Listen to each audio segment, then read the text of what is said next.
Bob Bailey as Johnny Dollar. Mr. Dollar, this is Father Taggart. I'm calling you from Ossining. I'm one of the chaplains here at Sing Sing. Oh, yes, sir. What can I do for you, Father? Well, nothing for me, Mr. Dollar, but possibly for someone else. Michael Cairn, one of our inmates, asked me to contact you. Michael Cairn? Mm-hmm. You remember him? He wasn't sure you would. Old-time grifter and con man who got tied up with an insurance fraud a few years ago, blonde fella? Yes. Well, Michael wants to see you, Mr. Dollar. Could you possibly find the time to come up here? Oh, I don't know, Father. Is this something important? It is to Michael. Oh, well, look, I'll be in New York sometime next month. Maybe I'll get a chance to stop off. Well, couldn't you possibly make it sooner? What's the rush? He's going to be there quite a while, isn't he? Not very long, I'm afraid. Michael is dying. All right, Father, you can expect me.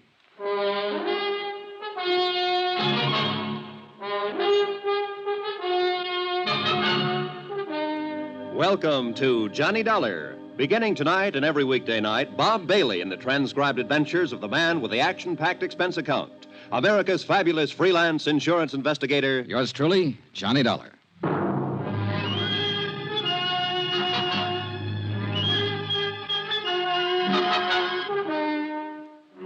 Expense account submitted by Special Investigator Johnny Dollar to the Allied Casualty and Insurance Company Limited, Markham Building, Hartford, Connecticut. Attention, Ed Barth, Controller's Office. This is an accounting of expenditures during my investigation of the McCormick matter. Though you didn't authorize the investigation, Ed, I'm sure that once the facts are out, you will honor the following. Expense account, item 1, $7.95. Train fare and incidentals, Hartford to Ossining, New York. I was admitted inside the prison and greeted by Father Taggart. He's a tall, mild-looking man, a Jesuit, I believe. He had a pass all ready for me, and he led me straight to the prison infirmary. Just in here. Michael will certainly appreciate your coming, Mr. Dollar. I hope it satisfies whatever's on his mind. I can't imagine what it would be. You know it was my investigation and testimony that put him in here, Father. He told me all about that, and I'm sure it has nothing to do with why he wants to see you. See, his lungs started to go about 2 years ago, and there's just been no way to arrest the condition. Does he know how close he is? Oh, yes. And he's not afraid to die. Here we are, Mr. Dollar.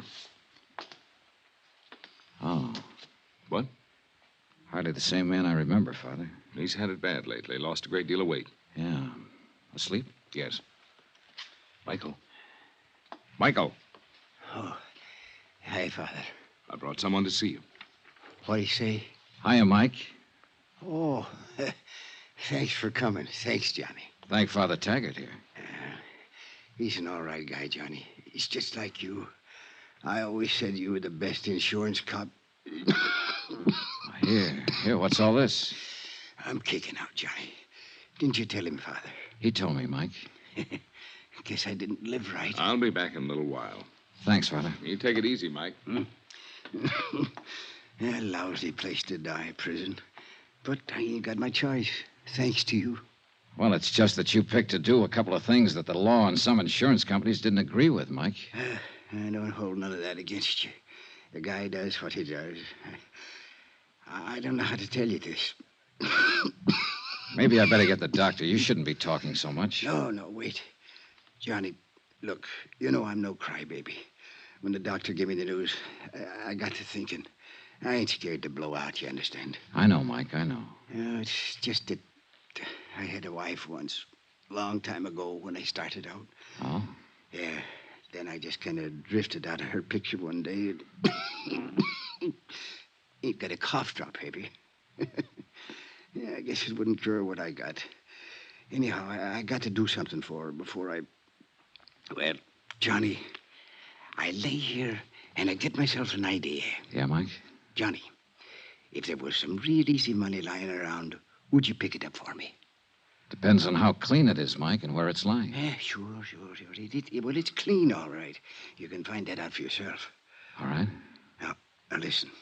Till they moved me down here in the infirmary, I roomed upstairs with Jojo Penny. You know him? No, don't believe I do. And a car thief from the Hay States. He got his sabbatical 3 weeks ago. Paroled. Uh-huh. Well, I've been in the camp with a lot of guys, but Jojo Penny takes the cake. He's got a little old 5-year trick to put in. This Jojo, he does it like a vacation. You know, a real picnic. Every time he gets a chance out in the yard, he's taking sun. So he don't get the color, see? Yeah. Well, when they push him in with me, I notice this. And I get to going over it in my head. Yeah. Why does a guy whistle in a cell block, Johnny? Why is he treating it like a rest home? Short term. He's got something outside waiting. That's it, baby. He's got something waiting for him outside. Something that he knows will keep safe. Money. Thought you said this was legitimate, Mike. It is. Now, wait. I didn't ask Jojo anything about this. No, I figured it out myself. Then a couple of times I hear him yelling in his sleep. McCormick, he yells. McCormick. Huh? Make sense now, Johnny? Not yet. The big heist, Johnny, the big heist. A few years ago, a rich guy named McCormick out on Long Island or someplace like that gets turned over for $100,000 worth of jewelry. You remember? Vaguely. Yeah, well, I'm thinking that Jojo Penny was in on it somewhere. Else why would he be singing and whistling and chilling himself around this flytrap for 5 years? Else why would he be talking about that when he's sleeping? McCormick. Yeah. Maybe you've got something, Mike. I know I got something, Johnny. And you got something, too. Oh, no, Mike, take it easy. Oh, I'm all right. Don't you see? The insurance company must have a reward out. They always do. A reward. Yeah, but Mike, look. I tell you, Jojo is the ginzo that done the job. Or he knows who did it. So, you look into it. Work on it. Maybe turn up the stuff and get the reward. Good clean coin. Yeah. Yeah. Send half of it to my old lady, will you? You keep the rest yourself. What you say? Huh? Will you?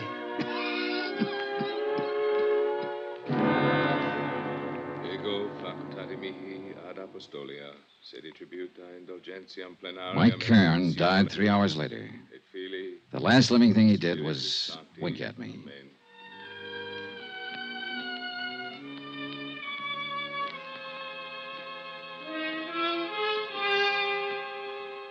Expense account item 2, $14.20. Train fare and incidentals, Ossining to New York. I arrived at 2:15, dropped my bag off at the New Weston, and went over to the Metropolitan Police Station to find out what I could about the McCormick matter. It was all pretty much as old Mike had told me. A Julian McCormick living on Long Island had suffered a $100,000 jewelry burglary in 1951. 12 suspects had been arrested and released. The case was marked open and unsolved. Allied Casualty had been the insurance company involved. This is the adjustment office. Frank Porter speaking. My name's Johnny Dollar, Mr. Porter. I'm an investigator. Oh, I think I've heard of you, Mr. Dollar. Yeah? Wonder if you could give me a little information about a claim your company handled in 1951. A man named Julian McCormick out on Long Island. Gee whiz, long time ago. What about the McCormick claim? I might have some information on it. I don't know yet. It's a long chance. I'm at police headquarters, and I notice you investigated for the insurance company. I'd like to talk to you. Yeah, sure, but it's kind of late today. Tomorrow, okay? Well, you can tell me this right now. Is there any reward being offered? Gee whiz, kind of folds my sails. How's that? Well, asking about a reward. You sound like you can make full recovery and want to make sure that you'll be paid for it. Well, I said it was just a long shot. How about the reward? Well, that's pretty standard with us on cases like this. Yeah, I think it's 7,500, something like that. I'm not sure. Where are you staying? New Weston. Well, I'll look it up, get the exact figure, and call you there. How'll that be? Fine, thanks. That'll be fine.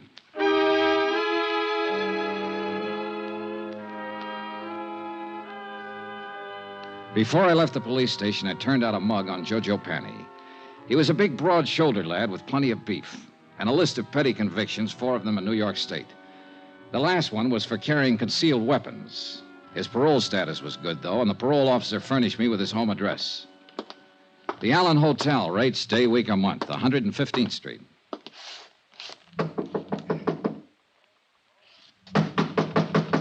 It's open. Come on in. Hiya. Looking for Joe Penny. Yes, sir. That's me. My name's Johnny Dollar. Yeah? I just came down from Ossining. I saw a friend of yours up there, Joe. Who was that? Mike Cairn. How's Mike? Not so good. He died today. It's too bad. He was a nice old coot. Kind of liked him. Said if I ever saw you to say hello. Uh-huh. He didn't give you my address. No, I got it from the parole office. You some kind of cop? No, I work for an insurance company. Oh. Buy you a drink? Sure. Why not?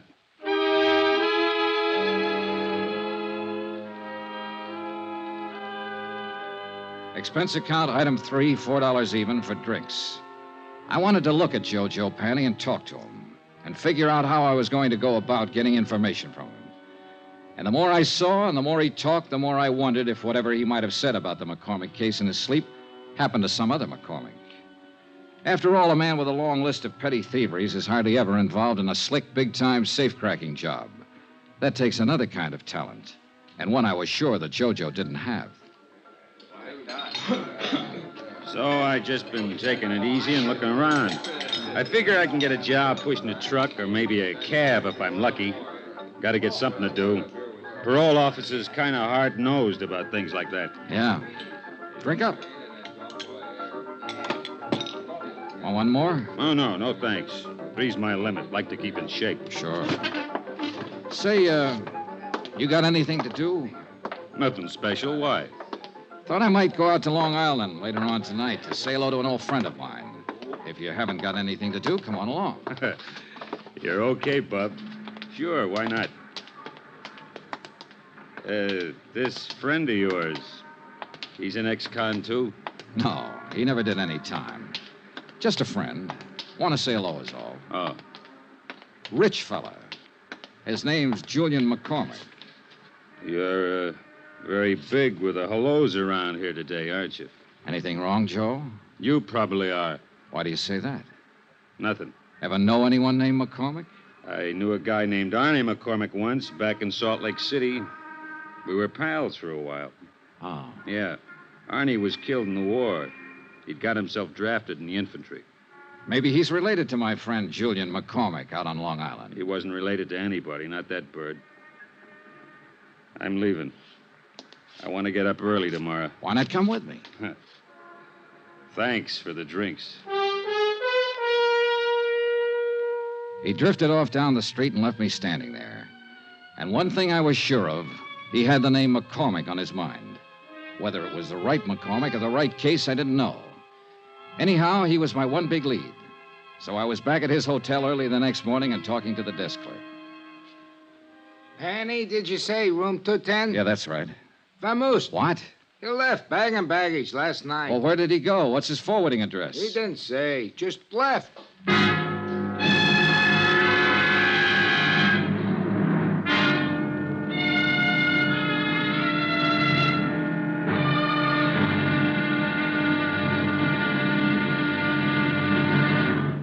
Now, here's our star, Bob Bailey, to tell you about tomorrow's episode. Thanks. Tomorrow, there's living proof that a pretty girl can be just as dangerous as a pretty girl.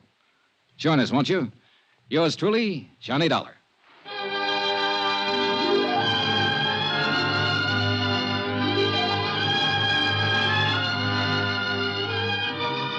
Yours truly, Johnny Dollar, is transcribed in Hollywood.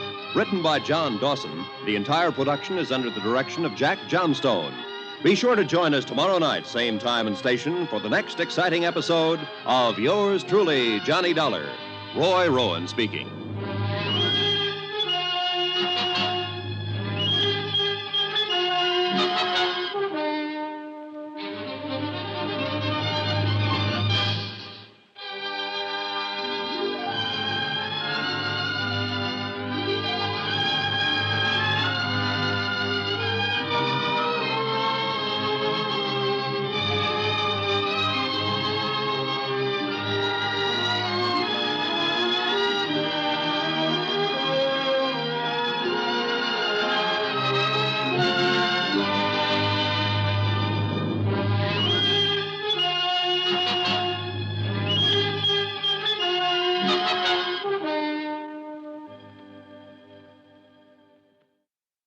From Hollywood, it's time now for Bob Bailey as... Johnny Dollar. It's Frank Porter, Allied Casualty. Yes, Mr. Porter. Oh, call me Frank, Johnny. You phoned yesterday about the McCormick matter. I got all the stuff about the case on my desk here, and we're still offering $7,500 reward. Thanks for confirming it, Frank. Sure. You got a tip or something? An old con named Mike Cairn gave me a tip. About a guy named Jojo Panny. I'm working on it. Need any help? No, not yet. I might. Jojo pulled out of his hotel last night, bagging baggage. Oh, what are you going to do? I'm on my way to Long Island. Huh? I want to talk to McCormick himself. Oh.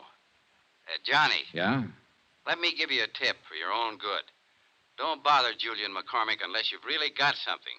Could be dangerous. I think I've got something.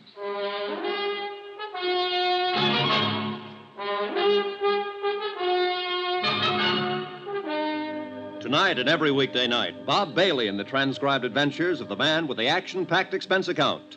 America's fabulous freelance insurance investigator. Yours truly, Johnny Dollar.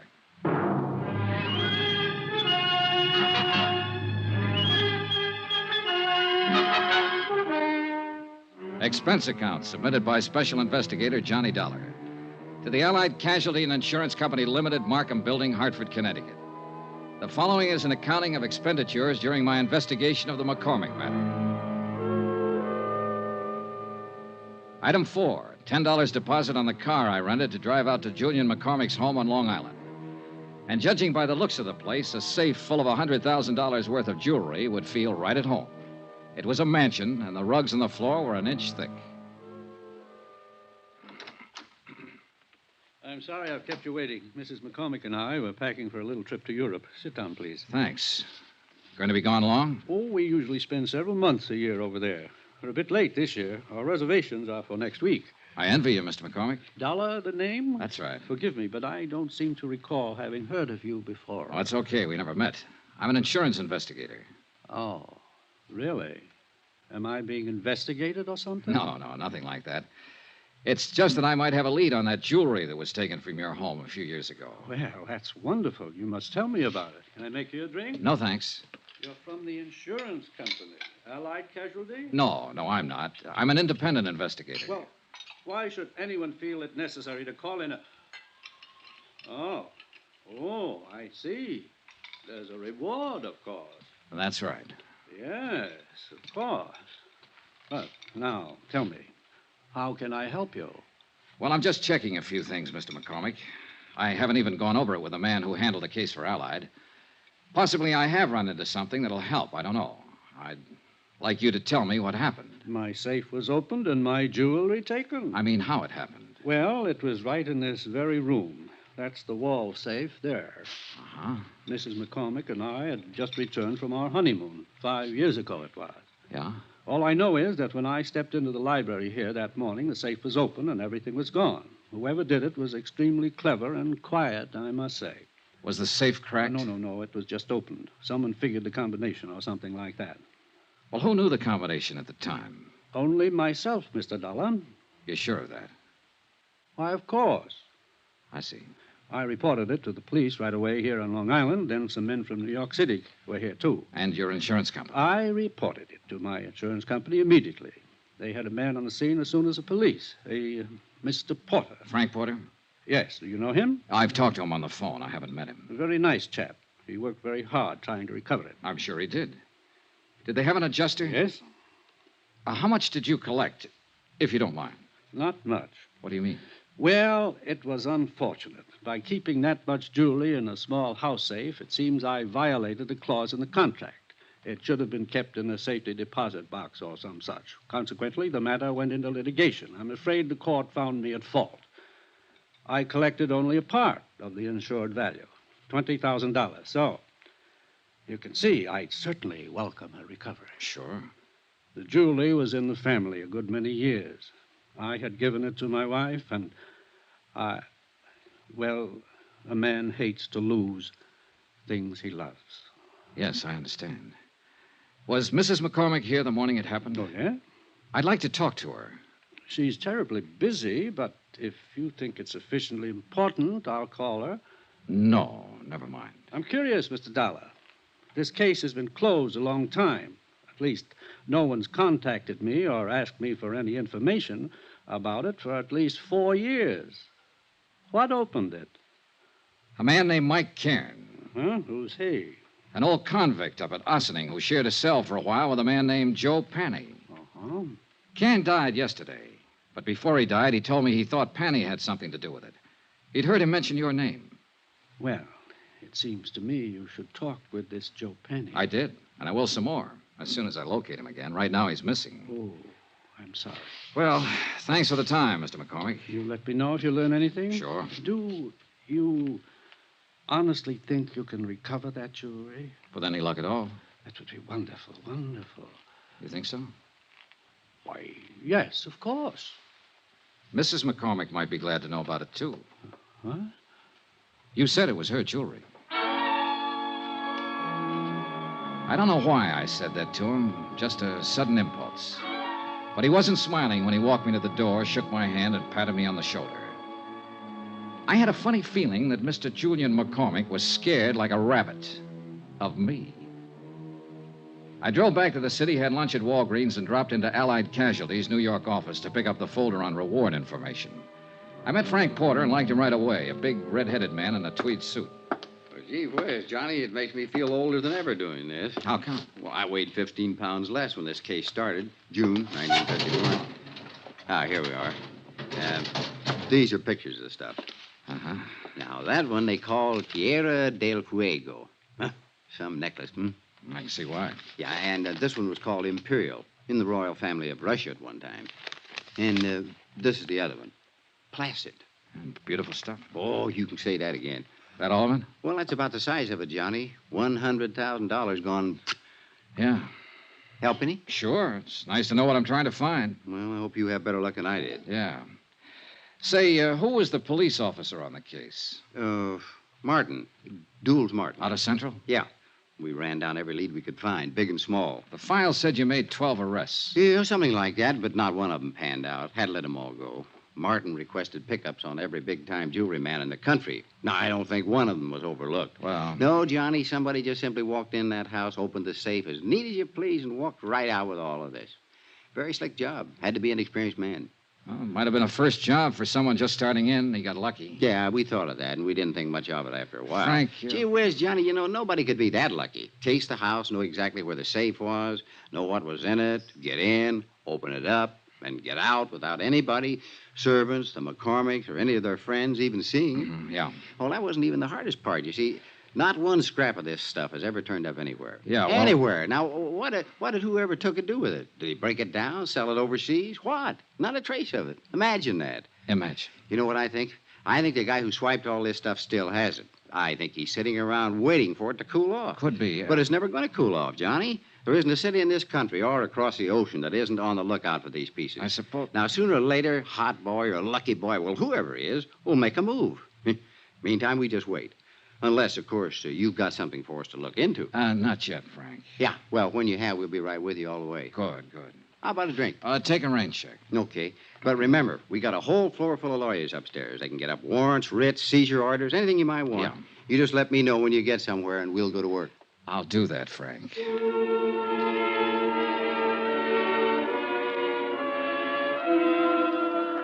I left Frank Porter and went back over to the parole office to see what had developed with Joe Penny.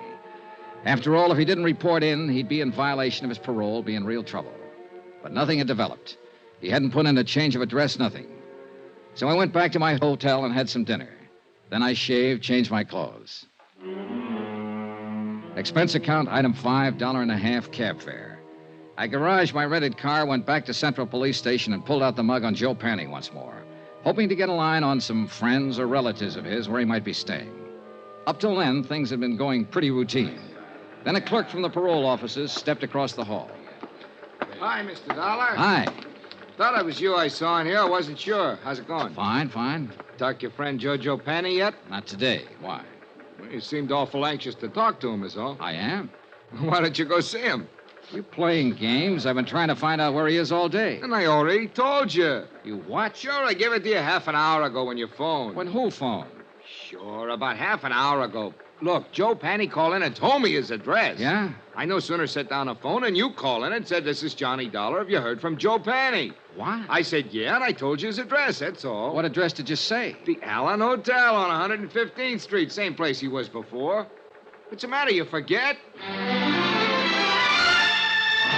It took me 10 minutes to get from the police station over to the Allen Hotel. 10 minutes of wondering who'd put in that call and used my name. I went up the stairs, 2 at a time, up to the second floor. And right at the top of the landing, I bumped into a dark-haired woman wearing a silver fur piece. Oh, I'm sorry. I didn't see you. It's all right. You hurt? No, not at all. Please, let me go past. I'm in a hurry. Yeah, I'd be in a hurry, too. What do you mean? The gun. What? You should carry it on the inside of your purse. Oh, I didn't... Suppose I take it. No, let go of me. Fingernails, huh? Give it to me. All right, take it. She'd given it to me, all right on the side of the head. It didn't knock me out, but it did knock me off balance, so I tangled up with a hall table. And that gave her plenty of time to scurry down the stairs while I got out of the furniture and back on my feet. By the time I got down the stairs and out on the street, she was nowhere in sight. No one yelled, "I'm shot." No one did anything but what they were already doing.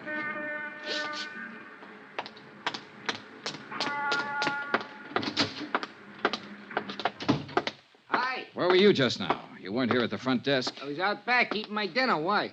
Oh, nothing.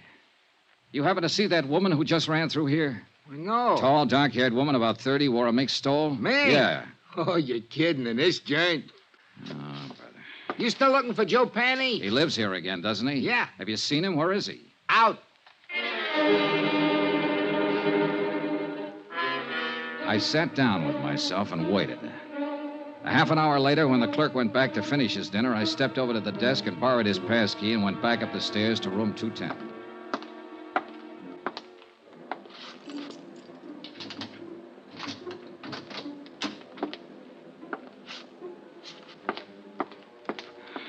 Well, I didn't need the pass key, and I didn't need to doubt the clerk. Joe Panny wasn't there. But all of his things were. The curtains were drawn and the windows closed. Every drawer had been pulled out of every dresser. The mattress on the bed was slit from top to bottom, and the rug had been ripped and turned over.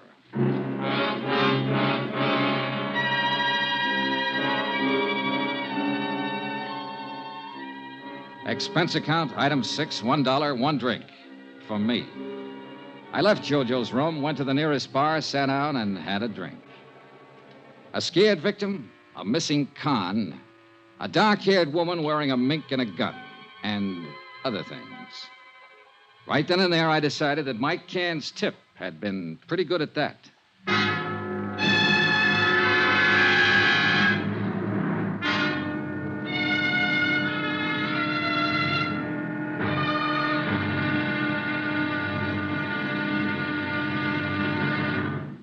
Now, here's our star, Bob Bailey, to tell you about tomorrow's episode. Thanks. Tomorrow, a slight case of mayhem. When the right guy turns up in the wrong place. Join us, won't you? Yours truly, Johnny Dollar.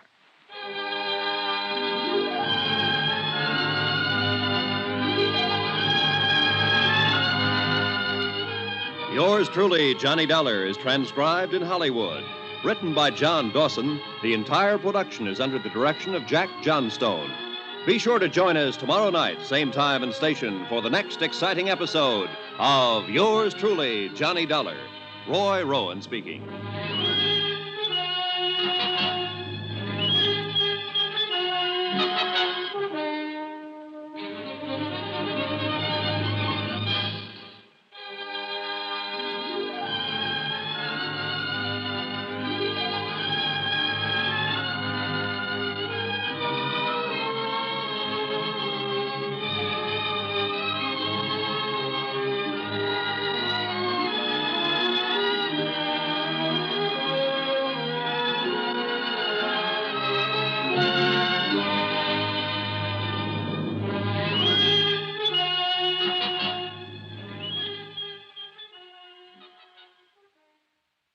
From Hollywood, it's time now for Bob Bailey as...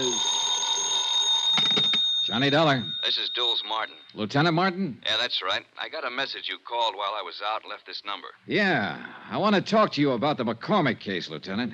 McCormick? $100,000 burglary out on Long Island back in 1951. I was the officer in charge. Who are you? Insurance investigator. I got a tip that an ex-convict named Joe Panny might have pulled it.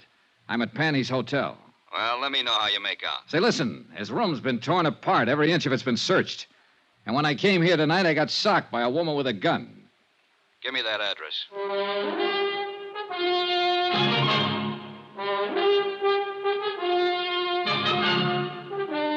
Tonight and every weekday night, Bob Bailey in the transcribed adventures of the man with the action-packed expense account. America's fabulous freelance insurance investigator. Yours truly, Johnny Dollar.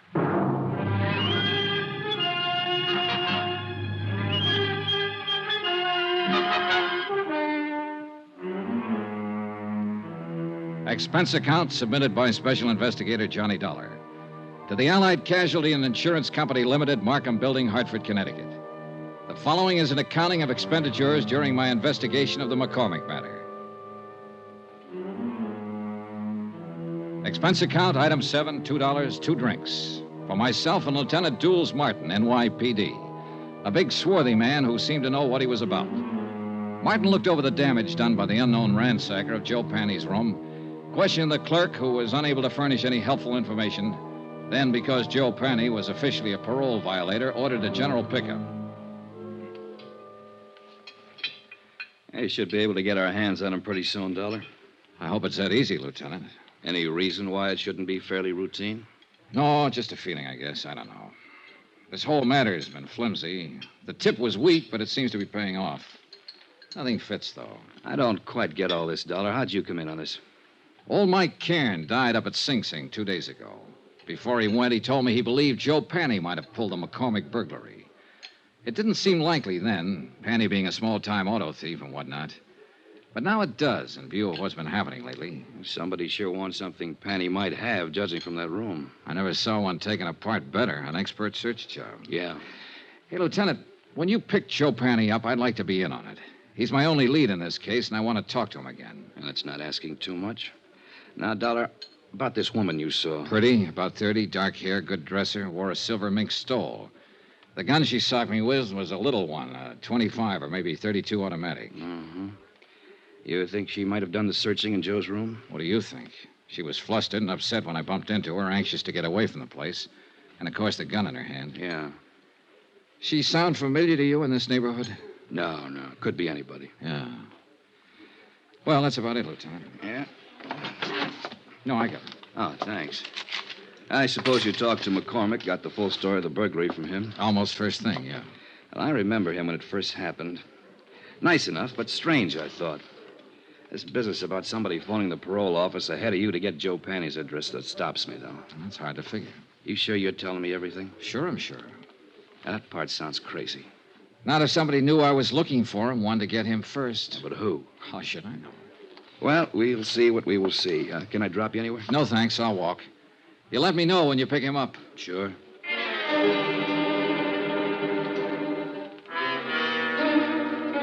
2 days passed, and I didn't hear from Lieutenant Martin. I finally phoned in, and a supplementary had turned up, no leads. Martin had men watching Joe's hotel. His former friends and acquaintances were being checked. Meanwhile, I decided to try and find out who the dark woman in the first stole had been. It seemed pretty obvious that she had just come from Joe's room, that she knew him or was connected with him in some way. So once more, I combed over Joe Panny's file at headquarters, this time looking for a woman's name. The only one mentioned was an ex-wife who had divorced him 6 years before. Her name was Iris Carter. At the Bureau of Vital Statistics, the marriage certificate and record of divorce proceedings gave me a composite picture of an unhappy and turbulent 3-year marriage. It also gave me a general description of Iris Carter that could very well fit the woman I'd seen briefly in the hallway outside Joe Panny's hotel room. There was a 6-year-old address to start on. Eunice? Is that you, Eunice? I said, is that you, Eunice? No, ma'am, I'm not Eunice. Oh, no, you sure ain't. You seen her? I don't know. I really don't know her. Oh. Well, what do you want? I'd like to talk to the manager. I want some information. What's your name? Johnny Dollar. What kind of information are you looking for? Are you the manager? Yes, sir, I am. Well, I'm trying to locate a woman named Iris Carter. She might have used the name Iris Panny. She was married once to a man named Joe Panny. Lived here about 6 years ago. Were you here then? I was. Did you know her? I did. Did you know him? Yeah. He went to jail. Does she live here now? She don't. Do you have any idea where I can find her? I don't. Well, do you happen to know if she ever Why worked do you want her? Just to talk to her. When did she move out? Oh, long time ago. 5 years, maybe. Uh-huh. What's your business? Insurance? Oh. Well, what's up? Oh, nobody around here buys insurance. Well, we don't have to go into that. If you can think of any place I might get a line on her, I'd appreciate it. It seems to me she worked at a bookstore down the street. Down what street? Out there. Block or two down that way. I think she worked there. I don't know. You can try. Thank you, I will. My, you polite. You tip your hat. Say, tell me, do you remember what she looked like? Sort of. Yeah. Well? Oh, about as tall as I am. Nice. Pretty girl. Blonde or brunette? Dark hair. Almost black. Know any of her friends when she lived here? No. No, I couldn't tell you that. Why? Oh, I might look up one of them and ask her about her, that's all. You ask at that bookstore. I think she worked there.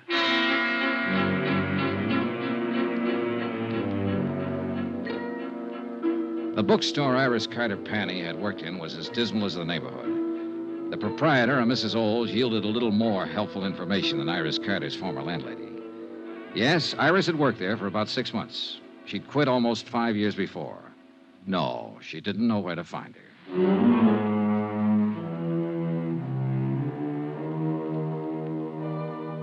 Expense account, item 8, $1.02 lunch.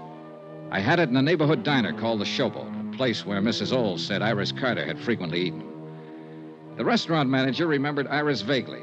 She also remembered Iris's boyfriend. I asked for a description. She did better than that. She gave me his name, occupation, and address. An old rehearsal hall 2 blocks away.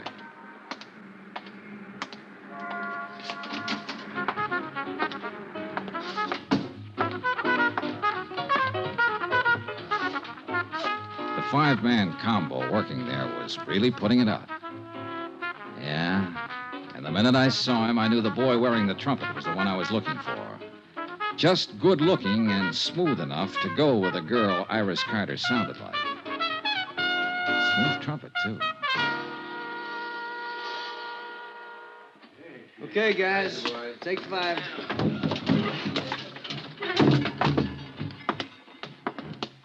I'm looking for Jack Lang. You found him. I'm Johnny Dollar. Could we talk a minute? That's about all I got, Mr. Dollar. Want to smoke? No, thanks. Oh, man. Gets real tired out about this time of day. Yeah, imagine it does. The way you put it out. Well, everybody to his own racket. What's yours? Insurance investigator. Okay. Now what? Well, I've been asking around the neighborhood, and they tell me you once knew a girl named Iris Carter, or Iris Panny. Iris Carter. Go on. I'd like to find her and talk to her, and I thought you might be able to help me. Go on. I want to talk to her ex-husband most of all. I thought somehow she might know where to find him these days. He's in the can. He was released 3 weeks ago. No? Any ideas? No. I thought finding her might be a shortcut to him. I wouldn't think so. They were all washed up when I knew her. When was that? 5 years ago. She hadn't seen him for over a year then. Uh-huh. She didn't have much use for him. I don't blame her. How long did you know her? No. We went together for a while she worked at some crummy bookstore. Then she moved away, and I didn't see her after that. I think she said something about going back to Ohio. You think? I don't remember offhand. Well, let me put it this way. As far as I know, she's in no trouble. The one we want is her ex-husband. You'd be helping a lot if you could tell me where to find her. I don't know. I honestly don't know, and I sure wish I did. I'd like to find her myself. Why? Well, when she went with me, wasn't any good. I think she just walked out because she was tired of losers. Sick up to here, you know what I mean? Can't blame her.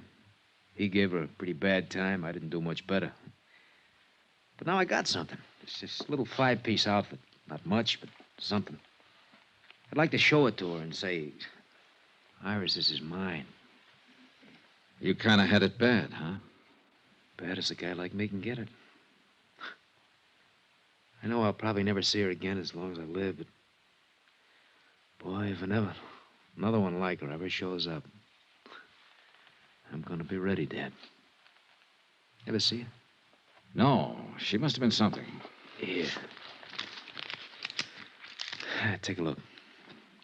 Nice, huh? Yeah. I take it back. What back? About seeing her. I've seen her. When? Where? 2 nights ago in the hallway outside Joe Panny's room. You sure? I'm sure. She hit me with a gun before she left. The picture he had flipped out of his wallet was old and well thumbed. It showed a sultry kind of face that could have been 20 or 30 or 40. A wide, frank, smiling, happy mouth. Not the kind of girl I would imagine could ever be married to a Joe Penny. But there was no doubt about it. She had been married to him, and I had seen her. On my way back to the hotel, I dropped in to check with Lieutenant Martin. Hi. Hi. Doing any good? Any lead on Joe Penny? Nothing so far. This may take longer than I thought at first. Well, I've been out looking for his ex-wife. I didn't find her, but I found a few people who knew her. She was the one at his hotel the other night. Name's Iris Carter. You sure? Positive. I saw her picture. We better try to pick her up, too. I'll put it out right away. Fine. Well, I'll keep in touch. Oh, wait a minute. Don't go. Huh? We had some action here today. Sit down. Thanks. Julian McCormick called up, reported you. He said you came out there bothering him a couple days ago. He said he doesn't want to be bothered. Well, I only talked to him to get his story on the burglary. And I told him as long as you didn't break the law, there was nothing we could do to stop you from investigating. But he didn't like it. He seemed perfectly willing to cooperate with me when I talked to him before. Yeah, well, sometime these rich... Excuse me. Martin here. That's right. Well, how long ago? Okay. Well, they found your boy, Joe Penny. What? Yeah. He's on his way to the morgue. Harbor Patrol picked up his body a couple of hours ago, loaded down with slugs. Some case. And that ain't all, Johnny. Huh? His feet were burnt.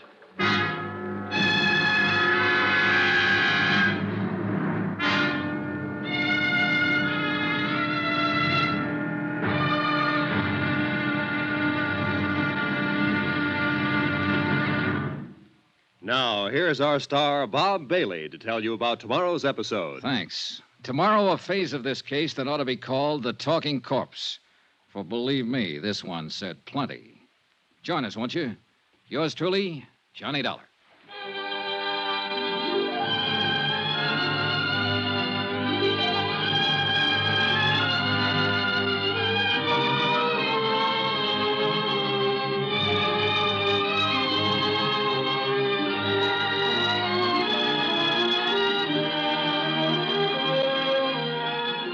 Yours truly, Johnny Dollar, is transcribed in Hollywood. Written by John Dawson, the entire production is under the direction of Jack Johnstone. Be sure to join us tomorrow night, same time and station, for the next exciting episode of Yours truly, Johnny Dollar. Roy Rowan speaking.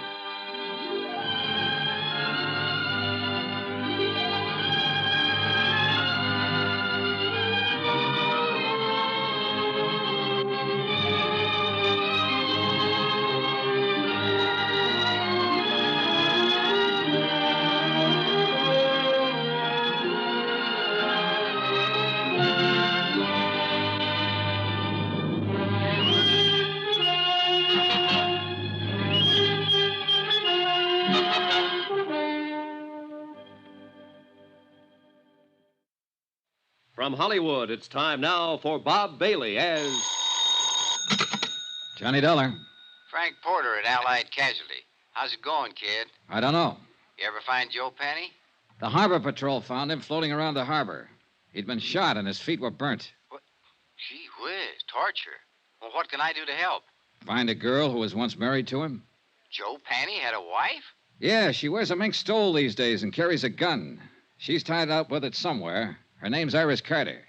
Iris Carter. You've met her? Just long enough to get slugged with her gun. Well, wait a minute. I'd like to get it all straight. Can I come over? I'll be here.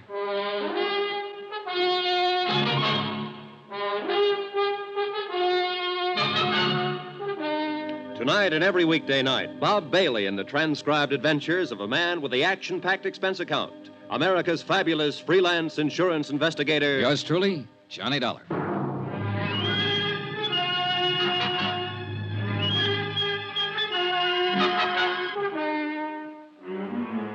Expense account submitted by Special Investigator Johnny Dollar. To the Allied Casualty and Insurance Company Limited, Markham Building, Hartford, Connecticut. The following is an accounting of expenditures during my investigation of the McCormick matter. Expense account, item 9, $14 even, secretarial services. I dictated a detailed report of the $100,000 McCormick case. I did it for two reasons. One, to make certain that Allied and the New York police were thoroughly informed of my part in the matter. And two, to review the case for my own benefit. One of the key figures, Joe Panny, was a murder victim. Attached is a copy of that report. I tried to cover as closely as possible my conversation with Mike Cairn at Sing Sing when he tipped me off that Joe Panny had something to do with the McCormick burglary of 5 years ago. Also, one conversation with Joe Panny, his subsequent disappearance, and murder. I had a copy for Frank Porter when he showed up at my room. He read it from top to bottom. Gee whiz, Johnny, if this isn't something. You come here for Joe Panny. It looks like he did the McCormick job. Now he's dead. You're stopped. What can you do? Find his wife, maybe? You're doing this at your own expense, aren't you? Oh, I think your company will pay for it in time. You have to recover the stuff. I know. You think you will? I think so, yeah. Well, your key man's dead. You'll have to start all over again. Maybe not. I don't really know whether Joe Panny was my key man or not. I still can't see a small-time auto thief working a big, slick safe burglary. Every indication is that he was the one. I know. I'd like to find that girl, Iris Carter, and talk to her about it. She's connected with it. Now, from what you say on the paper, yeah, very much. Oh, gee whiz, I feel like a fifth wheel. I'm not helping you a bit. You know, I handled this case for the company when it first broke. I worked with Lieutenant Martin for 6 months on it, and we didn't turn up a thing. You're on it 3 or 4 days, and you have all kinds of action. Well, I must have stepped in at the right time. Yeah. Johnny, Mm-hmm. somebody gunned Joe Panny down. Now, I know you like to work alone and do things your own way, but be careful if you stay on this. I get worried when somebody starts shooting. Oh, sure. I didn't get that, though. What? If I keep on this, I wouldn't let it go now if my life depended on it. I'm going to find that woman, and I'm going to find the stuff. Sure. Well, gee whiz. Don't let anything happen to you. I won't. I talked some more with Frank Porter about the case. He repeated his offer in the name of Allied Casualty to help if he could. I told him I'd take it up on it if anything came up at all. He left. I was at Central Police Station 10 minutes later. And 5 minutes after that, Lieutenant Dools Martin was calling for the medical examiner's report on Joe Panny's death. A uniformed man brought it in. Martin shoved it across the desk at me. The ME says Joe Panny's been dead about 48 hours or longer. 225 slugs right through the chest, penetrated both lungs, one through the neck. It's very neat shooting at that range. What range? Oh, at least 20 feet, maybe longer. Not many people shoot 25s that well. It's a little gun. A woman's gun. Yeah. Yeah, that's what I'm thinking. Now, let's talk about that woman you saw around there that night. Now, you say it was Panny's ex. Yeah. Iris Carter. I don't know whether her gun was a 25 or 32. Well, think about it. I have. Now, look, don't get sore with me. It's just that she looks like better than ever for opening this case up. I put her on all points. Sorry I got riled. That's all right. Now, the ME thinks that Panny was killed before he was dumped in the water, possibly ambushed by someone he didn't know or didn't trust. If he's right about the range, that'd fit in. Someone who knew him would do it close up. Yeah. Hey, wait. You said his feet were burnt. Yeah, I got the pictures here to prove it. Yeah, take a look. And these are the glossies. Uh-huh. Now, these are the burns here, Dollar. Right here. Here and here. Yeah. Then he wasn't ambushed exactly. Look, I don't know what he was. But this is the crazy part. He was already dead when this happened. No rope marks on his legs or wrists. You don't sit still for burning, no matter how tough you are. It's fascinating, huh? Someone shot him down, then tried to make it look like he was tortured for information first. Cover up. He's supposed to look like he knew something or had something. And maybe he didn't know or have anything at all. Oh, how do you feel? Lousy. If the burning was cover up, then maybe the big search of his room was cover up, too, to throw us off. To throw you off. Not me. I wasn't in on it then. Yeah. Well, one thing that's genuine. What's that? The corpse.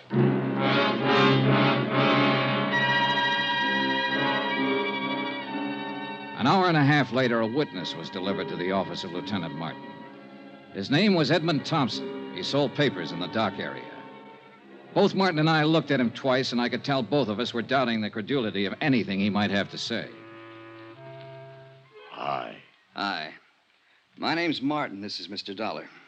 Yes, sir. Glad to know you both. Would you mind telling us everything you saw the other night? Tuesday night. Yeah, it was Tuesday. Sure, why not? I saw this guy dumped in the water. We understand that. Can you tell us the circumstances? It's against the will of God. Yes, it certainly is. Against the laws of nature, too. What did you see, Mr. Thompson? I prayed for them both. You tried, Dollar? When did you pray? Right after I saw it. Yes, sir. On the street, huh? No. I was on the vacant lot. I was cutting across towards the dock. Oh. Then I see this car pull up. Long black car. A lot of chrome on it. This fella jumps out and goes around at the back. He opens the trunk, and he pulls this other fella out. Hoists him up, and he carries him over the dock. Then he just lets him go. Then you prayed. Then I prayed. I was a little too scared to do anything else. This car the man had. Long black one. A lot of chrome. Sedan or coupe? What's the difference? 2 seats or 1 seat? 1 seat. Happen to get the license number? Uh. All right. Let that go. How about the man? Can you describe him?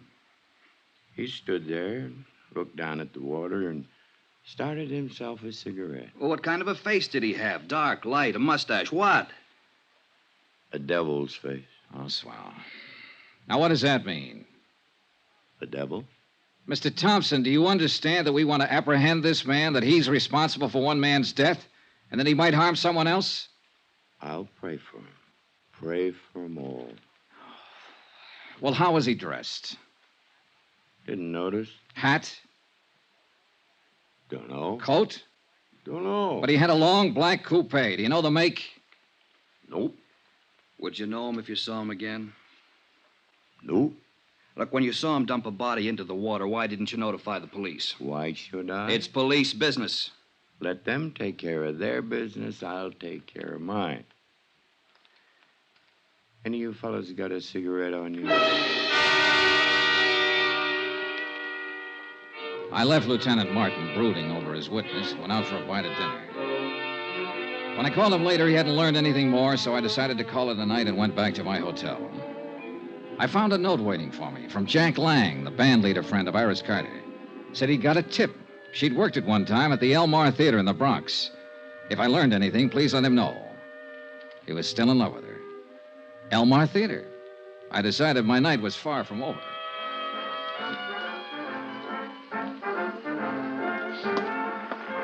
Hey, you. Buy a ticket out front if you want to look at the girl. I only want to see one. Her name's Iris Carter. Does she work here? I just told you, go buy a ticket out front. Just tell me this. Does Iris Carter work here? Is the name familiar to you? Have you ever seen her or heard of her? You give me any more trouble, I'll clouch. I told you go out front. Can't you answer a simple question? I'm looking for Iris Carter. Iris Carter. You don't have to yell at mister. He never heard of it. What? Call me a cop, Gloria. This Never mind, guy's Pop. giving me... Never mind. I'll take care of him. Come on, you.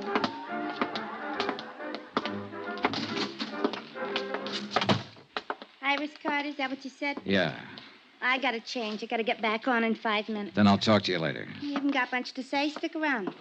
I'll change back at the screen. Okay. I'm Gloria Ward. Who are you? Johnny Dollar. What do you want with Iris Carter? I want to see her and tell her something. Tell me. Well, for one thing, her ex-husband's dead. What? Oh, better watch that screen. Oh. Say that again. Joe Panny, her ex-husband's dead. No kidding. That no good bum is really dead. Yeah. Where can I find her?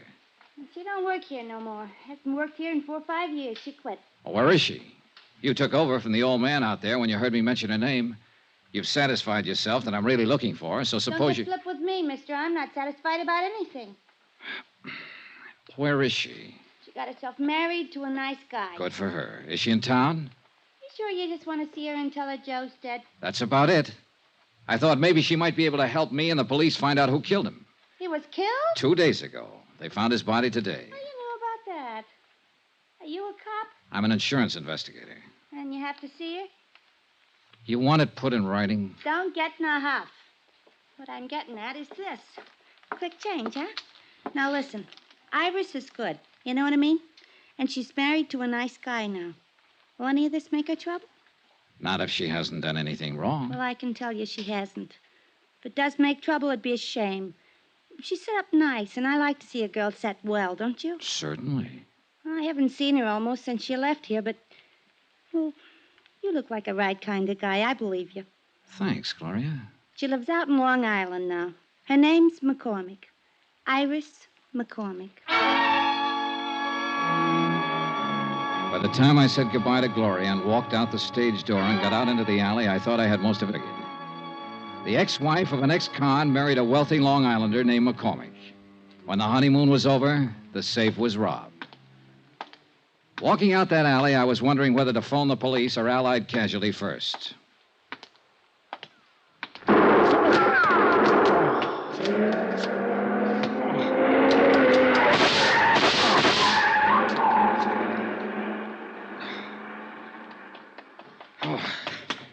Shooting.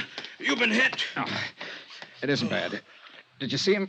I didn't see nobody. The car. See the car, the one that just gunned out. Oh, the car. Oh, yeah, the long black coupe, a lot of chrome. A fella didn't have his lights on. Hey, that's against the law. Hey, you need help, mister. No. No, I'm all right.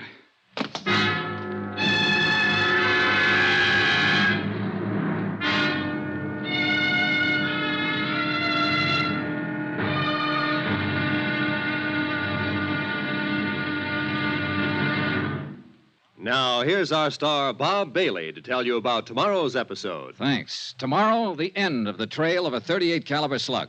Join us, won't you? Yours truly, Johnny Dollar.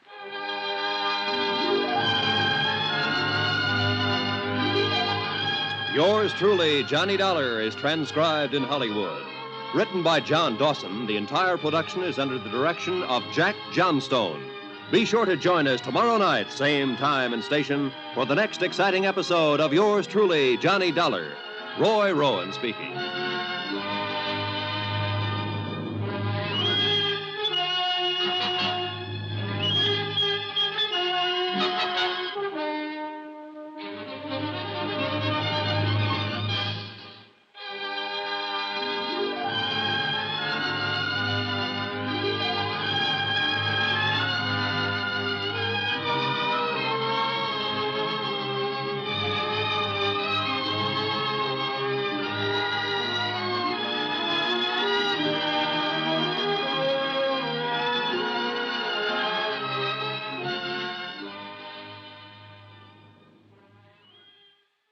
From Hollywood, it's time now for Bob Bailey as... Johnny Dollar. Ready with your party in Hartford, Connecticut, Mr. Dollar. Go ahead, please. Hello, Mr. Barth. Yes? This is Johnny Dollar. Johnny, what's up? Now listen carefully, Ed. I've just been shot. What? Oh, it's nothing serious. I'm backstage at the Elmar Theater in the Bronx. Johnny... I'm all right. Now listen to me. I got a tip from old Mike Cairn, a convict, that a man named Joe Panny might have had something to do with the McCormick case a few years ago. Yes, a jewelry case, $100,000.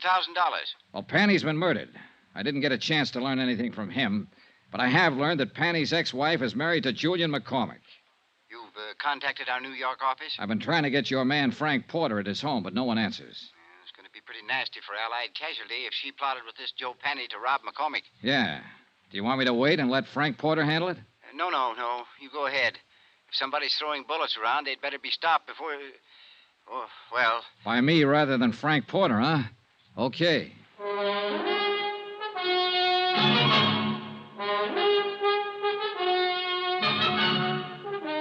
Tonight and every weekday night, Bob Bailey in the transcribed adventures of the man with the action-packed expense account, America's fabulous freelance insurance investigator... Yours truly, Johnny Dollar.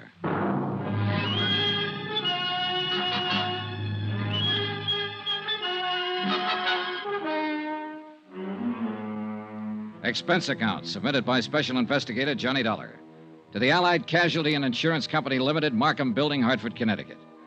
The following is an accounting of expenditures incurred during my investigation of the McCormick matter. Item 11, $7.50, one bottle of scotch, which I sent the stage doorman out to get while I was calling Ed Barth at Allied Insurance. Apparently, everybody in the neighborhood thought the exchange of shots between me and somebody in a long black coupe were backfires. It was the doorman who dragged me back in the theater. You got yourself a boy now, mister. It's just a graze. I sure don't get you. Calling insurance people and not police. Somebody fires a gun at you, call the cops. Have another drink. That's the way it's easy. Hey, where you going? You should see a doctor. Later. I went back outside in the alley where the shooting had taken place. 10 minutes of looking around, and I dug a pair of .38 slugs out of a telephone post.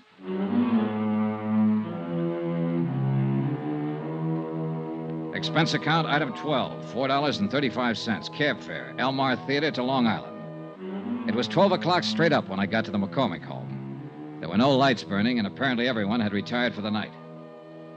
I checked the garage first. A 55 Cadillac convertible and a 4-year-old Jag.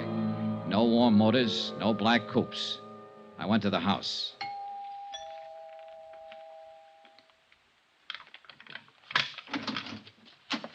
Oh, it's you. Hello, Mrs. McCormick. No, please. Please don't come in here. My husband. Oh, please. I don't know who you are, but I remember meeting you at the hotel the other day. I'm Johnny Dollar, an insurance investigator. Insurance? Oh, well, there must be some way we can fix this up. Talk to me tomorrow. I'll meet you somewhere. How can you fix up murder? Murder? What are you talking about? Joe Panny's dead. Your ex-husband. He was shot with a .25. Just like the one you swung at me at the hotel. Oh, no. Oh. You want to tell me about that? All right, I'll tell you. Joe was your husband once. You helped him rob this house 5 years ago. He couldn't have done it alone. He wasn't that slick. He wasn't that good. He could steal a car, but a safe lock's different from ignition. Well? Yes. Yes, I helped him do it. He made me. He promised me if I helped him, I'd never hear from him again. I opened the safe for him. But you were down to see him at his hotel the other night. You searched his room. Searched his room? Yeah. Well, I don't know anything about that. He called me, said he wanted money. I didn't know where he'd been for these last few years. Up the river. Oh, well, he wanted money. Only he wasn't there when I went there. And I was. Yes. And the gun? I went down there to kill him. But I didn't see him. Not then. Later somewhere. I haven't seen him at all, I tell you. Just talked to him on the phone. I don't suppose it'd make any difference if I told you I had a good reason. If I told you I love my husband very much. Not likely, in view of the fact you helped your ex-husband rob him of $100,000 worth of jewelry 5 years ago. Oh, I can explain that. Joe came around when we got back from our honeymoon. It's an old story. My past isn't all it... Well, anyhow, Joe threatened to tell my husband about it, unless I gave him money. I didn't have any, so I opened the safe for him that night. It was all I could think to do. Yeah. Then you split with him later on. I told you I haven't seen him. Why would I want to do that? I have everything I want in life right here. Mostly my husband. Well, it's still a police matter, Mrs. McCormick. I spent a long time looking for you. Maybe you better get your coat. Iris, you'll remain exactly where you are. Julian. And so will you, Mr. Dollar. Julian, you heard what I said. Don't worry about it, my dear. Mr. Dollar, I'm a gentleman. But this is a gun. I noticed. A .38. I got a couple of slugs in my pocket that came from it. Stand over there. Now, this is pretty silly. You can put that thing away and we can settle this the only way it can be My wife has settled. told you the absolute truth, Mr. Dollar. She's innocent of any wrongdoing so far as I'm concerned. Is that clear? It's pretty glib, McCormick. She's accessory to a $100,000 heist and she hasn't done anything wrong. If she wanted to give them away... To an ex-husband. To anybody. That was her affair. I would not press charges. Well, that takes care of you. How are you going to square it with Allied casualty in the state of New York? And you also forget a little matter of a dead man. But I haven't forgotten you, Mr. Dollar. Julian, please don't. I've caused enough trouble, please. Calm yourself, my dear. This is the least I can do for you after what you've done for me. Just being my wife. Mr. Dollar, will you accept money? Not enough for murder. 50, 100,000. I'd hate to kill you, Mr. Dollar. You tried once tonight. You've referred to that before. But you weren't very good, and now you're even worse. You forgot to take the safety off that gun. The Give me safety? that. Oh, you Ah, he's all right. Get out of the way and let me see that gun.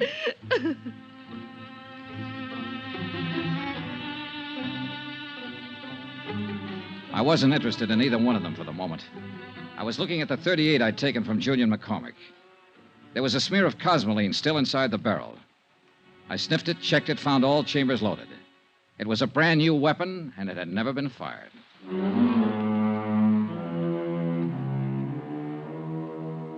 Expense account item 13, $5.50, cab fare again, this time from Long Island to an apartment in Queens.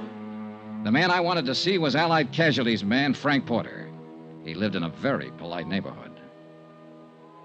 That's apartment 203, but Mr. Porter is not in, sir.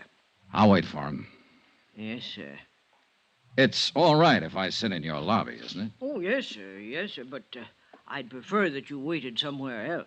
You would? Well, this is a rather exclusive apartment building, sir, and we don't like people loitering in the lobby. Well, I'm on a pretty exclusive mission.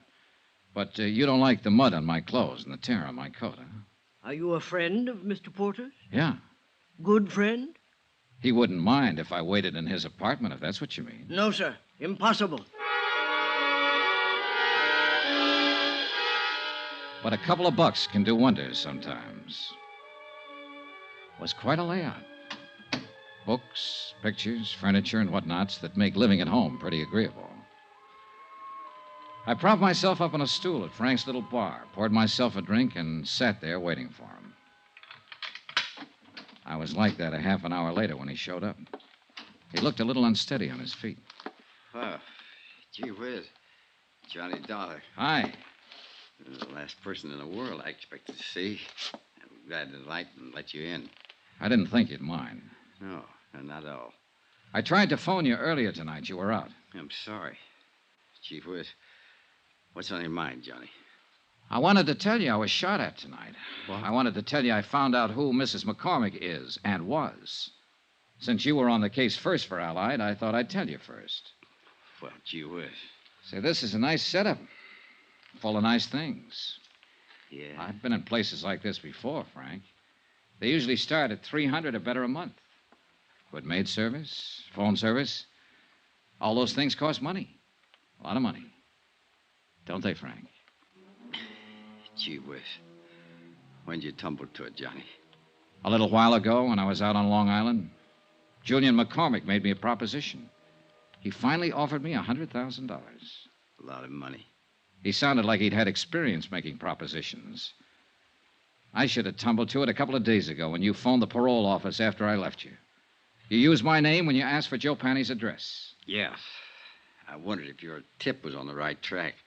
I didn't figure Joe Panny was eligible for parole so quick. I had to get to him before you did. He wasn't the kind to keep his mouth shut. You shut it for him, didn't you, Frank? Mind if I sit down, Johnny? Now, go ahead. They'll be strapping you down one of these days. Gee whiz. No $150 a week investigating claims by nice places like this. It was one of those lucky things, Johnny. When I was called to Long Island to investigate that heist 5 years ago, I met McCormick's wife. Happened to recognize her as Joe Panny's ex. And you knew McCormick was in love with his wife enough to pay you to keep quiet. I gave him service for his money. The cops would have broken that case in 24 hours, but I covered up all the tracks I could find. And I made it real safe by seeing Joe send up the river. How? Just tipped off the cops to some of his hot car deals, and they picked him up. He happened to be carrying a gun, so he got the works. Then you just sat around drawing blackmail from McCormick. Gee whiz. Don't look at me like that, Johnny. Every guy has his price. How about you? That's the second offer I've had tonight. It's a good one. Joe Panny was a dumb guy. He picked up that jewelry and went right downtown and plunked it in a safe deposit box. It's been sitting there all the time he was up the river. Still worth... Sorry, Frank. You sure? I'm sure. Chief Whiz. Chief Whiz, Johnny, you are a good dick. You don't buy off. I just wanted to see, I guess. Sure, Frank. Well, do we go in quietly? You'd be surprised, Johnny, how quiet. You better dial for an ambulance if you want me to go to the trial. What? You You were good in that alley back of the theater tonight, Johnny, when I tried to knock you off. I followed you all night looking for my chance. You nicked me twice. Dial the doc. Quick. Gee whiz, it hurts. He died right there, without saying another word.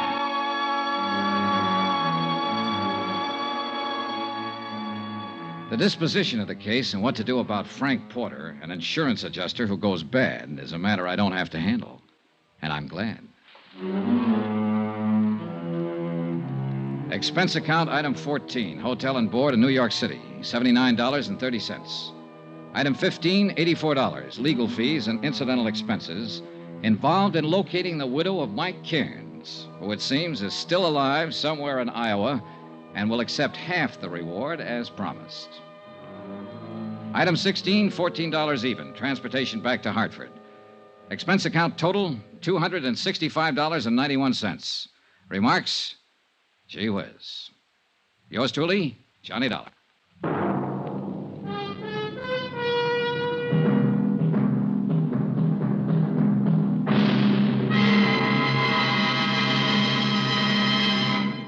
Now, here's our star, Bob Bailey, to tell you about next week's story. Thanks. Next week, the story of a ship, the Molly K. Destination, Davy Jones' locker. Join us, won't you? Yours truly, Johnny Dollar. Yours truly, Johnny Dollar, is transcribed in Hollywood. Written by John Dawson, the entire production is under the direction of Jack Johnstone. Heard in this week's cast were Mary Jane Croft, Virginia Gregg, Marvin Miller, Forrest Lewis, Frank Gerstle, Herb Butterfield, Herb Ellis, Tony Barrett, Ken Christie, Jack Crucian, and Junius Matthews. Be sure to join us on Monday night, same time and station, for another exciting story of yours truly, Johnny Dollar, Roy Rowan speaking.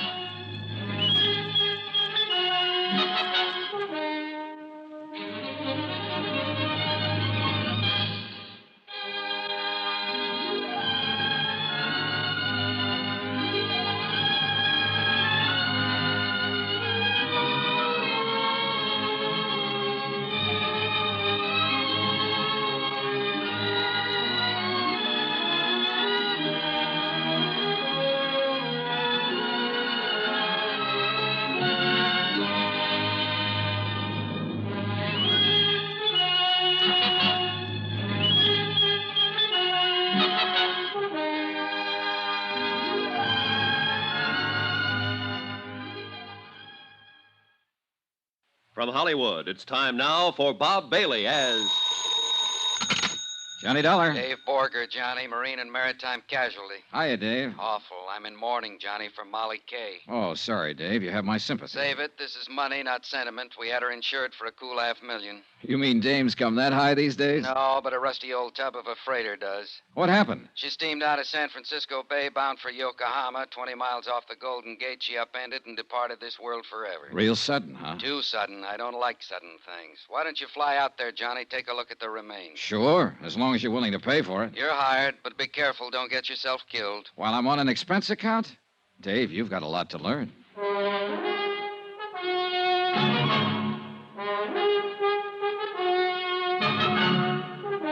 Tonight and every weekday night, Bob Bailey in the transcribed adventures of the man with the action-packed expense account, America's fabulous freelance insurance investigator. Yours truly, Johnny Dollar.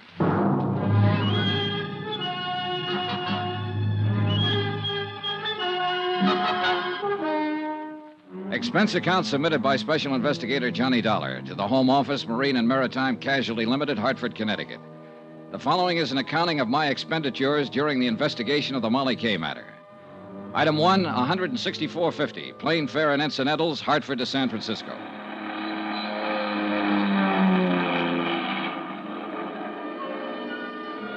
It was mid-morning when I landed, and the city on the Seven Hills glittered under the bright sun like a fabulous hoard of jewels. A cool, crisp breeze was driving the usual night's bank of fog out toward the open sea, and the clear waters of the bay danced and sparkled from the touch of the wind. It was a day and a place that felt lusty with life and the joy of living. And yet 36 hours before, the freighter Molly K, with a crew of 43 men, had steamed out across this same bay, passed under the high arch of the Golden Gate Bridge, and disappeared into the gray oblivion of the Pacific. gone down to her death. Item 2, $1.55, local transportation. Limousine to my hotel, where I barely had time to check in. Then a taxi down to the foot of Market Street, where Harbor Master Tim O'Rourke, a grizzled old veteran of the port, was about to preside at a preliminary board of inquiry in the ferry building. All right, boys, all right. Let's have it quiet. Now, all of us know what we're here for, but just to make it official, I have to announce that this is the preliminary hearing of a board of inquiry investigating the loss by sinking of the vessel Molly Kay. Needless to say, for you that know me, the proceedings are going to be pretty informal. Yeah, you can be sure of that. All right. Now, the bare facts seem to go something like this. The Molly Kay cleared her berth at Pier 29 at 10:12 p.m. night before last. Destination, Yokohama. Primary cargo, grain. The Molly Kay was a steel-hulled Class C freighter, oil-fueled, with a steam turbine drive. She was under the command of her owner, Captain Edgar Brawley of San Francisco. Now, is Captain Brawley present? I am, but if you're expecting me to testify... Well, later, Captain, later. All right. At 10:38, the Molly Kay dropped her pilot and proceeded on out to sea. Fog conditions were reported at the time as medium to dense.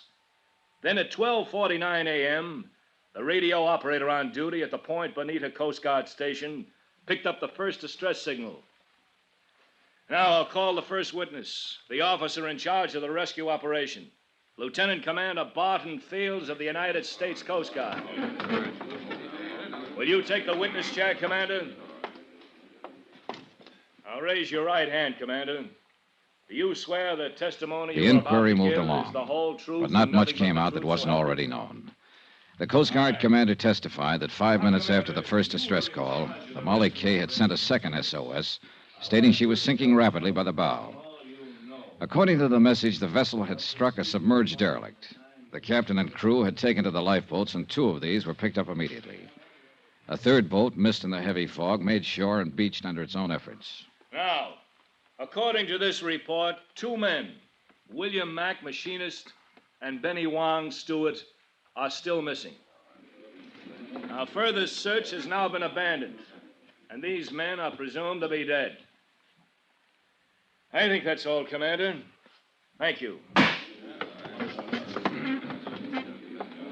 Now, will radio operator G.A. Beck take the witness chair? While the testimony went on, I studied the teletypes from the home office that I'd picked up at the hotel. Again, nothing much that wasn't already known, with a few exceptions. A stray fact or two, a couple of odd details, nothing else. But the seeds of suspicion are pretty small, and if they're kept well watered, sometimes they grow up into nice, tall, blooming hunch plants. Then Chairman O'Rourke called the witness I was most interested in. Will Captain Edgar Brawley please take the chair? The man who stood to collect $500,000 if the sinking was legitimate. But I was pretty sure it wasn't. Raise your right hand, Captain. Do you swear that the testimony you are about to give is the whole truth and nothing but the truth? I do. You can sit down. He was a man about 50, maybe older, but he had the body of a young bull. Hard, stubborn, belligerent. He figured to be a tough lad to tangle with in court or on the deck of a ship. Now, Captain, will you tell us what happened in your own words? Starting where? From the time you dropped the pilot. Unless something happened earlier that might have some bearing on this case.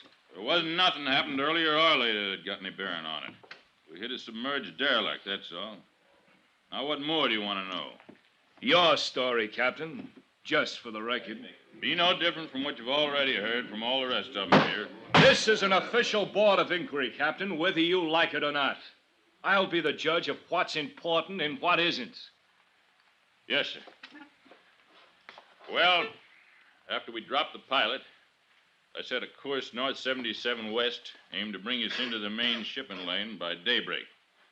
Then I assigned the watches, had the deck gear stowed away, opened the trip log, got ready to settle down for the night's run. Normal procedure, in other words. That's what I told her. There wasn't nothing that was... Go on with your story, Captain. My first officer took over the bridge, like he already told you he did, and I went to my quarters. What was the weather like at the time?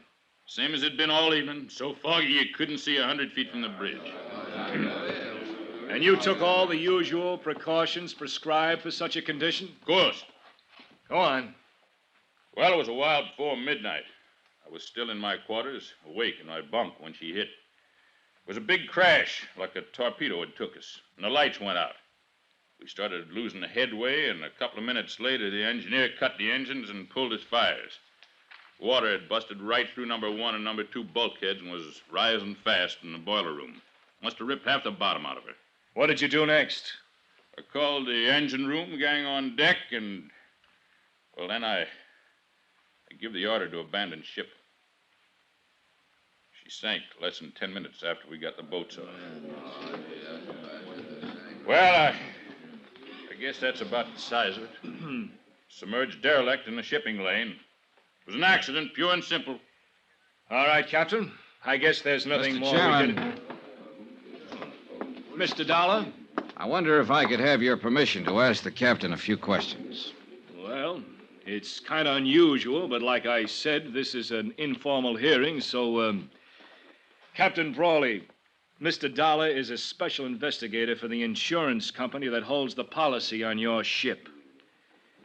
His position here is unofficial, of course, and you're under no obligation.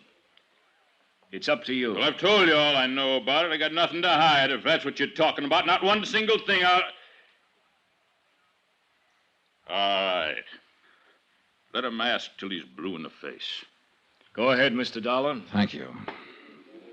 Captain Brawley, we've heard quite a lot about your last sailing for Yokohama, night before last. But there hasn't been any mention of the first time you started to leave, a little over a week ago. Had no bearing on this. Maybe not, but let's talk about it anyway. According to my report, you were 6 hours out of San Francisco when you radioed the Coast Guard to stand by. You had a cargo fire in number 2 hold. That's right.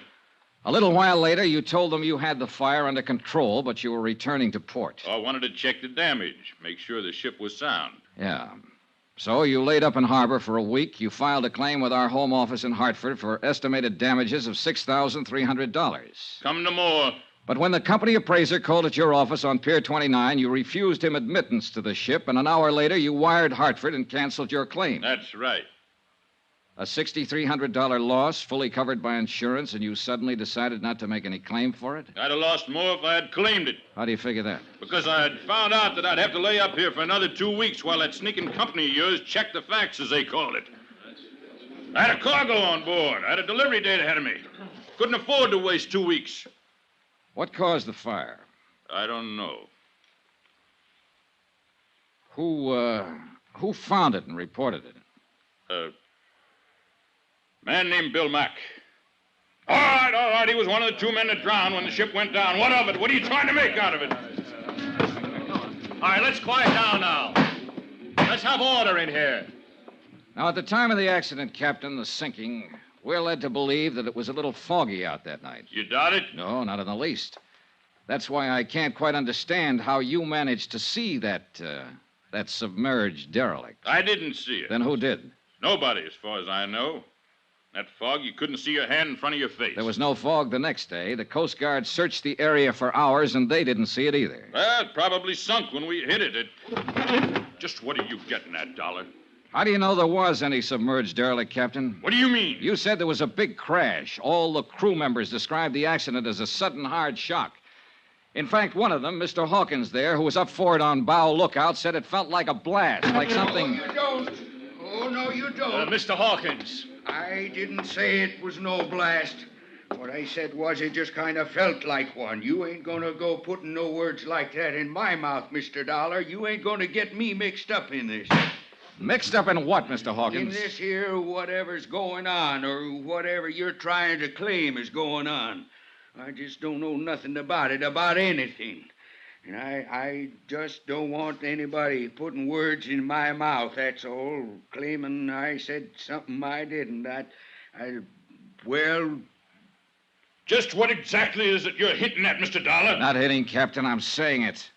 I don't think there was a derelict. I think the Molly Kate was sunk by an explosive charge placed in a hole. Are you accusing me of that? I'm not accusing anybody, not yet. All right, now let's settle down. Are you playing that sink my own ship just to collect a few lousy bucks worth of insurance? I don't know who did it, Captain Brawley, but I'm going to find out. And whoever it was, they're in it up to their neck. 2 men died when the Molly K went down, so this thing's a whole lot worse than just a crooked insurance racket. It's a case of cold-blooded murder.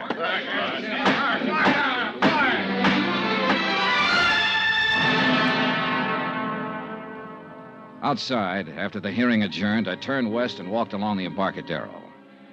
I looked at the crowds and the sunshine and the seagulls out over the bay. It was all brisk and bright and cheerful. But I felt cold in the pit of my stomach.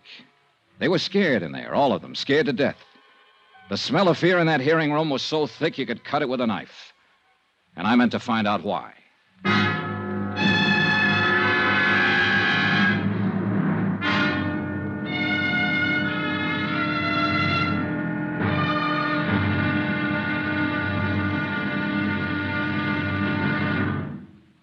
Now, here's our star, Bob Bailey, to tell you about tomorrow's episode of this story. Thanks. Tomorrow night, a strange girl and a strange threat. And a promise that's stranger than both.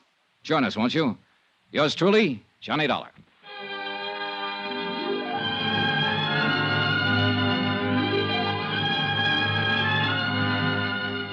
Yours truly, Johnny Dollar, is transcribed in Hollywood. Written by Les Crutchfield, the entire production is under the direction of Jack Johnstone. Be sure to join us tomorrow night, same time and station, for the next exciting episode of Yours truly, Johnny Dollar. Roy Rowan speaking.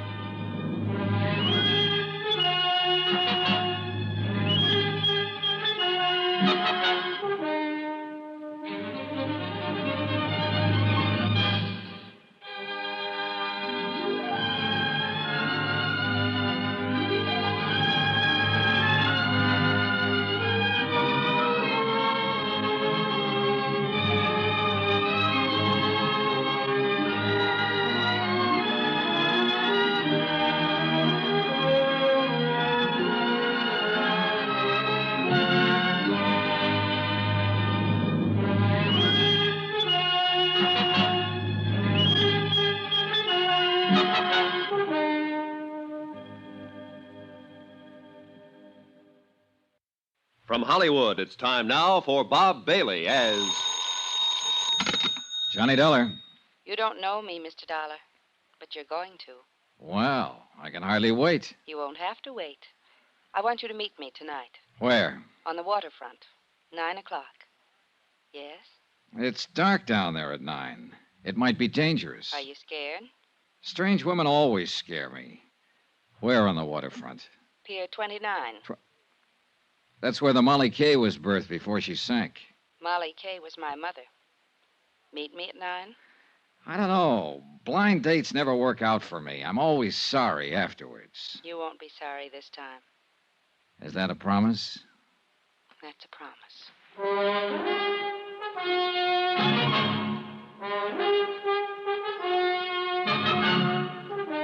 Tonight and every weekday night, Bob Bailey in the transcribed adventures of the man with the action-packed expense account.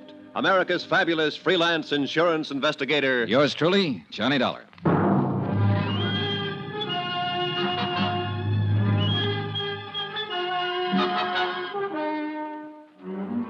From Special Investigator Johnny Dollar, present location San Francisco, to the Home Office, Marine and Maritime Casualty Limited, Hartford, Connecticut.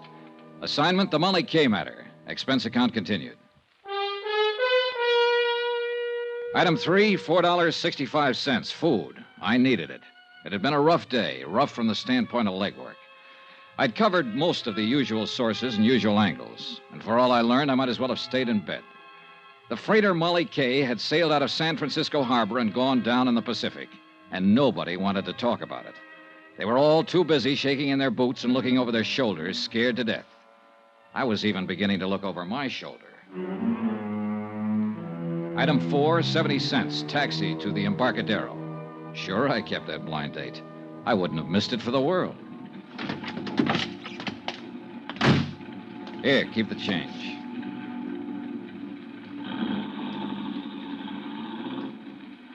It was dark and lonely along the waterfront.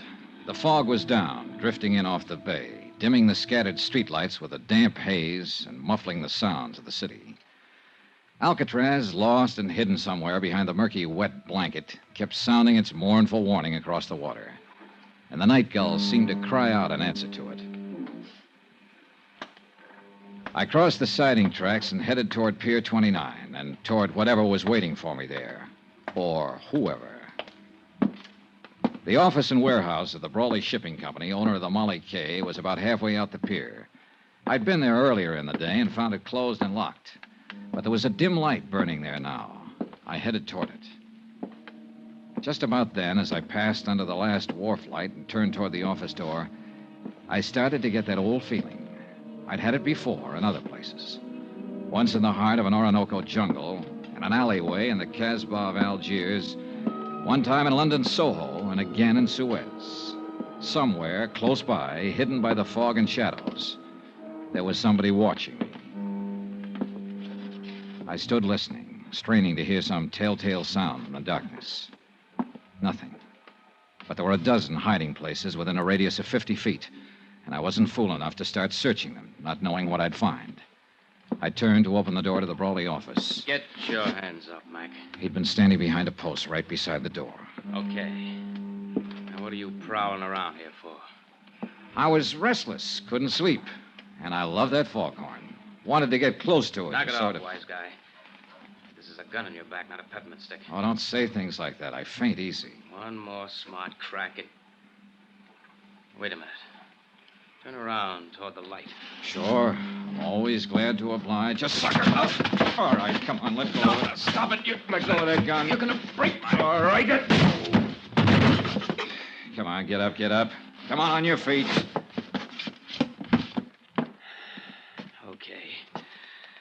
Okay, Dollar. So they're right about you. You are tough. Is that what they say? I've heard it around. And how come you jumped me? I didn't know it was you, not till you turned toward the light. Just saw somebody was prowling around the office here. Who's there? What's going on? It's all right, Ellen. Dean, what are you doing here?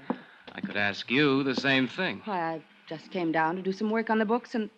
Oh, This is that insurance investigator, Johnny Dollar. yes, I know. What do you mean you know? I asked Mr. Dollar to meet me here tonight. Why? What are you up to? Nothing. I wanted to talk to him, that's all. Down here alone, at this time of night? Dean, suppose we talk about it tomorrow. Okay. That's the way you feel. It's not a matter of how... We'll discuss it tomorrow. All right. Oh, the gun, Dollar. Do I get it back? Oh, sure. Here you are. Don't let anybody take it away from you now. Don't worry. They won't. I'll see you tomorrow, Dean. Yeah. Yeah, sure. Come in, Mr. Dollar. I followed her into a suite of offices that were a lot plusher on the inside than they were on the outs. Mahogany paneling, leather chairs, rugs, sofa, an open fire burning. Small, but cozy, like the girl herself. So we talked. The weather, the fog, the weather yesterday, how we like San Francisco, sparring-type talk. Then finally came the tip-off that we were going to get down to business. Would you like a drink, Mr. Dollar? I poured scotch for both of us, and the clink of ice served as opening bell for the first round. Mr. Dollar sounds so oddly formal. Do you mind if I call you Johnny? Johnny it is. And you? Ellen Brawley. I guess I am a little slow in introducing myself. But it upset me. Dean being out there, I mean. And acting the way he did. You're Captain Brawley's daughter. Yes. As I told you on the phone, Molly Kay was my mother's name. Father thought the world of her. It broke his heart when she died. Later, he named his ship after her. And now the ship is gone, too. Yes. Ellen, what about this man you call Dean? How does he figure in this? Dean Sutton, he's an exporter. I've known him for some time. He's not usually the way he was tonight. Jealousy always makes a difference. Jealousy. Sure, it's stuck out all over him. He just does business with my father. It was his cargo that sank with the Molly Kay. Grain, bound for Japan. Oh, I see. I've gone out with him quite a lot, but he takes far too much for granted. I'm a free agent, Johnny. I call my own shots. Yeah, I guess you do. So tonight you call me. I've heard about the hearing. How you questioned my father. Accused him of sinking his own ship to collect the insurance. I didn't accuse him. It amounted to that, didn't it? I said I was sure somebody had done it. He put the shoe on his own foot before I even had it out of the box. What makes you so sure? Oh, a lot of little things that don't add up. What little things don't add up, Johnny? Oh, this and that. Did you know your father put a heavy mortgage on the Molly case 7 months ago? How did you find out? Bureau of Records, Maritime Division. Know when the mortgage comes due? Next month. He had to install new boilers. That's why he did it. And he'd have been able to pay it off after this last voyage. He'd also be able to pay it off after he collected the insurance and have a lot left over. You're wrong. You don't know my father. No, I don't. Do you know who holds that mortgage? A woman named Lu Tang. That's right. Better known as Shanghai Lou. She owns a nightclub up in Chinatown. Quite a girl. You know her? Very well. All right, Ellen, let's quit circling around and get to the point. What's on your mind? I don't know. Nothing, really, I guess. I just wanted to tell you that you're wrong. About my father, I mean. If the Molly K was sunk deliberately, he had no part in it. I'll make a note of that, even though your opinion may be a little bit prejudiced. Well... Are you leaving? Might be a good idea, don't you think? Wait. Johnny. Yeah? I was sort of hoping we'd be friends, maybe. Oh, I feel very friendly toward you. Do you, Johnny? As much as this. That much, Johnny? That's pretty friendly. I told you. I call my own shots. I know. But you didn't tell me you're engaged to Dean Sutton. I found that out from a newspaper file. It was all a mistake. It was his idea. I thought you always called your own shots. Don't go, Johnny. I promised you on the phone that if you came, you wouldn't be sorry. I'm not. Good night, Ellen. Outside on the pier, the fog was thicker than ever. The wharf lights were dim glows in the swirl of mist, and sounds, even close ones, were muffled and hollow. I couldn't figure Ellen Brawley, at least not completely, where she stood in this and the reason for the pitch she'd made. I left the pier and turned west along the Embarcadero. Mr. Dollar? Huh? Over here. Get out of the light.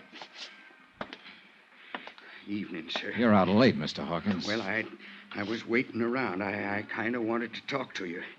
I saw you come in the taxicab earlier. All right, let's talk. I hope you don't hold it against me, jumping up in the hearing room that way, but I was scared. Scared of what, Mr. Hawkins? I don't rightly know. That's the trouble. But there's something strange going on, Mr. Dollar. And it ain't safe for a man to let on he notices. The whole crew feels the same way.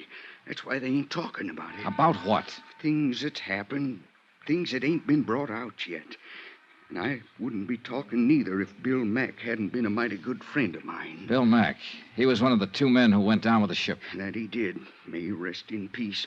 But you're wrong, Mr. Dollar. There wasn't 2 men. Bill was the only one. What? That Chinese steward, Benny Wong, he didn't drown. He was in that lifeboat that got to shore. Then the men in the boat knew it. Why didn't they say so? Well, they was scared to. He disappeared later, and they was all scared to say anything. I don't know what's happened to him since... Here, back of this wall. Keep your head down. I crouched behind the concrete tide wall, my gun drawn, and peered into the darkness, trying to catch some sign of movement behind the blanket of fog, listening for some faint sound that might be the giveaway. Nothing. And to go hunting in those shadows against somebody who knew the waterfront would be about as healthy as stepping out in front of a truck. I gotta get out of here, Mr. Dollar. I gotta get away from here. Hawkins, wait. I ain't doing any more talking. And it won't do you no good to ask. They know every move a man makes. I got nothing more to say. All I want is to stay alive. So that was that. Fear again. He was scared to death. And I couldn't very well blame him. That shot had come close. But there was one thing Hawkins hadn't thought of. I had, and I didn't like the thought. That bullet might not have been meant for him. It could have been aimed at me.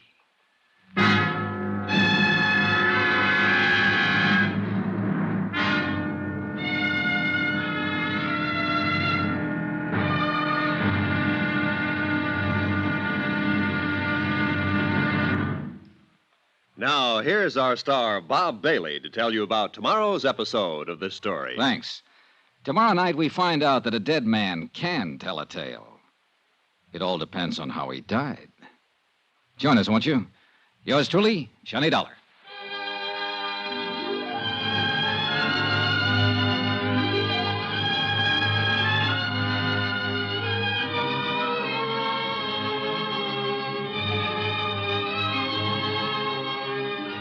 Yours truly, Johnny Dollar, is transcribed in Hollywood.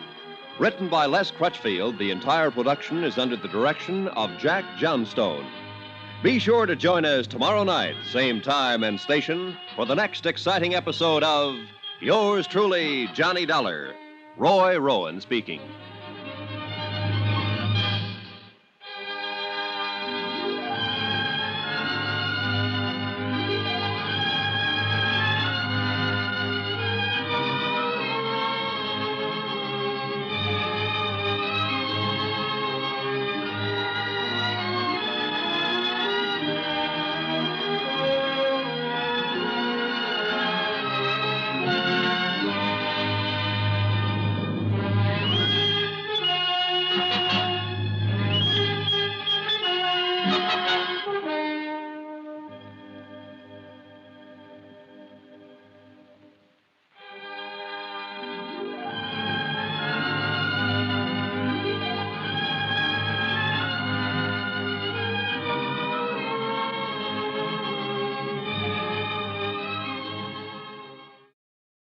From Hollywood, it's time now for Bob Bailey as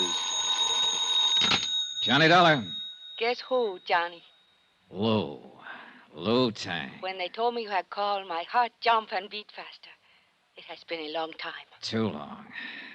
Hey, look, I want to see you, Lou. Where are you? They only gave me a phone number. It's a waterfront bar, foot of Drum Street. Sailors hang out. Then I'll call a taxi. No, wait there. I've got a drunk on my hands. Well, get rid of him. Or of her. Can't do it, honey. This is a valuable drunk. You wait. I'll get there as soon as I can. And look, will you do me a favor, Lou? Anything you want, Johnny. Well, there's a man named Benny Wong. I think he's been hiding out in Chinatown for the last 2 days. Can you find him for me? So that is why you're here. The sinking of the Marley K. That's right, Lou. Too bad, Johnny. I'm sorry to hear that. Awfully sorry.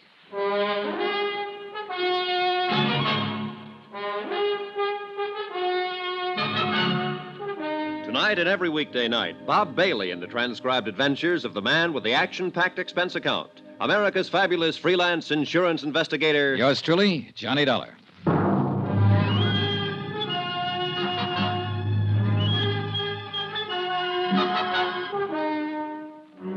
From Special Investigator Johnny Dollar, location San Francisco, to the Home Office, Marine and Maritime Casualty Limited, Hartford, Connecticut. Assignment, the Molly K matter. Expense account continued. Item 5, $11 even. Drinks. Consumed by one Josiah Hawkins, able-bodied seaman. Last berth, ship's carpenter on the freighter Molly K. And Hawkins was scared half to death. So the fear worked against the liquor, and the drinks weren't doing much good. Who was you talking to on the phone? A friend.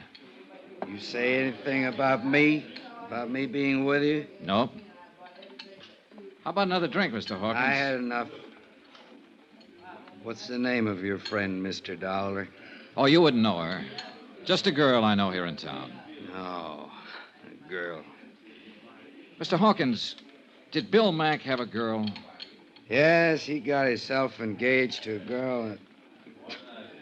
I know what you're aiming at, Mr. Dollar. You're trying to play on my sympathy. He was your friend. That he was. One of the best. And now he's dead. Drowned in the Pacific when the Molly K went down. Whoever sank her is responsible for his death. You could help me if you would. It wouldn't bring him back. I gotta think of myself. You're in more danger before you talk than you'd be afterwards. The whole idea is to keep you from talking. Huh? Sure, there's sense in that, all right. Somebody shot at you out there on the docks, tried to kill you. You'll never be safe as long as they're running loose. Well, Mr. Hawkins? The Molly K was sunk deliberate.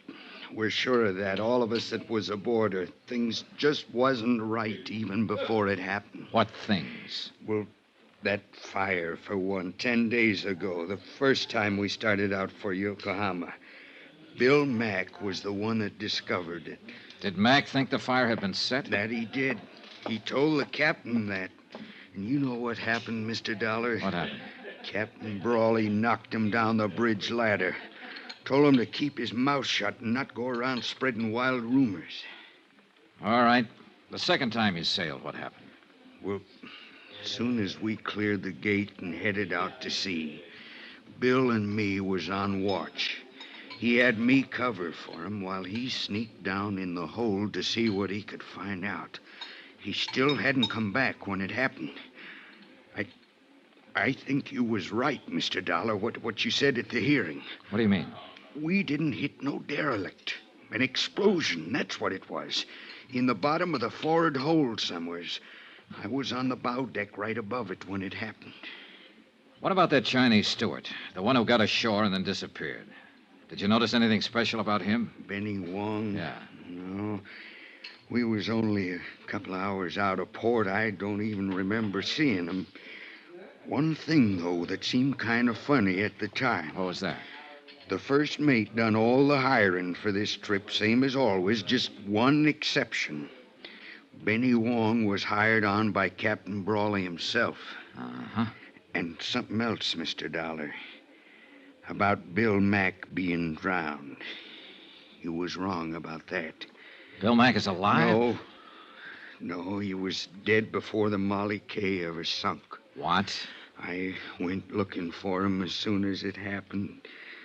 And I found him down on the lower boat deck, lying in a pool of blood. Somebody'd cut his throat.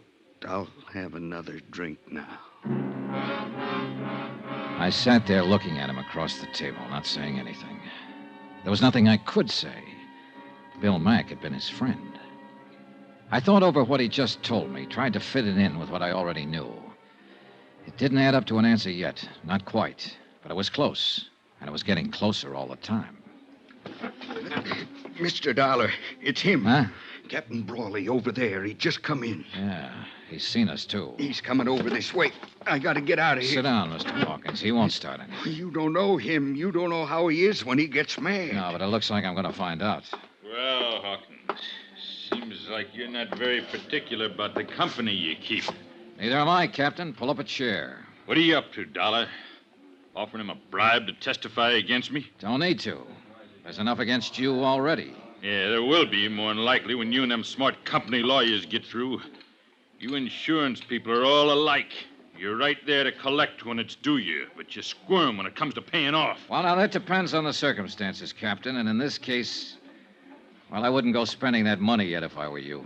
That's what you've been telling them, huh?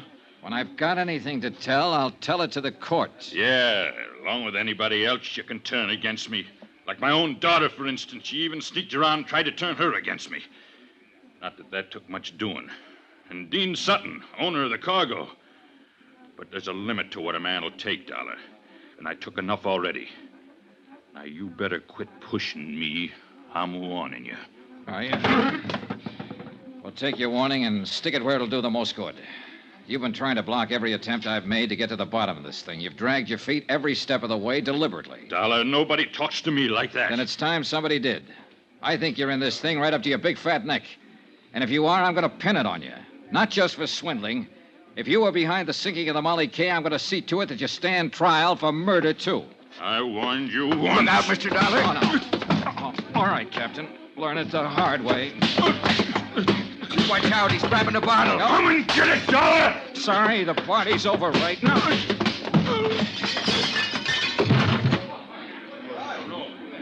You better get out of here, Hawkins. He's not going to feel very friendly when he comes to. You're the only man I ever seen stand up to him, Mr. Dollar. There was one other one. Bill Mack. I left Captain Brawley lying there on the floor. They were throwing water on him when I walked out. I hadn't wanted the fight, but there'd been no choice. And it had given me one new fact to fit in. The captain's coat fell open when he hit the floor, and I saw he was packing a gun. Expense account, item 6, 80 cents. A taxi fare to Chinatown and a rendezvous with Lou Tang. Shanghai Lou. A strange woman, this one. Wise, shrewd, and alert. Hard and tough when she feels that way. Soft as a kitten when she feels that way. Her nationality, history, age, nothing certain about any of that. But there's one thing that is certain. She's the most beautiful woman I've ever known. It is good to see you, Johnny. How long has it been? Last year, Lou, in Paris. How could you forget? I didn't forget. I only wanted to see if you had. Kiss me, Johnny. Oh. I came here to talk business. Oh, business. I don't feel like talking business. Simmer down, baby. Let's get married. All right. But first, When? let's... tomorrow. Now, if Why you... not tonight? It's too late. We'd have to wake somebody up. Always problems, reasons. I don't think you even want to marry me. Sure I do. I've been mad, too, for years. Then why didn't you in Paris? Lou, it's no time to go into that again. Look, I'm on a case, a rough one. And it's just possible that you may be mixed up in it. Johnny, I did not sink the Molly case, so there you are. That takes care of the business. Let's get married. Will you sit back down there? That does not take care of the business. What more do you want to know? Several things. Benny Wong, for instance. That man you asked me about? Yeah, they said he went down with a Molly K, but I found out different from one of the crew. I have not found Benny yet, but I have people looking, so why don't you and I... Lou, I've known you too long. You're not fooling me. Fooling you? The patter is good, but it's not covering the fact that you're bothered. You've always bothered me, Johnny. That's not it. How do you figure in this thing, Lou? I don't really know what you mean by this thing, Johnny. You had a pretty heavy stake in the Molly K. $100,000 mortgage loaned to Captain Brawley. A sound business deal, that's all. I have investments in many ships that sail out of San Francisco. Ah, and of course the investment was covered by insurance. Naturally. I made sure of that before I advanced the loan. Don't let the soft brown eyes fool you, Johnny. I'm a hard-headed businesswoman. Yeah, I know. It was a business deal, nothing else. Showed every chance of being a profitable voyage. He was carrying a cargo of wheat. The Tokyo grain market has been advancing steadily for 3 months. As to what happened, I don't know anything about it. I don't understand it. That's straight, Johnny. That's all I know. What about this fellow, Dean Sutton? Do you know him, Lou? I've met him. I understand he's engaged to Captain Brawley's daughter. But beyond that... Pardon me a moment. I'll see who it is. The visitor was a young Chinese lad. She stepped outside to talk to him, and I lit a cigarette and waited for her. I thought over what she'd said, tried to see behind it, and to decide whether to believe it or not. Lou Tang was not a person you could push. I stood up when she came back into the room. You're not leaving, Johnny. Yeah, I think I'd better. Will you see me tomorrow? You know I will. What if I were mixed up in this? Would you send me to jail? You know the answer. Yes. And you're the only man I know who would. I'd be gentle about it, though. I think you really would. You're sweet, Johnny. Awfully sweet. I'm a doll. I've made up my mind to take no part in this, to stay completely out of it. But I'm going to tell you something. What do you mean? That man who just came to the door, I've had him out looking for Benny Wong. Has he found him? Not yet. But he's found out something about him.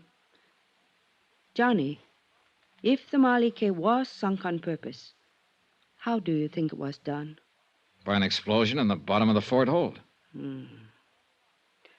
Benny Wong was a demolition sergeant during World War II. He's rather well known as an expert on explosives.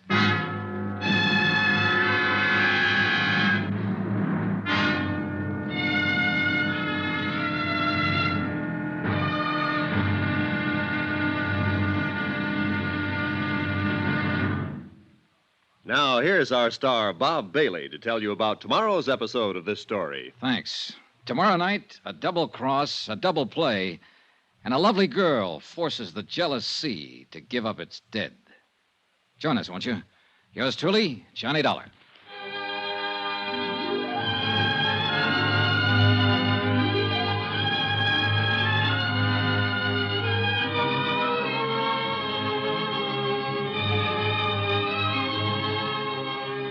Yours truly, Johnny Dollar, is transcribed in Hollywood. Written by Les Crutchfield, the entire production is under the direction of Jack Johnstone. Be sure to join us tomorrow night, same time and station, for the next exciting episode of Yours truly, Johnny Dollar. Roy Rowan speaking.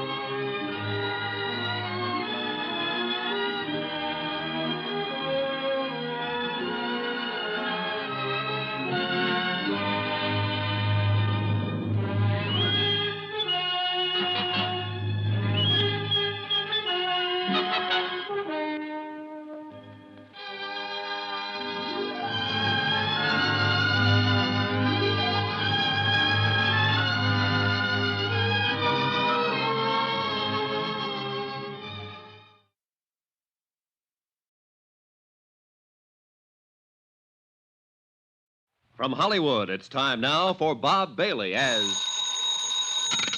Johnny Dollar. Hi, Johnny. Dan McKay, Harbor Police. Dan, I was planning to drop by and see you about the sinking of the Molly K, but I've been pretty busy since I got here. Yeah, so I've heard. Johnny, you're under arrest. What did I do? Park in a red zone, walk in the grass? I'm not kidding. I mean it. Oh, what's the charge? Now, let's see. Assault and battery, aggravated assault, assault with intent to do bodily injury. Hold it, Dan. That's enough. But you want to know who signed it? I already know. That's practically an admission of guilt. You know that. But I've got witnesses. So is he. Huh? I think you'd better come down and talk about it. Or you'll send out the wagon, is that it? I'm serious, Johnny. All right, Dan. I'll be down.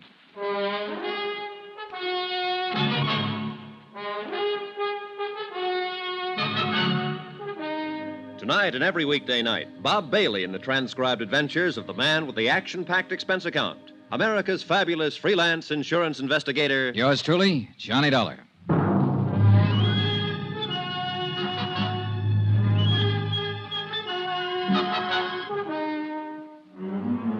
From Special Investigator Johnny Dollar, location San Francisco, to the Home Office Marine and Maritime Casualty Limited, Hartford, Connecticut. Assignment, the Molly K matter. Expense account continued. Item 7, a mere 60 cents. Taxi from my hotel to the foot of Market Street and headquarters of Inspector Dan McKay in charge of Harbor Police. I'd known Dan for years, well enough to realize that knowing him wouldn't make any difference. Not when he had a warrant to serve. I knew the charge wouldn't stick, of course, but it could slow me down. And I figured that was exactly why it had been filed. You may be right, Johnny. Maybe Captain Brawley did file charges just for nuisance value. Keep you out of his way for a day or two. That's exactly what he did. Nevertheless, the charge was filed, and a warrant has been issued. So what are you going to do about it? I know what I'd like to do about it. That's against the law, too. You know, you could be wrong, Johnny. Brawley may not be guilty of the Molly K sinking. I told you the whole story, Dan. The facts add up. What do you think? I think you've got an awful strong case, but it's still based on circumstantial evidence. Well, what else is there to base it on? The rest of the evidence is out past the harbor there, out beyond the Golden Gate, a mile below the surface of the Pacific. Yeah, I know. Most of the cases we handle here in the Harbor Division are like that. Well, then you can see the problem I'm up against. Yeah, I can see it all right. That's a big harbor out there, Johnny. Biggest natural harbor in the world. A lot of square miles of water. A lot of miles of shoreline. And a lot of ways of covering up a crime. As far as disposing of physical evidence, it's true. Body can be thrown into the bay, a weapon, so on. Sometimes we recover it, sometimes we don't. It's tough, Johnny. Yeah, I imagine. Real tough. Hey, That's the SS Maritonia, arriving from Ceylon, Java, the Philippines. She'll dock at Pier 14. The cargo is probably spices, mahogany, raw ore. Nice-looking ship. Beautiful. They drive me crazy, Johnny, watching them here from the window. I should have gone to sea. Oh, well. Anyway, since we don't have physical evidence in a lot of cases, we've learned to rely on other things. Such as? The human elements, Johnny. You've turned up a lot of facts, true. You've made a good deal more progress on this case than I have. Than you have? What do you mean? Tim O'Rourke sent me the report of the inquiry board. I've been working on the case ever since. Now, you got a pretty convincing bunch of facts. But I know Captain Brawley. By reputation, at least. Look, Dan, I know what you're getting at. People who know Brawley think he's honest. O'Rourke said the same thing. Right. Tough, hard, violent temper, a slave driver, but not a crook. An honest man can get under pressure sometimes, get pushed beyond his depth. It happens every day. Yeah, but Johnny, even then, he reacts according to his pattern. Hey, here's what I'm getting at. That murder on board the Molly K just before she sank, you said Hawkins told you the man had been knifed. Now, I can see Brawley slugging somebody with fist, club, or bottle, or even shooting a man. But not a knife. It's not in his nature. That's what I mean by human elements. And you're right, Dan. I agree with you. I don't think it was Brawley who killed him. Here's the way I see it. Brawley was pressed for cash. The mortgage on his ship was due in 30 days. He was carrying that grain for Dean Sutton on a contingency basis. He might not make any money, or at least not enough. He was probably doing it as a favor to his daughter. She and Dean Sutton are engaged. Yeah, I know, So Johnny. the first time out, he tried setting that fire on board. It didn't work. One of the crew, Bill Mack, discovered it before it got started. The Molly K returned to port, and Brawley filed an insurance claim. Then he got scared off an investigation and withdrew it. That's all guesswork, Johnny. So far, his second attempt, he contacted an expert on explosives, Benny Wong. And Benny pulled off the job for him, blew the bottom out of the ship and sank it. And what about the knifing? Well, Bill Mack was suspicious. He was prowling around the hold and caught Benny in the act of setting the explosive. Benny killed him, figuring the sinking would cover for him. But by accident, Hawkins stumbled onto the body before the ship went down. Well, that adds up, Johnny. It's hard to argue with you. I just can't see a captain sinking his own ship. It's been done before. Yeah, I know. Not everybody feels about them the way you do, Dan. And $500,000 is a lot of money. That's true. But 25 years of command means a lot, too. Deep sense of responsibility. Integrity. Oh, pardon me. Inspector McKay. Oh, yeah. Just a moment. It's for you, Johnny.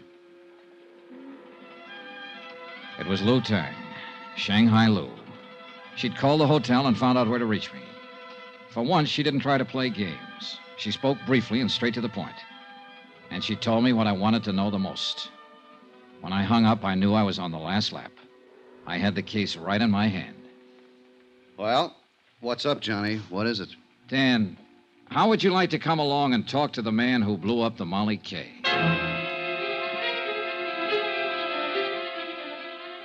Item 8, 80 cents. Another taxi. A short run from the foot of Market to Fisherman's Wharf. Lou Tang's spies had told her Benny Wong was holed up in a back room of the Fa Song Fish Company out on the docks. And they said he was scared, armed, and dangerous. There's the Fa Song layout, Johnny. Right there, the warehouse in the end. Yeah. Well, let's go around the gangway. Lou Tang said the room is on the back corner. Say, Johnny, why don't you wait here? Let me take him. This kind of thing is part of my job. But he's my pigeon, Dan. I found him first. There's a door at the back. That must be it. Yeah, only one it could be. Besides, I'm under arrest. If you left me alone, I might escape. Yeah, sure. You got a gun, Johnny? Yeah. All right. Let's go. We moved quietly up to the blank wooden door opening onto the gangway over the water. There were no windows in the back wall, so we were certain we weren't being watched from inside. We stopped at the door, and McKay reached for the knob and tried it gently. It's unlocked. Good. You ready? Yeah, go ahead. Hey, what? Hold it, police officers. Drop that gun. Drop it fast. This doesn't look much like Benny Wong, Johnny. No, it doesn't. Now, look here. What do you do, Dean? Go around with a gun in your hand all the time? You're making a mistake, Dollar. I don't know any more about this than you do. Any more about what? What are you doing here, Never Dean? mind, Johnny. Here's what he means. Huh? Oh. Well. So we don't talk to Benny. Shot 3 times. Yeah. Any one of the bullets would have done the job. You weren't taking any chances, were you, Dean? I didn't shoot him. I just got here. How did you know where he was hiding? I didn't. I didn't know anything about him. I got a phone call. Somebody said to meet them here. Said they gave me the lowdown on the sinking of the Molly K. What somebody? Who was it? I don't know. Man or woman? Man, I think. Voice was muffled, so I came here to meet them. And we find you standing over a dead man with a gun in your hand. I found him like that. I figured it was a trap. I don't know anything about it. Oh, no, of course you don't. You're just a babe in the woods. Hold it, having Johnny. Barking up a wrong tree. What do you mean? This man's been dead for several hours. Since early morning, I'd say. And he was shot with a .45. This gun of Sutton's is a .32. So that's that. Johnny, what was the caliber of the gun you saw Captain Brawley wearing? A .45, Dan. I'll put out a bulletin and we'll pick him up. Wind up. The bets were all in. There was nothing more ahead but the showdown. Dan tore up the warrant on me, of course, and I went back to my hotel room to wait it out. That seemed the safest place to be. Brawley would be desperate now, half out of his mind. And of all the people he hated most, I was number one. So I lay back on my bed and waited. I reached my gun from the lamp table, moved quietly over to the door, and took hold of the key. Who is it? Let me in, Johnny. Ellen. Just a second. Come on in. Has he been here, Johnny? Has who been here? My father. The last time I saw the captain, he was lying unconscious on a barroom floor. I just put him there. That was last night. Yes, I know. Well, what made you think he'd be here? I don't know. Guess I thought...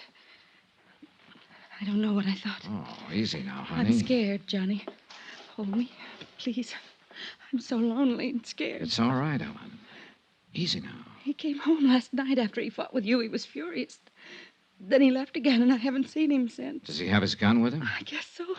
I don't know. I don't know anything. Help me, Johnny, won't you? Of course I will. Hold me tight. Kiss me. Ellen, Last honey, night look. when you kissed me, I wasn't scared then. I wasn't lonely. Look, honey, would you... Hold me, Johnny. Wait a second. Johnny Dollar. Dan McKay, Johnny. Yeah, Dan. We picked up Brawley on the waterfront a half an hour ago. Thought you'd want to know. What's he say? Denies everything. Says he was home asleep all night. Says his daughter will back him up.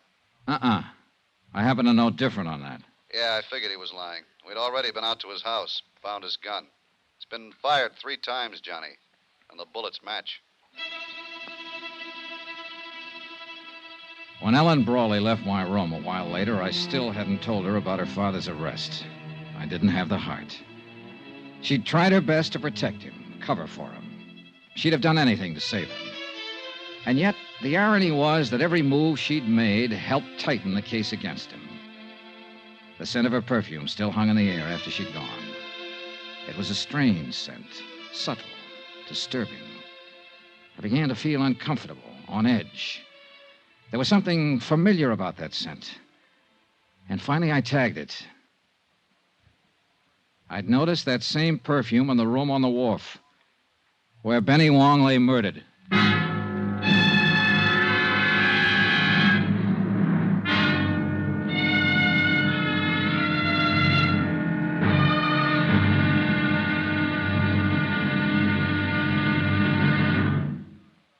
Now, here's our star, Bob Bailey, to tell you about tomorrow's episode of this story. Thanks.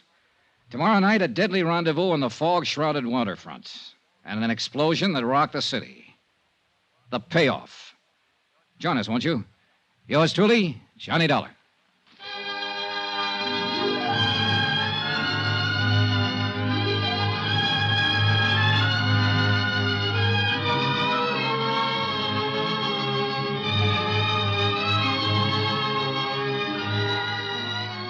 Yours truly, Johnny Dollar, is transcribed in Hollywood.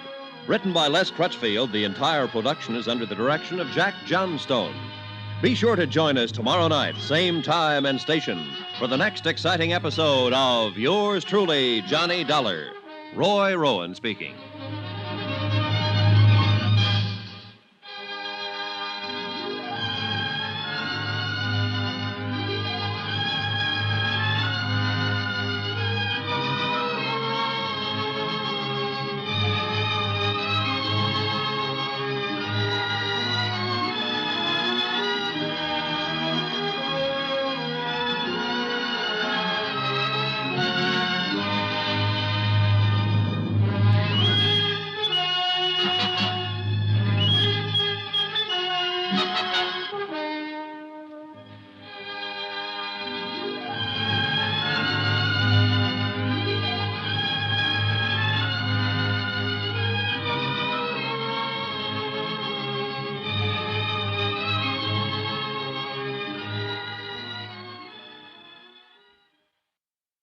From Hollywood, it's time now for Bob Bailey as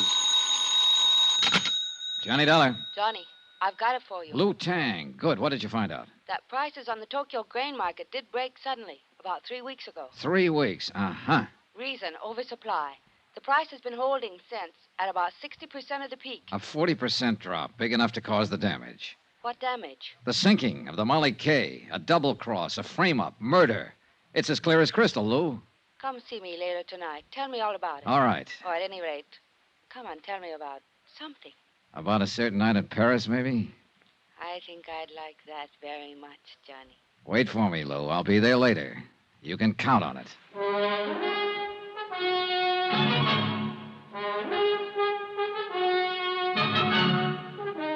Tonight and every weekday night, Bob Bailey in the transcribed adventures of the man with the action-packed expense account.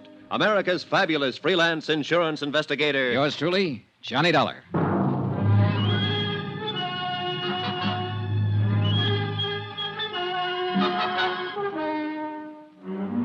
From Special Investigator Johnny Dollar, location San Francisco, to the Home Office, Marine and Maritime Casualty Limited, Hartford, Connecticut. Assignment, the Molly K matter. Expense account, final page. Item 9, 770, long-distance calls to Hartford and New York. I was pretty sure before I called, but I had to check on it.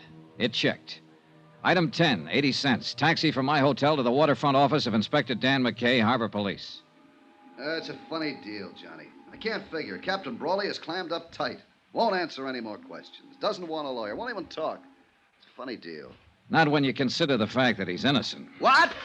What you said? I know. I argued the opposite. I was wrong, Dan. What is it, Johnny? Just plain stubbornness? No, but that's what it is with Captain Brawley. Maybe that's the tip-off, his stubborn bullheadedness. The human elements you mentioned. How you figuring it? If Brawley were in a money jam, he'd never scheme and connive at planning a thing like that of sinking his own ship. He's too stubborn. And besides, he wasn't in a jam, I'm sure of it. Well, no, wait a minute. He had a $100,000 mortgage to meet. I finagled some information out of the bank. The Brawley Shipping Company has a free balance of nearly $150,000 in cash assets. But look here, Johnny. No, you look. I started out with a motive, and I built a pretty strong case on it. Even you agreed. Everything pointed toward Captain Brawley. Sure, because somebody was helping things point toward him. What do you mean? It wasn't just the ship itself that was insured. I'm still lost, Johnny. Keep talking. All right, look. That cargo of grain was also insured by the owner with another company, not mine. And for top market value, full price. Yeah, well, keep talking. All right. The Tokyo grain market broke just 4 days before the Molly K was due to sail the first time. The shipper stood to lose nearly half his investment if the grain reached Yokohama at that time. Well, it didn't reach there. It's lying out there on the bottom of the Pacific. Net result, instead of taking a loss because of price, the shipper gets full price from the insurance company. It adds up, Dan. Yeah, it sure does. The shipper. I think Captain Brawley suspected him, too. That's what kept the old captain on the prod. His ship gone, under suspicion for the sinking, yet not wanting to hurt his daughter. He was caught right in the middle. But keep on holding him to make it look like we still think he's the guilty party. Well, it's that girl of his I feel sorry for, Ellen. She's the one caught in the middle. Yeah, I know. And it's going to be rough on her when she finds out. Engaged to a killer who's been using her to smash her own father. Great setup. Yeah. Well, I'll get a bulletin out. We'll pick up this Dean Sutton and bring him in. Yeah, but you know something? It's going to be awful hard to pin it on him. Need evidence, something definite. Look, why don't you let me have a go at him first? Oh, it's out of the question, Johnny. Of course, if you should happen to find him before we do, well... Yeah, I might just do that, Dan. In fact, I've kind of got a hunch I will. It was a hunch, but it might be a good one. I left Dan's office and walked east along the waterfront, following the long curve of the Embarcadero with its miles of docks and wharves. The night had settled down over the bay and the city, and with it a dark, damp blanket of fog, even heavier than the night before. And because of that and other reasons, I felt cold and lonesome and alone.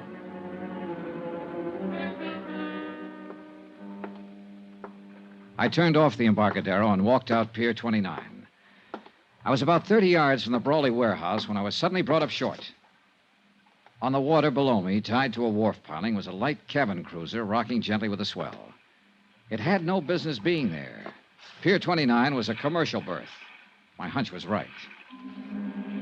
I moved quietly to the edge of the wharf and stood watching the little cruiser for several minutes. There was no sign of life, no sound. Finally, I climbed over the dock rail, down the wharf ladder, and stepped onto the deck. Still no sound, no movement. I moved over to the companionway door leading down below decks and reached out my hand for the latch. Then I stopped short, caught suddenly by a sharp feeling of danger. It wasn't a sense of being watched. It was deeper, more subtle, more vague. I tried to shake it off, reach again for the latch. Then the boat shifted slightly, and the dim glow from the wharf light overhead moved across the hatchway door. Inches in front of my face, I saw the glint of bare copper wires, all set to make contact if the door was open. One more move, and I'd have been blown sky high. That boat was booby-trapped. There was a light burning in the office of the Brawley Shipping Company. I knocked on the door, drew my gun, then I stepped back and waited. I leveled the gun on the door. Johnny. Are you alone, Ellen? Yes, of course. Come on, let's get inside. What is it, Johnny? Have you seen Dean Sutton tonight? I tried to find him, but I couldn't. My father's been arrested, charged with murder. Yeah, I know, honey. I came here to go over the company records to see if I could find something that might help him, anything. Ellen, Johnny, look. Look at this mess. Somebody's been here. Files dumped in the middle of the floor, papers all over the place. Yeah, looks like they're planning to start a bonfire. Say, tell me something, Ellen. Does Dean Sutton own a boat? Yes. A light cabin cruiser named the Piper. Why? It's tied up at the wharf. He's around here somewhere. Well, what of it? What do you mean? Your father didn't sink the Molly K. Dean Sutton did it. But he wasn't even on board. He didn't have to be. He hired an explosive expert named Benny Wong to do the job. He got your father to take Benny on as steward. That's the man they're accusing father of murdering. Dean is the one who did it, using your father's gun. But why? To collect the insurance on that cargo of grain. Oh, look, I know it's a rough deal, honey, and I know how you feel. But I guess your best bet is to chalk it up to experience. At least your father's in the clear now. I think I sensed it, Johnny. That something was wrong with Dean. Badly wrong. I guess that's why I felt like turning to you instead of him. Why I still feel that way. I think I'm going to cry. Then cry. Cry it out and get it over with. Come here, Ellen. I held her close and tried to comfort her. She pressed her face against my chest and whimpered like a hurt kid. I kept stroking her hair, breathing in the scent of her perfume. Perfume. The same perfume that had hung in the air of the room where Benny Wong was killed. The pieces shifted, fell into place again. The puzzle was finally solved, but too late. Because I could feel the muzzle of the gun she was pressing against my side. Easy now, Johnny. Turn around slow and get your hands up. That's the idea. Now stay that way. I'm a dead shot, Johnny. If you doubt it, ask Benny Wong. Right under my nose. Right from the start. How wrong can a guy be? As wrong as you were, Johnny. It had to be you. There was no chance for Dean to steal your father's gun and then return it. Not unless you were in on it with him. It was my idea. Dean's too weak to plan a thing like that. He has to be propped up and pushed. And you're just the girl to do it. You ought to know. Yeah, I do now. It's too bad. I like the way you kiss. Any chance of working something out, Johnny? Or are you too honest? So that's it. The next step is to get rid of Dean. And you've already got the trap set. Not yet, but I'll think of something. I'm clever, Johnny. Don't you think so? I heard footsteps coming along the wharf. Dean Sutton. I had only seconds to think of something, so I took a chance, edged back against the wall, inched over closer to the door. That's far enough. Don't push your luck. There's Dean coming now. He went after some gasoline. We're going to build a nice warm fire, and you're going to have a ringside seat. Come on in, Dean. We've got a visitor. Dollar. What do you know? So you walked right into it. Just like a The chance paid off. He walked between us, blocked Ellen's line of fire, and I jumped him. I grabbed him around the neck, held him as a shield, dragged him back out through the door, out to the wharf. Dean! Break loose! Let me get a shot at him! I was trying to get clear of the light before Ellen could blast me with that gun, and I made it. But Dean broke loose, came at me swinging. He slipped and staggered up against the dock railing. The railing broke, split in two, and we went over the side. We struggled back up to the surface. Dean's hands were clenched on my throat, and I couldn't break his grip.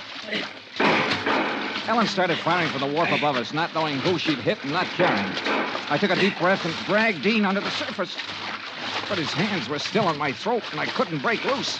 My lungs were bursting. My strength was going fast. I brought up my knee. He fell away from me. I was free to fight my way back up to the surface. I swam around in circles, getting my breath, watching for Dean, but he didn't come up.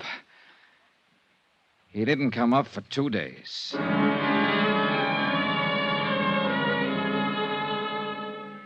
When I climbed up the ladder onto the wharf, Ellen was nowhere in sight. I heard somebody running toward me, saw the flashing red light back at the land end of the pier, and I knew why she'd left. Dan McKay and his boys. Johnny! Johnny! Yeah, over here, Dan. Are you all right, Johnny? Yeah, I'm all right. Do you see Ellen Brawley? Well, some girl ran up the wharf there toward that cruiser. That boat's got a booby trap on it. Come on, Dan. All right. What's she doing here? She was in on it, too. Dean's in the water, drowned, I guess. Look, there she is, climbing down off the wharf. Ellen, stop. She's on the cruiser. No. Ellen! She's gonna try... Look out! Get down! Flat on your face. If she opens that hatch...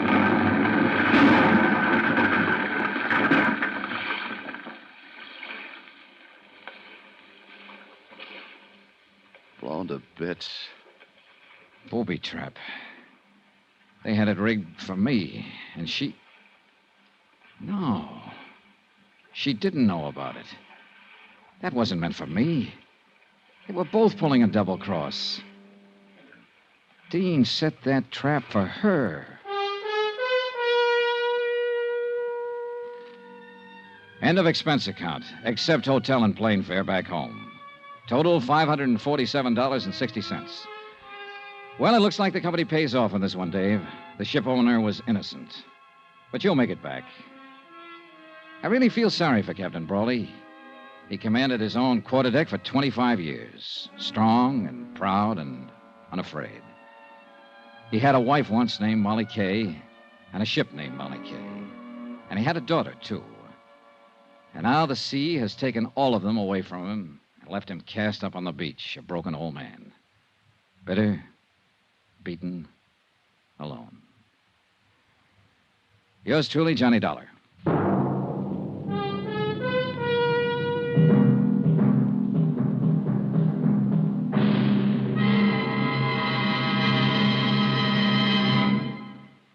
Now, here's our star, Bob Bailey, to tell you about next week's story. Thanks. Next week, the case of a man who didn't exist, except for one thing. He suddenly showed up. Join us, won't you? Yours truly, Johnny Dollar.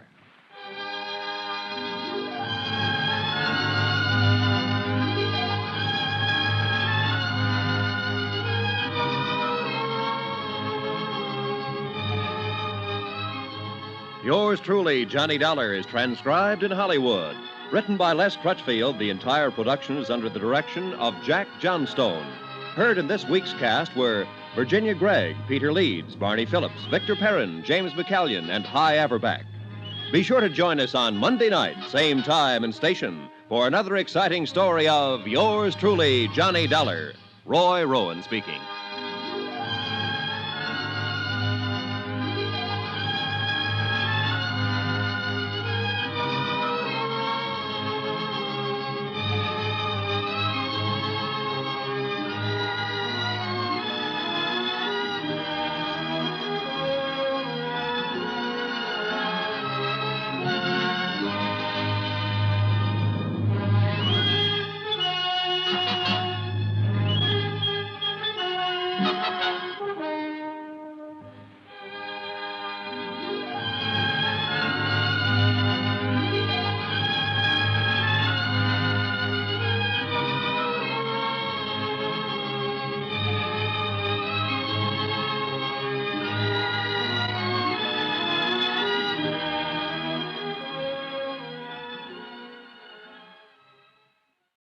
From Hollywood, it's time now for Bob Bailey as Johnny Dollar. Hi.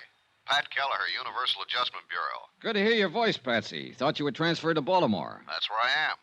Say, John, can you handle one for me? What kind of one? It's a life and accident policy Eastern Fidelity paid off 5 years ago. A man named John Reardon was the insured party.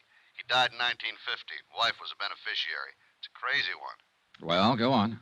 Eastern wants us to look into the matter QT. One of their officers has reason to believe Reardon is still alive. Why would he think that? Because he saw him 2 days ago. I'll get the first plane.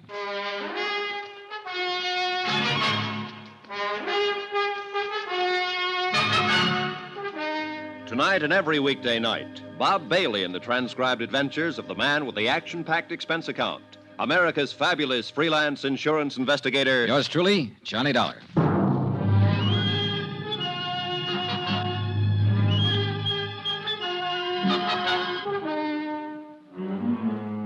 Expense account submitted by Special Investigator Johnny Dollar to the Universal Adjustment Bureau, Baltimore, Maryland. The following is an accounting of expenditures during my investigation of the Chesapeake fraud matter. Expense account item 1, $22.75. Plane fare and incidentals, Hartford to Baltimore. I arrived at 3:15 in the afternoon at Friendship International Airport. It was a cold, gray day. I took a cab directly to Pat Kelleher's office. Good to see you, John. He was 10 pounds heavier. Outside of that, he looked swell. We'll have to have dinner once you meet my wife. Where are your bags? You didn't go to a hotel. I checked my stuff at the airport, Patsy. I didn't know how long I'd be here. Over the Alleghenies on the plane, I got to thinking about the number of alive but dead reports I've investigated at one time or another. They happen all the time, but they never pan out. Yeah, well, this one isn't like that, John. Sit down. Thanks. No, when a man like Paul Coombs, chairman of the board for Eastern Fidelity, not to mention vice president of 2 oil companies and 1 construction company, when he romps in here and says somebody's still alive, it's supposed to be dead, we got to listen to him. Sure you do, Pat. It's your job. Your job now. Coombs claims he not only saw Reardon, but talked to him. I'll go into that later. Policy was issued in 1944. Mm-hmm. My wife's a beneficiary. Yeah. Elizabeth Jane Reardon, $10,000. 20, John. Double indemnity on the accident clause. Oh. Well, look, I'll look at this stuff later. Maybe you better tell me about that first. Okay. John Reardon was lost in a boat accident out on Chesapeake Bay. When? August 13th, 1950. There were 4 people in the party. They went out for the afternoon on a power cruiser, and the thing exploded in the middle of the bay. Oh, yeah, I may have read about it. Was there a man named Sharpston involved? Yeah. Sharpston owned the boat. He and his wife were aboard, and another man named Blaine. Did all of them go down? That's right. They recovered Mr. and Mrs. Sharpston's body and Blaine's. They never found John Reardon. What caused the explosion? No explainable reason. It was never determined. Oh, there's always a reason. Yeah, well, that probably blew up with the boat, too. As it happened, we conducted the investigation for Atlantic States Limited. They held the insurance on the Sharpstons and the boat. These are our findings in the matter. We found no reason for Atlantic not to honor the claim made by Sharpston's estate. Mm-hmm. How about the other man who was killed, Blaine? His case was adjusted by another company. So that leaves us John Reardon. Yeah. About a month after the accident, his wife filed claim for payment. Our investigation was ended by then. We notified the insurance commission of the circumstances of his death and requested a judgment. Routine. Did it go through all right? Yeah. The appellate court declared John Reardon legally dead after the required 3-year waiting period. Pretty standard when there's no body. Sure. Eastern honored the claim and paid Mrs. Reardon $20,000. So, that's about it. Except that now somebody thinks he's alive. Not just somebody. Paul Coombs. Yeah. And if that's so, Eastern's been swindled for $20,000. Tell me about the beneficiary. Miss Reardon? Mm-hmm. Nice woman. Met her a couple of times. She didn't need money, I can tell you that much. Oh? Yeah, worth over $200,000. Never married again. You say she didn't file her claim until a month after the accident. That's right. She ever give any reason for waiting that long? Well, she was pretty broken up about it. The money wasn't important particularly. Maybe she just forgot. Pat, I've got a question. What's that, John? How can you forget $20,000? Expense account item 2, $10 for drinks I had with Pat Kelleher while we talked some more about the Reardon case. At 7 o'clock that night, I had on a fresh shirt and a press suit. They seemed to impress Paul Coombs, vice president, chairman of boards, etc. Dollar? That's right, Mr. Coombs. Universal Oh, adjustment. yes, of course. Come in. I talked with Mr. Kelleher there. He sent you? Yes, sir. Yes. Oh, yes. I recall your name now. Yeah. Mm-hmm. Well, we can sit here, Mr. Dollar. Now, you hear about John Reardon, of course. That's right. I'm glad they sent a man like you. I'm glad you're the one who's going to look into it. You puzzle me, Mr. Coombs. No, I don't. And that's a compliment to your perceptive abilities, young man. As a matter of fact, you're here because you're only curious about me. You want to have a look at the man who thinks he saw John Reardon alive, right? I suppose so. You don't believe he is alive? I didn't say that. I admire your caution. I'm glad you're the one who's going to look into it because, well, John Reardon was a close friend of mine. Oh, I didn't know that. Yes, I knew him for a number of years. And Mrs. Reardon. He was a fine, sensitive man. I'm sure you'll know how to handle him when you meet him. You sound very certain that I will meet him, Mr. Coombs. There's no doubt in my mind about that. 3 nights ago at the Brown Palace Hotel in Denver, Colorado, I saw John Reardon. I walked up and spoke to him. I talked with him for 15 or 20 minutes. I know it was him. He didn't admit it. He denied it completely. He told me his name was Frank Bauer and that he had lived in Denver ever since the war. Frank Bauer? Yes. I was so certain it was John Reardon, I insisted. He laughed at me, seemed good-natured about it, even bought me a drink. I see. I asked him where he had lived before Denver. He said something about Toledo. I asked him if he'd gone to college there. He told me he'd gone to Ohio State. Told me he was an engineer, a mining engineer. Everything he told me seemed plausible and reasonable, except that all the time I knew he was lying. I knew his name wasn't Frank Bowers. That was John Reardon. How did you leave it with him? Well, the whole thing unnerved me somewhat. I'm afraid I looked like rather a fool. I simply caught my limousine out of the airport and came back here to Baltimore. Did you get his address in Denver? No. Any of his business connections, anything like that? No. Was he alone when you met him? There was no one with him. At the bar, he even ordered his drink the way John always ordered it. You know, like this. Oh, yeah. Well, a lot of people make that signal for 2 fingers of bourbon. Wore clothes the same way, too. Have you spoken of this matter to anyone outside of Pat Kelleher? No. I thought it should be looked into before I called up Elizabeth. Elizabeth? Elizabeth Reardon, John's widow. Oh, yes. It'll do no good bothering her just now. I'm afraid she'll have to be bothered. Why? Can't you investigate the information I've given you without upsetting everyone? With this kind of information, somebody's bound to get upset. Look, don't put restrictions on me, Mr. Coombs, or we won't get anywhere. You say John Reardon was a close friend of yours. Yes. I presume his wife was, too. That's right. A lovely, lovely person. Yeah, I'll keep that in mind when I talk to her. Maybe you aren't the man for this. You can get somebody else, Mr. Coombs. No. It's just that I suddenly had a strange feeling about it all. Depressing. If John Reardon is alive, and you seem to be certain of it, then I understand your feeling. How's that? Your friend's party to a $20,000 fraud, not to mention his wife. Possibly he's not as sensitive and she's not as lovely as you thought.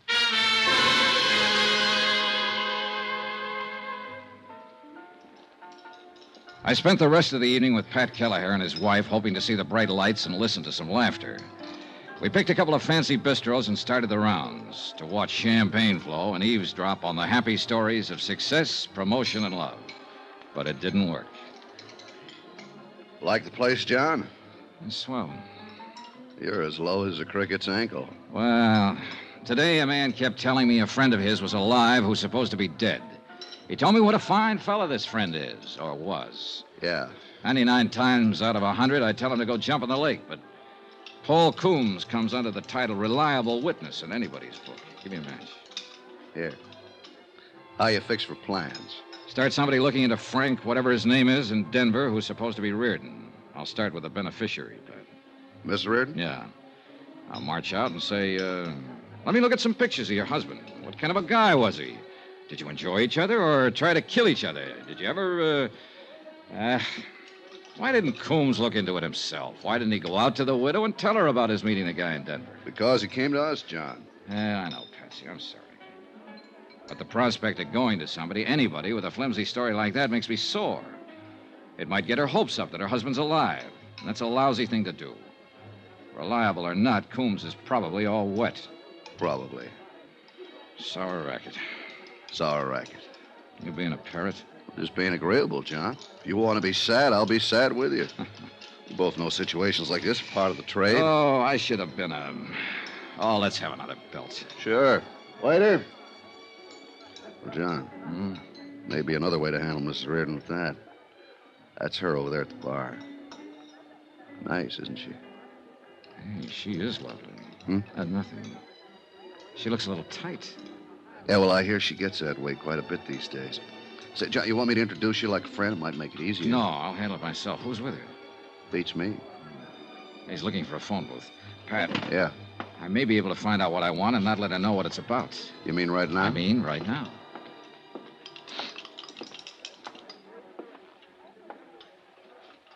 Hello. You're Elizabeth Reardon, aren't you? Why, yes. Oh, probably you don't remember me. My name's Johnny Dollar. We met some time ago. I'm afraid I don't remember, Mr. Dollar. I'm in the insurance business. Don't remember? Well, where was it we met? No, I can't remember. May I sit down?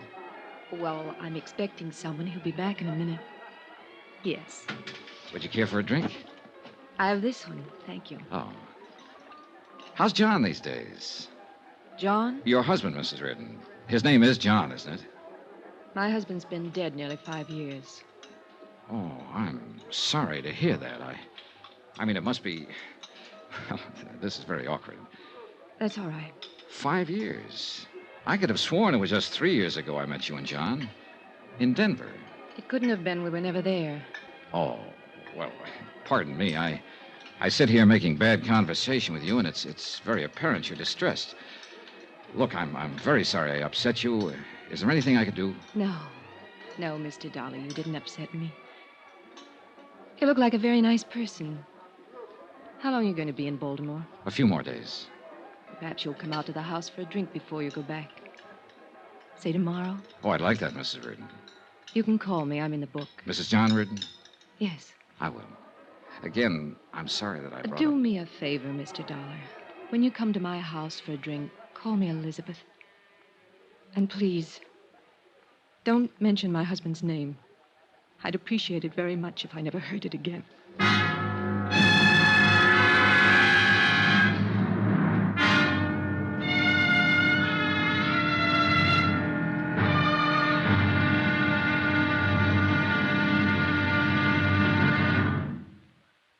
There'll be another exciting episode in our story of the Chesapeake fraud matter tomorrow.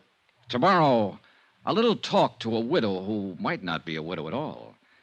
And a strong feeling that a smile can sometimes be more dangerous than a gun. Join us, won't you? Yours truly, Johnny Dollar.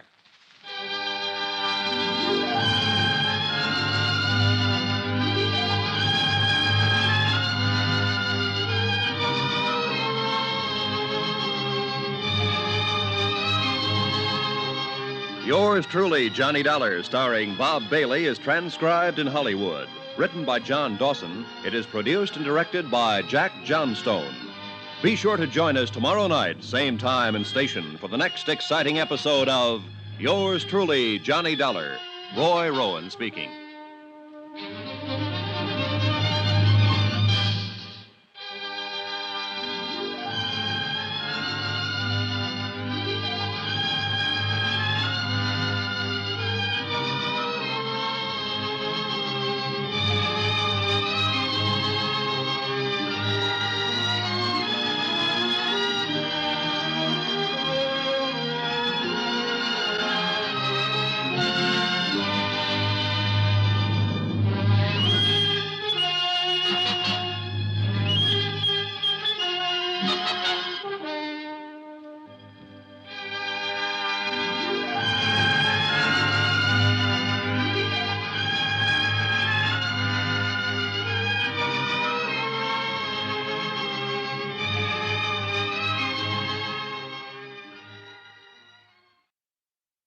From Hollywood, it's time now for Bob Bailey as Johnny Dollar.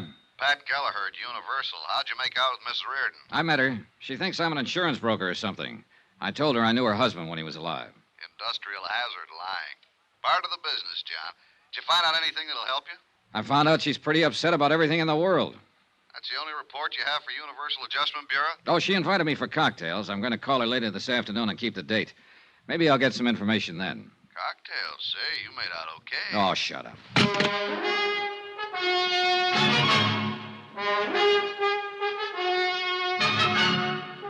Tonight and every weekday night, Bob Bailey in the transcribed adventures of the man with the action-packed expense account, America's fabulous freelance insurance investigator. Yours truly, Johnny Dollar.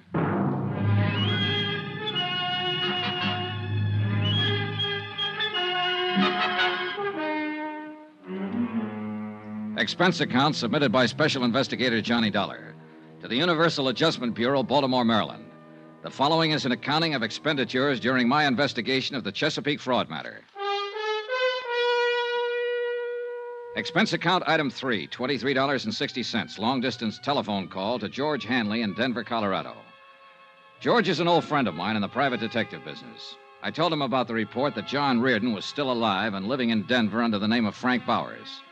I requested him to gather information that would help in determining whether Bowers was really John Reardon or not.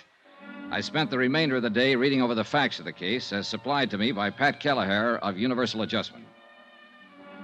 Expense account item 4, 10 cents, another phone call. This one to John Reardon's widow.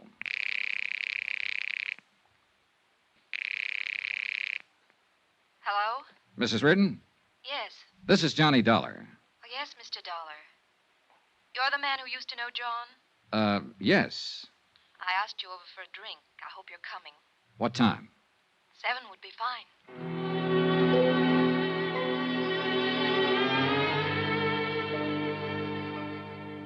I was at her home at 7 o'clock, knocking on the door.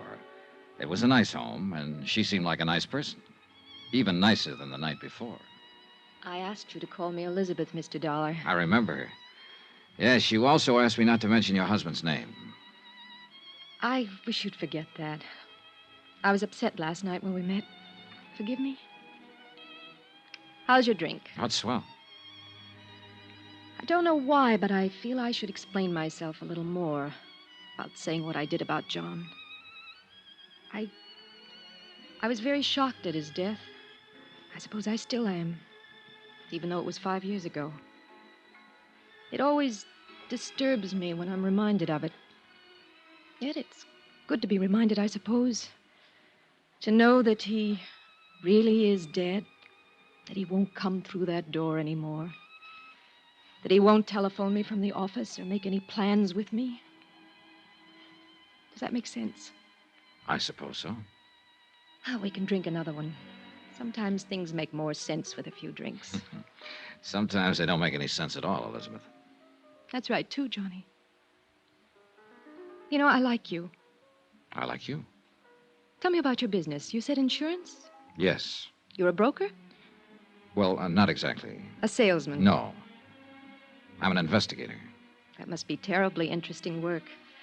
I suppose you travel everywhere. Have you ever been to... She had a nice mouth. Soft, frank, wide-open eyes. A couple of times I was on the verge of telling her exactly what I was working on and why I was talking to her. But I didn't. Somehow I felt comfortable in the house.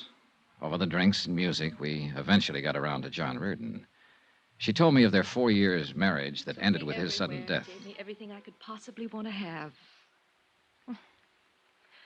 Why do I tell you all this? I never talked to anybody about it. Oh, I don't know. Possibly because you just want to talk to somebody about it. You're easy to talk to, Johnny. I was 19 when I was married. I'd never known another man. It was wonderful at first. Wonderful all the time, I suppose. I just wasn't grown up enough to realize it. Can I ask you a question? Surely. Did you really love him? Yes. I'm not convinced. Why? Oh, just a feeling. Well, I did. I'm not so sure he loved me. That's an awful thing to say. No, I don't think so. It's probably been on your mind a long time. You don't know me from a load of coal, but we've sat here and talked an hour. I think I know you. I think so, too. You still seem very despondent about his death. Yet you aren't sure he loved you. I loved him. Oh. Here I am explaining things again, I suppose because they sound so foolish. Once, we both loved each other. Very much. But we kicked it away. We just didn't get along. He was out spending his money on other people, and I was taking up this pastime. Can you tell when I've had too much? No. Thank you. Thank you awfully. Oh, Hugh. Elizabeth. Johnny, this is Hugh Bryan. This is Mr. Dollar, Hugh. Hello, Mr. Dollar. How's your drink, Liz? Fine. Now tell me again, who is this? This is Mr. Dollar. What's your business, Mr. Dollar? I haven't seen you around before. Obviously, you just met Miss Reardon, or you'd never start drinking with her. I wouldn't. No. That's true, Liz, isn't it? He was a friend of John's, Hugh. Well, that's nice. I don't think I ever heard him mention your name. I was a friend of his, too. As a matter of fact, his attorney. Hugh, you don't have to do this in And front since of John is no longer here, I've undertaken to look after some of the problems he left behind him, as an old friend would. Elizabeth, say good night to Mr. Dollar. Now, look here, say good Hugh, night to him. He's just leaving. Maybe it's better right now, Johnny. Good night. Do you want me to leave? She just said it would be better. I'll call you at your hotel. Good night. Good night, Mr. No, you still have something in your glass. Finish your drink. Okay. An old friend of John's. That's good. Very good. It is? She picked you up in a bar last night. I saw her. I was with her. You never knew John Reardon in your life. You have no business being here, and I don't like cheap opportunists invading her home. Evidently, you can talk to her any way you want to, and she'll take it. Why, I don't know. But don't talk to me that way. I don't have to take anything. You were just leaving, weren't you? Hugh Bryan was a large, bristling sort of man with a smooth manner. I didn't like him, and he didn't like me. Expense account item 5, $18. Even cab fares, lunches, etc., in and about Chesapeake Bay, talking to the principals connected with the boat explosion death of John Reardon. One of these was Lieutenant Jack Halverson, United States Coast Guard. You want some coffee? If I have to go out in that wind to get it, no. Make it right here for just such occasions. Just a sec, I'll plug her in. There. Brother, someday. It's nice in the summertime. Now, what can I do for you? Tell me about the boat going down. You made out the report for the Coast Guard. You mean the Sharpston's boat? Yeah. We have a reliable witness who thinks that one of the passengers, a man named John Reardon, didn't go down with it at all, that he's still alive. You said you had my report. Those are the facts. But you picked up 3 bodies. Why not the 4th? Why not Reardon's? Well, we searched the bay for a solid week looking for his body. We used every piece of equipment at our disposal. We did everything we could. But you didn't find him. First, you come in here complaining about our weather. Now you're mad about the way we were on the Coast Guard. I'm sorry. It's a very lousy-sounding apology. What do you want to find out? How that boat exploded? Why you couldn't find Reardon's body if you found the others? Now, look, if a bunch of rich jerks want to take a high-powered boat out and they don't know the first thing about high-test fuel or engine running, they're doing it at their own risk. That help? Yes, something. I wish you could have put it on the report. That's my ideas, buddy. The report just has the facts. Now, for the other, about finding Reardon, I don't know why. He blew up, went down, or drifted out to sea. If his body had been in the bay, we'd found it. Was there a chance he might have survived and been rescued? All we had left of the boat was pieces of wreckage. And if he was rescued, it was never reported, and I wouldn't know about that. Could that have happened? Sure. I could be an admiral tomorrow, too. It was 4 o'clock in the afternoon when I got to Elizabeth Reardon's house. You? Hello, Mr. Bryan. Is Mrs. Reardon in? No. Then I'll wait. It's important that I see her. I thought I made it clear to you last night I didn't want her being molested. You did make it clear and cruel, Mr. Bryan. Now, I'm here Any business for her comes to me first. I'm an insurance investigator. I know that. She told me. But she didn't tell you because she didn't know, and I didn't want her to know, that I'm working on a case that involves her. What? I have a report that her husband might still be alive. Come in, Mr. Dollar. I'll have to admit that Hugh Bryan's concern was as genuine as his surprise. He led me into the house, and we sat at the bar. Only this time, no one had a drink. He listened while I told him about the report of Paul Coombs, that John Reardon was living in Denver under the name of Frank Bowers. Do you think there's any truth to it? It doesn't matter what I think, Mr. Bryan. I have to investigate it. Yes, of course. And if he were alive, it'd be the best thing in the world. Would it? Of course. She's been lost without him all these years. She needs him, Mr. Dollar. She always needed him. This little bit of drinking has been going on too long. These tearful little episodes with one man or another. Oh, yes, I mistook you for one of those last night. I apologize for that sincerely. Actually, Mr. Dollar, she's been quite a task. Uh-huh. Well, maybe I better talk to her now. Do you have to? There's certain information I'd like to get. I think she's the only one who can give it to me. You'll have to tell her about the report? Yes. And there's probably so much talk, but it'll give her a terrible kind of hope. All right, I'll get her. Oh, you'd better mix one for her. She'll need it. Wait a minute. Yes? I need vital statistics on Reardon. Pictures, handwriting samples, everything. Could you help me gather them? I'll do anything I can. Well, then there's no need to bother her, is there? You're a gentleman, Mr. Dollar. I don't know why. I do. You don't want to hurt her any more than I do. An hour later, I was back in my hotel room. The next day, I had an appointment to meet Hugh Bryan and get all the material I had asked for. I was more depressed than ever about the case. About then, the phone rang. Johnny Dollar. Johnny? Yes. This is Elizabeth Reardon. Please. Please don't look for him. What? Just forget it. Did Hugh Bryan tell you what I was about? I overheard you two talking. Don't bother with it. John's dead, and that's that. Promise me. Promise you won't do anything else. I'm sorry, Elizabeth. I have to investigate it. Johnny, is that final? I'm sorry. I don't have any choice. Elizabeth? Elizabeth!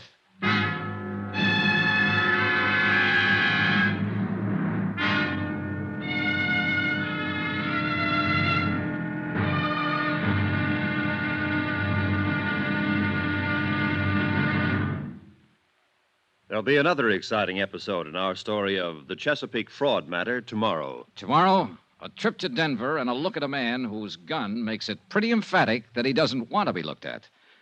Join us, won't you? Yours truly, Johnny Dollar.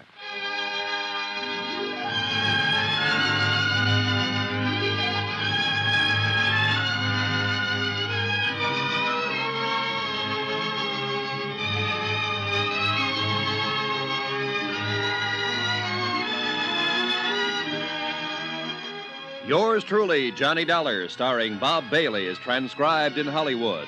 Written by John Dawson, it is produced and directed by Jack Johnstone. Be sure to join us tomorrow night, same time and station, for the next exciting episode of Yours truly, Johnny Dollar. Roy Rowan speaking.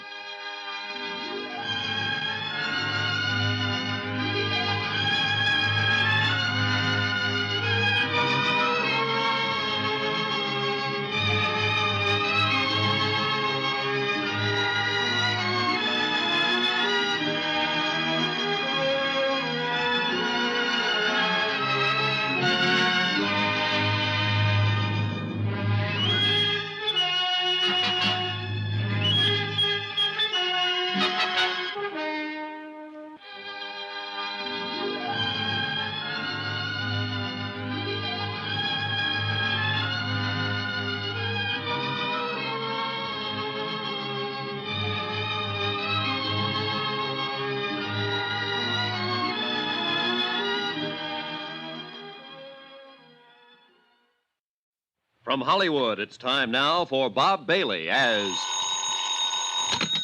Johnny Dollar. Hugh Bryan, Mr. Dollar.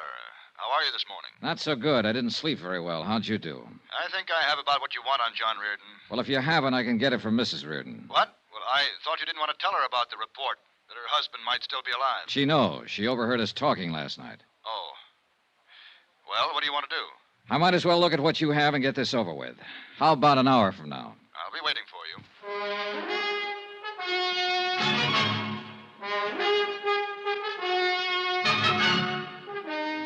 Tonight and every weekday night, Bob Bailey in the transcribed adventures of the man with the action-packed expense account. America's fabulous freelance insurance investigator. Yours truly, Johnny Dollar.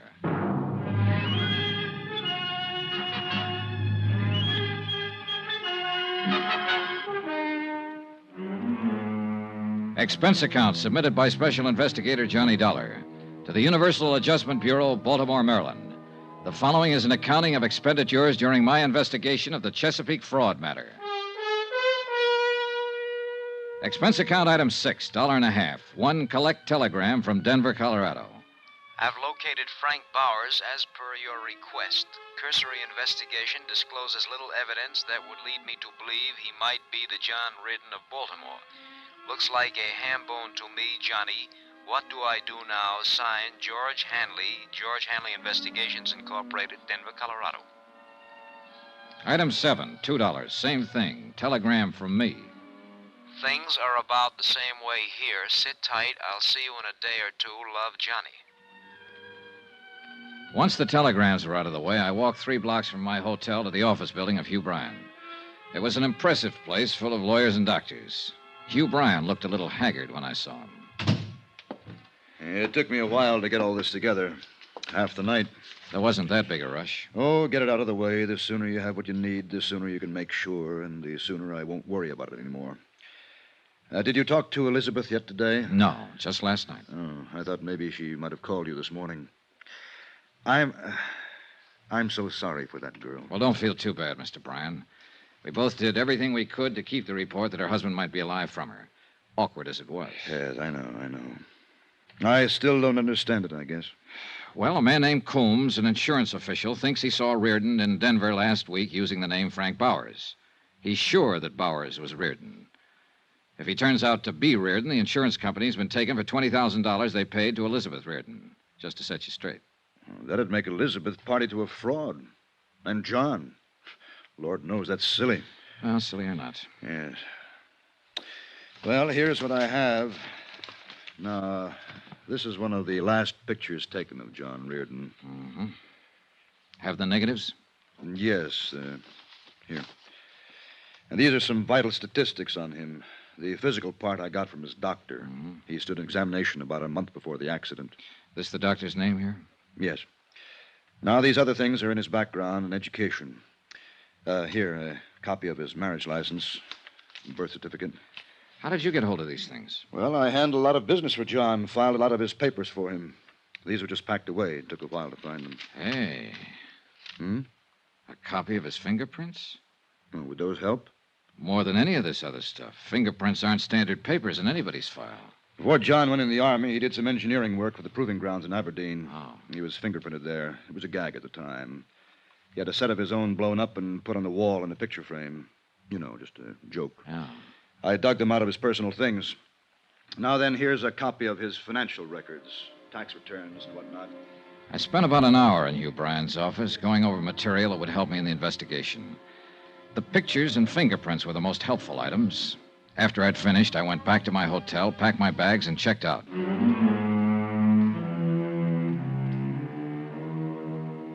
Expense account item 8, $398. My hotel and incidentals in Baltimore and plane fare to Denver. I got there at 9 in the morning. The air crisp, thin, and full of sunshine. I rented a car at the airport and drove into town. A half an hour later, I was talking to my detective friend, George Hanley. How do you like Denver, old pal? I haven't been here for a few years. Doesn't look the same. Bigger and better, huh? They're thinking of putting up buildings as big as those mountains over there.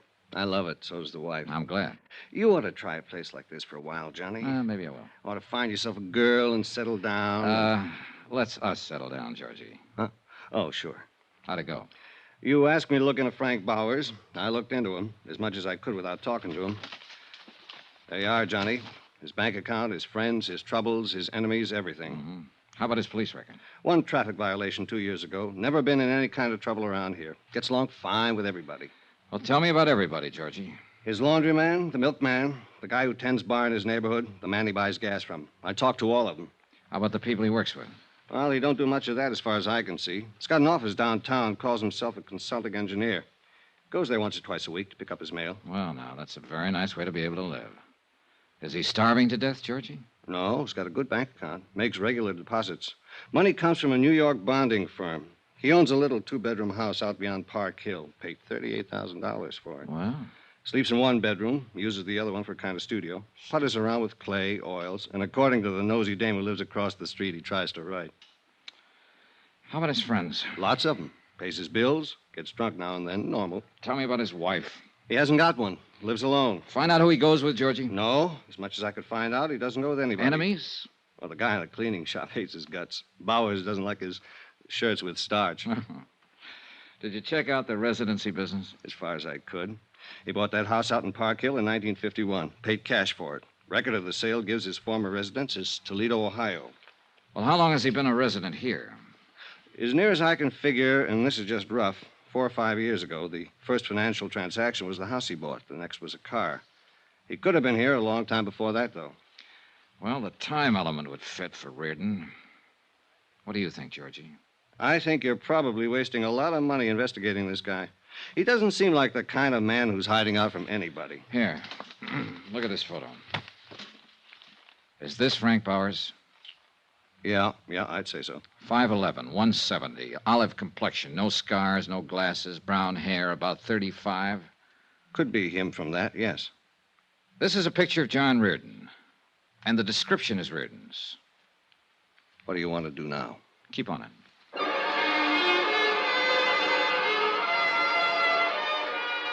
I got George Hanley busy making a check with some people in Toledo who could find out whether or not a Frank Bauer had once lived there. Then I took my rented car and drove out to the address Hanley had given me. It was in the east side of the city near the airport, a one-story frame house, a 53 Merc in the driveway. I'm looking for Mr. Frank Bowers. Oh, who are you? Johnny Dollar. Oh, I'm Frank Bauer. Well, I'm an insurance investigator, Mr. Bowers. I'd like to talk to you. Oh, come on in. Thank you. Take a chair anywhere, huh? What's on your mind? Just making a routine check, Mr. Bowers. Thought perhaps you could help me. Well, I don't know anything about my neighbors, if that's that kind of thing. No, I'm running down a report that came across our office in Baltimore. Baltimore? Ever been there, Mr. Bowers? No. Swell place on Chesapeake Bay. Well, I like Denver. What's this all about? Huh? Well, do you happen to remember a few days ago when you were at a place called the Ship's Tavern? Well, that's in the Brown Palace. This was last Friday, to be exact. Should I remember? What I do, steal an ashtray or walk out on a check? Well, a man from Baltimore was there that day, Mr. Bowers. His name was Coombs. Paul Coombs. You met him. Well, did I? Yes, right at the bar. You had a drink or two with him. Well, I might have. I don't know whether to admit it or not. What are you getting at? I don't understand this. I know it seems confusing. Maybe this will help. Take a look at this. Mm-hmm. Now, you must admit you look a great deal like the man in that picture. Yeah. Yeah, I suppose I do. Well, I'll be darned. Hey, I'd do it that. You know, this could be a picture of me. That's why I'm here, Mr. Bowers. You see, the company I represent insured the man in this picture for quite an amount of money. His name was John Reardon. He was lost in a boat accident in Chesapeake Bay 5 years ago. The Mr. Coombs who met you at the bar here last week thought you were John Reardon. Well, I don't blame him. But I'm not. Close, though. Now, want to smoke? Oh, thanks. Thanks. Sure. Mr. Coombs was a lifelong friend of John Reardon's. I have his sworn statement here about that meeting with you and the certainty of his identity. You do? Yes, right here. Would you like to see it? Well, not particularly. I understand you went to Ohio State. What year did you graduate? I didn't go to Ohio State. Look, what is this, huh? Well, that's what you told Mr. Coombs. It's in the statement. Oh, I remember that bird now. Oh, I might have told him anything, Mr. Dollar. You know, he's one of those inquisitive kind, real sure of himself. Yeah, I remember. Look, don't tell me they sent you all the way out here from Baltimore. They did. And that guy say so? Mm-hmm. Well, that's funny. Did you go to college, Mr. Bowers?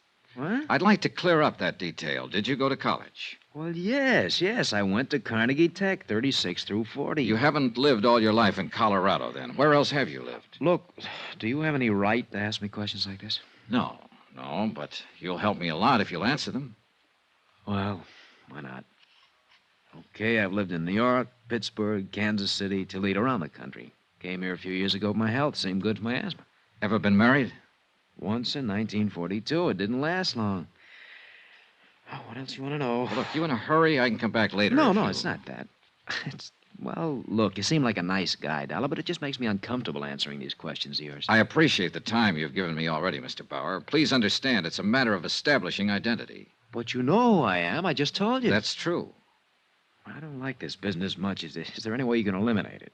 The most positive identification would be from fingerprints. Oh? Now, Mr. Bauer, I'm not so much interested in who you are as in proving that you're not John Reardon. If you volunteered a set of fingerprints, it'd save me a great deal of work and you a great deal of trouble. Well, sure, why not?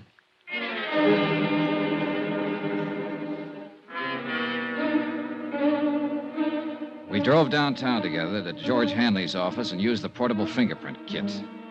I took a complete set of Frank Bauer's prints he attached. I thanked him for his time and trouble, and he left. If he was trying to cover something, it certainly wasn't apparent from his conversation or reactions. There had been a moment when I was sure he wasn't Frank Bauer. On the other hand, I was sure that he wasn't John Reardon. That cuts it, Johnny. Right thumb and index prints don't match at all. Oh, not even close, George. And I thought I was getting somewhere. I found out he was never in Toledo, or at least never registered or licensed as an engineer. Well, these prints do it. When you going home, Johnny? Oh, I don't know. There's no reason to stick around any longer. This is crazy. You proved your case with the prints. He was too anxious to help me prove it, Georgie. You ask any ordinary man on the street 2 personal questions about himself, and he'll tell you to go jump in the lake. You ask him for his fingerprints, and he's liable to smash you. So? Get on him. Stay with him 24 hours a day. Get a couple of other men. It'll cost you money. Get busy. Expense account item 9, $200, detective service. I didn't believe Frank Bowers. I didn't believe his background. And most of all, I didn't believe his fingerprints.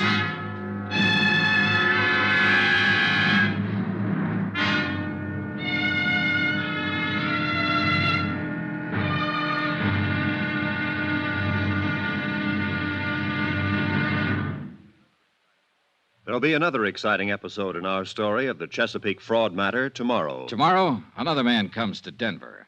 He doesn't check in a hotel or carry luggage. At least not much luggage. Just a .38 Colt. Join us, won't you? Yours truly, Johnny Dollar.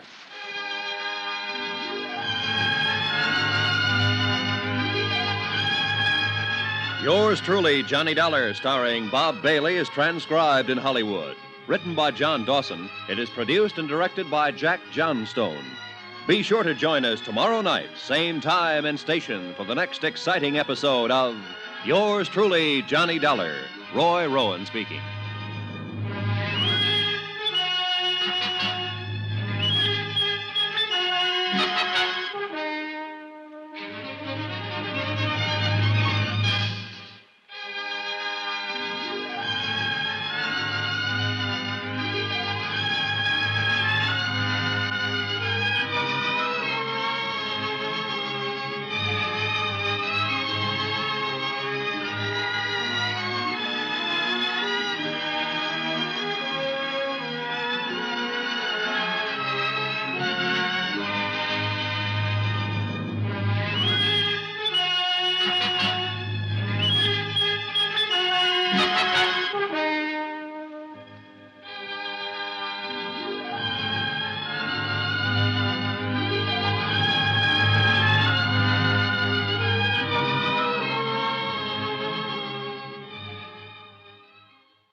From Hollywood, it's time now for Bob Bailey as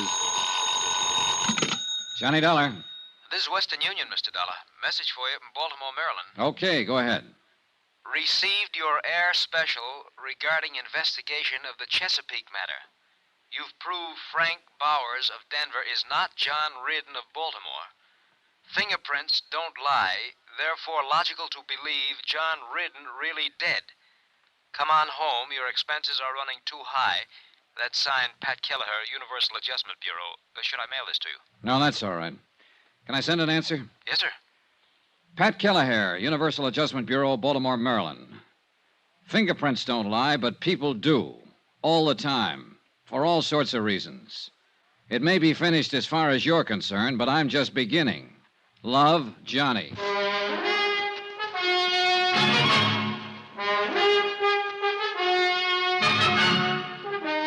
Tonight and every weekday night, Bob Bailey in the transcribed adventures of the man with the action-packed expense account, America's fabulous freelance insurance investigator. Yours truly, Johnny Dollar.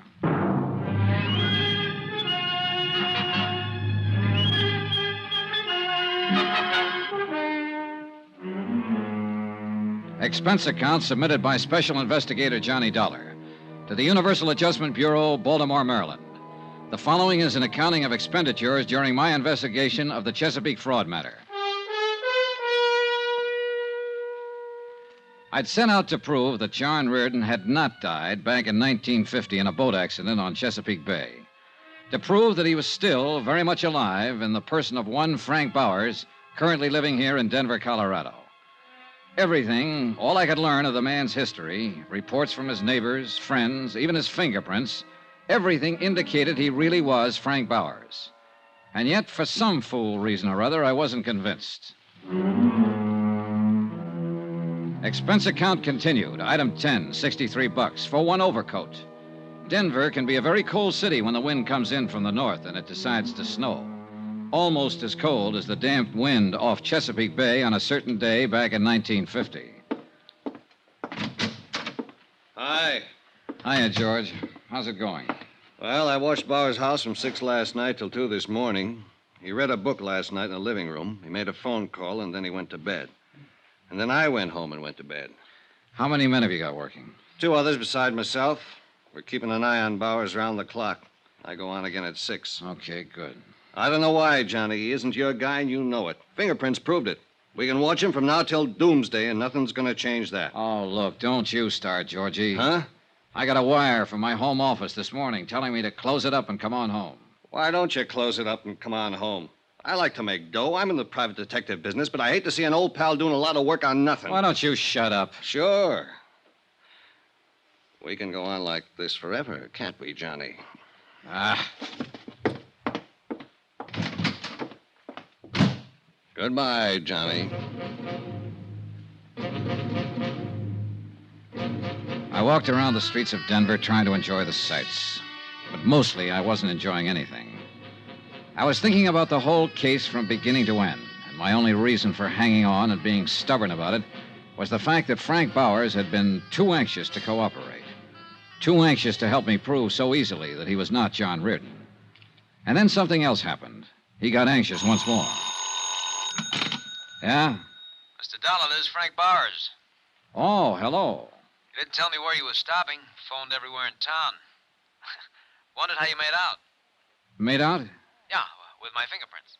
Oh, yeah. Well, they don't match at all. Oh, then I'm not your man.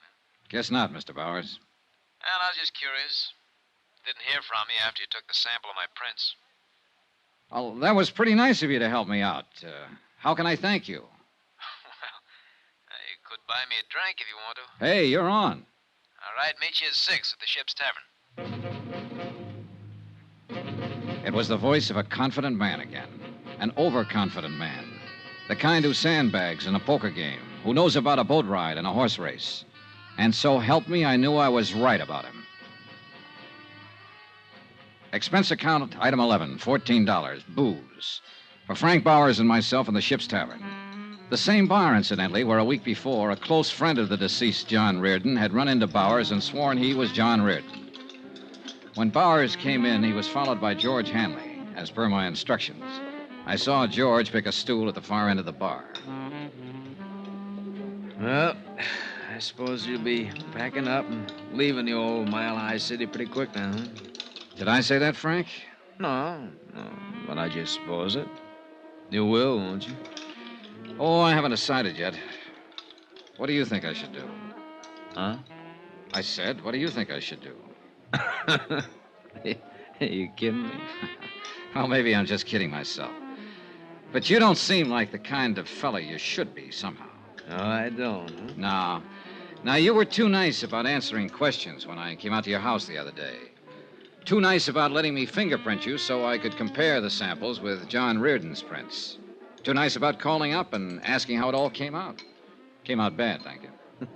I'm a pretty nice fella. Yeah, that's what the book says. What book? I had a private detective friend make one up on you before I even got here. Friends, enemies, money, and whatnot. All very nice. Of course it is. You know what your trouble is, Dolly? You don't trust anybody. I'm a nice fella, and you don't trust me. You don't believe what you see. I believe the fingerprints don't match, if that's what you mean. You're the bird I don't believe. Hey, should I get sore? If you want to.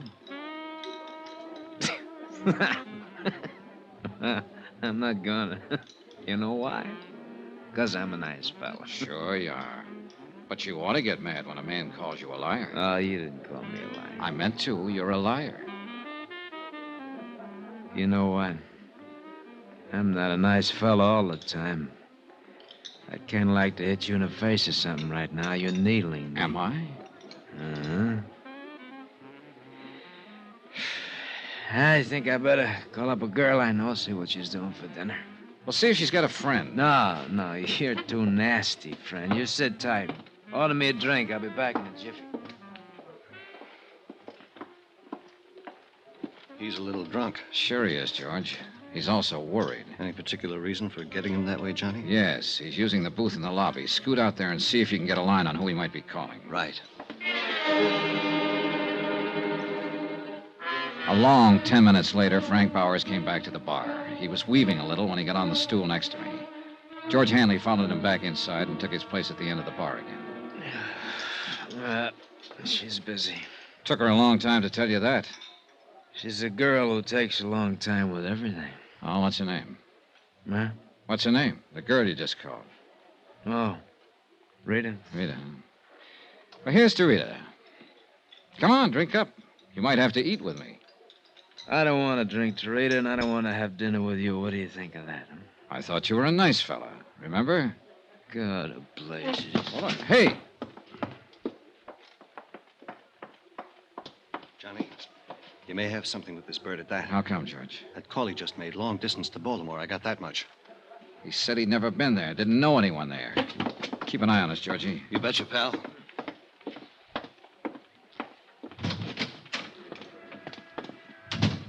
Hey, Frank. Hey, look, what's the matter, friend? I just left you, I thought, for good. Oh, come on, I'll buy you dinner. You buy me nothing, Dollar. Go on back to Baltimore. Why don't you? What? Why don't you go back to Baltimore? What's that supposed to mean? Just what it means. Well? Maybe we better talk some more. Fine. My car's in the lot here. Okay.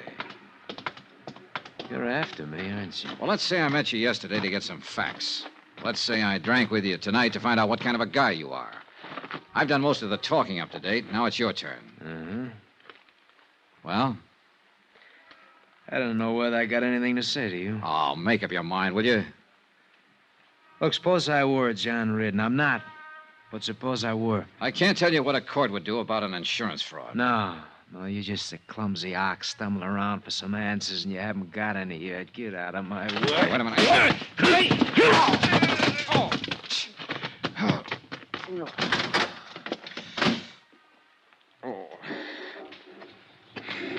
He's a very handy fella. I didn't want to interfere, Johnny. Stay on him. See where he goes, what he does, Georgie. Hurry. You all right, pal? Sure. Hurry. I wasn't all right at all. Frank Bowers was not only big, but fast, and he caught me off guard. I went back through the hotel lobby up to my room and lay down on the bed, and I waited for the phone to ring. Sooner or later, it'd be George Hanley or Frank Bowers' tale reporting some development that had solved the whole case. But the phone didn't ring. Nothing happened. No one phoned, no one came by. I went to sleep about 1 o'clock.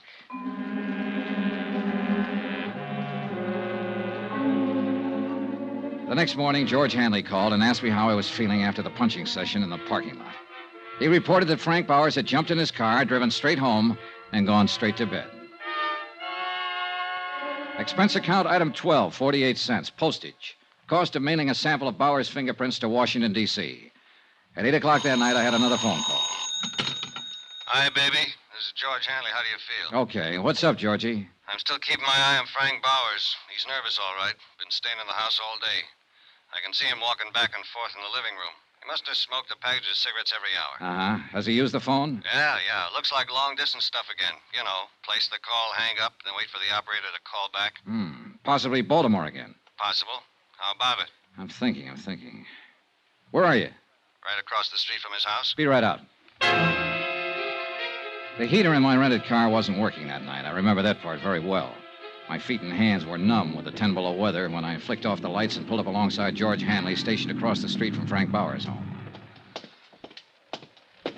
It's some weather. Yeah. How's Bauer doing?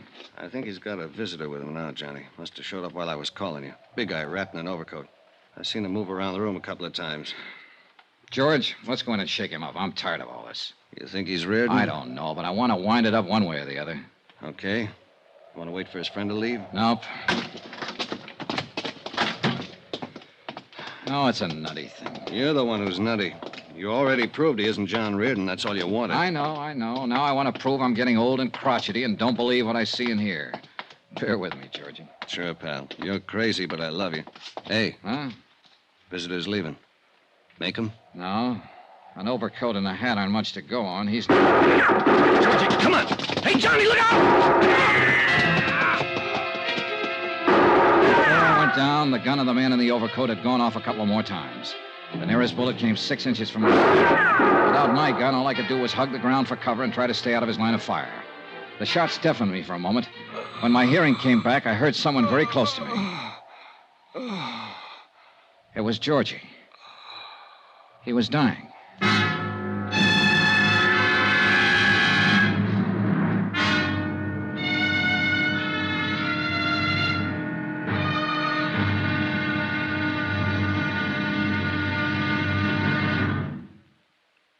There'll be another exciting episode in our story of the Chesapeake fraud matter tomorrow. Tomorrow, proof that an insurance case is one thing, murder of a pal is something else. Tomorrow, the wind-up. Join us, won't you? Yours truly, Johnny Dollar.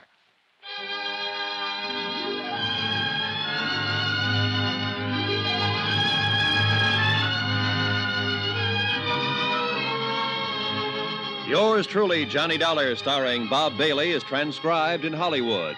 Written by John Dawson, it is produced and directed by Jack Johnstone. Be sure to join us tomorrow night, same time and station, for the next exciting episode of Yours truly, Johnny Dollar. Roy Rowan speaking.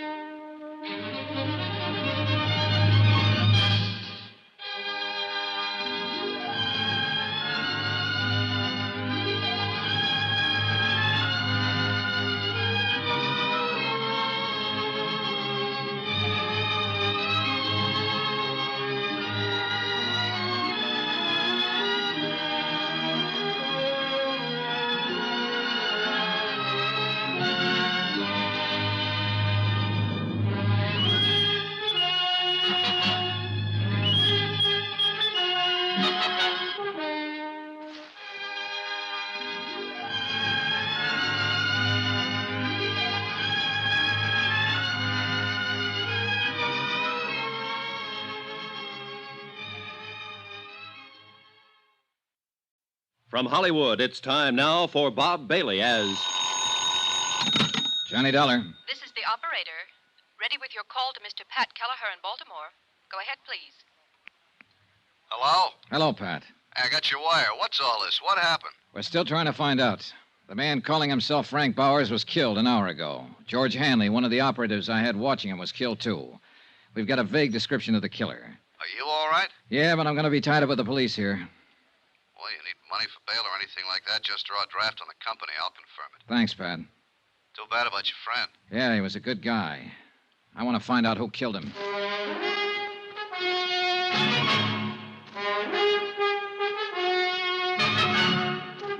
Tonight and every weekday night, Bob Bailey in the transcribed adventures of the man with the action-packed expense account, America's fabulous freelance insurance investigator. Yours truly, Johnny Dollar.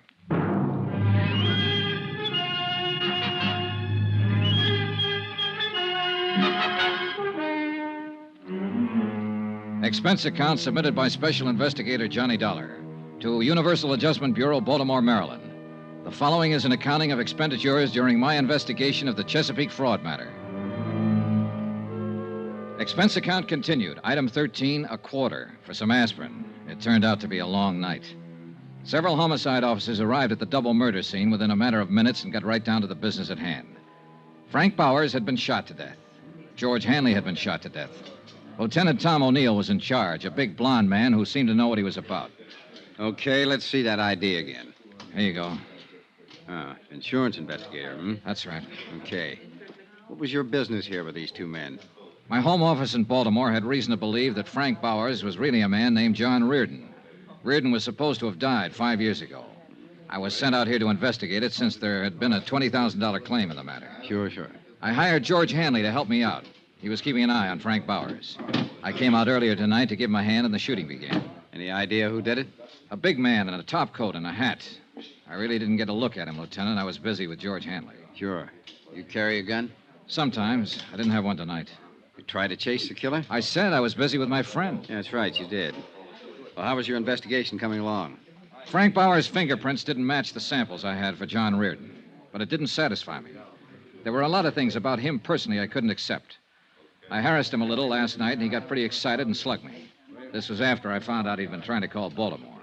Who in Baltimore? I don't know. Well, tell me about this harassing. We'll make a check with the phone company. Well, I needled him purposely, trying to scare him into a blunder. I think I was doing pretty good. I'll never know now.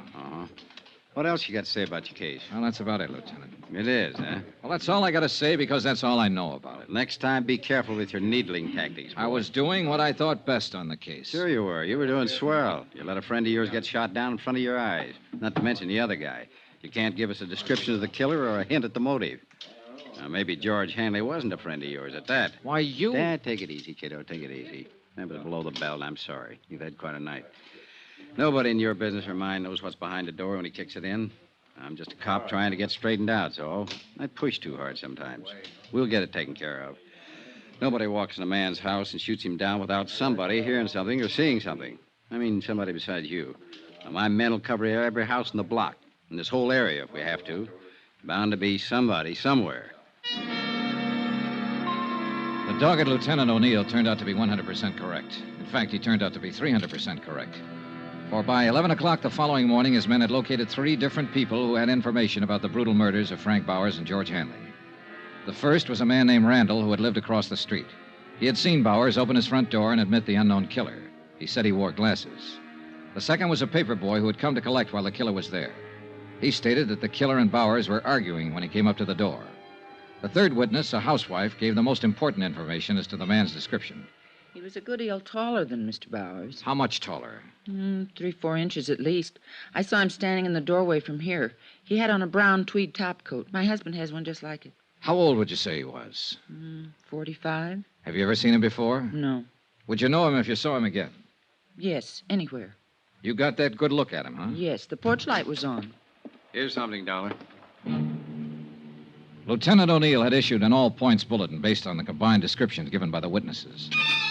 In the meantime, his men had checked the local cab companies and found out that one of the drivers had carried a fare to Frank Bowers' home at 8 o'clock in the evening. The cab driver verified the housewife's description of the suspect and added the important information that he'd picked up the man at the airport. When that was checked, it was found the man had come in on a plane from the east at 5:45 in the afternoon. He had used the name Orrin Williams. Expense account item 14, $8.95. Another long-distance phone call to Baltimore and Pat Kelleher. Well, I'll be darned.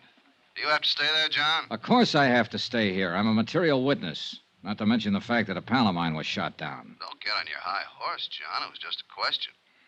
Have any idea what it was all about? Well, at the moment, I'm just sure a guy named Orrin Williams flew in, shot up 2 people, and beat it. If we had Williams, I'd give you the whole thing on a silver platter. You're awfully touchy. Well, this thing has gotten out of hand. Well, I won't press you on it anymore, John. You do what you think is best. As far as the company's concerned, it's really not our business anymore, is it? It's our business until it's cleared up. Well, I mean Bowers. He wasn't John Reardon. Dollar? Hold it, Pat. Yeah? Answer from Washington on your wire. Yeah? Here. Let me see. Pat. Yeah? It is our business after all. Huh? The lieutenant here sent a hurry-up request to Washington on some of Bowers' fingerprints I mailed a couple of days ago. They check out. I don't get it. Bowers was John Reardon. Oh. Well, where'd you get the samples of Reardon's prints that didn't check out? From Hugh Bryan, Reardon's attorney. I better call him. Don't you dare. Don't open your mouth. I'll handle it when I get there. Tell me about this fella, Hugh Bryan. According to the phone company, that's the man Bowers was trying to call in Baltimore. I told him all I knew, and Lieutenant O'Neill listened thoughtfully. It became apparent from that point on, since Bowers' true identity had been established through Army records, that the bulk of the case could be concluded not in Denver, but in Baltimore. Expense account item 16, $216, plane fare and incidentals, Denver to Baltimore. I arrived at 10:15 in the evening, checked with the Baltimore police, who had been informed of the case by Tom O'Neill in Denver. At his request, they'd taken no action as yet. From the police station, I went directly to Hugh Bryan's residence. The house was English, conservative, and expensive. The fire in the living room looked cheerful when the door opened. Elizabeth Reardon did not look so cheerful. Hello, Johnny. Hello, Mrs. Reardon. Didn't expect to find you here. No, I suppose not. I never expected to see you again. Elizabeth, I have something to tell you. Don't tell me now, Johnny. It's about your husband. All right. I want to tell Mr. Bryan, too. He's upstairs in his study. Wait. Look, I've done what I thought best about all this, and I'm trying to do what's best now. It doesn't make any difference, Johnny. I'm a married woman again. Huh? Yes. Hugh and I were married this morning. Excuse me. I walked in and watched John Reardon's widow, alias Frank Bowers' widow, now Hugh Bryan's bride, disappear up a column stairway. The news that she had married Hugh Bryan cleared up some of the small doubts in my mind. When Bryan came back down the stairs with her, he looked anything but the happy bridegroom. Hello, Dollar. You're a late caller. Yeah, I'm sorry about that. Congratulations. Thank you. How did you come out in Denver? Everything okay? No, everything's not okay. Well, what's the matter? Do I have to tell you? I'll run along upstairs, Hugh. It's getting terribly late. All right, dear. Good night, Mr. Dollar. Good night, Mrs. Bryan. There'll be some men out to see you pretty soon, Bryan. Policemen. Oh. Liz, Yes, dear. I think you'll be interested in what Mr. Dollar has to say. What? I don't understand, Hugh. I wasn't in Philadelphia yesterday, Liz. I was in Denver, Colorado. What? I flew there to see John. He's been alive and living there all this time. Hugh. I'm sorry. This is only for her benefit, Dollar. I'll tell it just once. When it gets into court, it'll be different. How did it happen, Bryan? John Reardon didn't die in that boat. No. He was picked up in a bay by a fishing boat on its way to Florida. They didn't have a radio on the fishing boat. The first port they came to was Charleston. John phoned me from there and told me all about it. Now, this was 10 days after we all thought he was dead. That part was all accident. Sure. The rest of it was a little different. Liz, it was his idea. You've got to believe that. What was his idea? Not showing up ever again. Letting everyone think he was really dead. Making you a widow. I don't believe it. He hated his life here. Yes, everything about it. He was in debt right up to his ears. Of course, there was your money, but I flew down to Charleston to talk to him. He was like a crazy man, kept saying there was a way out. I didn't know what he meant at first. Then he came right out and said it was his chance to get away from all the things he hated. He knew how I felt about you then, how I feel about you now. He said I could have you for a price. What was the price? Those checks he got every week from a New York bonding concern? Yes. What did they come to? $25,000 a year, regular weekly payments. I could afford it. I could afford anything for you, Liz. Did he come right out and tell you he hated me? He just said he wanted to get away from everything. And it went that way for 5 years. I believe I asked you to marry me every 6 months. Yes. But that didn't work out either. And then, one day, along came Johnny Dollar. How does it feel to be so efficient, Mr. Dollar? We don't have to go into that, do we? No. I'll admit you did everything to throw me off. And it threw me off. Especially the fingerprints you provided. Didn't John Reardon insist his name was Frank Bowers and do everything he could to make you believe that was true? He did too much to make me think it was true. Where is he now? Where's John? He's dead, Mrs. Bryan. Oh. Truly dead now. He was shot to death last night by Mr. Bryan. Mr. Bryan also shot a friend of mine, didn't you, Bryan? Yes. John got scared, called me, said he was going to tell everything to Dollar, blow the whole thing. Hugh. All I wanted out of this was you, Liz. He didn't want you. I did. Last week, you decided to marry me. It took you 5 years to do that. And it took him one afternoon to decide he was going to come back to you.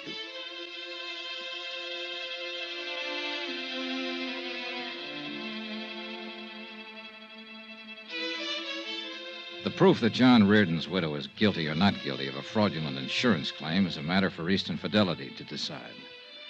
The matter of Hugh Bryan and 2 murders is a matter for the courts.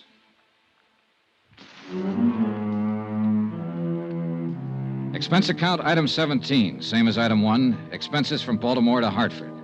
Item 18, $89 even, car rentals, miscellaneous, etc. Expense account total, $1,124.98. Yours truly, Johnny Dollar.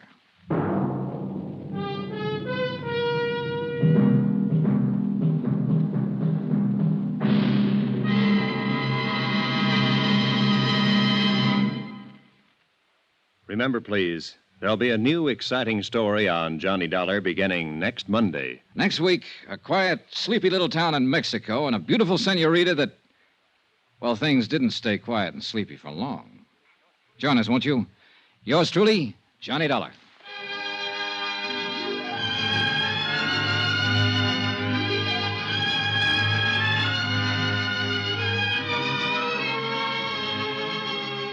Yours truly, Johnny Dollar, starring Bob Bailey, is transcribed in Hollywood. Written by John Dawson, it is produced and directed by Jack Johnstone. Heard in this week's cast were Gene Bates, D.J. Thompson, Hy Averback, Will Wright, John Daner, Tony Barrett, Paul Dubov, and Forrest Lewis. Be sure to join us on Monday night, same time and station, for another exciting story of yours truly, Johnny Dollar. Roy Rowan speaking.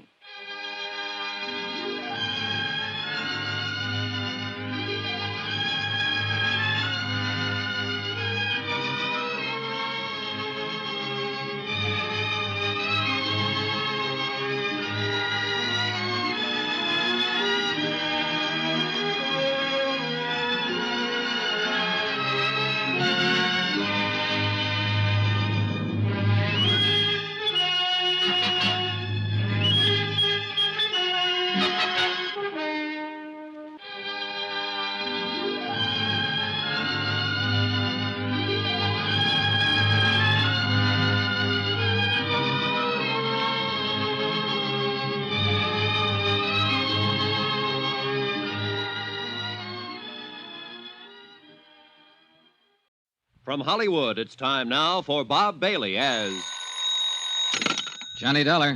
Fred Wilkins at Northeastern Fidelity, Johnny. Oh, hi, Fred. I got a case for you. Remember the Alvin Summers embezzlement? Sure, he took off with $75,000 about 6 months ago. Right. We held the bond on him, so we're stuck with it. So? This morning, a guy called from a little town on the west coast of Mexico, Santo Tomas. It was a bad connection, but I gathered he had some information on Summers and wanted somebody to go down there and talk to him. I nominated you. Then he's expecting me, huh? What's his name? I don't know. Well, how do I contact him in Santo Tomas? I'm afraid I don't know that either. You mean I'm supposed to go looking for somebody whose name I don't even know? How come he's so coy? I don't think it's a case of being coy, Johnny. Before we could get very far into the conversation, the connection was broken off at his end. Okay, Fred, I'm on my way.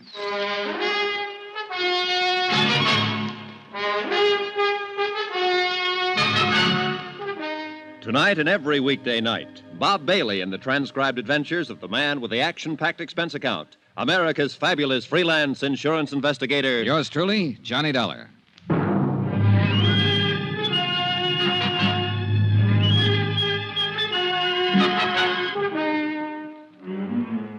Expense account submitted by Special Investigator Johnny Dollar to the Home Office, Northeastern Fidelity and Bonding, Hartford, Connecticut.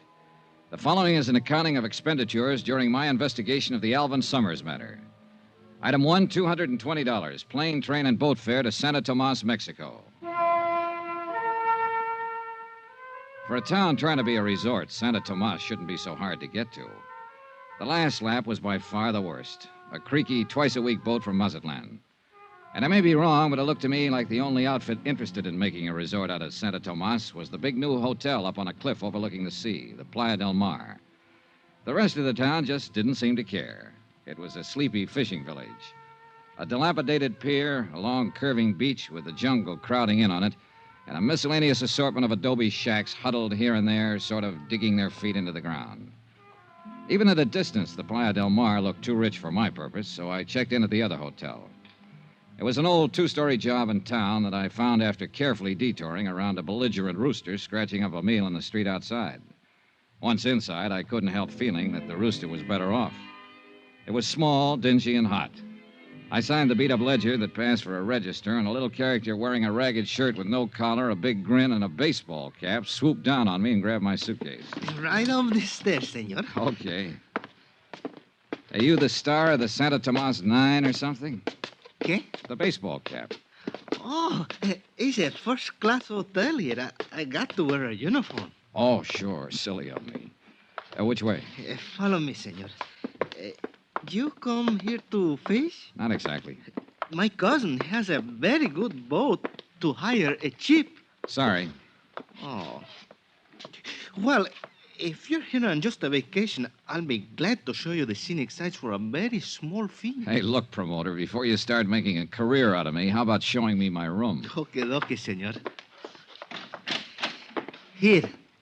It's a very nice room, no? Oh, sure. Hey, look, can we get a little air in here? Oh, see, I turn on the overhead fan. It's better, no? No. There's a balcony out here? Oh, see, with a beautiful view of the ocean, Senor Dollar. Beautiful. The only thing I can see is the wall of that building across the alley. But if you climb up on the railing and stand in the corner and look over the roof of the building, there in the distance you'll see the... Beautiful. Look, Benito, senor. Benito, I gather that in addition to a few other assorted enterprises, you're the bellboy in this establishment. I do everything. Oh, must really be a strain. Oh, see, I'm always straining. Been in Santa Tomas long? Si, senor. Too long. Have you heard my name mentioned around town lately? Anybody asking for me? No, senor. Holy rattle. Oh, the door to the balcony. Oh, it's nothing, senor. Only the fan. What? Well, when the fan is on, the door, it blows shut. You're jumpy, senor. Huh? See, you are jumpy. Yeah, well, I'm in a good business for it, Benito. Tell me, did you ever hear the name Summers? Summers? Senor, in Santo Tomas is always Summers. Okay. I mean a man named Summers, Alvin Summers. Here's his picture. Take a look. Ever seen him before? Senor, in this heat, it's a strain to use the memory. Yeah, well, you think this might make you forget the heat? Quien sabe, Senor Dollar, it might help. Here. Oh, $5 American. Gracias. Now, how about it? Si, senor. I have seen this man. Here in Santa Tomas? I think so. Where? How long ago? I don't remember, but I'll try to find out for you. Okay, Benito. That bill I gave you, I've got a few more just like it if you can locate the guy in this picture, Alvin Summers. Or if you can find anybody who's asking about me. Senor, for that kind of money, I'll not only find him, I'll bring him to you on a silver planter. Item 2 on expense account, $5 American to Benito the bellboy. Flying blind the way I was in this deal, I figured I needed all the help I could get. And who knows, Benito just might turn something. After he left, I stretched out on the rickety bed and tried to figure out a plan of operations. I had to make myself conspicuous if I wanted the man who'd called the home office to contact me. On the other hand, if Alvin Summers himself was in the vicinity, I'd have to be pretty inconspicuous to stand a chance of getting anywhere near him. Trying to do both at the same time might not be exactly easy.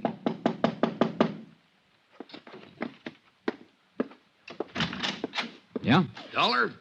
Well, yeah. Who are you? Carson's the name, E.K. Carson, and I'm sure glad I found you, friend. Hey, you the guy who telephoned and wanted to see me? I sure am. Well, my luck seems to be holding up pretty well. Not too well, I hope. Huh? Yes, sir. As soon as I saw you check in, I phoned the desk clerk to ask who you were. I says to him, he looks like an American to me. See, I'm in room Wait a 10 minute. downstairs. Desk clerk? I thought you meant that long-distance call. Well, the reason I hope your luck's not too good, friend, I'm sure hoping to get you into a little cribbage game. Cribbage? You play, don't you? No, I'm strictly the gin rummy type. Oh, I could teach you, friend. Wouldn't take a jiffy. Sorry, I thought you were somebody else. Oh, I sure wish I could get you into a little game, friend. Gets mighty lonesome making the rounds of these small towns. Are you in business here? No, I'm a traveling man. Regional sales manager for Hold Tight Zippers. Zippers? Down here? Sure thing. All a matter of education. As I often say, business is where you find it. Why, half the world is just waiting to be zipped up. Great thought, ain't it? Terrifying. Look, Mr. Carson, if you'll excuse What me... about that cribbage game, friend? Sorry, as I told Now, you... I'll bet if you just learned to play the game, you'd find out it was a whale of a lot of fun. I'll wait. Well, then, why don't we have us a good talk about business? Look, if you don't mind, I've got a few things to do around here, so... Sure, I know. To tell you the truth, I guess I'm just plain lonely. Daytimes aren't so bad when I'm out on the road, but nights I don't seem to be able to find anyone to talk to. Now that you're here... well, maybe we can have a drink sometime. Say, I'd sure like that. Then maybe we can get up a little game later. Well, maybe. I ushered E.K. Carson, the cribbage king, politely but firmly out of the door. I'd figured him for the man who wanted to talk about Alvin Summers, but all he apparently had on his mind was cribbage and zippers. I ambled on downstairs into the cantina next door.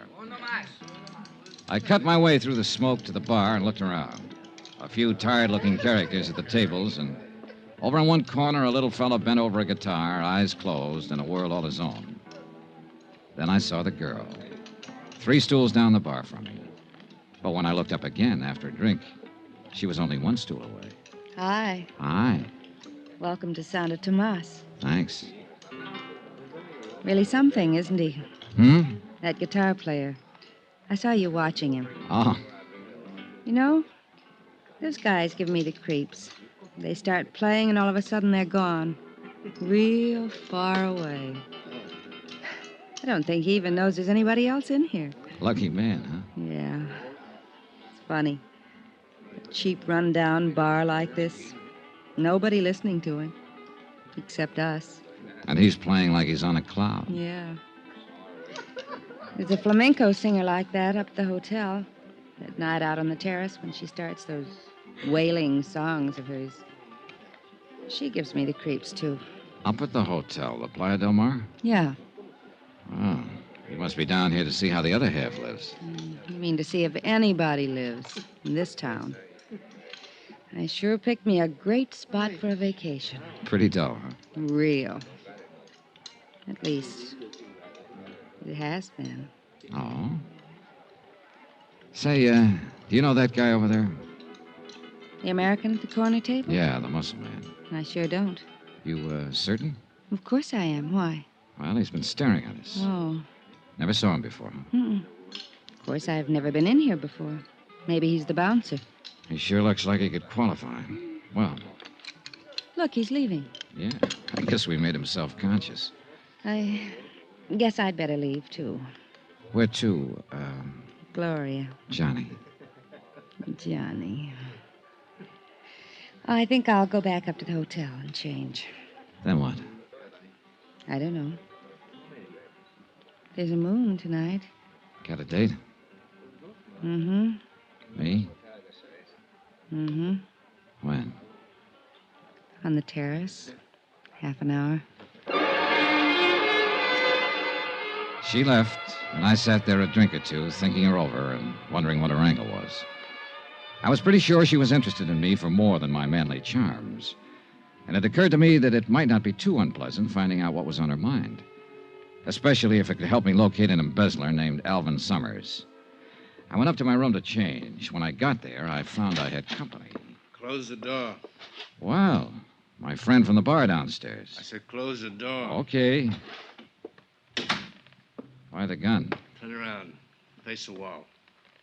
Okay. Hands against the wall. Hey, look, what are you... Shut up. Well, if you're looking for my gun, it's under my left arm. Thanks. Now turn around. So what's this all about? That's just what you're going to tell me. What's your name? Johnny Dollar. I'll bet. Cross my heart. We'll try again. What's your name? I told you, Johnny Dollar. You can think of a better one than that. Wise up, Buster. It sounds so phony, it's got to be legitimate. And speaking of names, what's yours? I'm asking the questions. You're answering. Okay, we'll play it your way. What are you doing down here, Dollar? Look, I'll make a deal with you. You tell me why you want to know, and maybe I'll be... Don't play games with me, Dollar. Next time you get more than the barrel of the gun. Hey, look, I don't know what this is all about. Okay, we'll cut out the question and answer routine. I know why you're here. Oh? So forget it, Dollar. Drop the whole thing and beat it. Maybe I like it around here. But you won't like it around here anymore, Dollar. You'll learn to hate it. You and that gun put up a pretty convincing argument. I'll give it to you once more, Dollar. Slow and easy so you can get it this time. Go on away. Don't ever come back. If you don't go now, you won't ever go.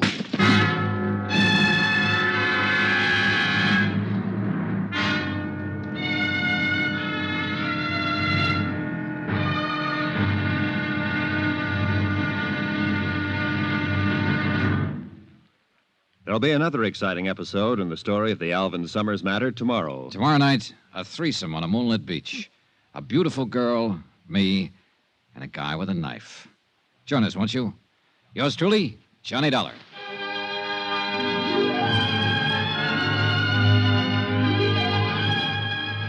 Yours truly, Johnny Dollar, starring Bob Bailey, is transcribed in Hollywood. Written by Robert Reif, it is produced and directed by Jack Johnstone. Be sure to join us tomorrow night, same time and station, for the next exciting episode of Yours truly, Johnny Dollar. Roy Rowan speaking.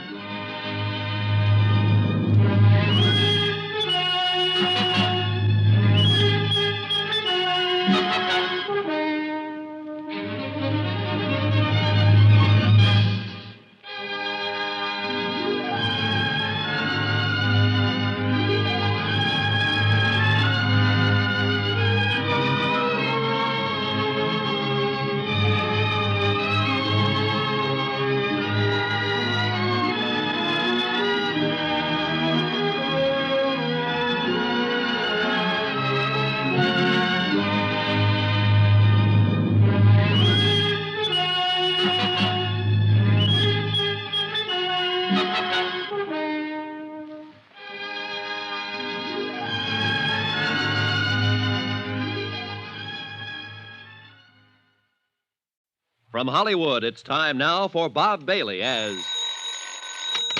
Johnny Dollar. Where have you been, Johnny? I thought we had a date. Oh, Gloria. I'm sorry, baby. I've already had a date. What? Remember the big gorilla at the corner table downstairs in the cantina? The one who kept staring at us? Sure. What about him? Well, he was waiting for me in my room just now. He didn't like the way I parted my hair, I guess, so he changed it with a gun barrel. Johnny, are you all right? Aside from a lump or two, sure. Sounds to me like you need a little nursing, Johnny. I always do. It's beautiful out on the terrace tonight.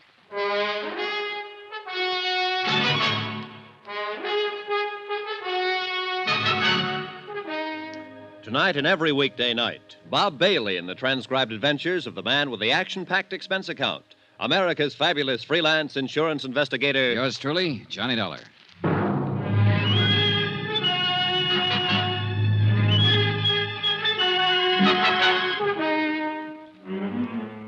Santo Tomas, Mexico. Expense account submitted by Special Investigator Johnny Dollar. To the Home Office, Northeastern Fidelity and Bonding, Hartford, Connecticut. The following is an account of additional expenses during my investigation of the Alvin Summers embezzlement case. Item 4, $3 American to Eduardo Moreno, M.D., the doctor who dressed the assorted lumps and bruises I'd collected from the strong arm who seemed quite convinced that I should leave town. For a moment, I'd figured he could be the man who was to contact me with information as to the whereabouts of Alvin Summers, the embezzler.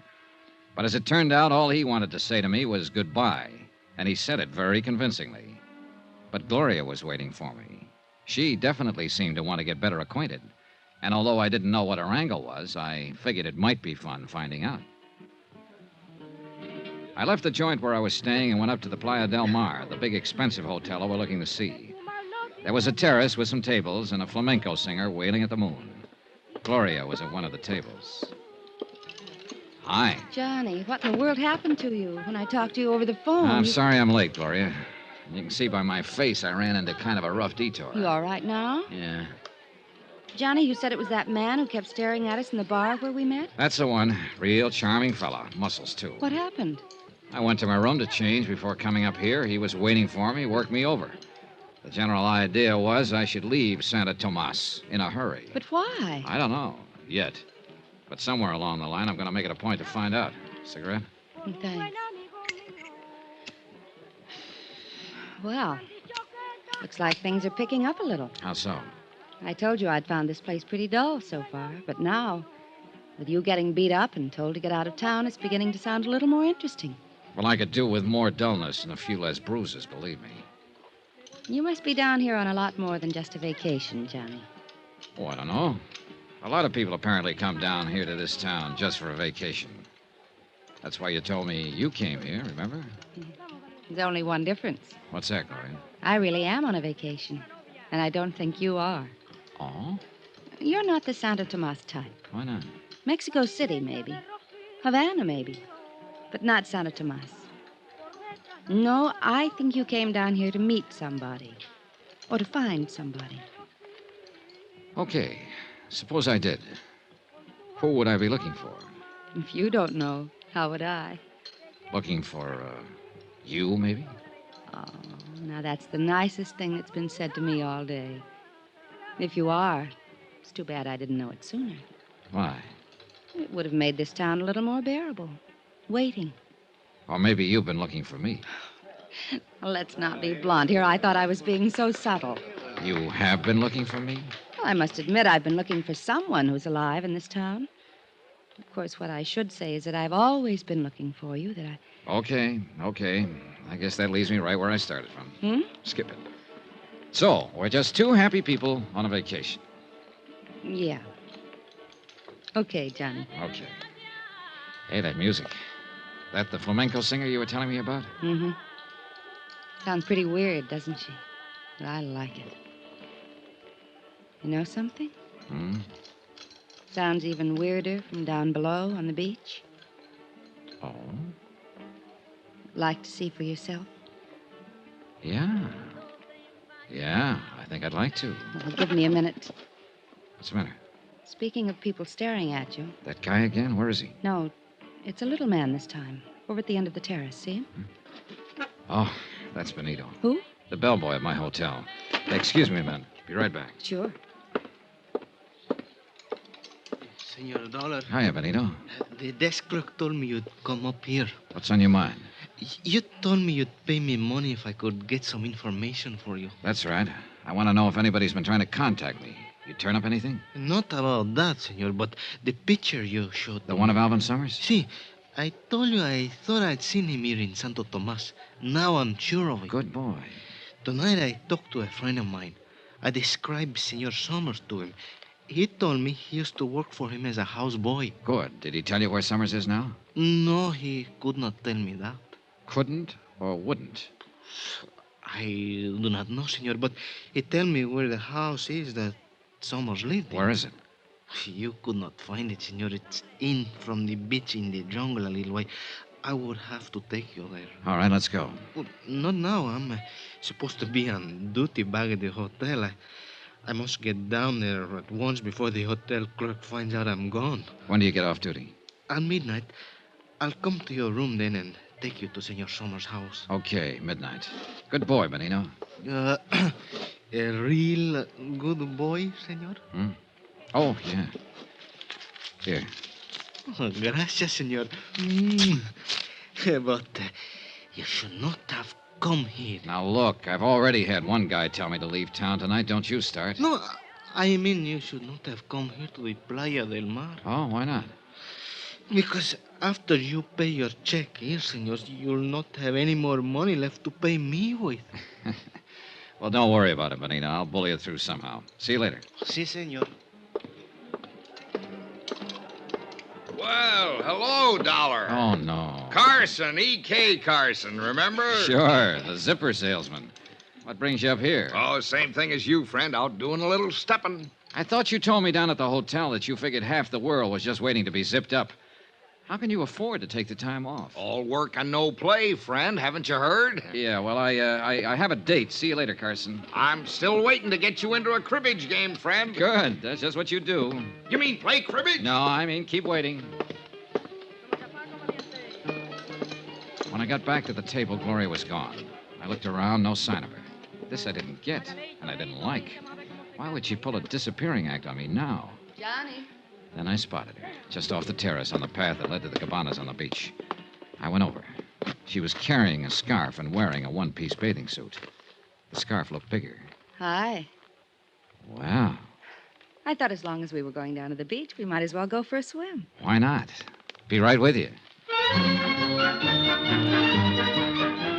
Item 5 on expense account. $7 for one pair of swimming trunks. $5 for the trunks and $2 to get the hotel shopkeeper out of bed to sell them to me. After all, I figured I ought to stay close to Gloria. That's the way she seemed to want it, and I wanted to know why. She could have some information on the whereabouts of Alvin Summers I could use. Well, she might.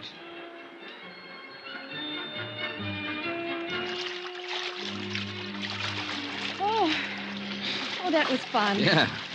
Come on, there's a place over against the rocks at the foot of the cliff. Okay. What do we do now? Build a fire and roast marshmallows? I'm sorry, I didn't bring any marshmallows. Oh, it's just as well. I'm strictly the hot dog and beer type anyway. Here we are. This is my place, Johnny. I come down here almost every night. Oh, it's nice. I told you there was a moon tonight. Yeah. And the flamenco singer. Music comes right down the rocks to us. Doesn't she ever get tired? Doesn't seem to. What's she singing about? Do you know?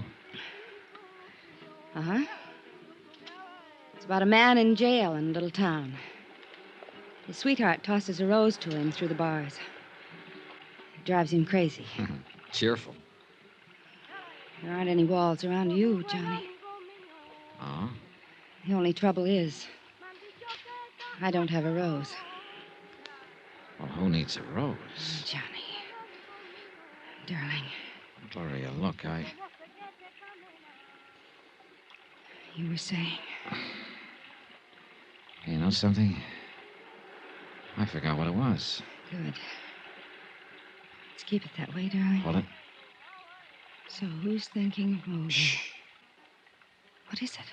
They're in the moonlight coming along the beach. 2 men. Yeah. Take a good look at the one in front. Johnny. Yeah. It's the... The one who worked me over in my hotel room tonight.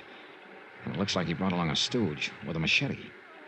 They're looking for you? Look, get around behind the rock here, then back up the path to the hotel. No, Quiet, Johnny. get going. I'm not Look, going to will leave you Please, Johnny, please. Don't go out there. Now stay out of sight. They can't see us here in the shadows. Gloria, sooner or later I got a little matter to settle with that big ape. It might as well be sooner. No, please. I don't want you to get hurt again, Johnny. I'm not going to leave you. Okay, come on. Let's shift around to the other side of this rock and keep it quiet. Can you see them? Keep your head down. Keep your eyes open. I saw them come down the path about half an hour ago. Maybe it's farther up the beach. Now, watch the water. It could be a swim. That was close. Too close. Yeah, Johnny, are you in some kind of trouble? not yet. You seem pretty concerned about me. I am. You sure that was why you didn't want me to tango with him? Of course. You don't know the guy, huh? I told you I didn't. Why? Oh, I was just wondering if maybe he was a friend of yours and didn't want me moving in on him. Johnny, you're talking crazy. I've never seen him in my life before today in the bar of your hotel. I told you I didn't want you to get hurt again. I mean it. Maybe this will prove it. Well, it's a pretty strong argument. Look, Gloria, I hate to, believe me, but I've got to leave. What? Must be almost midnight. So? So there's something I got to take care of. Oh, fine. I know, I'm sorry. Pretty strange vacation you're on, Johnny. Yeah. So, my timing was terrible. But I had to meet Benito, the bellboy, in my hotel room at midnight to find out more about Alvin Summers' whereabouts. I walked Gloria back up to her hotel and headed for mine. It was a couple of minutes after 12 when I got there. I walked into my room and started to reach for the light switch. Then I froze. The moonlight was streaming in through the louvered door to the balcony, and I could see a silhouette against it. Somebody was out on that balcony, crouching against the door. Slowly, carefully, I eased over to it, then suddenly jerked it open. Benito. And I knew I wasn't going to get any more information about Alvin Summers out of him. After all, you can't do much talking when your throat's been cut.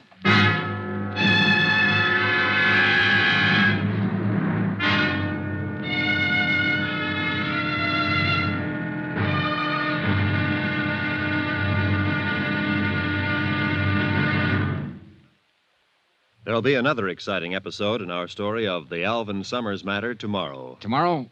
Well, there are some people you just wouldn't want to meet in a dark alley. But sometimes it can't be helped. Join us, won't you? Yours truly, Johnny Dollar.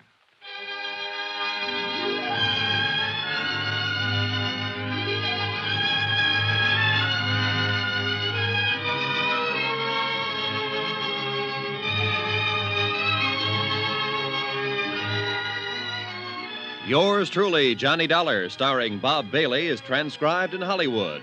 Written by Robert Reif, it is produced and directed by Jack Johnstone.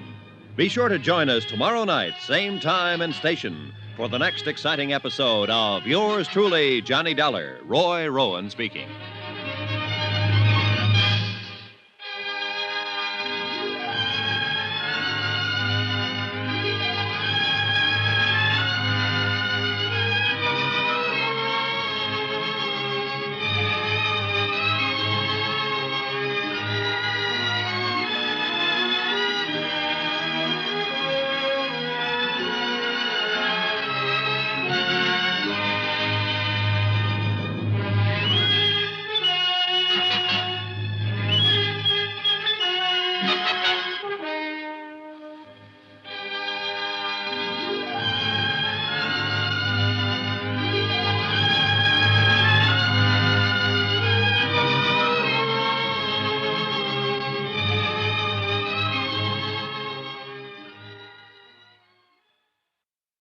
From Hollywood, it's time now for Bob Bailey as Johnny Dollar. This is Lieutenant Gomez of the Santo Tomas Police Department. Oh, yeah, Lieutenant. I have been trying to reach you for some time. Sorry, I was out making some funeral arrangements. It is about the dead man that I wish to speak to you, senor. Fire away, Lieutenant. What's on your mind? Precisely the question I was about to ask you. What do you mean? Surely I do not need to remind you that Benito Escanza was found dead in your hotel room earlier this evening. You certainly don't. But I've already told one of your cops the whole story. Perhaps. Perhaps not. I suggest that you come to see me so that we can discuss it further. Is that an invitation or an order? Let us call it an invitation. But if you do not accept, we will have to come and get you.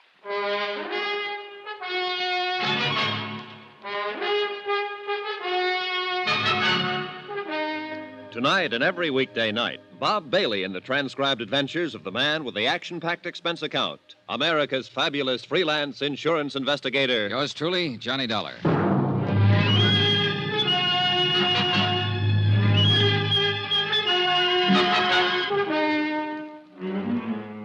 Santo Tomas, Mexico. Expense account submitted by Special Investigator Johnny Dollar. To the Home Office, Northeastern Fidelity and Bonding, Hartford, Connecticut. The following is an account of additional expenses during my investigation of the Alvin Summers $75,000 embezzlement case.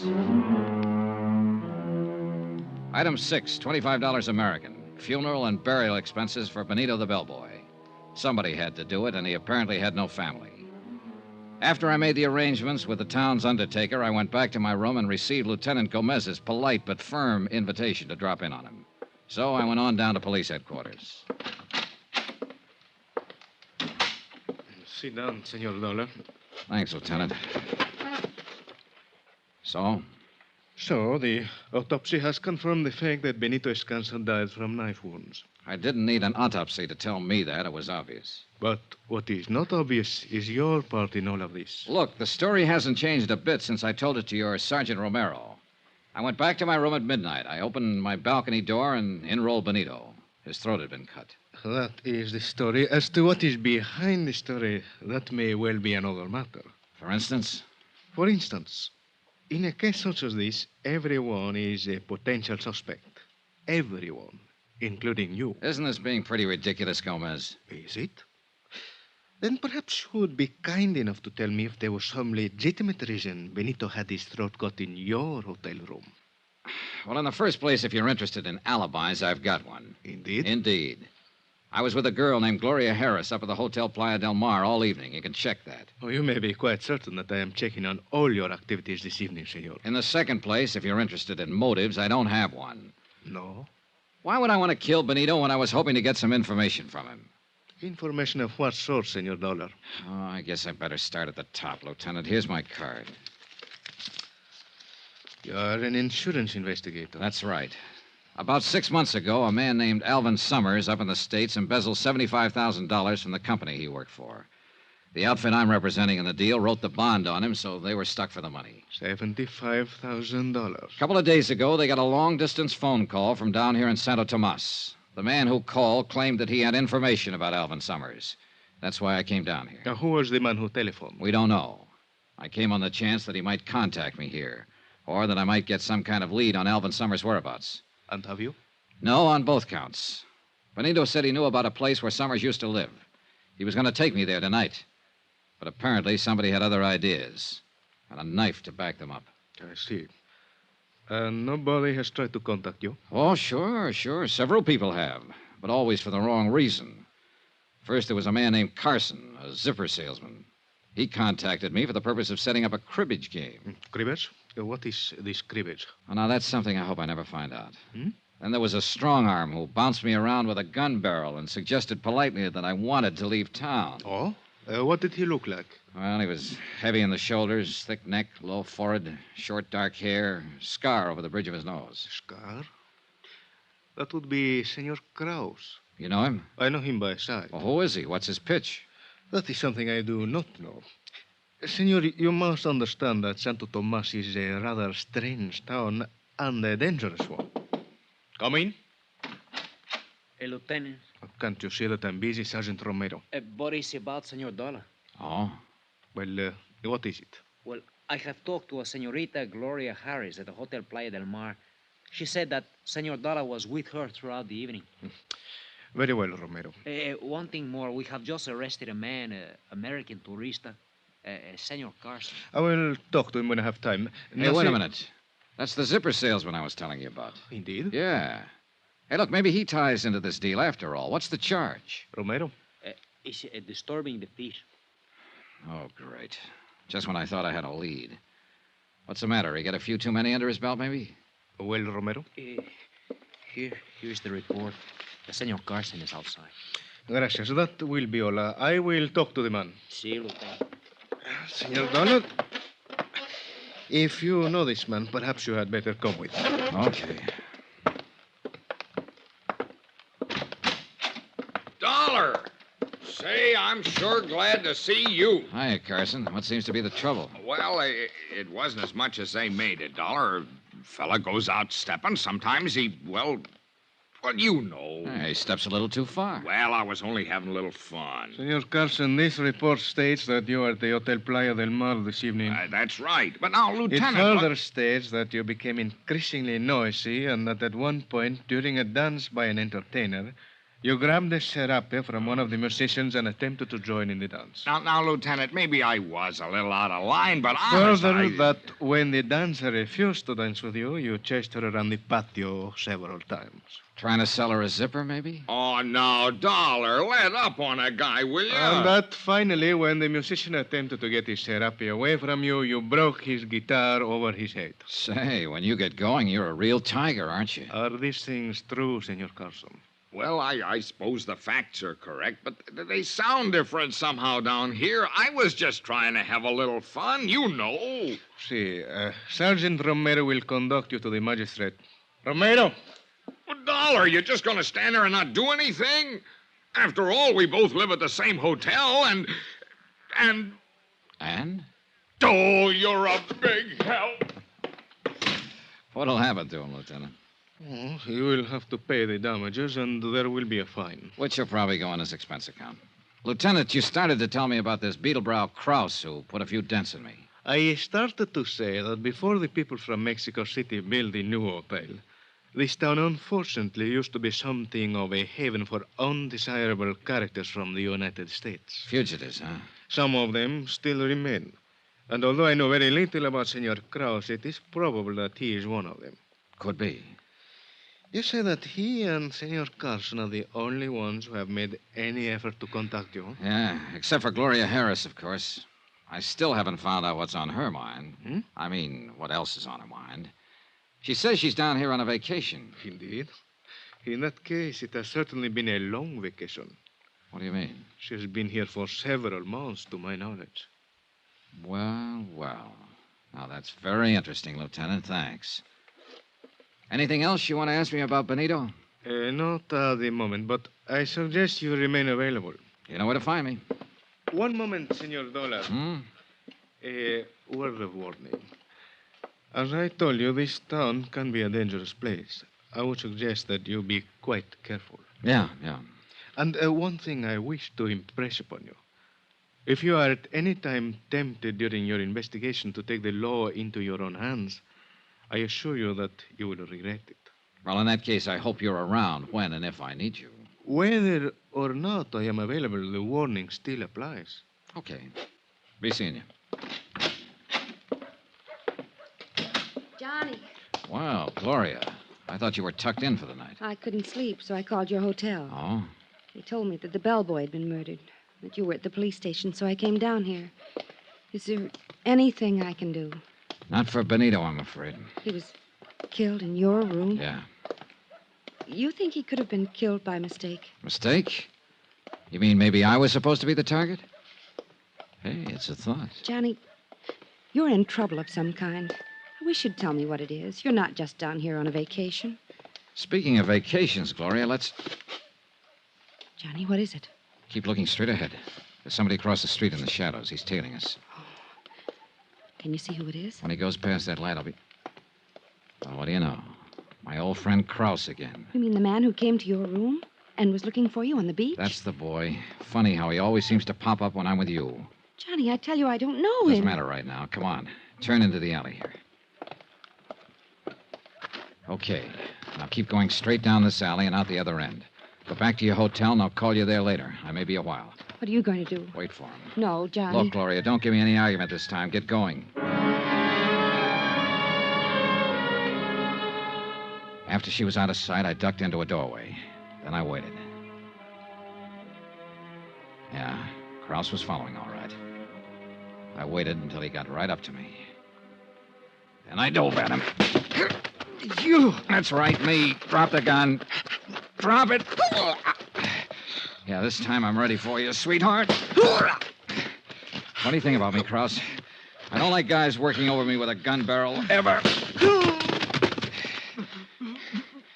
All right. Now you're going to tell me what this is all about. Why you've been tailing me. Why you worked me over with a gun barrel in my room last night. I want to hear all about it. You know why. Talk. I said talk. You're not taking me back. Taking you back? I know you came down here after me, but I ain't going back. What are you talking about? I know what happens to a three-time loser. Three-time? Want me back home, you gotta carry me. Hey, wait a minute. You ever hear of a man named Alvin Summers? Oh? How about Gloria Harris? No. You sure about that, Krause? Look, Don. Look, I'm telling you the truth. Yeah, I guess you are. You're too punchy right now to give me a routine. Yeah, I think I get it. You're wanted in the States. You figured I was a cop and came down here to make a pinch. Brother, right now, I sure wish I was. You mean you... No, I'm no cop. Oh. Guess I made a mistake. You sure did, Buster.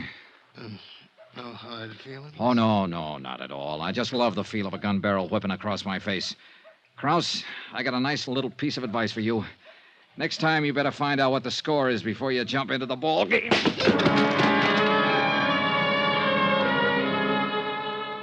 I left him there in the alley and went back to my hotel. Then, just as I was about to open the door to my room, I heard someone moving around inside. I went quietly down to the end of the hall, out the window, then eased along the balcony back toward my room. Inside, it was dark, but I could make out someone bent over my luggage, searching it. I edged across the room. Slowly. Then I lunge. Ah!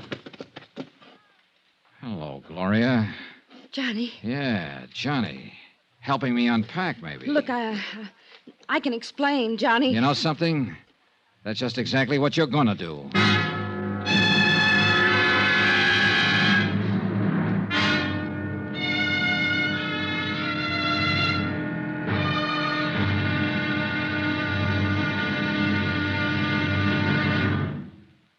There'll be another exciting episode in our story of the Alvin Summers matter tomorrow. Tomorrow night, how to fall into a trap in one easy lesson.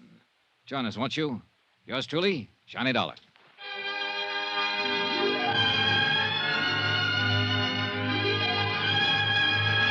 Yours truly, Johnny Dollar, starring Bob Bailey, is transcribed in Hollywood. Written by Robert Reif, it is produced and directed by Jack Johnstone. Be sure to join us tomorrow night, same time and station, for the next exciting episode of Yours truly, Johnny Dollar. Roy Rowan speaking.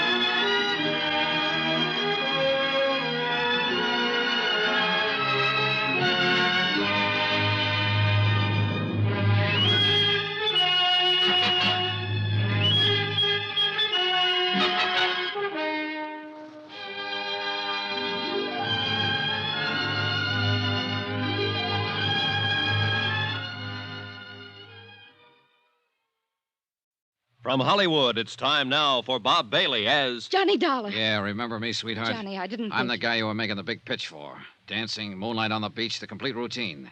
Oh, I gotta hand it to you, baby. That was real nice acting. No, it wasn't acting, Johnny. I meant it, all of it. Oh, sure, Gloria, sure. That's why I catch you here and searching my room. That's all part of the big romance, huh? I can explain. And that's just what you're gonna do. Hey, look, Gloria, one guy has already wound up dead on this deal. I've got a strong hunch I'm number 2 man on the list. And this baby I do not want.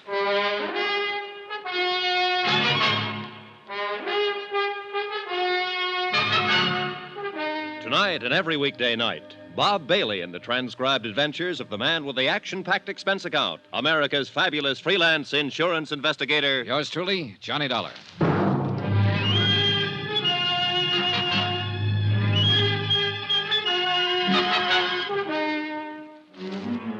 Santo Tomas, Mexico. Expense account submitted by Special Investigator Johnny Dollar. To the Home Office, Northeastern Fidelity and Bonding, Hartford, Connecticut.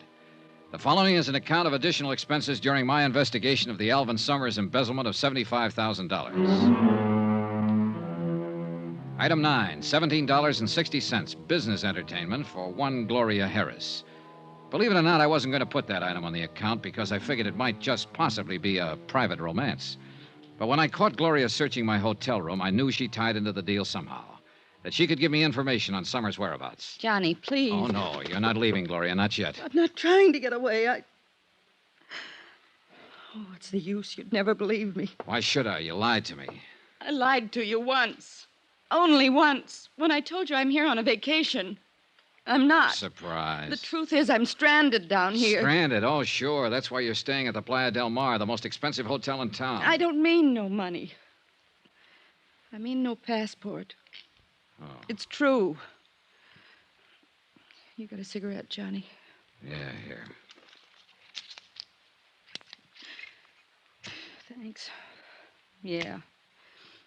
I've been stuck in this ratty town for 4 months now. Just hoping every day that I could figure out some way or find somebody to help me get back to the States. How come you picked this town? Assuming I believe you. Because I heard that fugitives from the States sometimes came here. I've been drifting around for a year, from place to place. I guess I thought my luck had changed here. Well, it hasn't. How'd you lose your passport in the first place? I'll tell you if you really want to know, Johnny. Personally, I'd rather skip it. It's a long story, not a very pretty one, and it's all in the past. Let's just say I've made a mistake about a guy. Okay, Gloria, okay. But there's one little item you haven't told me. Why you were searching my room just now. Because I was trying to find out something about you, Johnny. The reason why you're down here. Why? So maybe I could make a deal with you. Deal? You help me get a passport, and I'll help you. How can you help me? You're looking for Alvin Summers, aren't you? Oh, am I? 6 months ago, he embezzled $75,000 up in the States and took off. Go on. You came down here to find him. You're an insurance investigator. Keep talking. That's all. That's it. Now maybe you wouldn't mind telling me how you know all of... Oh, sure. That report in my suitcase. And the picture. Alvin Summers, I know him. I can help you, Johnny. Where is he? First, I've got to know if you'll help me. The passport? The passport. Well, what do you expect me to do about that? In your business, Johnny, you must meet a lot of people, all kinds. Maybe one of them has an extra passport or two for a price, maybe. All right, I'll see what I can do. That the best you can say? That's the best. Take it or leave it. All right, I'll take it. I haven't any choice. Now, about Alvin Summers. I'll take you there, to Summers' place. Where is it? Down the beach, about a mile below town. Then into the jungle a little way. How come you know where it is? I met Alvin Summers a couple of months ago. Here in Santo Tomas? Yeah. I went there once for dinner. Okay, you take me there, Gloria. First, I'd better go up to the hotel and change.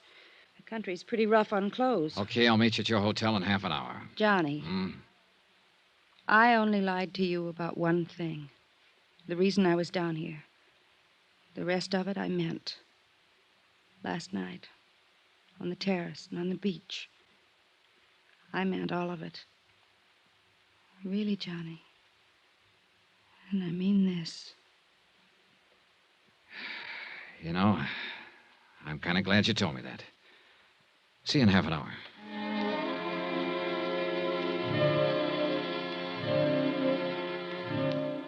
I stayed there a while after she left, going over the case in my mind. Maybe she was telling me the truth. But whether she was or not, I had to follow up any lead I could find, because I was getting nowhere the way things were. Half an hour later, as I was starting out of my room to go pick her up, my phone rang. It was a long-distance call from the States. Fred Wilkins at Northeastern Fidelity, Johnny. Hi, Fred. Well, how's the fishing down there? Fishing? As a matter of fact, it hasn't been so good so far, Fred. That's too bad, but I'll bet the swimming is all right, huh? Whoa there, what's eating you? I didn't send you down there for a vacation. Well, you got a great sense of humor. You should see this place, Vacation. Then what have you been doing down there? Well, what do you think I've been doing? I've been looking for whoever it was that telephoned you and said he had information on Alvin Summers. You couldn't have been looking very hard. He called me again this morning. He what? That's right. He wondered if I'd sent anyone down there yet. Hey, look, Fred, this guy is not easy to find, believe me. And I think I know why. Obviously, somebody doesn't want him to talk, and that somebody could be Alvin Summers, about one jump behind him. Summers, you think he's around there? Could be. I'm leaving right now to find out. I've got a lead on where he lives. There's somebody at the door. I'll call you when I get anything. Do that. Brother. Fishing. Oh, Lieutenant Gomez. Well, look, I'm in sort of a hurry right now. This will not take long. Okay. What is it, Lieutenant? Early this morning, one of my men found Senor Kraus in the alley. How is he feeling? He had been badly beaten. He would not tell us anything, but it was fairly obvious who had done this to him. So? So, the last time we talked, Senor Dollar, I warned you not to attempt to take the law into your own hands. Now listen, Gomez, if you think I'm going to take a pistol whipping like he gave me and not do anything about it, Do you gotta... not misunderstand. I care nothing about Kraus personally or what happens to him. I'm thinking about something more important. For instance?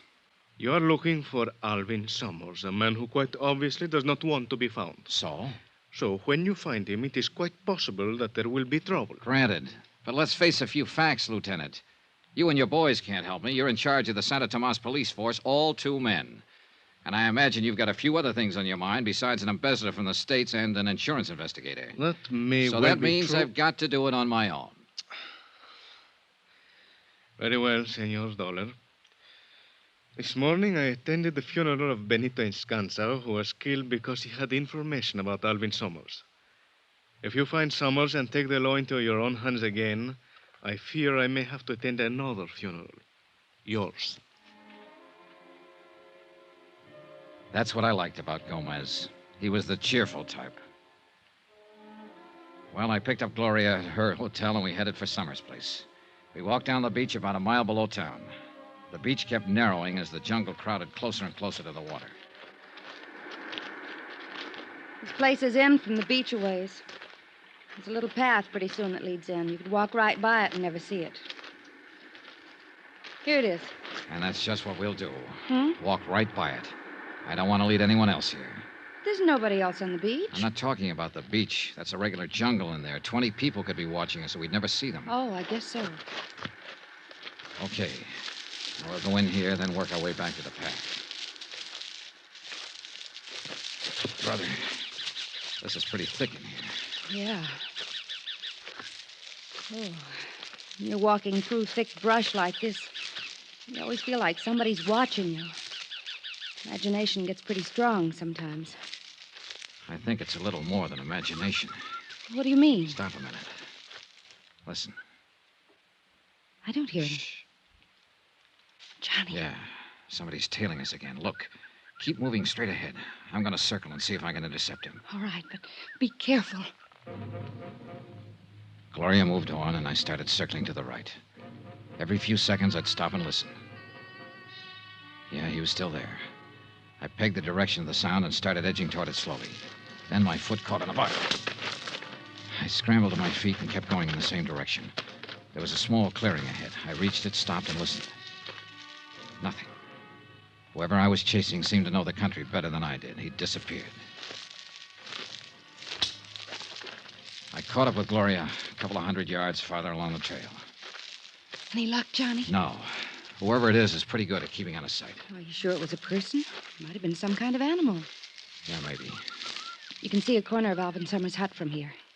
Past that big tree. Yeah, come on. And stay behind me. All right. If there's any trouble. You think there will be? Look, a guy who's this careful about hiding doesn't usually welcome visitors. Quiet now. No sign of life. Keep back against the wall. I'm going to open the door.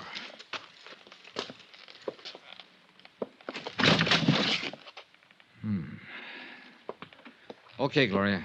Nobody home, huh? Nobody home. Well, he seems to have a pretty comfortable place here. You like to live in jungles.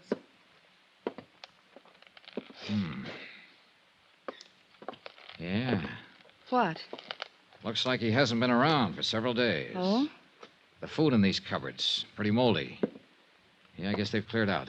They? Uh-huh. He and whoever was here with him. What makes you think someone was? For one thing, 2 sets of dirty dishes over there. Maybe he just wasn't neat. He'd have to have been awfully neat to use 2 toothbrushes and 2 kinds of toothpaste, and 2 people have been eating at this table. See the crumbs? Maybe there's something around here that could give you a clue to where he might be now. Maybe. If he's still alive. What do you mean? You think he isn't? Oh, I don't know. But if somebody else was living here, too, it could mean he had a partner in this deal. And it's a funny thing about that kind of playmates. Sooner or later, they start quarreling about who's going to hold the marbles. $75,000 worth in this case. Johnny, if he is dead, that leaves you nowhere. Maybe not. Hey, listen. What? Yeah. Sounds like our shadow is somewhere outside. Keep talking, Gloria. Normal tone. I'm going out the back way and see if I can spot him. Why don't you look around the hut, Johnny? Gloria kept up a line of patter while I slipped out the back door and into the brush. I listened. Do you want me to do anything? Nothing but the sound of Gloria's voice. Johnny? He had to be somewhere near. But where? I worked my way around to the front of the cabin, still under cover. No sign. I kept on around the other side. Then, as I started to climb over a fallen tree trunk, I saw a shadow out of the corner of my eye. Hold it. Don't turn around. The voice was behind me. I could see the rest of the shadow now, a hand with a gun. And I knew it was zeroed in on my backbone. I said hold it. I'm holding. Drop your gun. Kick it backwards, quick. Hey, look, whoever you are... Don't turn around. Okay. And don't try to move. Mind telling me... Keep your eyes straight ahead. Any move at all, it'll be your last.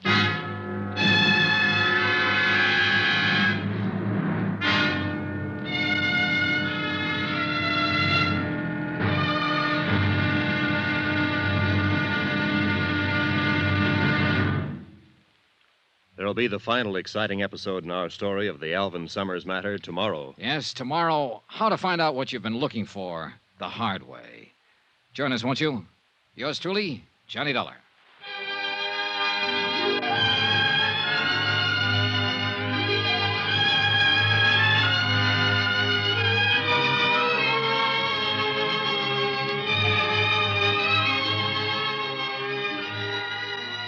Yours truly, Johnny Dollar, starring Bob Bailey, is transcribed in Hollywood. Written by Robert Reif, it is produced and directed by Jack Johnstone. Be sure to join us tomorrow night, same time and station, for the next exciting episode of Yours truly, Johnny Dollar. Roy Rowan speaking.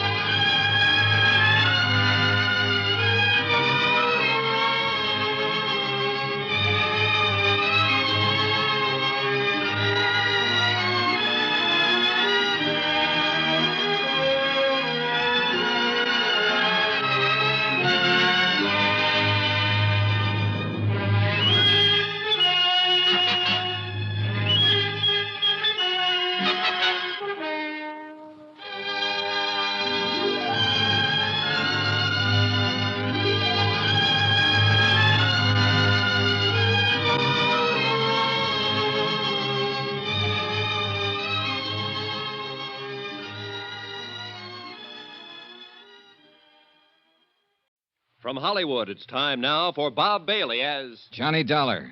I told you, that's my name. What do you want, an affidavit? I've got to be sure. Look, you've got me out here in the middle of the jungle with a gun in my back. Don't turn around. And I can't even see you. You think I'd be kidding you at a time like this? Any move at all, and it'll be your last.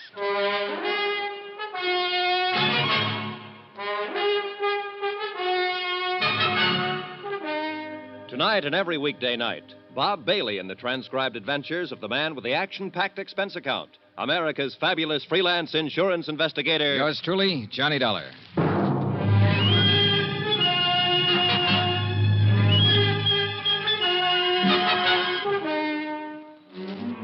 Santo Tomas, Mexico. Expense account submitted by Special Investigator Johnny Dollar. To the Home Office, Northeastern Fidelity and Bonding, Hartford, Connecticut.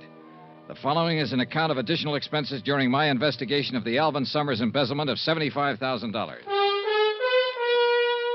Item 12, 2 cents. Just what I figured my life was worth at the moment. Gloria Harris had taken me down the beach and into the jungle to show me the hut where Alvin Summers had been hiding out. There was no sign of him. But I heard a noise outside in the underbrush and went out to investigate. I didn't see a thing, but I felt something. A gun barrel pressing against the back of my neck. I want to talk to you, Dollar. Well, you've got a quaint way of arranging a conversation, believe me. I could do better if you'd take away that gun. Johnny? Don't answer. Who's answering? Johnny? Wait. Well? Be in your hotel room in exactly 1 hour. Look, what's this all about? You're looking for Alvin Summers, aren't you? Oh, am I? Johnny, where are you? I've got some information about him for you. Let's have it now. Not now. I've got to talk to you alone. Be in your hotel room in town in an hour, understand? Look. Do as I say and be sure you're alone. Alone. Okay. Now, just keep looking straight ahead. Don't turn around and don't tell anyone about this. Anyone. Understand? You make it pretty clear. I'll be watching you, Dollar. You won't see me, but I'll see you. I can believe it, mister. Johnny, please. Johnny, where... Oh, here you are. Yeah, here I am. Why didn't you answer me? I came out here looking for a guy, remember? How am I going to find him if I start shouting at you? But I got worried when you didn't come back to the hut. Yeah. That noise you heard outside, did you see anything? No, I didn't see a thing. Johnny, didn't you find anything to give you a lead on where Summers might be? I don't know. But you said if I helped you find him, you'd see what you could do about getting me a passport back to the States. Yeah, sure. Come on, let's get out of here. It suits me fine. This place gives me the creeps, all these trees and vines. Broad daylight, but you can't see a thing. I know. My imagination's still working overtime. I've got that feeling we're being watched again. Funny, isn't it? Yeah, real funny. We kept on toward the beach. Gloria was fidgeting because she thought somebody was watching us. I was fidgeting because I knew somebody was. And I had a strong hunch he was the man whose long-distance phone call to the States brought me down to Mexico in the first place. We got back to the beach. I took Gloria up to her hotel, then went down to mine in town. As I crossed the lobby toward the stairway to the second floor, out popped a familiar face. Hello, friend. Oh, Carson. Lieutenant Gomez let you out of jail, huh? Oh, now let's get one thing straight, friend. I never was actually in jail. Well, you're lucky. I've seen the jail. Huh? Oh, well, I just had to pay a fine, and that judge they got in this burg read me the riot act, but then they let me go. Well, good. So now it's back to selling zippers, huh? Sure is, and I'm behind schedule, too. Checking out right now, as a matter of fact. A lot of territory to cover. Like I always say, half the world. world's waiting to get zipped up. Yeah, you told me. I did? Say, Dollar, I'd like you to do me a favor. Oh? That little trouble I got into last night up at the Playa del Mar Hotel, I'd sure appreciate it if you'd keep quiet about it when you get back to the States. You mean you don't want anybody to know you got plastered, grabbed a serape, and did the fandango? Now, Dollar. Broke a guitar over the musician's head? Now, can't we just forget about that? Believe me, I had until you reminded me. Now, Carson, I'm reasonably sure we don't know the same people and won't be seeing each other again. I'd say the secret of your lurid past was pretty safe. Well, I sure hope so, friend. But about not seeing each other in the States, I was planning on looking you up. Goody. Yes, sir, I got a deal for you. Sorry, but I have all the zippers I can use at the moment. No, that's not what I mean, friend. I've been trying to get you into a cribbage game, remember? How can I forget? Well, instead, I'm going to look you up in the States and let you teach me to play gin rummy. How could I be so lucky? Oh, sorry. I think that's my phone. So long, Carson. I'll sure look you up back in the good old USA, friend.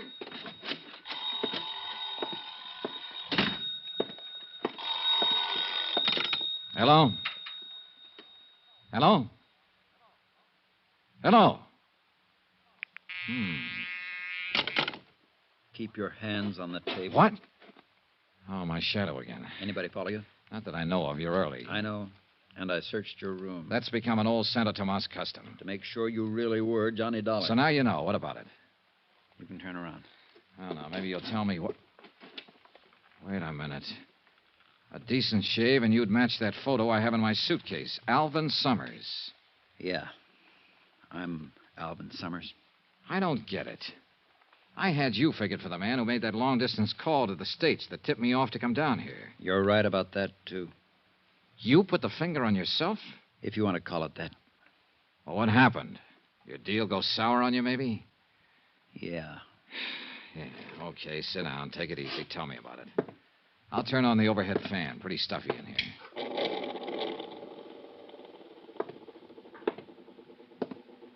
Dollar, that phone call you got just now. Hung up. Clerk downstairs must have rung the wrong room. Or somebody was checking to see if you were here. Could be. Okay, suppose you start from the top. What was that? Relax. What are you... Just one of the charming features of this room. You turn on that big overhead fan, it slams the balcony door. Oh, well, turn it off, will you? I'm kind of edgy. Yeah, sure. You asked me if my deal had gone sour. It went very sour. Oh, I had it all figured out. I was planning it for a year. I was going to embezzle the $75,000 and really live big. Yeah. Instead of that, I spent all my time hiding. Mexico City, Cuernavaca, Tampico, you name it, I was there. Always undercover, always hiding. Did you ever spend much time hiding, Dollar? No, not much. Oh, it's a great life. Great. Every time somebody looks at you on the street, you're sure he's after you, tailing you. You wake up in the middle of the night, you see a shadow outside. Turns out to be just a bush, but you spend the rest of the night sweating. Finally, I just couldn't take it anymore. The rest of my life that way. You know, Summers, a lot of guys figure that out before it's too late. Too bad you didn't. Yeah. So, finally, I phoned the bonding company, long distance. I knew they'd send an investigator. They sent you. I thought if I could talk to someone like you, see what could be done. There's only one thing can be done at this point, Summers. Come back with me to the States. Bring back what's left of the money. $60,000. That'll help. But you know there can't be any deal. Yeah, I guess I always knew that. Here, take the gun. Thanks. Now, what about the money? It's in a safe deposit box in Mexico City. Here. Here's the key. One thing I don't get, though, Summers. Yeah? You wanted me to contact, but you were sure playing hard to find. Well, I had to be careful. I got a look at you the first day you arrived. I wasn't sure you were the one, so I decided to come to your room that night, but then I saw somebody else coming here, so I gave up. Who was it? The bellboy. Benito? Hey, that'll be just before he got knifed. Oh, no. I wasn't the one who killed him, Dollar. I'm no killer. Just the fool who runs away with somebody else's money, remember? Anyway, I didn't have another chance to get to you till today. I had to keep undercover so they wouldn't find me. Wait a minute. Who's they? The man who arranged for me to come down here and the girl who was going to make it all worthwhile. The girl... Summers, don't... me, Johnny. Gloria. Hello, baby. Here, let me... Leave the gun right where it is, Johnny. Put that safe deposit key on the table. I guess you're calling them. Thanks. And it all adds up. You found out Summers here was planning to turn himself in. You didn't want that money to slip through your fingers. But Summers disappeared from his hideout. You couldn't find him, so you figured you'd let me find him for you. That's right. And it worked. And you're so right about that money. You think I'd give it up now? Gloria. Keep out of it, Alvin. If you want to go back and be a Boy Scout, that's your business. The money stays with me. Johnny, Yeah? this doesn't have to be the end of it for us. Oh. So now we get the pitch about making beautiful music, huh? I'm not kidding, Johnny. 60,000's a lot of money. You know, you put on quite an act. Maybe I believed a little bit of it. But if I did, I quit the moment you walked through that door just now. Okay, Johnny, that's enough. I thought maybe you'd be smart, but if you won't, you leave me no choice. No, Gloria, don't. Gloria! The balcony. Out on the balcony. Hold it. Carson. Stay right where you are, friend. Oh, shut up. She's dead.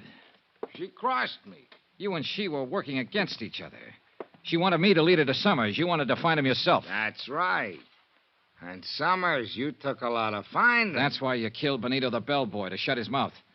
Then you went up to the big hotel and clowned around so you'd get arrested and that way set up an alibi for the evening. I was pretty proud of that little idea, Dollar. And it's all worked out just the way I wanted it.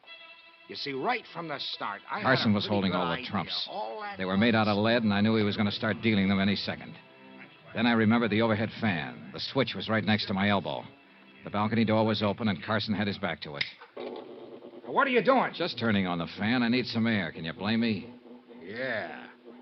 You're sweating, aren't you, Dollar? What's the matter? You losing your nerve? Well, it really doesn't matter. What the... The door slammed. Carlson whirled, and I knocked the lamp off the table. By the time I hit the floor, my gun was out.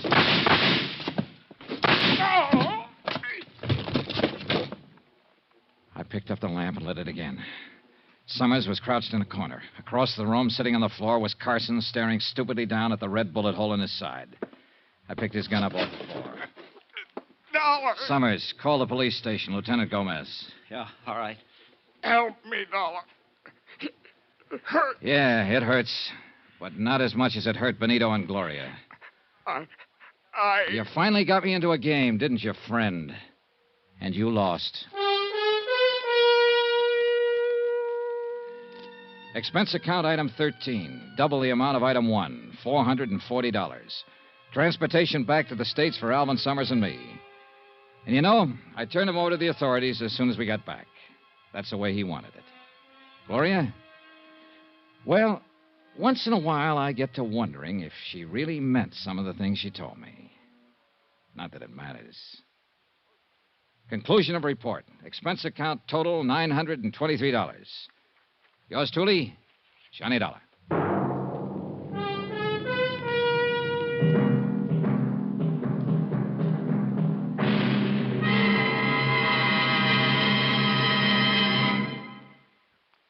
Remember, please, there'll be a new exciting story on Johnny Dollar beginning next Monday. Next week, the Valentine matter. And believe me, it's not the kind of Valentine you'd wish on even your worst enemy. Join us, won't you? Yours truly, Johnny Dollar.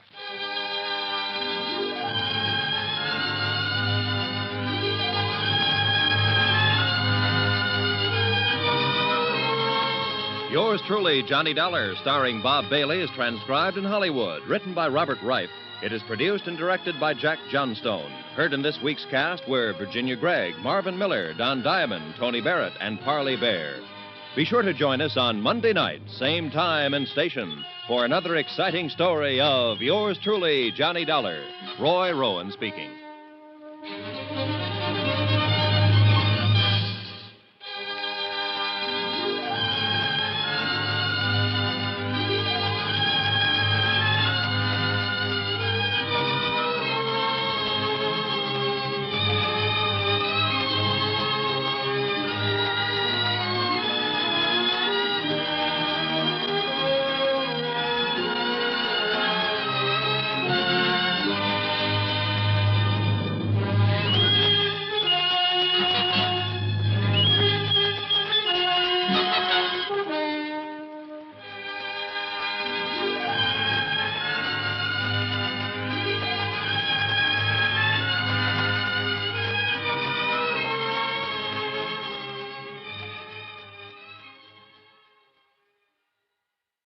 From Hollywood, it's time now for... Johnny Dollar. Roy Vickers, New Britain Mutual, Johnny. Hi, Roy. How'd you like to try some Creole cooking? Okay, what's up? One of the bellhops at the St. Agnes Hotel in New Orleans had quite a time last night. He opened the safe and walked out with $7,500 in cash and a diamond necklace worth a cool $25,000. So help me, Roy. I didn't know bellhops had so much fun. That isn't all.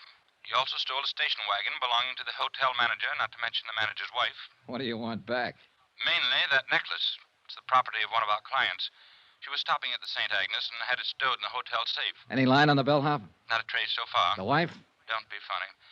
Can you hop a plane down there and see what's happened for us? Sure, Roy.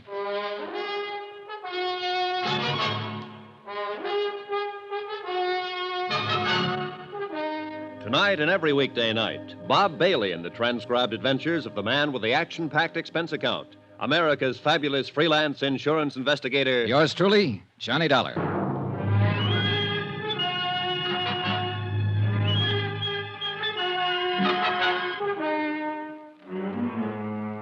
Expense account submitted by Special Investigator Johnny Dollar to the New Britain Mutual Insurance Company, Hartford, Connecticut.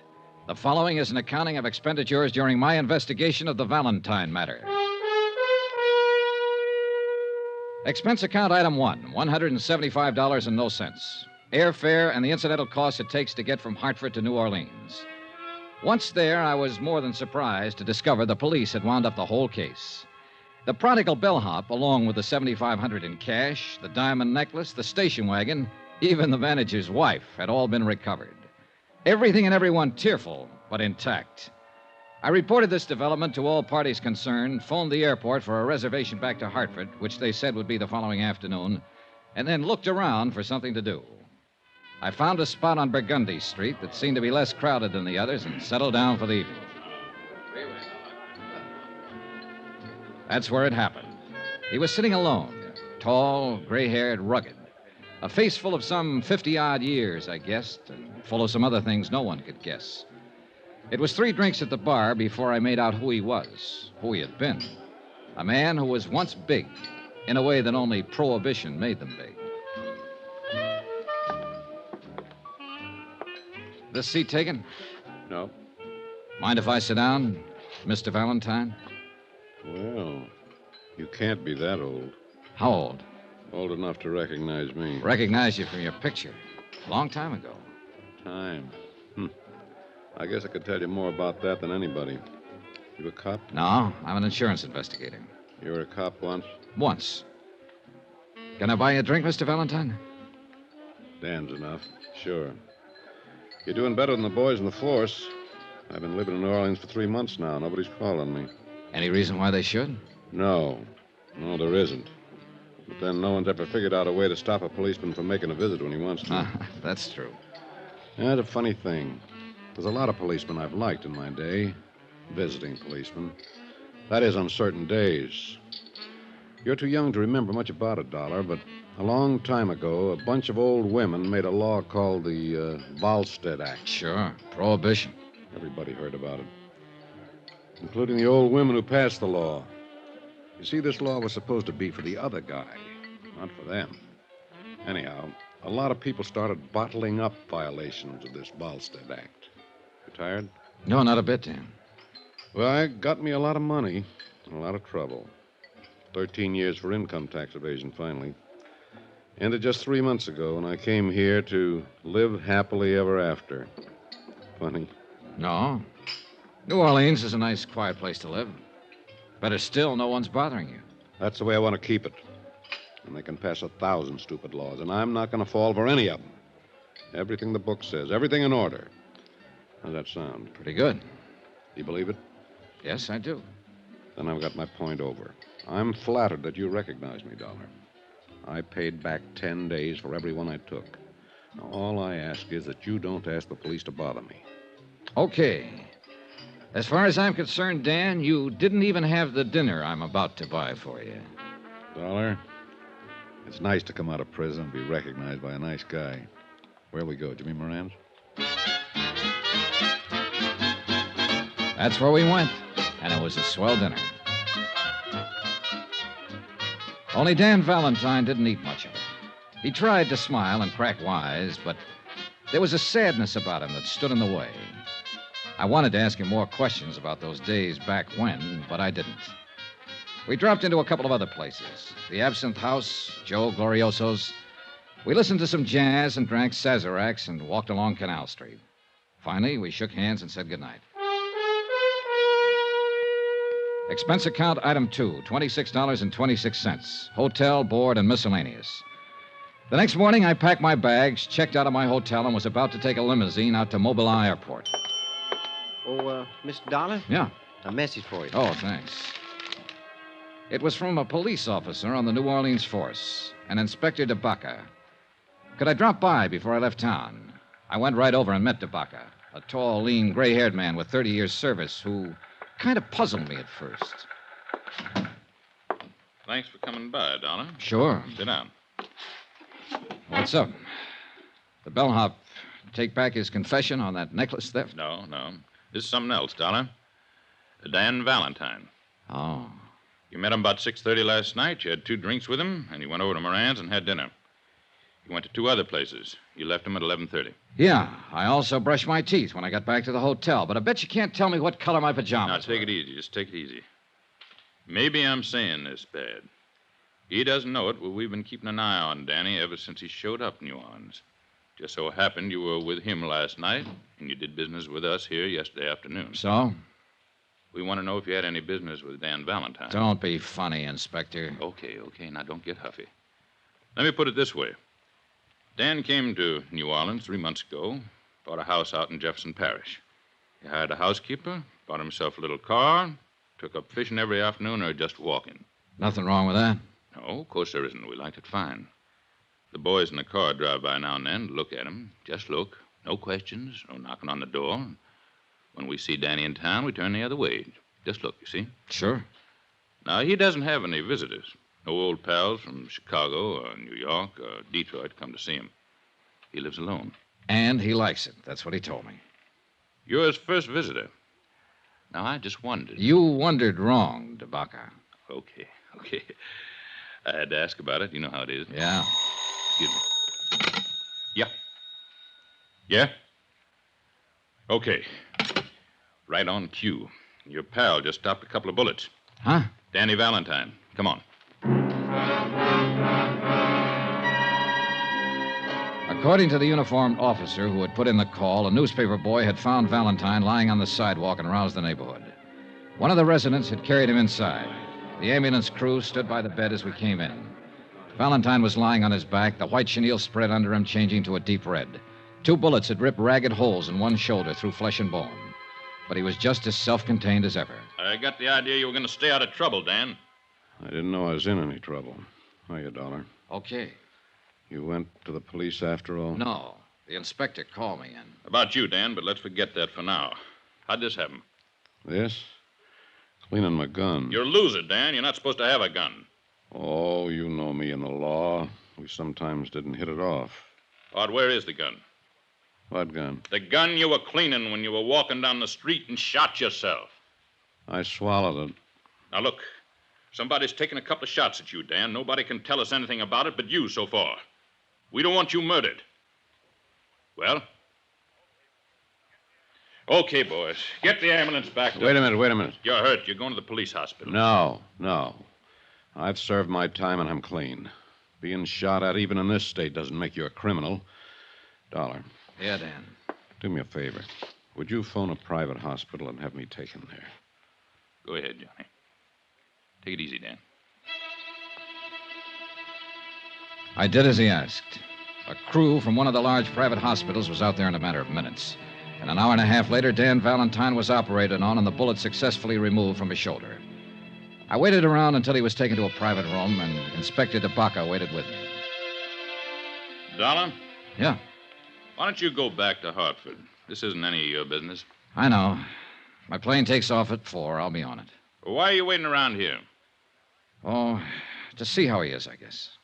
You pal of yours? I just met him last night. You know that. But you're waiting around. Yeah. You want me to tell you why you're waiting around? You want to make sure he's okay. You met him last night, and outside of what you ever read or heard about him, you don't know him from a load of coal. But you want to make sure he's going to be all right. Well, so do I. Because in that room and on that bed lies quite a man. Well, that about summed it up. No matter what he had been or what he had done, Dan Valentine was quite a man. It was the same thing that had caused me to go over to him the night before and start a conversation. The same thing that caused me to believe his plans for living a quiet life in New Orleans. He came out of the anesthetic a half hour later, and he sent for me. Hi. Hi. They say it's going to be okay. Oh, sure. This is nothing. I just wanted to thank you for giving me a hand. DeBacca could probably help you more. All you have to do is tell him who shot you and why. I shot myself, and just for something to do. Look, Dan, I have a fair idea of how tough things were for you and how tough they can be now. But Inspector DeBacca understands it, too. He'll do everything he can to help you. But you have to help him, Dan. DeBacca's a good boy. You're right. You'll tell him who shot you? If there was any way he could help me, I'd let him know first. I'll handle this myself. Guess you'll want to be getting your airplane. Yeah. Good luck, kiddo. Same to you. I went back to my hotel, picked up my bags, and took a cab to Mobilon Airport. My plane had developed engine trouble, and there was going to be a 5-hour delay. I killed time at the bar and in the restaurant and just standing around looking at the field at night. By that time, the newspapers carried the story of the attempt on Dan Valentine's life. It was as skimpy as the story Dan had told himself, and it troubled me. Mr. Dollar. Yeah? Long-distance call for you from Hartford. You can take it right in there. Oh, thanks.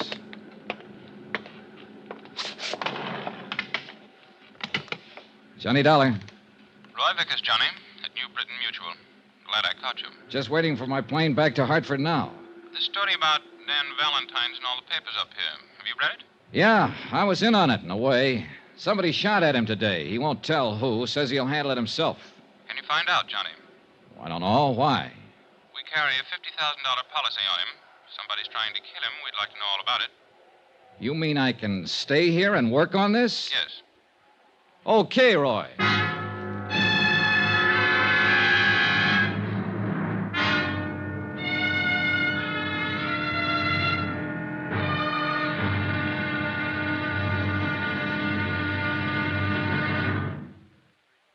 There'll be another intriguing episode in our story of the Valentine matter tomorrow. Tomorrow, all the King's men that could be the New Orleans police force try to keep one man alive. And they almost do it. Join us, won't you? Yours truly, Johnny Dollar.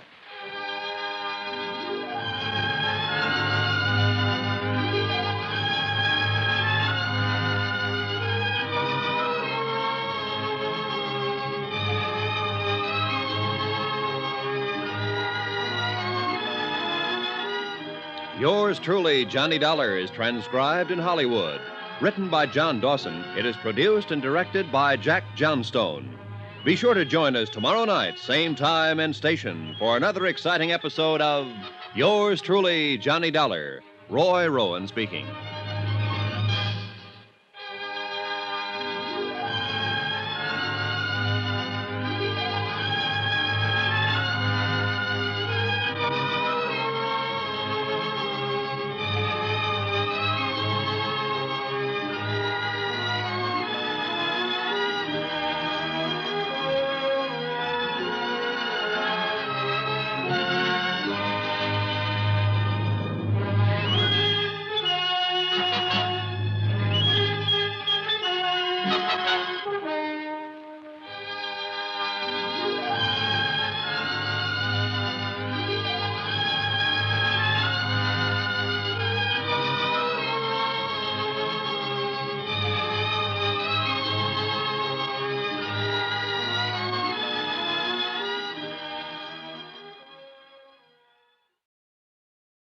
From Hollywood, it's time now for Johnny Dollar. This is Charlie DeBacca down at headquarters. You left a call for me? That's right, Inspector. Thought you went back to Hartford. What now? The company I represent happens to hold an insurance policy on Dan Valentine. They asked me to stay here in New Orleans and look into this attempt on his life. How'd they hear about it so fast? Well, it was in all the papers and on the wire services. Valentine's always been news, ever since Prohibition. Yeah, a guy like him would be. Well, you know as much as I do, darling. No leads yet. He's still quiet about the whole thing? Just like a mouse who won't open up, except to say he'll take care of it himself. Maybe it'll help matters when he finds out the insurance company's interested. You know something? What? I don't think me, you, the whole force, the insurance company, or anybody else can keep that bird alive unless he helps us.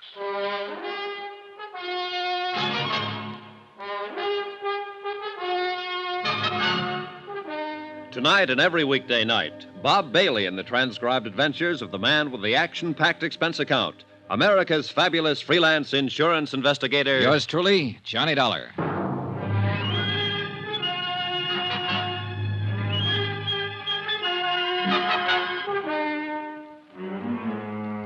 Expense account, submitted by Special Investigator Johnny Dollar to the New Britain Mutual Insurance Company, Hartford, Connecticut.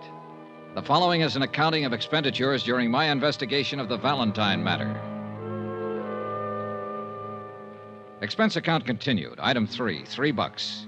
One telegram to Roy Vickers in Hartford requesting a copy of the policy contracts between New Britain Mutual and Dan Valentine, plus the name and location of the beneficiary and any other data on the case. After that, I walked over to the police station and looked up Inspector DeBacca.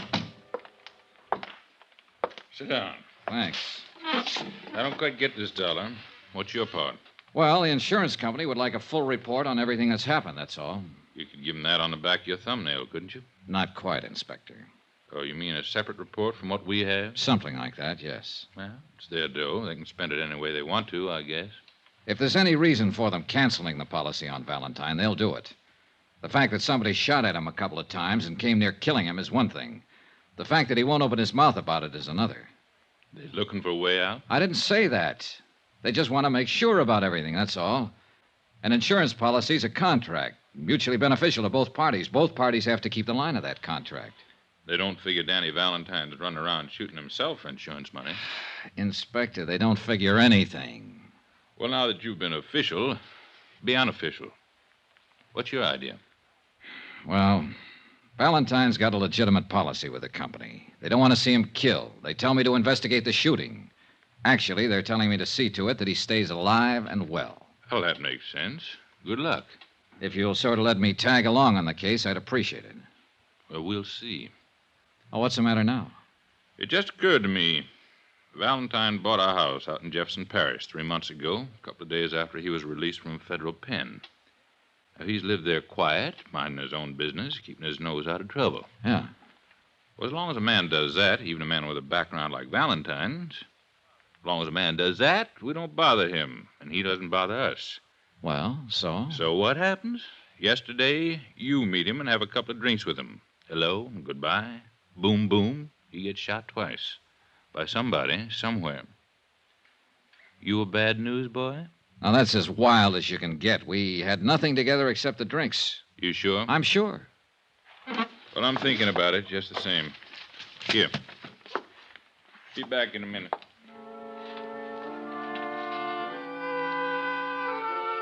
The bulky, thick folder Inspector DeBacca shoved across the desk at me was marked Valentine Daniel.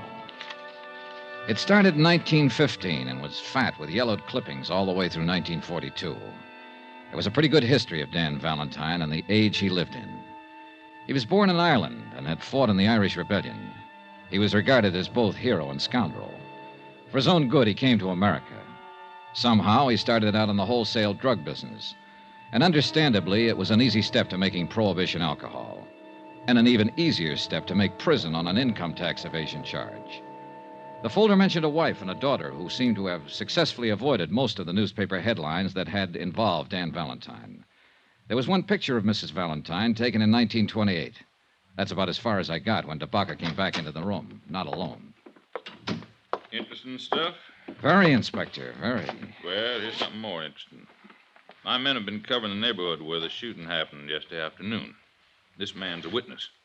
This is Mr. Dollar. He's an insurance investigator. It's Willie Blakely. Oh, how do you do, sir? Hope you can help us, Willie. Well, I can try, I really didn't see too much. You see, I was on my milk truck, and I saw this fella, this big fella, walking down the street. What's his name? Dan Valentine. Yes, sir. Well, he was just walking, like for an early morning walk, and then I saw this car come around the corner, and there were a couple of men in it. What kind of car? I think it was a Buick sedan. I'm not sure. It was a black car. You happen to get the license number? No. All right, go on. Well, sir, this Mr. Valentine, he looked up when he saw it coming, and he stopped. You know, kind of funny. No, I don't know. Tell me. Well, you know, like he was surprised.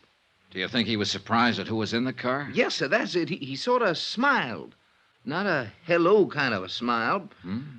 Sort of a sad smile. Didn't wave, just stood there. I couldn't see the men in the car by then, so I don't know how they were looking at him. Did you see them as they rounded the corner? Yeah, just a couple of fellas, dark coats and hats. Would you know them if you saw them again? I don't think so, Captain. Okay. 2 men. Yes, sir. So this Mr. Valentine stopped and looked at him and given this kind of smile. He recognized them, you think? Oh, yeah. And then I heard a noise, you know, something like whack, whack. And Mr. Valentine fell down, and the car drove off. Did Valentine go for a gun? No, sir. What did you do then? Well, I got out of there. Why? I didn't know what was happening. I didn't want to get hurt. You didn't even try to help him? No, sir. I was scared. I didn't know what that whack, whack was, sir. And it took you all this time to tell us about it. Sorry, Captain. Dollar. Yeah. You got something to worry about. Hmm? That noise he was talking about didn't sound like regular gunshots, or he would have said so. Silencer. What else?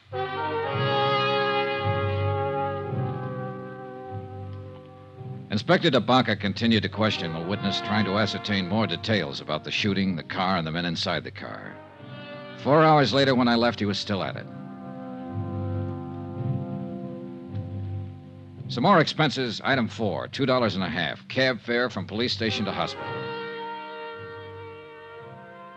I thought I'd drop in and take a chance on Dan Valentine coming across with some information. Sorry, no visitors. It's pretty important. I'm a friend of his. I'm sorry. Well, when can I see him? That's hard to say. Mr. Valentine's condition is not too good. What? Well, nothing to be alarmed about. He lost so much blood that he's in a weakened condition. The doctor's ordered a transfusion. Oh. You can phone in later if you like. Excuse me. Yes, ma'am? I should like to see Mr. Valentine, please. I'm sorry. I was just telling this gentleman. That's impossible. How is he? He needs rest. The doctor feels he'd be better off without visitors at the moment. Thank you. I had a feeling about the gray-haired, well-dressed woman, and I hurried after her down the long corridor outside the hospital. I was just in time to see her take a cab that had been waiting at the curb. I managed to hail one myself, and we tagged along Canal Street behind her until she paid off the driver in front of the Roosevelt Hotel. I was right behind her when she stopped in the lobby and got a key to room 1016.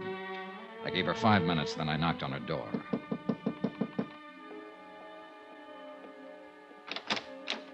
Yes? Hello, Mrs. Valentine. My name's Johnny Dollar. Ann Valentine looked at me for a long time. I had to hand it to her. There were no tears, no frowns or screams, just a wide, frank look from a woman who, by any man's standards, had once been beautiful. I haven't been called by that name for many years. You're a reporter, of course. No, I'm not. I'm an insurance investigator. In a policeman's office today, I saw one of the few pictures ever taken of you. At this hotel, I'm registered under the name of Ann Ward. Ward is good enough for me, Mrs. Valentine. May I come in? Yes. Now, what is it you want, Mr. Dollar? Possibly the same thing you want. To keep your husband alive. I believe that's up to the doctors, isn't it? Not quite. If he was shot at once and he won't help the police find out who did it, there's a reasonable chance he'll be shot at again. Do you know who did it? Well, who it might be. Look, the police have found a witness who describes 2 men as having done the shooting. Can you add anything to that? Mr. Dollar, I haven't seen Dan in over 13 years. I haven't written to him, talked to him, or contacted him in any way, either while he was in prison or these last few months he's been out. I see. It was his idea. But he must have had a reason. He did. Our daughter. Oh. She believes that Ward was her dead father's name. Do I make myself clear? Yeah. I read about the shooting. I caught the first plane here because I thought I might help Dan. My daughter thinks I'm on a little vacation by myself. You don't believe me, do you? Well, in view of what you've just said about not having written to him for 13 years. That was the way he wanted it. I was never ashamed of Dan, never. He was ashamed of himself and how his activities might affect us. He gave me everything I ever had out of life. In New Salem, that's where we live, and live very well because Dan saw to that part of it before he went to prison.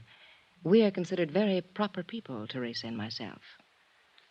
Dan sacrificed a great deal for that consideration.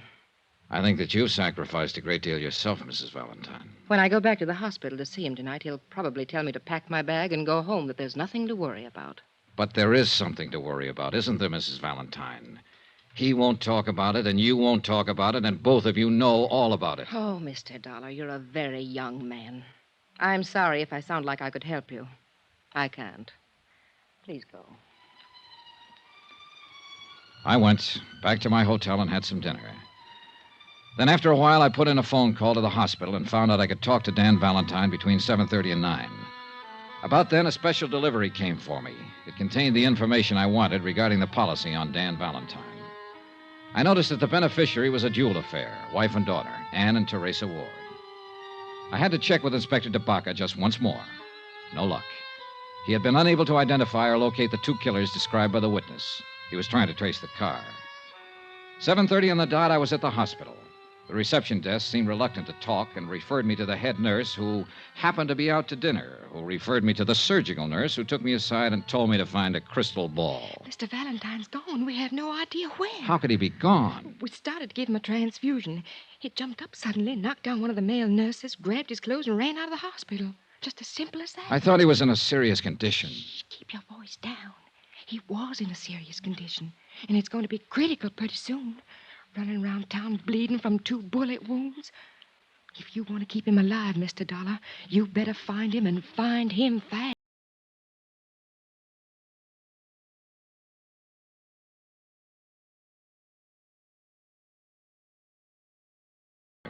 About taking care of the matter himself. And the more I thought about it, the more I realized he was going to do just that, even if it killed him.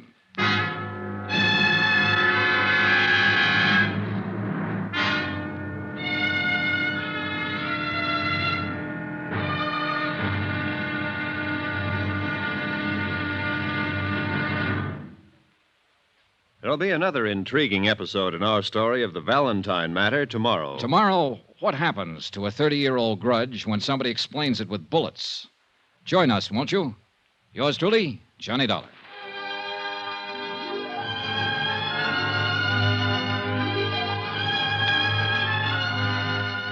Yours truly, Johnny Dollar, starring Bob Bailey, is transcribed in Hollywood. Written by John Dawson, it is produced and directed by Jack Johnstone. Be sure to join us tomorrow night, same time and station, for another exciting episode of Yours truly, Johnny Dollar. Roy Rowan speaking.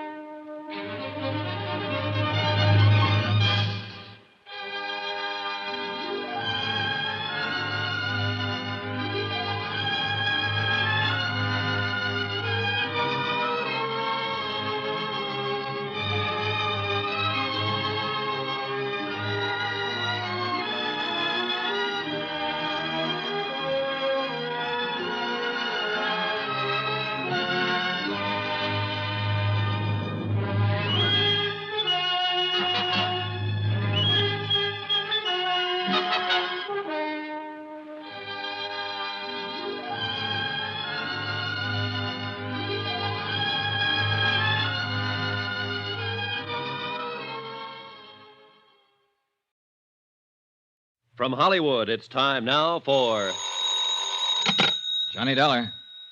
This is Ann Ward, Mrs. Valentine. Have you heard anything about Dan? Nothing, Mrs. Valentine. The police are looking everywhere for him. I went to the hospital tonight and they told me he walked out. He might die, Mr. Dollar. I know, Mrs. Valentine. Did you tell anyone I was here in New Orleans? If you mean, did I mention it to the police? No. Thank you, Mr. Dollar. That was very kind of But it makes me mad that I didn't, Mrs. Valentine. I know you don't want anybody to find you're related to him because of your daughter.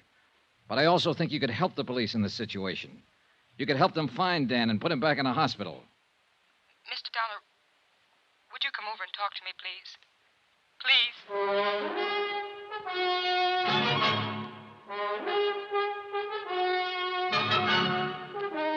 Tonight and every weekday night, Bob Bailey in the transcribed adventures of the man with the action-packed expense account, America's fabulous freelance insurance investigator. Yours truly, Johnny Dollar.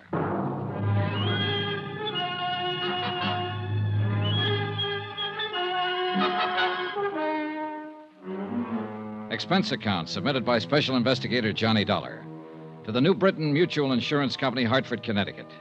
The following is an accounting of expenditures during my investigation of the Valentine matter. Some more expense. I believe this is item 5. Yeah, $4. 4 drinks for myself. When a next big shot of the roaring 20s like Dan Valentine carries a $50,000 life insurance policy and walks down the street one day and gets himself shot and refuses to disclose who fired the bullets, I have to do the worrying for the insurance company. When he decides to leave a hospital bed minus a pint or two of blood, I have to worry some more. I needed those drinks. You can just say I liked what I'd seen of the guy, and I didn't want him to walk around New Orleans bleeding to death.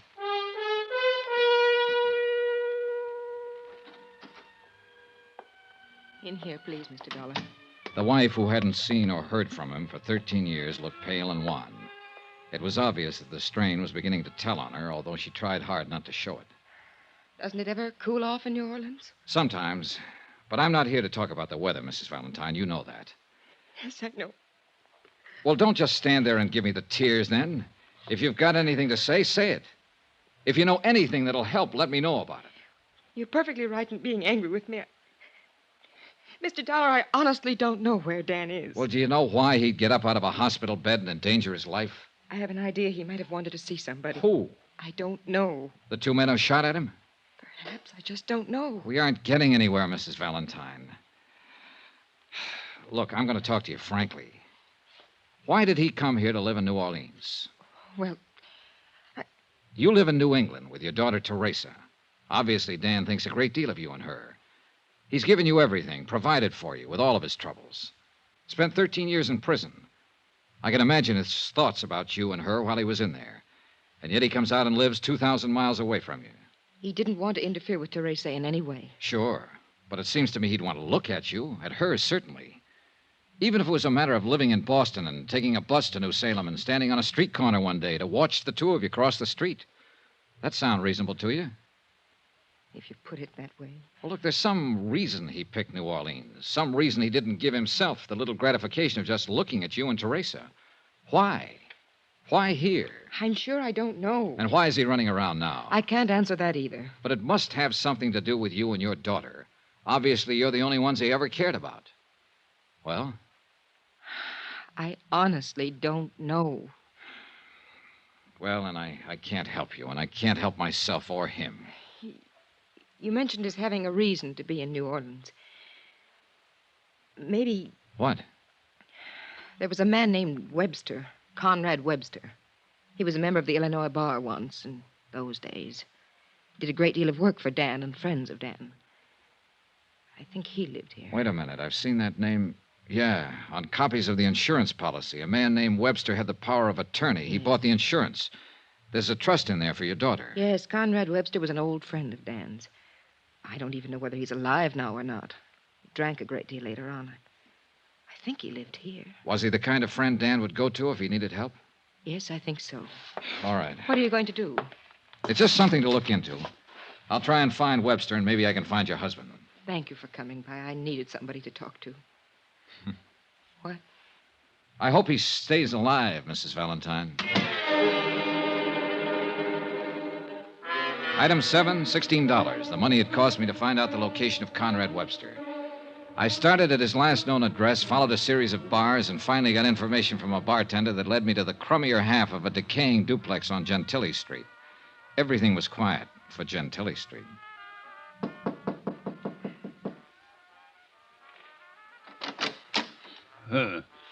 Young man, the drugstore delivers what I need most. The telegraph office what I dread most. Obviously, you represent neither, and therefore you are no concern of mine. Wait a minute. Are you Mr. Webster? Conrad Webster? I am he, and I am drunk and disheveled, and it is 3 o'clock in the morning. I'd like to talk with you. May I come in? You may not. This isn't exactly the hour for making calls, but I did stop by and pick up something to take the edge off. Ted. Huh? It's bonded. Oh, inside. Now then, you were going to apologize. Here you are, Mr. Webster. Oh, well.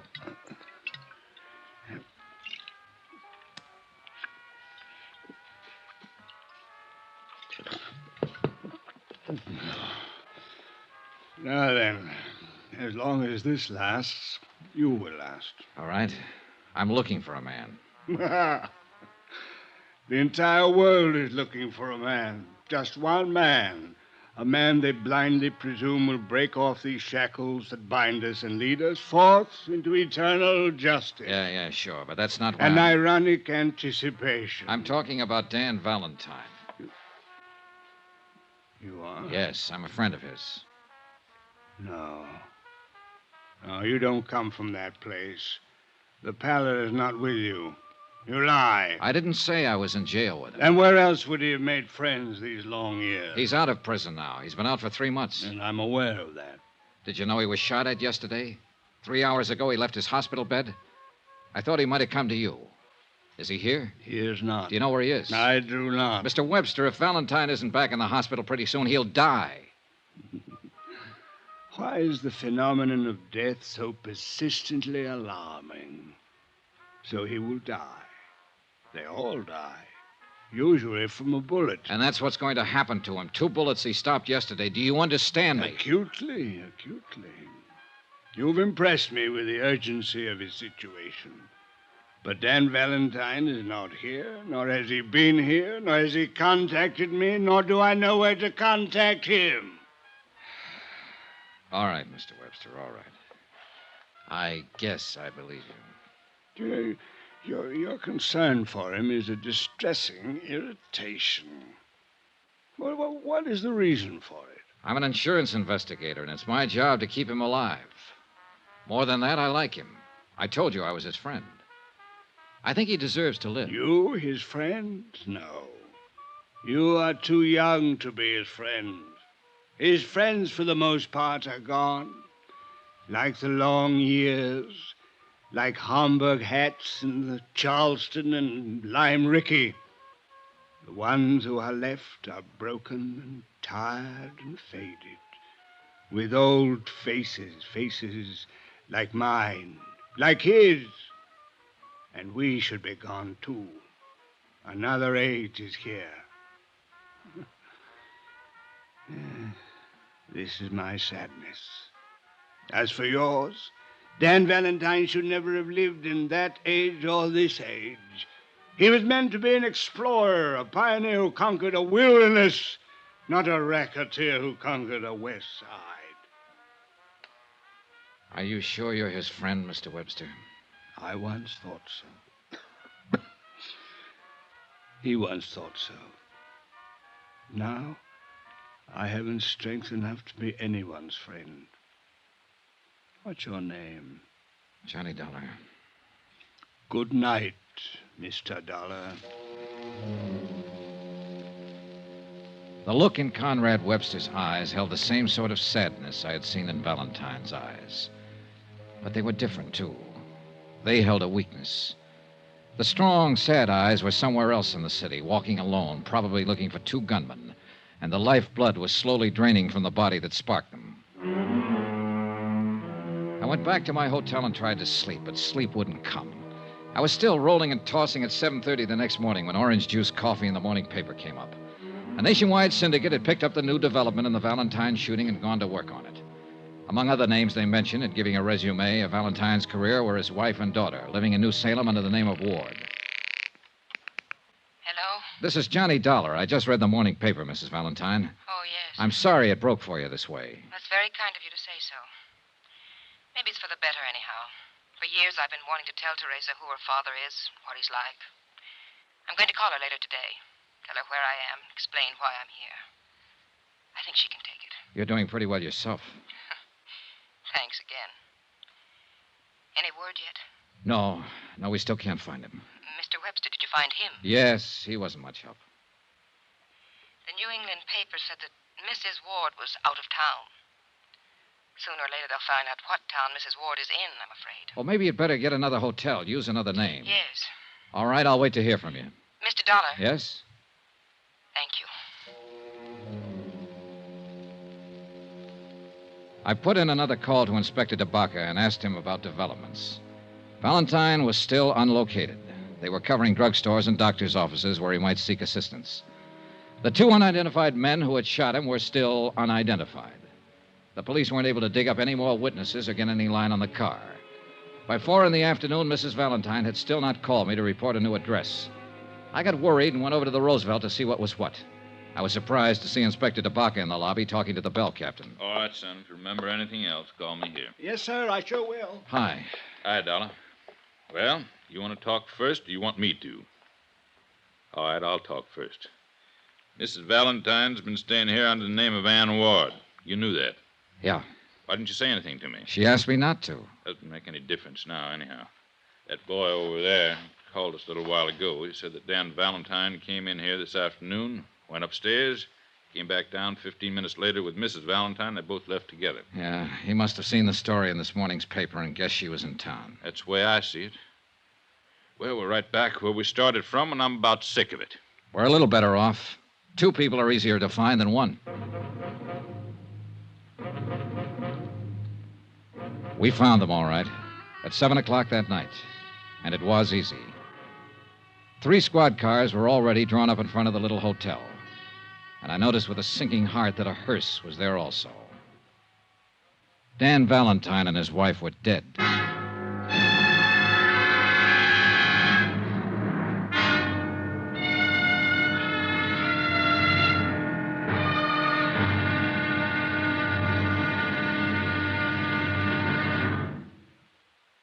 There'll be another intriguing episode in our story of the Valentine matter tomorrow. Tomorrow, proof that the murder of Dan Valentine and his wife aren't the only murders to be solved. Join us, won't you? Yours truly, Johnny Dollar.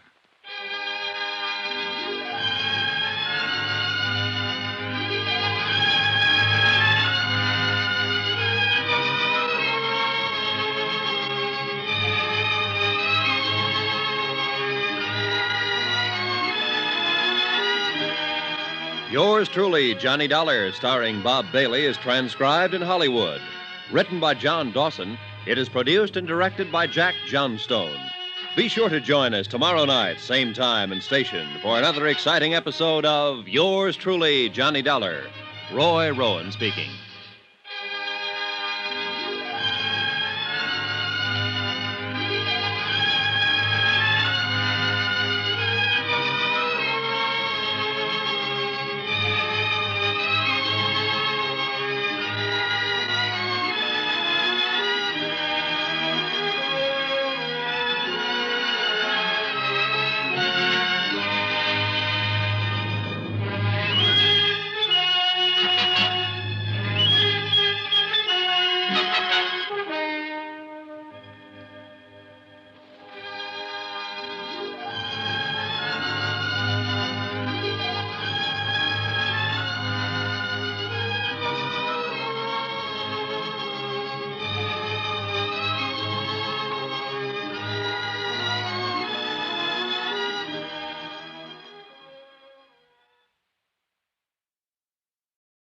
From Hollywood, it's time now for...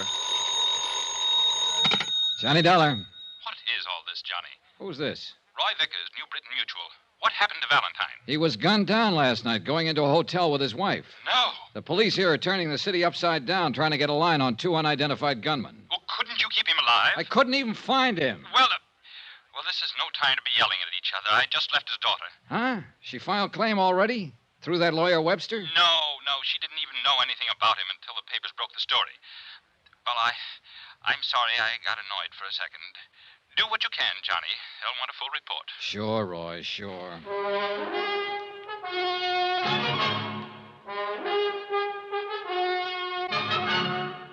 tonight and every weekday night. Bob Bailey in the transcribed adventures of the man with the action-packed expense account. America's fabulous freelance insurance investigator. Yours truly, Johnny Dollar.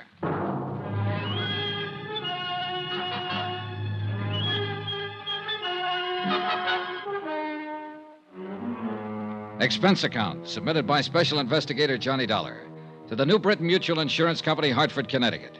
The following is a further accounting of expenditures during my investigation of the Valentine matter. Item 9, $7 for dinner. I had it with Inspector Charles DeBaca, New Orleans Police.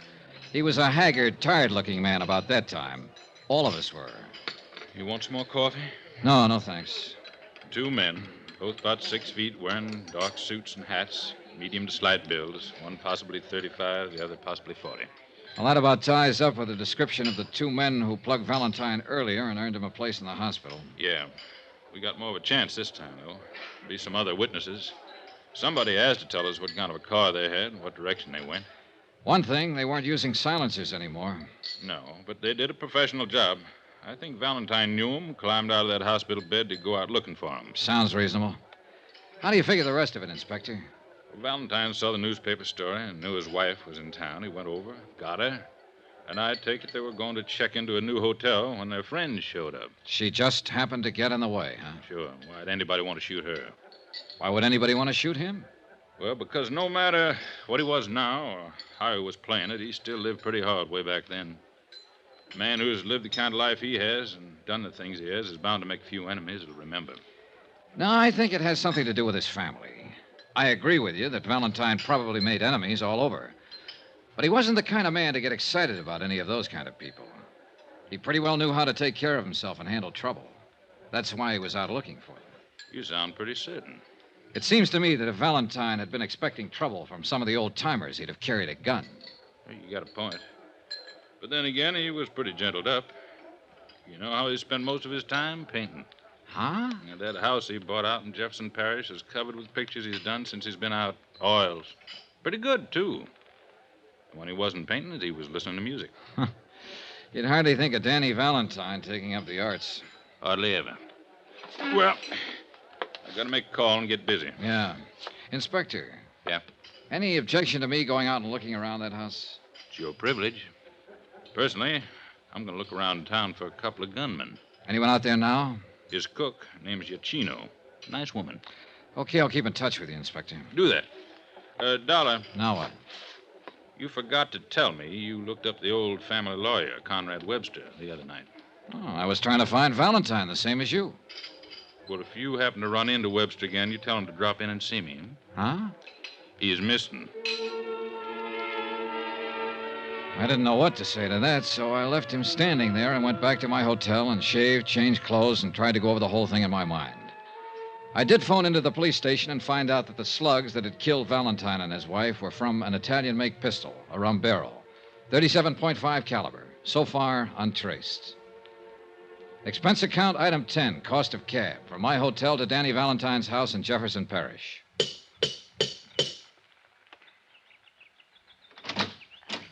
Yes, sir. How do you do? Are you Mrs. Giacchino? Yes, sir. Who are you, please? My name is Johnny Dollar, Mrs. Giacchino. I'm from New Britain Mutual Insurance Company. I'd like to talk to you, if I may. About Mr. Valentine? Yes.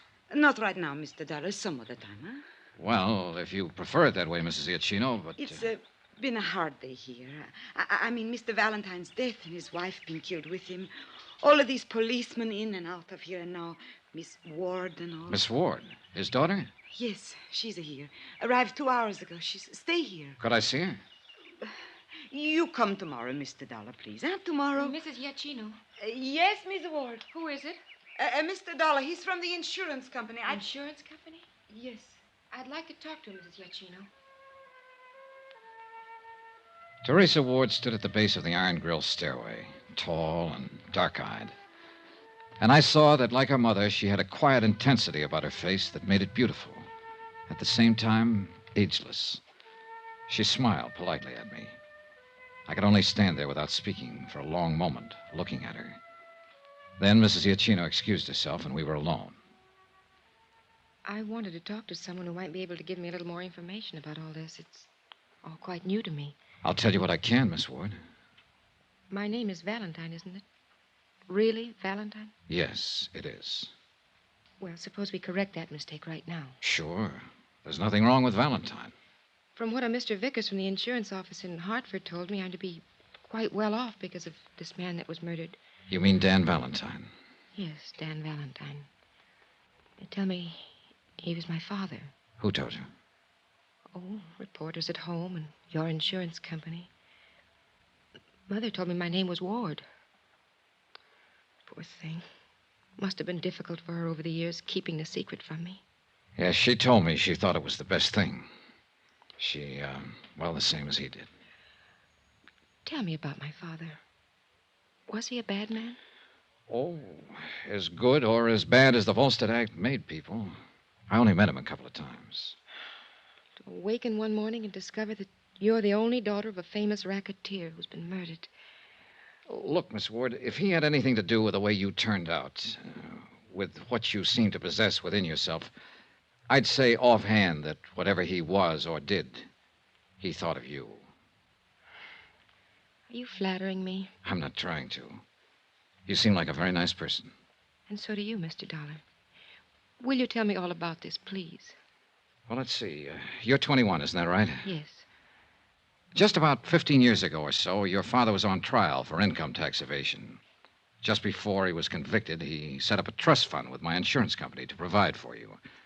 It's been paying money for your support and education ever since. According to the terms of the trust, all of the money becomes yours now that your mother and father are dead.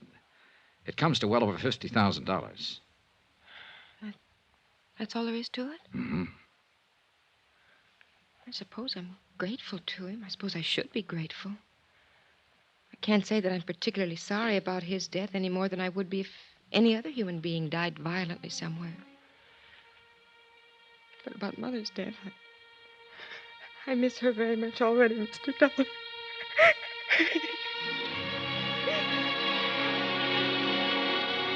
She was holding up pretty well until that point. Then she let go.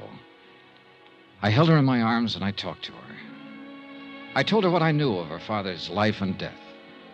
She told me how she'd been reared so far removed from anything that might have connected her in the least way with the Valentine name. Altogether, it was a revealing conversation for both of us. Mrs. Iacchino brought us some food and wine. How long will you be in New Orleans? Until all of this is straightened out? You mean until they find out who killed my mother and father? Yes. How about you? Oh, I really don't know. After the funerals, I suppose I'll go back. But I wanted to see him, to see what he looked like, what kind of life he led. He was just an ordinary man, wasn't he? You seen these pictures before? No, this is my first time in the house. Look like Italian landscapes to me. Very good. Mm-hmm. Must have been something he had with Mother. Hmm? She was from Italy. May I ask you something? Yes. How do you feel about him now? Is this for your report? For myself. Well, since you've been here, these last 2 hours, I've begun to think of him for what he was. My father, I mean. I'd like to know why he was killed and who did it. Will I see you again? I hope so. Terry, Yes, I hope so very much. so do I, Johnny.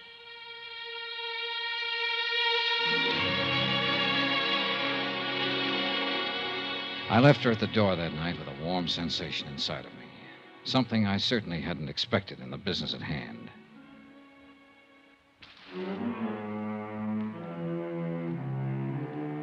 The next morning, I was back at the house talking to Mrs. Iacchino. She gave me all the information she could remember about Valentine's activities. All of it accurate, but lacking in any possible clue as to the identity of the two men who had killed him and his wife. I had breakfast with Terry there and helped her with funeral arrangements. Then I spent a solid 12 hours with Inspector DeBacca, who had still not located or identified the two mysterious men. However, there were other developments. This may be something, Johnny. Oh? Conrad Webster's been found. Huh? Out by Lake Punch train. Just identified him. He was shot to death with a 37.5. Italian gun? Yep. Just like the one that killed Dan Valentine and his wife.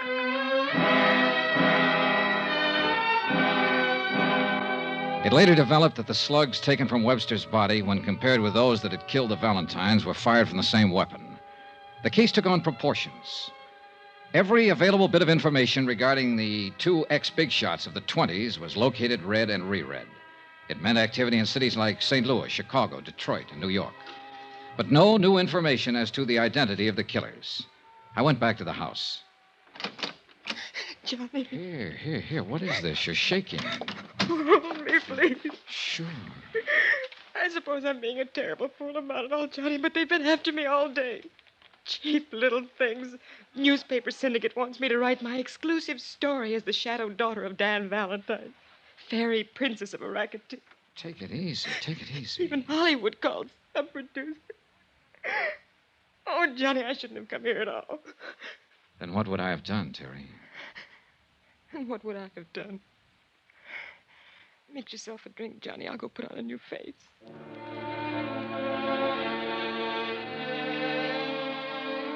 It had become apparent to me in the short time I'd known her that she'd grown to love the memory of her father. Also, that the pressure of all that had happened was beginning to take its toll on her. We were walking down the gravel path away from the house. She was quieted down. I suppose I was thinking how nice it would be to kiss her. I twisted, trying for the gun inside my pocket, but there was nobody to shoot at. The two men who had fired the guns were already out of sight. I was alone with Terry Valentine, who was hanging on the gate. I caught her before she fell. Why me, Johnny? Why? She was dead before I could answer.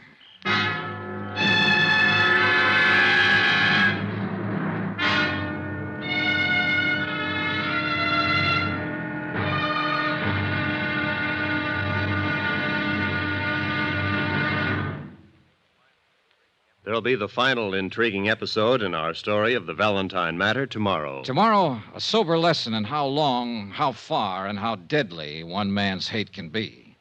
Join us, won't you? Yours truly, Johnny Dollar.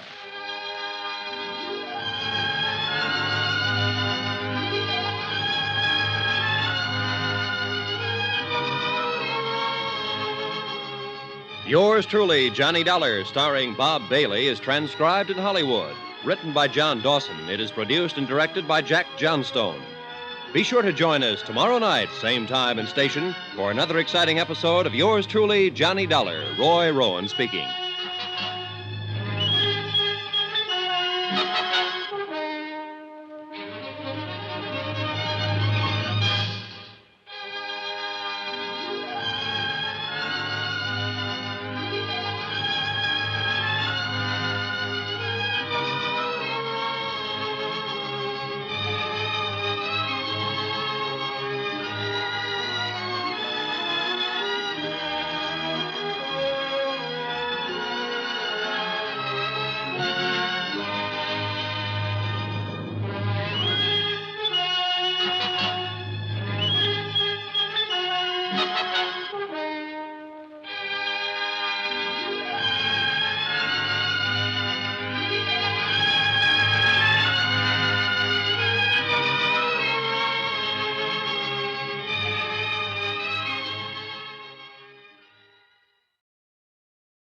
From Hollywood, it's time now for... Johnny Dollar. Hey, what are you doing at the Valentine house? Get a car out here quick, Inspector. Terry Valentine's just been shot. Two guys showed Slow up. Slow down. When did all this happen? A few seconds ago. Ambulance? No good, DeBaca. She died in my arms. Oh. Well, do you think they're still around there? They must be. I'm going looking. Now, wait a minute. This is a police matter. You stay put. I'll have a car there in 5 minutes and you can... Johnny, I heard that. Your gun. Now, look, you're all wound up. Don't do anything.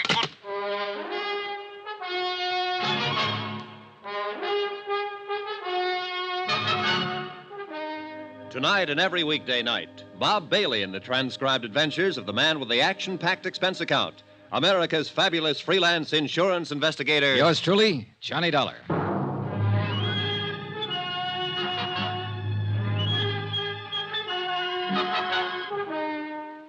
Expense account submitted by Special Investigator Johnny Dollar to the New Britain Mutual Insurance Company, Hartford, Connecticut.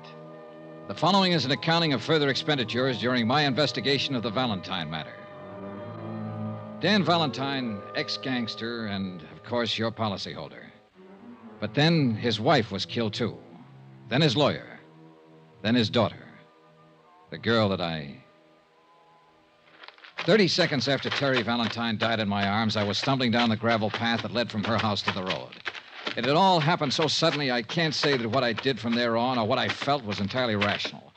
All I know is I hadn't heard a car leave the area, which meant the two killers were still somewhere nearby. Then, in the dim light, I saw the car. A man was climbing into it. Hey! Hey, stop! Stop or I'll shoot! Stop!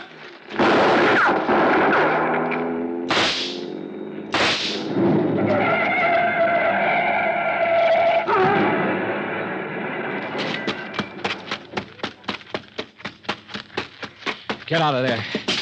Get out of there and get your hands up. I'm a hit. I'm afraid to move. Come on, get out. Come on. I'm coming. You two, come on. It's no use on him, mister. He used up. You got him real good. Ooh. I need a doctor. Help me get to a doctor. Stop right there. Doctor. Stand still.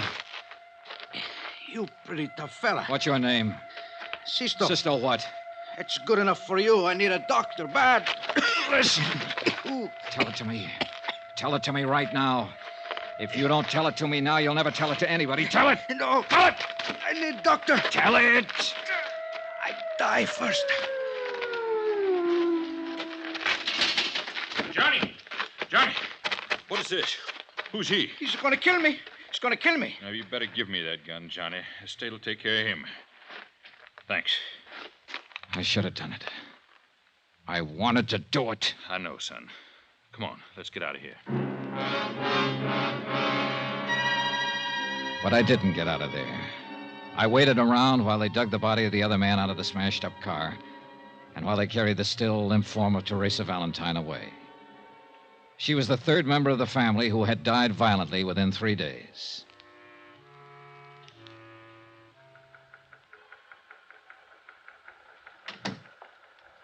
I'm sorry about it, Donna. Inspector, I was hoping I might have been wrong, that she wasn't dead. Oh, you weren't wrong. Which one shot her?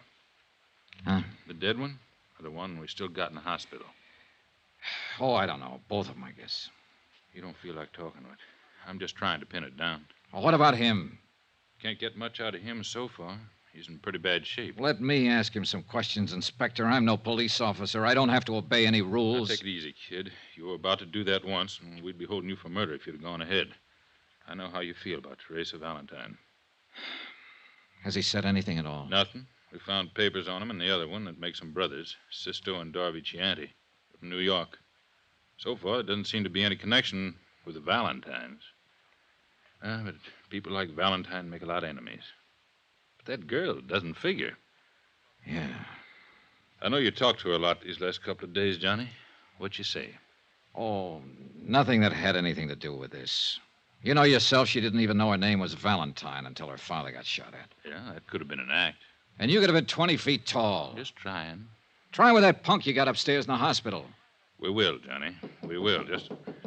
Pardon me.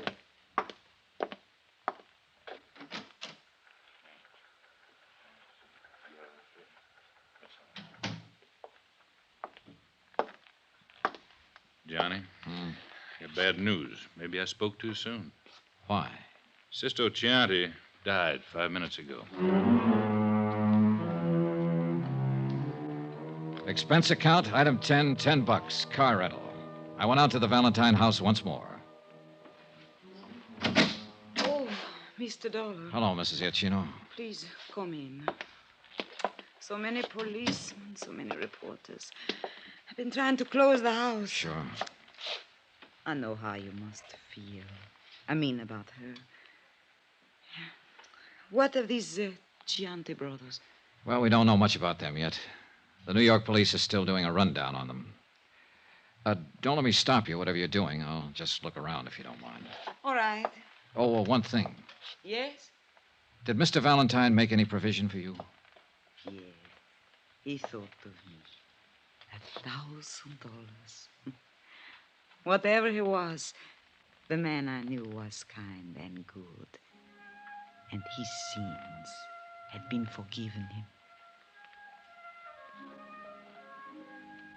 I spent 2 hours or better going from room to room, looking at the oils that Dan Valentine had painted. Pastoral scenes, happy scenes, gay scenes, all of them with colorful Italian backgrounds. I was thinking about that when I walked into Inspector DeBacca's office late that afternoon. I don't get it, Johnny. Don't get what? Here. Just came from New York on the Chanty boys. Oh? They came to this country when they were 18 and 21. Both of them were naturalized citizens, lived with their father. Records? Not a thing. No trouble ever. What else? That's about it. New York police can't seem to locate their old man. Disappeared about a week ago. Lived on the east side. What's about him? Well, that's another funny thing. He's taken out his papers and was due for an examination with the immigration people this week. They're looking for him, too.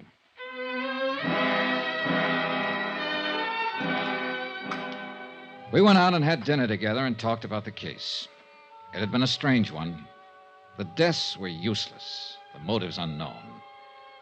I parted company with Inspector DeBacca and went back to my hotel to trouble it out with sleep. About 11 o'clock, I had a phone call. Johnny Dollar. This is DeBacca. Old man Chianti just showed up at our city morgue and wants to take his 2 sons back to New York for burial. 20 minutes later, I was standing in the coroner's office while Inspector DeBacca led a small, wizened old man into the room and sat him down on one of the chairs. Mr. Chianti, it's Mr. Dollar. How do you do? Mr. Chianti? I read about you. You killed my boys. Is it so? Yes. They'd killed 4 other people. I know. But Why did they kill the Valentine family, Mr. Chianti? Why did they kill Conrad Webster, the lawyer? Do you know why? I know. Then tell me. They're all dead now. I'm still alive, Mr. Dollar. He refused to talk about his sons or any of their activities. DeBacca held him to answer to the immigration officials. He remained in his cell, silent and noncommittal to all visitors, including the chaplain. I appeared before the coroner's jury the following morning and was cleared of any charges. Pietro Chianti still had said nothing. And he looked at me as though he was going to keep on saying nothing. Mr. Chianti? I see you, Mr. Dollar. More questions? Dan Valentine's wife was your daughter, wasn't she? Wasn't she? All right, you don't have to admit it. I have a copy of the marriage license right here. It came from New York this morning. She was my daughter. Is that all you have to say now? I no talk. Then I will, Mr. Chianti. Because your daughter, Mrs. Valentine, had a daughter herself, Teresa. A lovely, wonderful girl that your 2 sons killed. I happen to know that girl. I might have been in love with her, I don't know. But I do know. She had to die, too. What? This Conrad Webster, Mr. Valentine, and my own daughter and granddaughter, they had to die. All bad. You? See, I order it. You ordered it? And who are you? God? I am the father. When a daughter marries a bad man, only bad can come from it. The granddaughter was then bad. He come to our village many years ago. Take her away. He and the man Webster help him. It lived with me. The stealing of my own flesh and blood. All this time, it grow inside of me. I am old, but I keep on living. Only so I can come here and find him and destroy him. And her, and the daughter, and the lawyer man who help him. And I destroyed them through my sons. A whole family. Vendetta. Was that it? If you like. Vendetta. He was a bad man who did bad things. Bad man.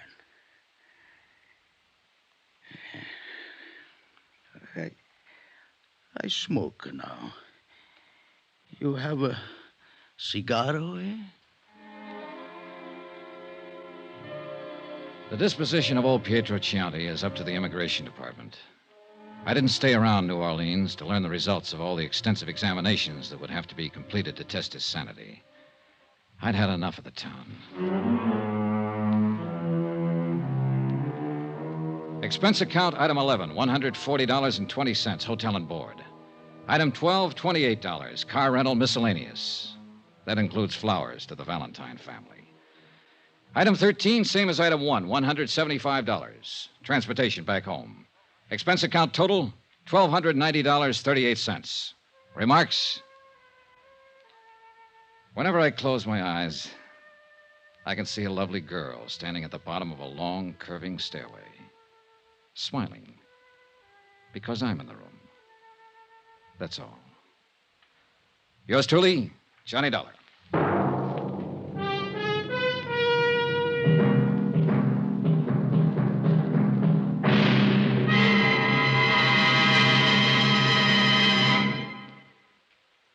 Remember, please, there'll be another exciting story for you beginning next Monday night. Monday, the Lorco Diamond matter, in which a trip to Algiers makes Come With Me to the Casbah sound like an invitation to a Sunday school picnic. Join us, won't you? Yours truly, Johnny Dollar.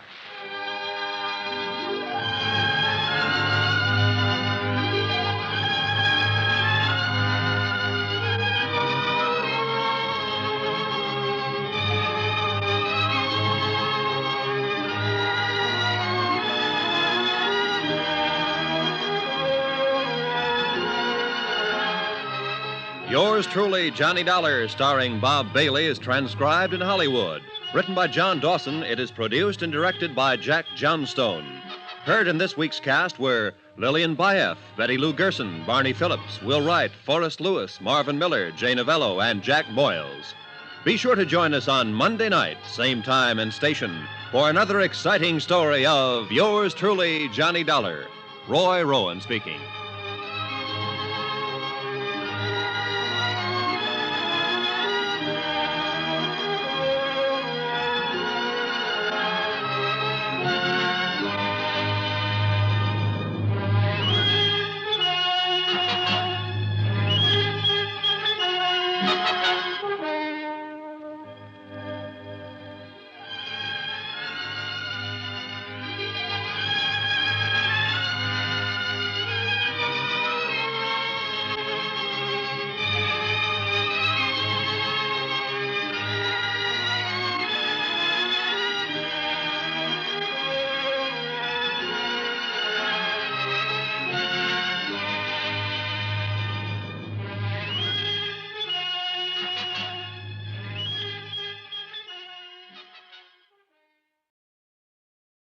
From Hollywood, it's time now for Johnny Dollar. Ben Tyler, Johnny. Transworld Fidelity. Oh, hi, Ben. Are you free at present? If the price is right. I mean, are you on a job? It's beginning to sound like it. Can you be on a plane for Algiers in 2 hours? Sure. Who's the client? Lorco Limited, Amsterdam. You know, they're the... Diamond Cutters, an old firm. Big-time deals all over the world. Check. What happened?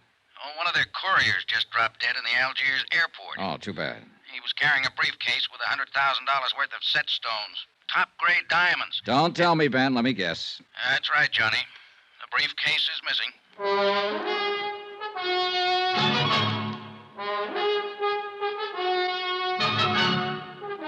Tonight and every weekday night, Bob Bailey in the transcribed adventures of the man with the action-packed expense account, America's fabulous freelance insurance investigator. Yours truly, Johnny Dollar.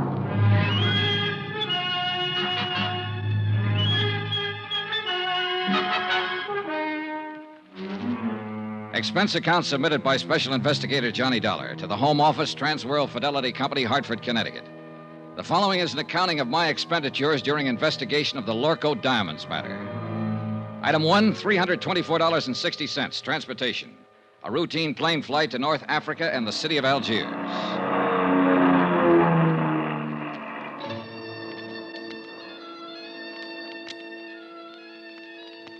It was an easy trip, and I felt relaxed and comfortable. A feeling that was rudely terminated about 10 seconds after I got off the plane.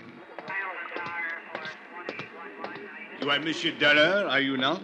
Yeah, that's right. I am Inspector Marcus of the Algerian Customs Police. Oh, how are you, Inspector? Oh, quite well, monsieur, and vastly reassured now that you have arrived on the scene of the crime. Oh? You see, I have implicit faith in special investigators. I have encountered them in the past, so I have no doubt, but this little affair will prove most simple to you, monsieur. I see. I feel that in a mere matter of hours, voila, you will produce the guilty culprit like un lapin out of a chapeau. Inspector, I'm beginning to feel a cold wind from the north. That's odd for this time of year, isn't it? A mere passing breeze, monsieur. I shall now assume my official attitude. And that is? Extreme courtesy, complete cooperation, and the devoted service of my meager talents. On orders, you understand, from my superiors in Paris. And now, monsieur, if you will accompany me to my office. Delighted to. After you, Alphonse. My name is Pierre. Oh, sorry. Just a whimsy. Oh, yes, I know. I have heard the joke. Both jokes. Uh-huh. This way, monsieur. A man from the local diamond firm is waiting for us, a special representative, so he informs me. And so, since you yourself are a special investigator, I could perceive a certain advantage in letting him give you the facts, as I believe you say it in the States. Tie our tails together, sit back, and watch the fur fly. Is that it? Well, he is a trifle excitable, but your metaphor, however, escapes me. Oh, I doubt that, Inspector Marcus. In fact, I doubt if much of anything escapes you. You are too kind. Except, of course, $100,000 worth I of diamonds. spoke too hastily. Vanished, disappeared, right under your nose. Well, but there were extenuating circumstances. Oh, I'll bet there were. Tell me something confidentially. Did your superiors in Paris really blow their tops? Monsieur Dollin, if I may borrow one of your more colorful expressions, they said I had probably goofed.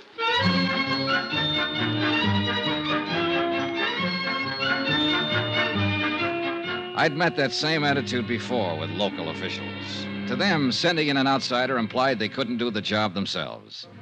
And Inspector Marcus was on an even hotter spot. The air terminal was a port of entry to Algeria, under his jurisdiction, Customs Police. As he said, he'd goofed. Maybe. It is a matter which hath entire past all apprehension. But he was right on I one know that thing. in London Hans this thing is Zeindorf, not have happened. the local In representative, Paris, too, it was is not a have trifle happened. excitable. In Amsterdam, it is unthinkable such thing have happened like this. Even in your New York, mein Herr Dollar, it cannot have happened. But here, in Algiers... It have happened. Yeah, this beautiful diamond gone. All gone. It's like barbarians. This Africa is no place for diamond. Maybe you ought to tell him that in Kimberley. It's differently there. It's entire different. All right, Mr. Zeindorf. Suppose you tell me just what happened. Who can know, mein Herr? 15 years, this courier has worked for Lorco Company. We are think he is trustworthy. Entire trustworthy. Well, even a trustworthy man can die of heart failure. But he has never had this heart failing before. All right, but... Perhaps it would be better if I were to, with your permission, of course, Monsieur Zeindorf. Yeah, you tell. I am not talk this English much good. Precisely. These are the facts, Monsieur Dollar. The local courier, a man named Paul Gruber, arrived on the plane from Amsterdam yesterday morning. Yeah. Did you know he was arriving? I did not know, but the point is a very clever one. So, a short while before landing, Monsieur Gruber was taken suddenly ill. A doctor met the plane, and the stricken man was removed by stretcher and taken to the emergency clinic. In 20 minutes, monsieur, he was dead. Diagnosis, heart failure. Mais c'est la vie. Was there an autopsy, Inspector? Another excellent point, Monsieur Dollar. Thank you. Do not mention it. An autopsy is being performed this afternoon. Good. So the courier died. And then the briefcase? It was delivered along with his other personal effects, unopened, to the customs property agent here at the airport. And his name, the property agent? André Jourdain. He was very busy at the moment, left the briefcase lying on his desk, intending at the first opportunity to register and place it in the vault. But the opportunity didn't come, is that it? Precisely. Only a few minutes later, I heard a gunshot. Monsieur, he was lying on the floor in a pool of blood. He had been struck on the head. The briefcase was gone. All gone. This beautiful diamond gone entire. Yeah. When did you find out what was in the briefcase, Inspector? Almost 2 hours later. I radioed the local firm in Amsterdam, informing them of the death of their employee. They replied immediately and stated that the briefcase contained $100,000 worth of diamond set pieces. Works of art. Beautiful. One brooch, one necklace, two bracelets. Precisely. Yes. The jewelry was being flown here on approval for examination by a prospective buyer. Name of the buyer? The Countess Maria de Tolia. What do you know about her? Monsieur Dollar, if you had seen her, you would not ask. She is exquisite, lovely, chic, charming, spirited, full of the joie de vivre. And no doubt loaded with potatoes. With a woman like that, who would ever inquire? I would. Since it looks as though she might be the only person in Algiers who knew that $100,000 worth of jewelry was coming in on that plane. May we. But she could not have known that the courier was going to drop dead in the airport. A good point, Inspector. Merci, monsieur. What about that property agent, Andre Jardine? Any chance of talking to him? But of course, if he is yet able to talk. Then I guess I'll... Talking is not enough, mein Herr. Relax, Mr. Zeindorf. You're covered by insurance. Insurances is money. It's not my diamonds. Oh, well, if you don't want the money, you can always waive your claim. Waive my... Mein Herr Dollar, are you think that I am crazily? That I am entire crazily? I talked to the plane crew who'd come in on the flight with the dying courier. I talked to Inspector Marcus's men, who'd been with him when he found the property agent lying on the floor of his office. I didn't expect much, and I got just that. But it didn't matter. I figured I may have had my man spotted already. The same old story. An ambitious and underpaid government agent opening a briefcase to register its contents and seeing the diamonds there for the taking. Hiding them quickly, then a fake slugging and firing a gun at a non-existent thief. Yeah, an old story. Expense account item 2, $3.40. Transportation into town and taxi fare to the Hospital of Our Lady of Sorrows. Inspector Marcus had phoned ahead to authorize my visit. One of the sisters led me down the corridor to the door of Andre Jardine's room. She motioned silently and then turned away. I stepped inside and closed the door. Monsieur? You're Andre Jardine? Mais oui, but yes. What do you want? My name is Johnny Dollar. I'm an insurance investigator. My company is the underwriter on the Lorco Diamonds. Why have you come here? Well, to ask a couple of questions. Of course, if you'd like to consult an attorney before... I have nothing to conceal, monsieur. What do you wish to know? Just exactly what happened when that briefcase disappeared. I have told it already to Inspector Marcus. Yes, I know. So now would you mind telling it to me? But there is no... Bien. I was working at the files when someone entered my office. I turned around and saw a man standing there, pointing a gun at me. Ever seen him before? No, monsieur. What did he look like? Well, he was quite tall. Heavyset? No, very thin, tall and thin. European, I believe. All right. What did he do? He ordered me to turn around, stepped up behind me, struck me with the gun. I fell against my desk. He grabbed the briefcase and ran to the door. You were still conscious? Oui, monsieur, but in terrible pain. I fumbled for my gun in the drawer of the desk and fired one shot. It is all I can remember. Uh-huh. You hadn't by any chance opened that briefcase? I had been too busy. And you didn't know what was in it? Not until they told me today. Andre, I wonder if you'd mind if I lifted a corner of that bandage and took a look at that wound on your head. If you are careful, it is very painful. Oh, sure, I'll be careful. Lie still now, please. It'll just take a second. I'll lift this edge and... I think I am lucky to be alive. Yeah, very lucky. Okay, thanks. It is nothing.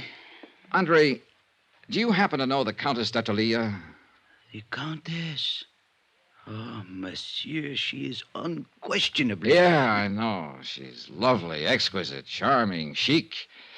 Well, thanks for your cooperation, Andre. A pleasure, Monsieur Dollar. Take care of that head. It's the only one you've got.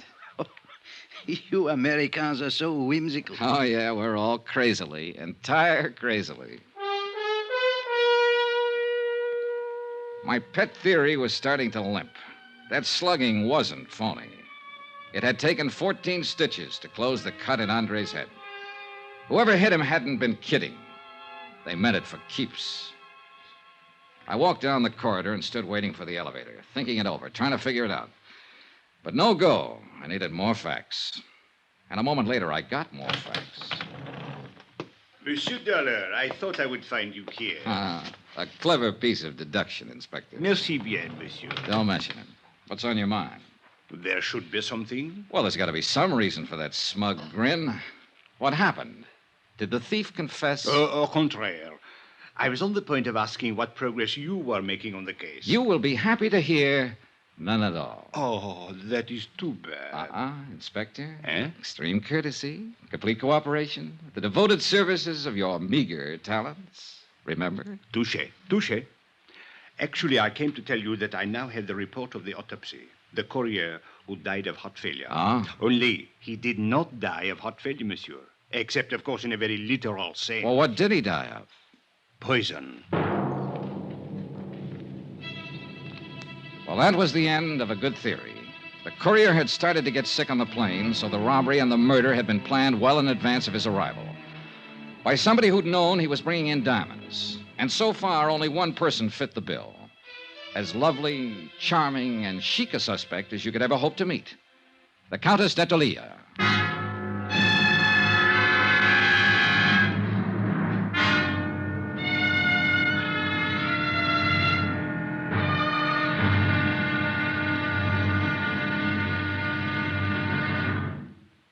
There'll be another intriguing episode in our story of the Lorco Diamonds matter tomorrow. Tomorrow, a lovely woman lies beautifully, and a sinister whisper drifts out of the Casbah.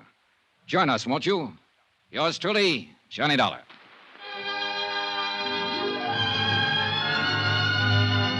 Yours truly, Johnny Dollar, starring Bob Bailey, is transcribed in Hollywood. Written by Les Crutchfield, it is produced and directed by Jack Johnstone.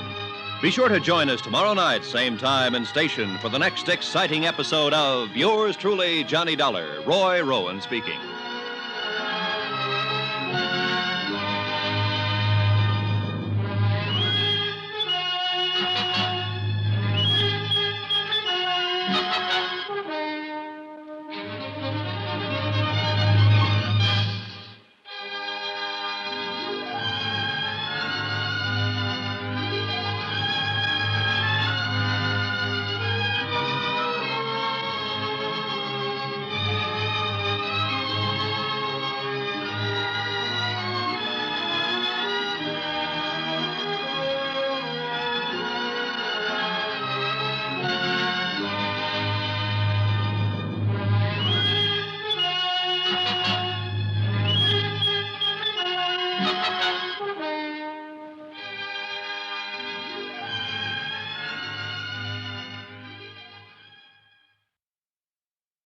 From Hollywood, it's time now for Johnny Dollar. This is the Countess d'Atolia. Oh, yes. My maid tells me that you were trying to reach me by telephone. That's right, Countess. I want to talk to you. Where are you now? At my residence, of course. Did you think I might come running immediately to your hotel, Mr. Dollar? Not after hearing your description. I'm seldom that lucky. What is it exactly that you wish to talk about? $100,000 worth of diamonds and a dead man. I'm a special investigator I for know who you are. I investigate before I call you. Well, not only beautiful, but clever. This ought to be interesting. I'm afraid I don't entirely understand your flippancy. Then suppose I come over and explain it to you. Say around 8 o'clock? I'll make a definite effort to be here. You know something, Countess? I think it's about time somebody built a small fire right under that lovely little complacency of yours. I'll be there at 8 with matches.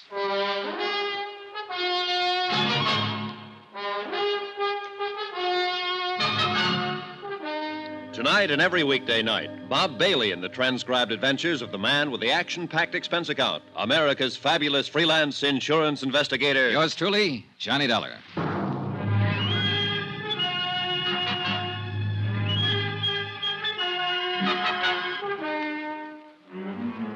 From Special Investigator Johnny Dollar, location Algiers, North Africa, to the Home Office Transworld Fidelity Company, Hartford, Connecticut.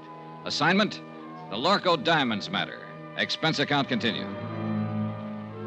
Item 4, $6.80, dinner and appetizers. I'm never any good trying to spar with a lovely female suspect on an empty stomach. I was finishing up on black Algerian coffee and white Algerian brandy when a slightly green-eyed Algerian police inspector sauntered up to my table. You, Monsieur Dollar, you special investigators really do live well. In the lap of luxury. Pull up a chair, Inspector. Join me in a sarsaparilla? It is on your expense account? Be my guest. Merci, monsieur.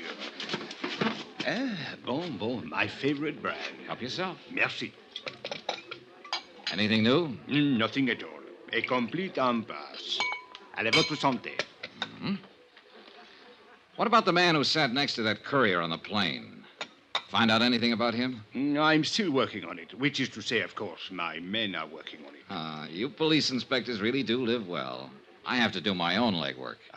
But the glory, Monsieur Dollar. To come into a mysterious affair which has all the local police baffled, and to solve it immediately in one brilliant feat of deduction, to leave everyone gasping with admiration, to make one's exit to the sound of great applause. Not so fast, Inspector. I'm still back there with that brilliant feat of deduction. You have not yet found the solution? Just on the verge. Then I will drink to your success. With your brandy, of course, and with your permission. Go ahead. Drink up a storm. But I'm afraid I'll have to leave you pretty soon, but you can still go ahead. No, monsieur. I suggest you change your plans. You will learn nothing which has any bearing on this matter. Which plan do you mean? That of questioning the Countess d'Algiers. Now, who found that out? As a matter of fact, she phoned me and inquired about you. Oh, so that's how she investigated me. Went straight to headquarters. Mais oui. Remarkable woman. Talented, beautiful. Et cetera, and so on. And along with it, it's 9 to 1. She's in it right up to her pretty neck. No. She is really not the type. This is an excellent brandy, monsieur. An Algerian brand, I notice. All right, Inspector. Let's bypass the byplay and lay him out face up. I think I prefer it to cognac. I don't know how she does it, but she's got you hypnotized. Just mention of her name and you go into a tailspin. Every cockeyed one of you. Exquisite. Lovely. Maybe so, but in my book, she's a real suspect. Elucidate, monsieur. Well, it's simple enough.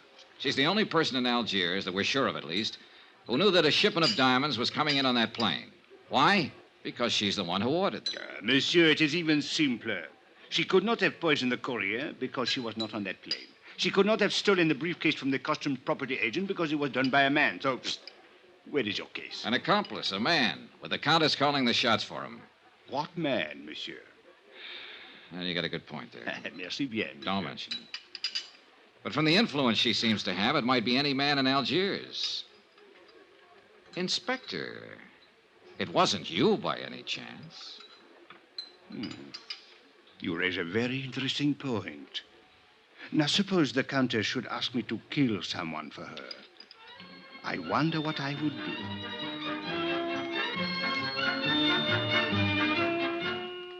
A page boy came into the dining room looking for me. I followed him out and took the phone call in the hotel lobby. It was the American consulate with some information I'd asked for them earlier. I hung up finally and looked at my watch. I was already late for my appointment with the Countess. So I walked out the door of the hotel and flagged a taxi to the apartment of the Countess d'Algiers. She lived in the swank genteel Bois de Louet, a residential district favored by top government officials and wealthy French businessmen. But the building she lived in was a little frayed around the edges, and the maid she'd mentioned was nowhere in sight. The pieces were starting to fit together. Good evening, Mr. Dollar. Countess? Since you are here, won't you come in? Thanks. This way, please. I'm rather surprised that you came. I was really not expecting you. Yes, I know. Did Inspector Marcus find you? Look, suppose we get it straight right now. You seem to have a lot of influence with the inspector, and probably with his superiors, too, from what I hear. Sit down, Mr. Dollar. Thanks. Well, do we play cat and mouse for a while, or do you want to give up right now, hand them over, and, as they say, throw yourself on the mercy of the court? I would like a cigarette. You could always claim that you fell in with evil companions, or that a man led you astray. They're in the box there by your elbow. A tall, thin man, for instance, with his collar turned up and his hat pulled down, carrying a gun when last seen after slugging a customs agent at the Algiers airport. Mr. Dollar, are you opposed to smoking on moral grounds? No, but I'm opposed to murder. Have a cigarette? Thank you. Light? Is there any other way of smoking, then? Mr. Dollar, I expected you to come here and be annoying, But I didn't know you were going to be insulting as well. That's just my mean personality. You seem to be under the ridiculous impression that I actually had something to do with this crime. I think you had plenty to do with it. A sort of arch criminal, perhaps? Or what is it you call them in the States? Big shot? Oh, Countess, you're a scream. I'll bet that courier died laughing. If you have a reason for these opinions, or believe you have a reason, I think you'd better tell me about it. Otherwise, good night. Oh, I have more than one reason. In the first place, I'm not certain that anyone besides you even knew the diamonds were being sent here. Except for the Lorco Company, of course, and they wouldn't be likely to advertise it. Mr. Dollar, all of my friends and most of my acquaintances have known for 3 weeks that I'd ordered that jewelry. Oh? Well, I have a copy here of a letter that was sent to you by registered airmail from the Lorco Company in Amsterdam a week ago today. According to post office records, you received it 2 days later. Remember it? Yes, I remember. It states the name, flight number, and time of arrival of that courier who was murdered. I said I remember. And it cautions you specifically not to give that information to anybody. So even if other people did know, you're the only one who knew the exact time the diamonds were coming in and exactly who was bringing them. All right. Perhaps I am at fault in a way. There was a cocktail party at the government club the same evening I got the letter. I forgot it for a moment and told someone about it. Who? Just a girl I happened to be talking What's to. her name? It doesn't matter. She was just stopping over on a world cruise. Anybody else hear you? I don't know. The place was packed. Government men, business people, Army, Navy officers. Anyone might have heard. Uh-huh. Was Inspector Marcus at the party by any chance? Yes, I spoke with him during the evening. Mr. Dollar, I'll admit I was wrong, but there is hardly grounds for... All right, let's get to point 3. The Countess Maria d'Atalia, Italian by birth, title inherited, old family. Goes back through one line, in fact, to Lucretia Borgia. I did not poison the courier. Your family estates were confiscated by Mussolini. Family migrated to Bizerte, and then to Lisbon for 3 years. You left them there and went on to London. Since the war, you've lived in Paris, on the Riviera, back to London, Mallorca, and finally here. Have you been following me, Mr. Dollar? The consulate was pretty thorough. Anyway, you're well known in the international set, accepted everywhere, and apparently able to get along fine on your title and your looks. It is not very pleasant to be dissected while one is still alive. As a matter of fact, you're flat broke. You've been living on credit for the last 4 months. I think you have gone about far enough. And yet 3 weeks ago, you ordered $100,000 worth of jewelry sent to you on approval. How did you plan to pay for it? Get out. Or did you know you wouldn't have to pay for it because it was never going to be delivered? Get out of here. I don't have to listen to this. I don't have to answer your insulting questions. My private affairs are my own concern. So the ice finally melted, and now you're going to blow your top. Get out, or so help me, I'll kill you. You mean me, too? You... Oh, no, hey, put that down. Don't throw that. Why, you little devil. Stay back. Let go of me. Settle down, then, and stop throwing things. I will do as I please. It is my house. So proud. Oh, good Lord. A woman who can even cry beautifully. Leave me alone. Oh, you're unbelievable, baby. The boys were right. You're everything they said you were. Oh, it's too bad. Go away. All right. But before I do... What are you going... No, don't.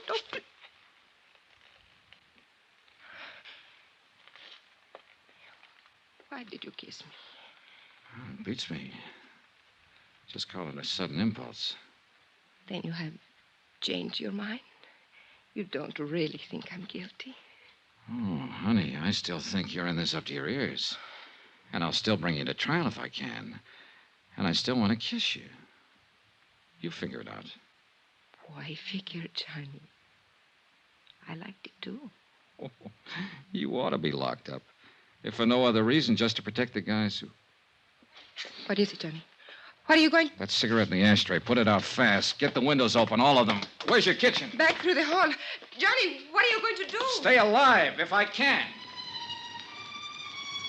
It was gas fumes, one of the bottled gases they use for cooking in the higher-priced apartment districts. The concentration had been building up and finally seeped into the drawing room. If we'd lit another match, we'd have been blown to bits.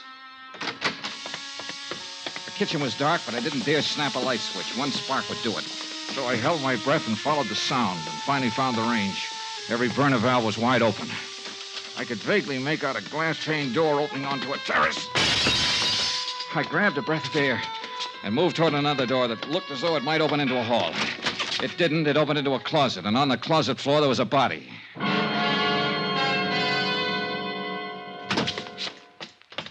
What happened, Johnny? Why did you go... Johnny, who's that? He's a man from the Lorco Company. Name is Zeindorf. Zeindorf? But where did you find him? Out there on the floor of a closet. Why? What was he doing here? You tell me. I don't understand it. He has no business here. What is wrong with him, Johnny? Well, right at the moment, he seems to be a little bit dead.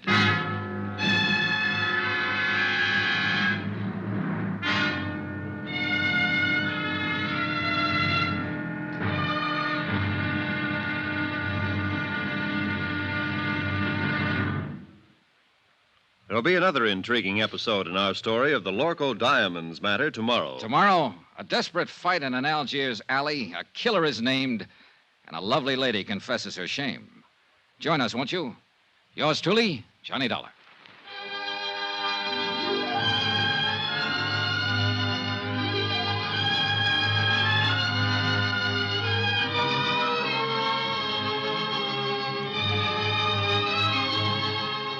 Yours truly, Johnny Dollar, starring Bob Bailey, is transcribed in Hollywood. Written by Les Crutchfield, it is produced and directed by Jack Johnstone.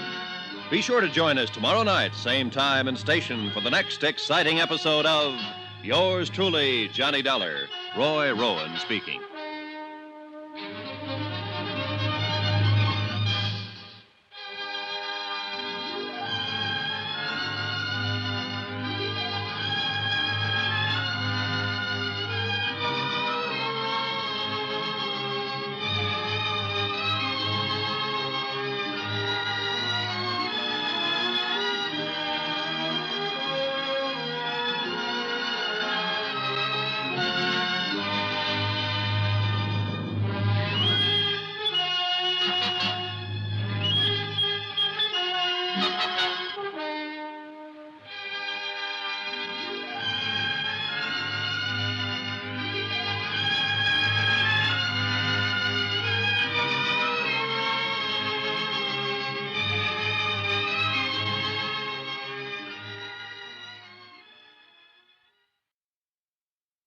From Hollywood, it's time now for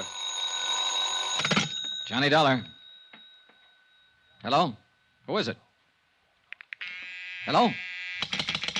Hello? Johnny, who is it? I don't know, Countess. Maybe they weren't expecting a man to answer, or at least not me. I would not know about that. What about this guy who was lying unconscious in your closet? Would you know anything about that? No, Johnny. I didn't think you would. I'll give him another shot of those smelling salts. I think he's coming too. Good. Maybe he'll know about some of these things. Yes, he will. Some of them. And of course he will tell you. I was hoping it would not be brought out. I did not want you to know. Murder is usually brought out sooner or later. Not murder, Johnny. It is not that simple.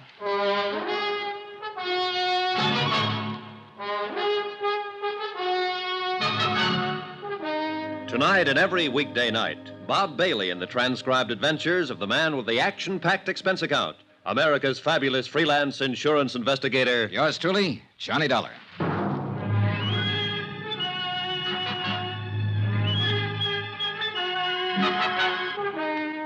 From Special Investigator Johnny Dollar, location Algiers, North Africa, to the Home Office Transworld Fidelity Company, Hartford, Connecticut. Assignment, the Lorco Diamonds matter. Expense account continued. Item 6, $9.30, smelling salts and a bottle of scotch. The smelling salts were needed for a double-talking fellow named Zeindorf, who'd managed to get himself gassed half to death in a closet. A representative of your client who suffered the $100,000 loss, Lorco Diamonds of Amsterdam. The scotch was for me. Johnny, he doesn't like it. Should I go on holding them under his nose? Yeah, sure. Keep shoving him at him until he's strong enough to fight you off. That's how smelling salts work. A person has to come to in sheer self-defense. Nine, stop. Is more too plenty already. My nose is killed, dead, no more. Maybe you've been poking it into the wrong places. What were you doing in that closet, Mr. Zeindorf? It's nothing. I can tell you the entire thing in 2 words. Use more if you need 'em, but make it good. Nobody has find this beautiful diamond. Nobody has do anything. So I'm come looking for mine own self. In that closet? Nine is only for hiding. I am wait for everybody going away, going at sleep. Then I am going to looking. In my apartment. What made you think they would be here? You are pleased to forgiving me, Fräulein, but I am not taking the chance. I'm think to looking every place. Who turned on the gas out there? Do not ask it. I know nothing. I think I have sleeping some, maybe, and when I have waking, I am died almost. Yeah. Well, apparently somebody was out to get one of us at least. Hey, what about that maid of yours, Maria? Or is there one? Of course. She... You know, that is strange. She disappeared about the time you arrived, slipped out without a word. Does she live here? I think she lives up in the Casbah. I hire her through the agency. I see.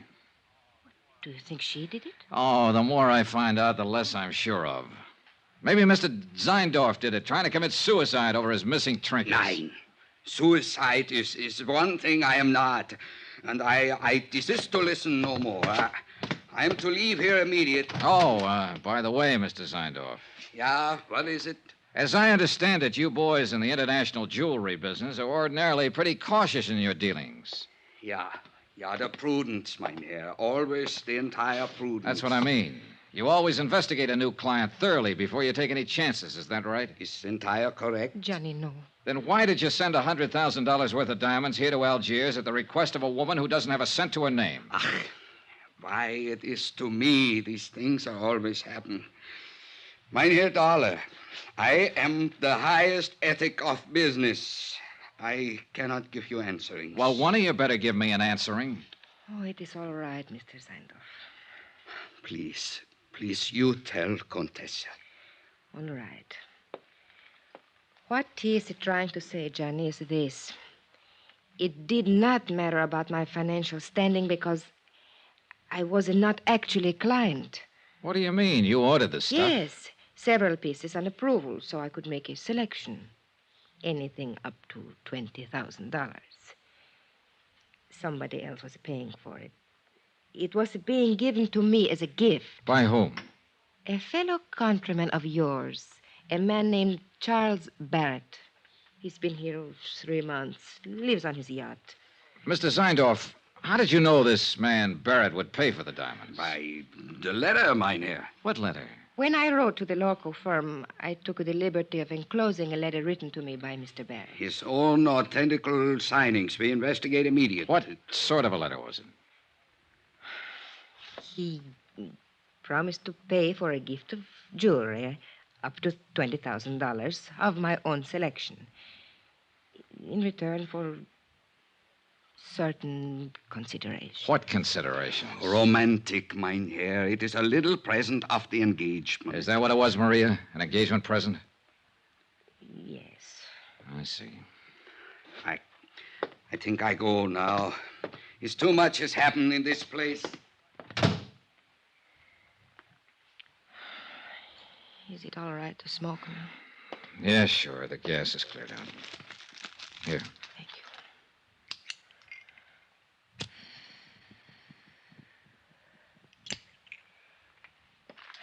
you. I wish you hadn't kissed me, Johnny. I thought you said you liked it. I did. That is why I wish you hadn't.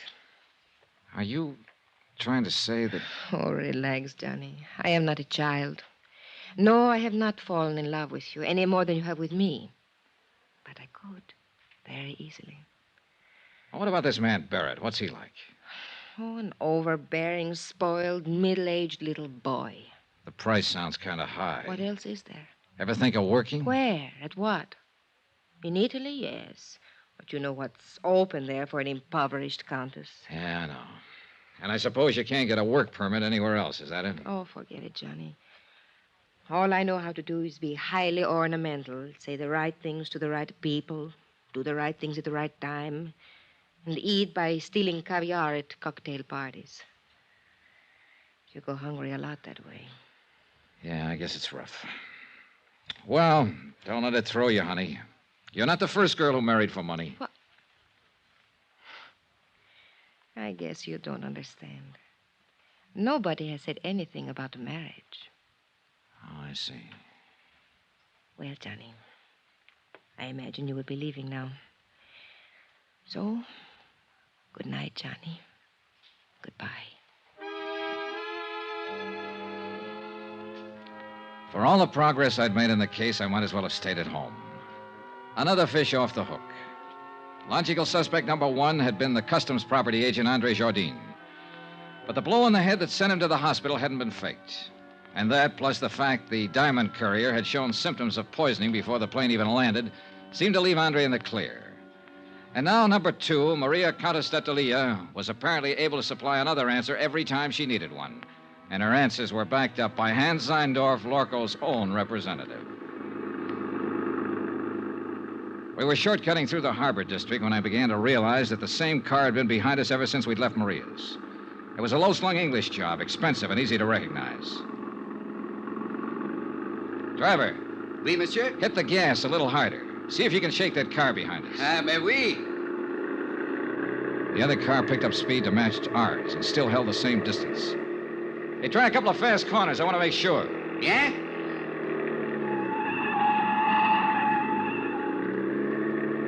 The next place where the street narrows down. Stop fast. Swing crosswise. Block off the road. I want to stop that guy and have a talk with him. Hey, you understand what I mean? Mais oui, monsieur. Just like in the movies. Yeah, well, something like that. Hey, there's a place coming up. Let's have a go at it. You do not worry. I will do it good. Yeah, I only hope we've seen the same movies. Now, monsieur.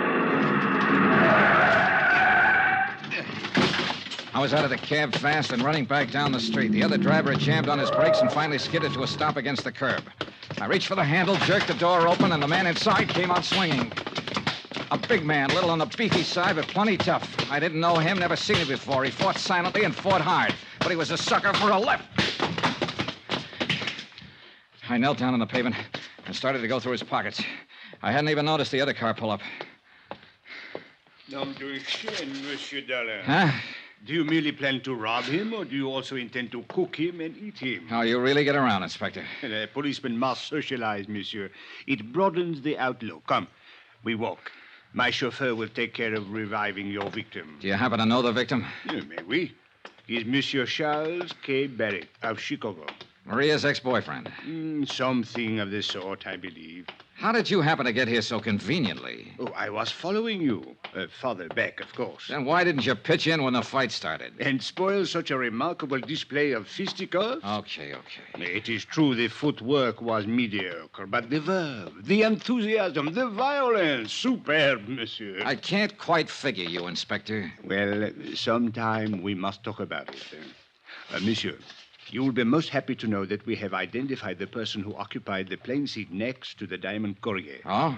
They shared a bottle of wine during the flight. Undoubtedly, that is how the poison was administered. And who is the person? A man named Bobo. Bobo? Oui.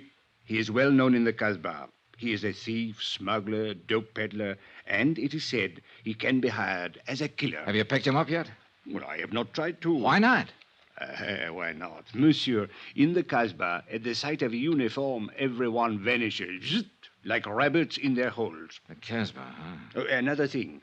The property agent who was struck on the head, Andre Jardine, he has disappeared from the hospital. Disappeared? How? His window was open. The room was upset. It was very odd. Yeah. Look, Inspector, I think I'll get on back to the hotel and get some sleep. No, as you wish. Yeah, I'll talk to you tomorrow. Maybe. Oh, there is one more thing, Monsieur Dollar. Huh? I think perhaps I should warn you of something in the event you should call again on the Comtesse. Warn me of what? Well, 2 days ago, I installed a dictaphone in her apartment. You what? I must admit I found your conversation this evening most entertaining.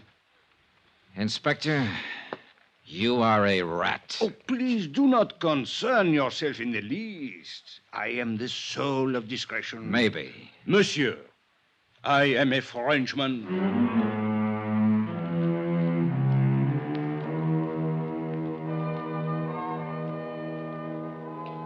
Twice tonight, the Casbah had been mentioned. The strange, mysterious native quarter on the steep hill behind the city. Maria had said her maid lived there. And now Bobo, who'd given poisoned wine to the diamond courier. I had an angle, and I had some ideas. The picture was finally starting to make sense. But I needed some more answers. And the trail led into the Casbah.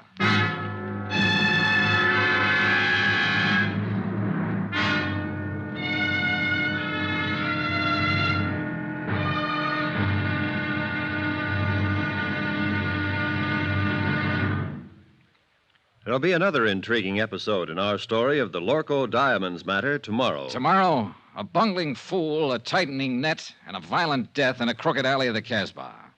Join us, won't you? Yours truly, Johnny Dollar.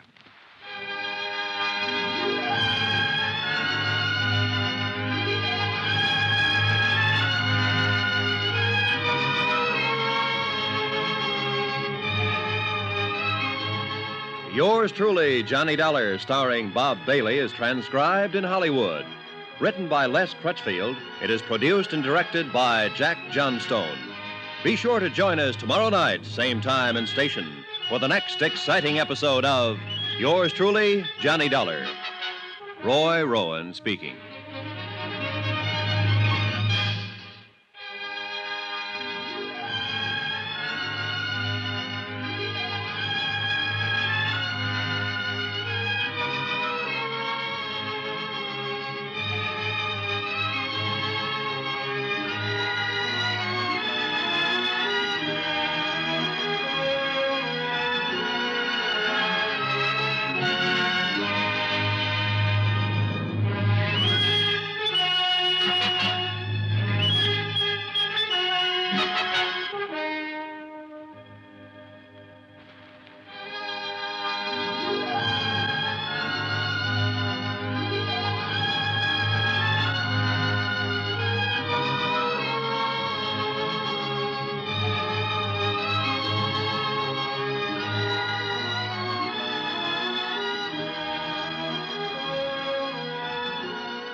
From Hollywood, it's time now for Johnny Dollar.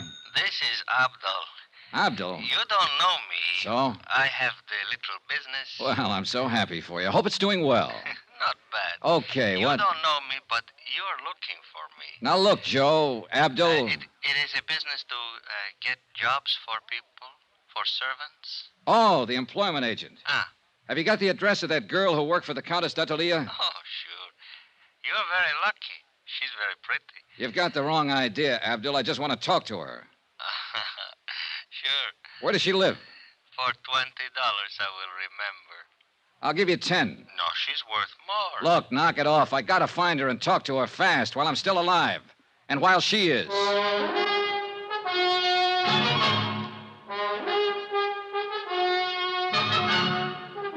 Tonight and every weekday night, Bob Bailey in the transcribed adventures of the man with the action-packed expense account, America's fabulous freelance insurance investigator. Yours truly, Johnny Dollar.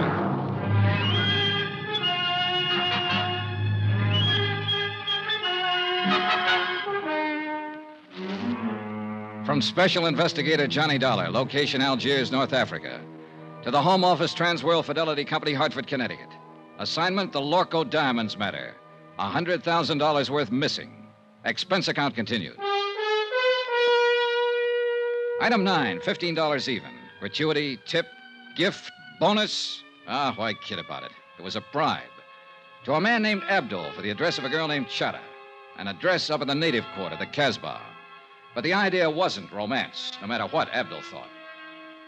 4 hours earlier, in the Countess d'Atalia's apartment, somebody had turned on the gas and tried to kill one or both of us. It was 9 to 1 that the somebody was Chata the servant. I wanted to ask her why. I'd put my coat on and was just on the point of leaving my hotel. I slipped a gun into my side pocket and moved over to the door. Yeah, who is it? Charlie Barrett. The guy you beat the daylights out of a couple hours ago, you know what I mean? No hard feelings, Dal. I just want to talk it over.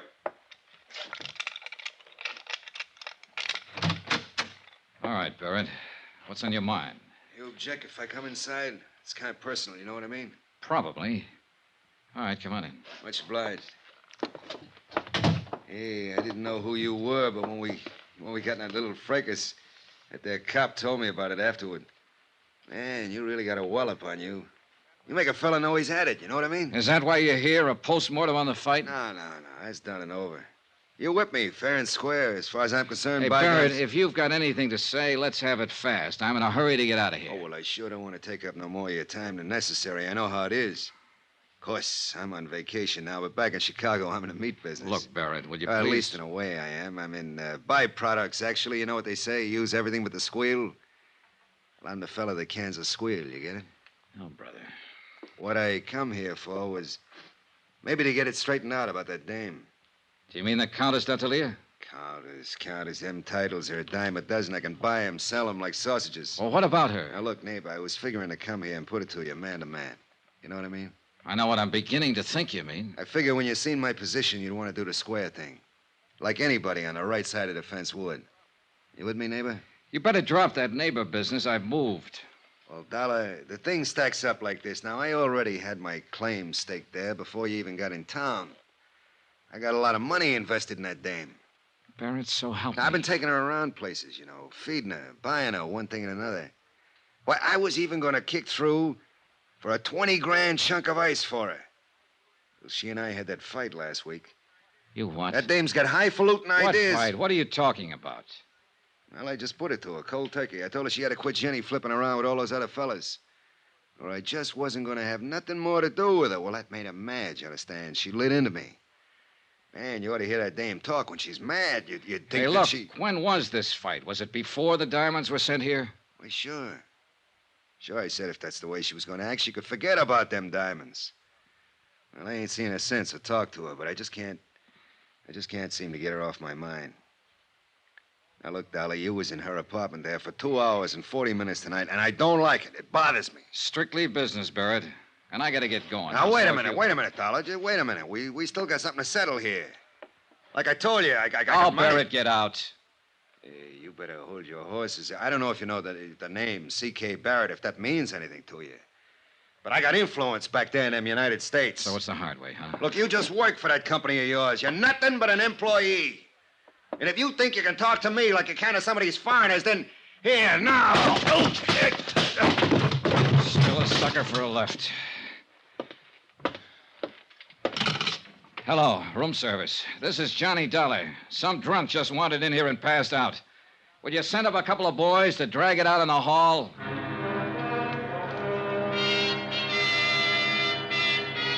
Expense account item 10, $5.30. A tip to the bellboys and taxi fare to the Casbah.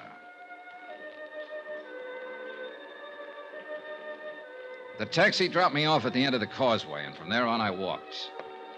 It was late, well after midnight, but the narrow, crooked alleys were teeming with life. Some of it out in the open, some of it under cover. Small groups of people met together here and there along the cobbled streets. Men of 24 tongues and dialects. And women, too, slipped silently in and out of the dark doorways, or crouched over tables in the dim-lit cafes and coffee houses. Groups usually fell silent when I passed and stared with hostile curiosity. The Casbah, backwash of North Africa. Little known, seldom bothered, and scarcely policed. And for an outsider, especially at night, more dangerous than dynamite. The address Abdul had given me turned out to be a coffee house, but it could still be legitimate. And there was only one way to find out.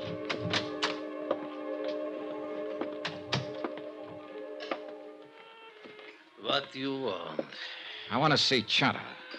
What for? Private reasons. Chata's not here. Where can I find her? Take a seat. Table in the corner. Maybe she come. I took the seat, ordered coffee, and waited. A wrinkled old Arab squatted on a rug in the middle of the room and played strange, weird melodies. Gradually, the other patrons went back to their conversations, ignoring me completely. In fact, pointedly. 20 minutes passed. The girl didn't show. You will, of course, not object, monsieur, if I take the liberty of joining you? No, sit down. Merci. So, you wish to see Chat? Yeah, that's right. Do you know her? Oui, I know her very well. Know where to find her? But naturally, monsieur. I always know where to find her. She's my woman. Oh, so you're the man they call Bobo. Oui, monsieur. The man who poisoned the diamond courier. Oh, monsieur, it is true that I gave him some wine. A little, not much. But I think perhaps it was a bad vintage. Yes, most unfortunate. It was for him. Well, perhaps it was for the best. Life is so uncertain. But I do not wish to think of such unpleasantness. Instead, let us talk about diamonds. Let's talk about killing, or attempted killing. Is Chanta the one who turned on the gas in the Countess's apartment? It is possible that she did that. On whose orders? It was nothing personal, monsieur. I didn't even know that you were going to be there. I see. Then you really meant to... Diamonds, monsieur. That's enough of this foolish talk of killing. All right. All right, what about the diamonds? You were sent here by the company that has insured them. Is that not correct? Yeah, that's right. And this company would like very much to recover these diamonds? That's why I'm here. C'est bien. Now, I'm told that these companies sometimes give large rewards. Agree to an arrangement of a sort? Make a deal, you mean? With no questions asked. Yes, exactly. Now, is this thing true, monsieur? Is it possible that you would... Do you have the diamonds, Bobo? Well, let us say that I'm able to direct you to their location. You could almost call that a confession. What does it matter, so long as we are in the Casbah? Oh, yeah, sure. I imagine you have been spotted all over the place. At least 30, right in this room. I am in no danger here, monsieur. Tell me something.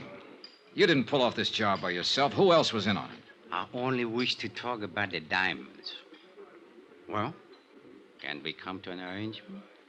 Bobo, I don't make deals with murderers.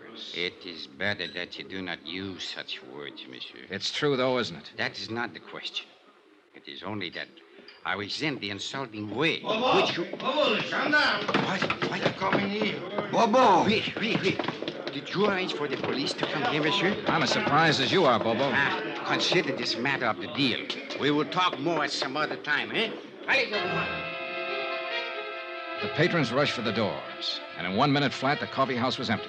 Even the owner was gone. I was the only one left. 3 minutes later, the inspector, with a flying squad of 20 men, came bursting in from the street. Well, Monsieur Dollar, I'm happy to find you are still alive. Why don't you get lost somewhere? For you, I think it most fortunate that we arrive in time. Oh, sure, in time to follow up the only lead I had in this case. To lose a suspect is better than to lose one's life, monsieur. Look, Inspector, I was holding a gun in my pocket, covering Bobo from the second he sat down at the table. But, monsieur, So 30 men or not, if it had come to a showdown, he couldn't have done a thing. Because he'd have been the first one to get it, and he's smart enough to have known that. But I thought Let's face it, Inspector, you've done it again. You goofed. But I was only thinking that perhaps... Mon Dieu, what is to happen next?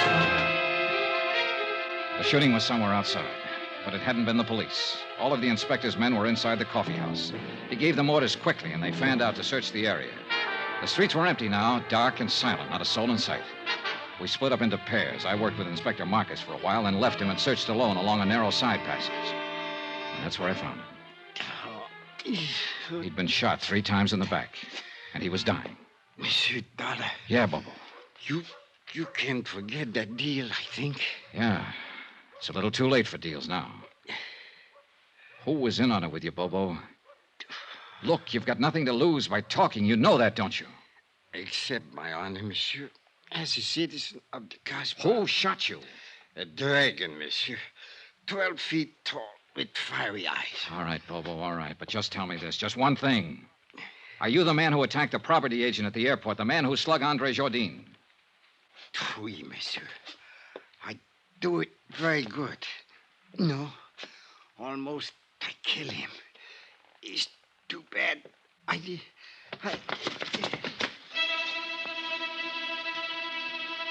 A minute or two later, Inspector Marcus came up, and we stood there looking down at the dead man lying on the stones of the alley. He was a short man, stockily built, with wide shoulders and a deep chest. It was the body of a man of action, of accomplishment. But he'd chosen to be a smuggler, dope peddler, thief, and killer. And now he had become the victim of another killer. Did he say anything, monsieur?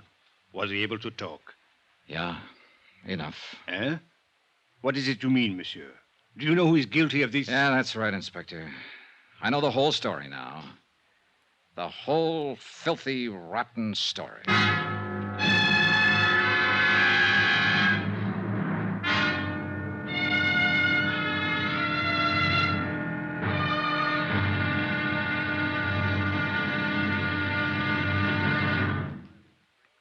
There'll be the final intriguing episode in our story of the Lorco Diamonds matter tomorrow. Tomorrow night, the odds are set. The last chip is down. It's the last spin of the wheel. And death is the croupier. Join us, won't you? Yours truly, Johnny Dollar.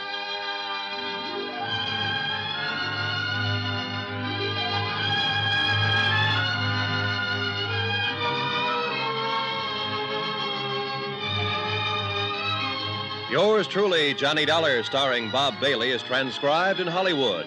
Written by Les Crutchfield, it is produced and directed by Jack Johnstone. Be sure to join us tomorrow night, same time and station, for the next exciting episode of Yours truly, Johnny Dollar. Roy Rowan speaking.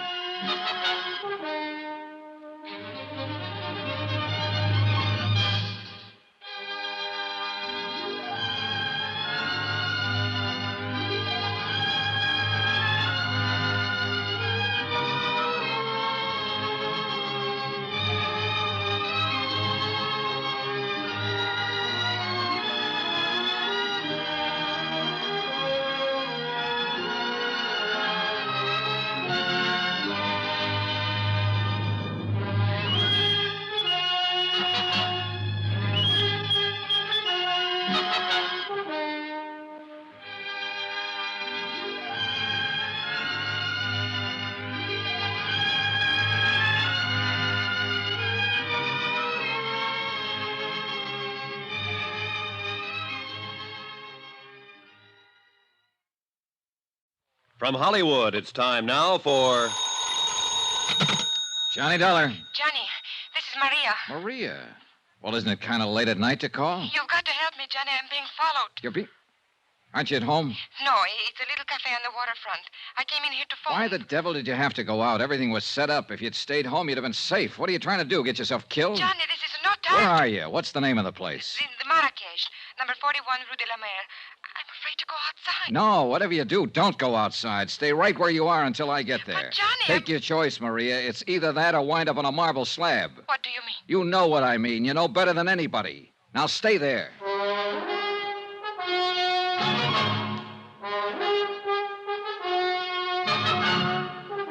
Tonight and every weekday night, Bob Bailey in the transcribed adventures of the man with the action-packed expense account, America's fabulous freelance insurance investigator. Yours truly, Johnny Dollar.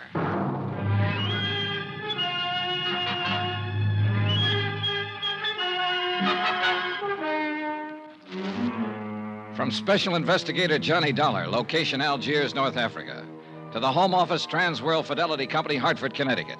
Assignment, the Lorco Diamonds matter. $100,000 in jewels stolen and a murder. Expense account continued.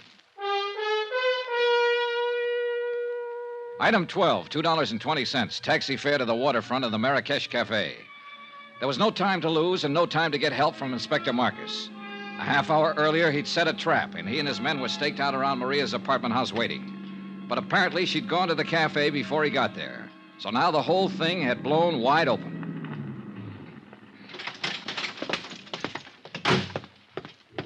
The Rue de la Mer was a dead-end street close to the water, deserted at this hour of night. A couple of dim street lights and a light over the door of the Marrakesh Cafe. Everything else was in darkness. There was no movement, no sign of life. Over here, Johnny. Oh, thank heaven you got here. No trouble so far. Huh? No. Except with that sailor over there. He finally passed out. Well, you're probably used to that kind of trouble.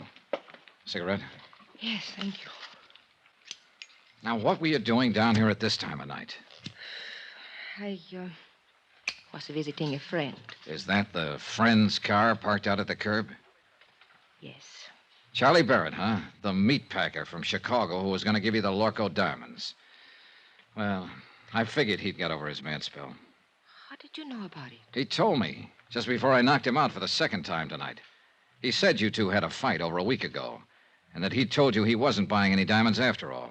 Well, it was just... For a while, I thought I had you tagged again. I wondered why you hadn't canceled the order when you'd been told he wasn't going to pay for the stuff. Johnny, it was just a talk. I knew he would come around. Yeah, well, that's about the way I figured it. Another explanation. So I let you off the hook again. Why, Johnny? Why have you been trying so hard? Trying what? To find some way of involving me in this. Well, the facts just seemed to turn up. I wasn't trying to find them. It made a big difference, didn't it? Learning about Mr. Barrett. Learning what about him? That I was accepting a $20,000 gift from him. Why should it? Your life's your own. It did, though. Before that, you were... Well, seemed to be interested. Sure. You're a very beautiful woman. And that's all it was? What more did you want? All right, Johnny. Forget it. I don't blame you. Hey, tell me something. What about Barrett? Now that you've kissed and made up, is the engagement back on again? I haven't decided yet, Johnny. Ah. Well, come on. Let's get out of here. I'll take you home. Do you think it's safe? There was no sign of anybody around when I came in. Whoever it was probably got scared off. Oh, I was scared to death. When I saw the lights of the cafe, I jammed on the brakes and ran for the door. The other car was right behind me. Get a look at the driver? No. How'd you get hold of Barrett's car? Borrow it? He gave it to me. Not a bad night's work. It's a good car. Get in. You really play rough, don't you, Johnny? Sometimes. It depends on... Get down, quick, back of the car.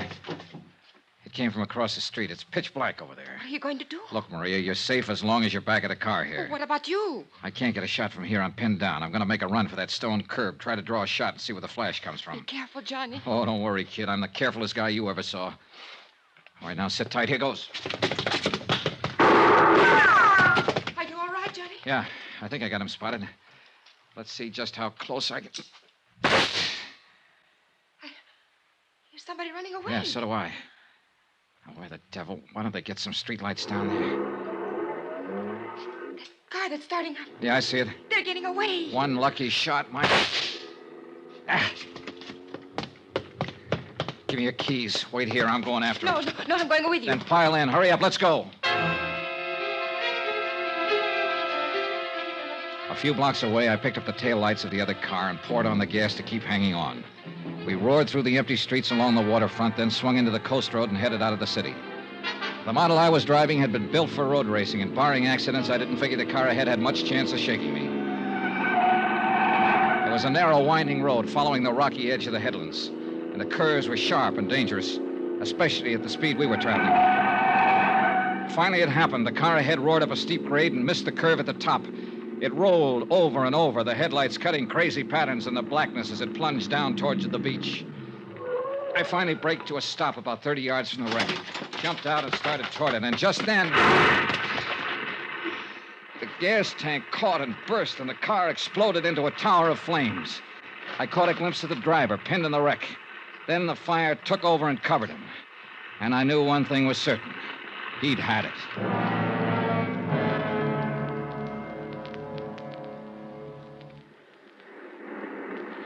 It's dying down. Yeah. The gasoline is all burned now. What a terrible way to die. What way isn't? I guess... Johnny, could I have a cigarette, please? Yeah, sure. Here you go. Thank you.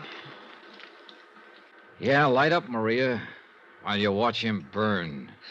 What a horrible thing to say. It's quite a relief, though, isn't it, knowing you're safe now? Well, of course it's a relief when someone has just tried to kill you and now you know that they... That's true, but it's not what I meant.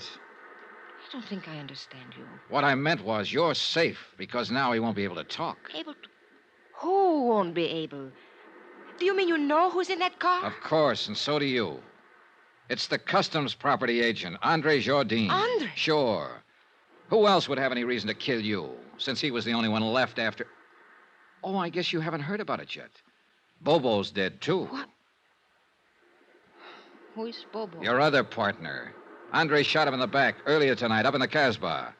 So you're doubly safe now, Maria. They're both dead. And for everything else, you've got an explanation. With just one exception. I don't even know what you're talking Oh, about. now, don't be modest. Actually, it was quite a scheme, whether you thought it up or Andre Oh, did. you are out of your mind. The idea was to make sure the diamond courier died, either on the plane or at least before he got through customs. That way, the courier's briefcase would be sent to Andre's office. Then Bobo was to help Andre fake the stick-up. But Bobo turned out to be a tough cookie. This may be true, Instead but of sticking to plan, he decided to go for broke. When he slugged Andre, he tried to make it stick, but Andre managed to reach his gun, so he ended up in the hospital instead of the morgue. What has all this got to do with me? Then Andre got the idea of a double cross. He left the hospital, went into the Cosmo to look for Bobo. He found him, and he killed him. I still don't see His next step was a natural, to knock you off and keep the whole take for himself. We expected it, and we were ready for him. Inspector Marcus is staked out right now at your apartment house, waiting for Andre to show up. We didn't know you'd already gone out earlier. Well, all of this may be true, Johnny. But why do you insist on trying to fit me into the picture? Because that's where you belong. I mentioned the fact that you'd been able to come up with an explanation every time you needed it, with just one exception. What exception? Both Andre and Bobo have tried to kill you this evening. Why? Unless you were in on this thing. What reason would they have? Well, I don't know. Of course. Why should I know? I don't know why they tried to kill me, Johnny. Oh, a good answer, Maria. And it'll probably work. Yeah, you figured that one out fast. I don't know what you No, mean. of course you don't. Well, Who has the diamonds? I will before morning. Johnny, why couldn't you... Knock it off, kid. You got the wrong guy. It won't work with me. It could. Sure, I know. You're beautiful, charming, lovely. And you're rotten. Rotten right to the core. What are you doing, Johnny? Going back to town. Well, wait for me. Goodbye, Maria. Johnny, wait! Johnny!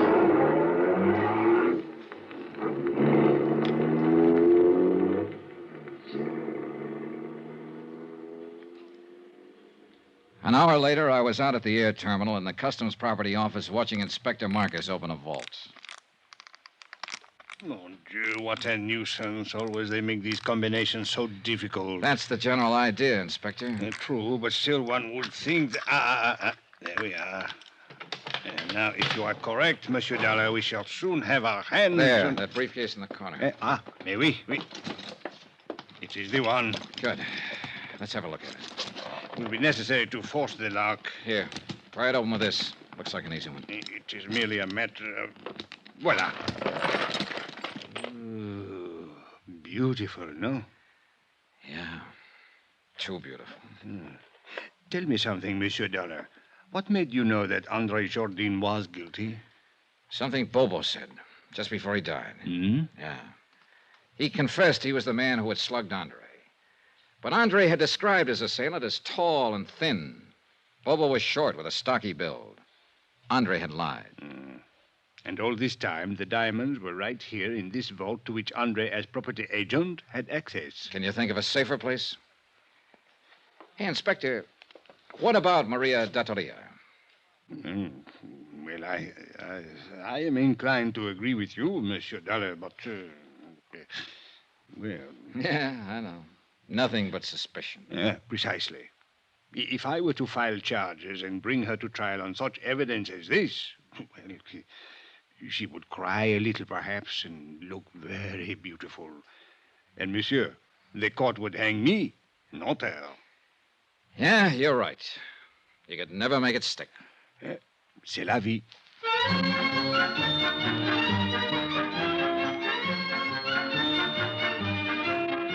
Expense account item 13, $624.80. Hotel, meals, and incidentals in Algiers and transportation back to the States. Expense account total, $1,214.60. End of expense account. End of report. Remarks? Social item. To be circulated widely.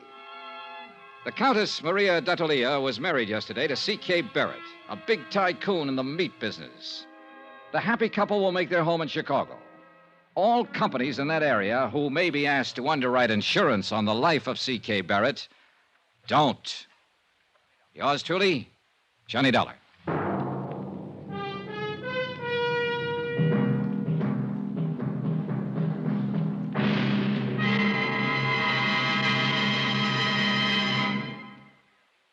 Remember, there'll be a new exciting story on Johnny Dollar beginning next Monday. Next week, the Broderick matter, an exciting chase after a charming, beautiful girl. After all, who wouldn't? Join us, won't you? Yours truly, Johnny Dollar.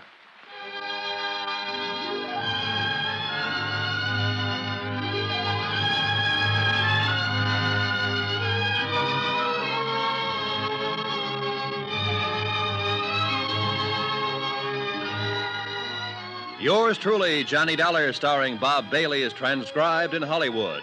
Written by Les Crutchfield, it is produced and directed by Jack Johnstone. Heard in this week's cast were Lillian Bayef, Jack Moyles, Victor Perrin, C.K. Barrett, Lawrence Dobkin, Forrest Lewis, and Jay Novello. Musical supervision by Amerigo Marino. Be sure to join us on Monday night, same time and station, for another exciting story of yours truly, Johnny Dollar. Roy Rowan speaking.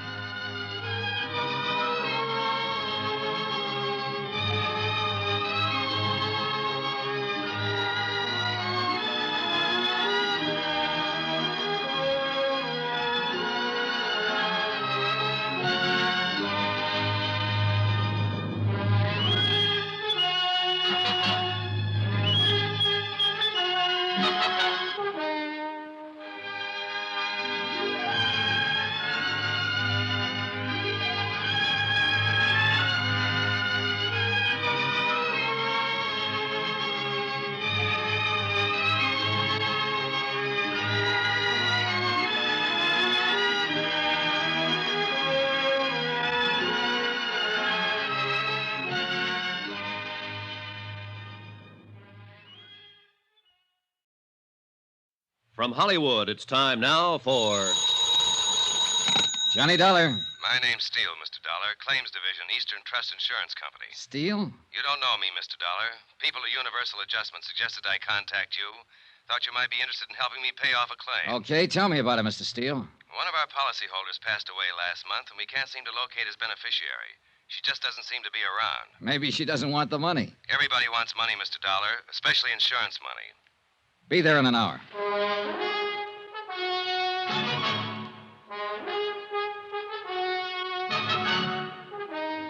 Tonight and every weekday night, Bob Bailey in the transcribed adventures of the man with the action-packed expense account, America's fabulous freelance insurance investigator. Yours truly, Johnny Dollar.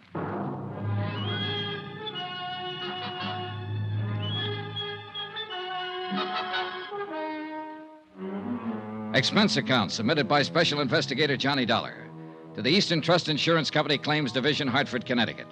The following is an accounting of expenditures during my investigation of the Broderick matter. Expense account item 1, 25 cents, bus fare. My apartment to the Eastern Trust Insurance Building in the office of Robert Steele. He was a big sandy-haired man in a tweed suit. We shook hands, looked each other over, and then got down to business. Now, Mr. Dollar, the deceased policyholder was named John Smith. John Adams Smith, age 67. Died in City Hospital, Charity Ward, 22nd of last month. Death certificate. Mm-hmm. Pneumonia. And other things. What other things? The intern who signed that certificate says Smith was pretty run down. Evidences of malnutrition, possible TB history. Not noted here, Mr. Steele. Doesn't make any difference. Smith was able to stand the exam for the policies when they were issued in 1943. Uh-huh. You got him there? Yes. 1,500 total. Beneficiary, Lorraine Broderick. She the one you can't locate? She's the one. Any other possible heirs, family or anyone? No, Smith was all alone. No problems there. Any other material that might help to find Lorraine Broderick? No, this stuff here, it might help you. I don't know. I just don't know. Well, you sound discouraged, Mr. Steele. $1,500 isn't a lot of money, and the chances are Lorraine Broderick won't even remember John Adams Smith when you do find her. But I hope you do. I'm explaining this badly. Look here. You see? Mm-hmm. And here. And here. It's the same all through the book. Smith was absolutely religious about his payments. Never missed a one. Never let it slide one day. Now, I bet I've got the record of 20,000 policy buyers. But none of them reads like that. I'm impressed, Mr. Steele. Can you tell me why Smith died in a charity ward if he was this conscientious? He didn't have any money or friends or home. He made his living selling papers. Oh. We wouldn't have known about his death except for the fact that the coroner's office called us. What can you tell me about his beneficiary? Lorraine Broderick was just someone who stopped and talked to him one day while he was selling papers. She was 11 years old at the time. What? Yes. The agent who sold the policies used to buy his papers from the old boy. One day, Smith stopped him and said he wanted to do something nice for a nice little girl named Lorraine Broderick. So he began taking out the policies. The agent have any more background on that part of it? No. Lorraine Broderick met Smith that one afternoon and helped him sell his newspapers. Smith never saw her again after that. 1943. She must be 23 or so now. Well, I hope she grew up to be the kind of person he thought she was then. Oh, hardly any of us fill out the promise we have at 11 years, Mr. Steele. Then that isn't what I mean. I mean, if he met her that one day when she was a little girl and he made this gesture toward her, and it was tough for him to make those payments all those years, I hope she deserves it. The money doesn't mean anything, but that kind of endorsement from somebody, even an old bird who sells papers on a corner, is worth more than all the money in the world. Does that sound foolish, Mr. Dollar? Not a bit, Mr. Steele. Not a bit. Expense account item 2, $2. Cab fare to Lorraine Broderick's last known address. 1485 Cushing Street, a broken-down apartment house that had probably never seen better days or better neighbors. The owner and manager of the building recalled that Paul and Mary Broderick, parents of Lorraine, had been killed in an automobile accident in 1948. The manager did not know what had become of Lorraine. She had moved out of the apartment 2 days after the funeral. No forwarding address. Expense account item 3, 4 bits, more cab fare. This time 7 blocks away to Pulaski Street, and a dingy cluster of red brick buildings that were yielding slowly to time and wear. I arrived at 3 on the dot. I don't think high schools ever change much. At least this one was no different than the one I'd been in way back when. The persistent smell of pencil sharpeners, ink, discarded lunch wrappings.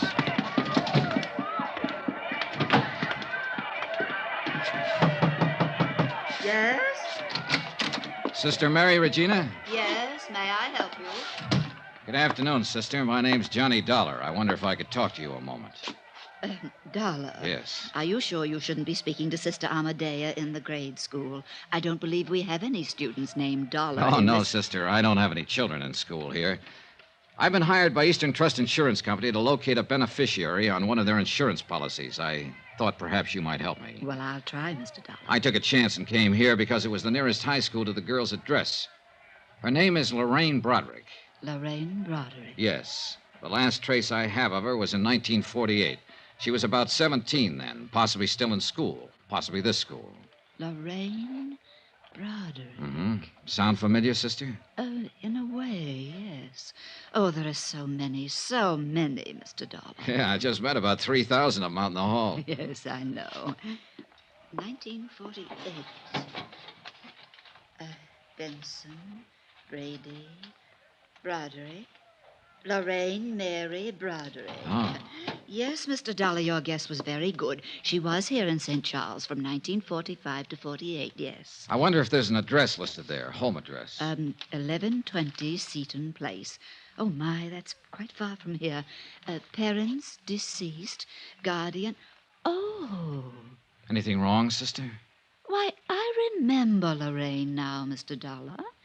Her parents were killed in an automobile accident in her senior year. Yes, and she went to live with her uncle, James Broderick, at this Seaton address. Oh, yes, I remember that lovely girl. She was in Sister Hildegard's class. That ties up with what I know about her so far, sister. Oh, I remember her so clearly. I can even see her face. Perhaps that was it, her face. Like an angel's, gentle and fresh and wonderful. The man who left her the insurance money must have thought the same as you do, sister. He saw her one day when she was 11. Oh, I have an annual from that year, Mr. Dollar. Would you like to see Lorraine? Yes. Right here. Yes, here we are. That's Lorraine Broderick. Beautiful, isn't she? Sister Mary Regina pointed to a group picture on one of the pages. It was labeled Girl Fidelity. Lorraine Broderick was in the first row, one of 30 or 40 self-conscious little girls wearing identical self-conscious expressions. Her hair appeared to be deep brown or black, her features soft and slightly cherubic. Undeniably, Lorraine Broderick had been a beautiful young girl. In all probability, she was a beautiful young woman, wherever she was. By 5 o'clock, I'd been to her uncle's address on Seaton Place. There I learned that Uncle James Broderick had died of a heart attack in 1950. The people at the address reported that Lorraine had lived with him up until the time of his death. She had worked in a dentist's office, they told me. As far as they knew, she still worked there. I mean, a phone call. Yes, sir? Johnny Dollar, Mr. Steele. Oh, how are you going on Lorraine Broderick? Well, I might need some help. Have you got a man? Sure. I've got her traced up to 1950, Steele. She worked for a dentist here in town. Uh-huh. Probably got her job in his office right out of high school. That meant she pretty well had to get it through a professional agency. That sounds reasonable. I got a man to check the agencies in town that specialize in that. Let me know.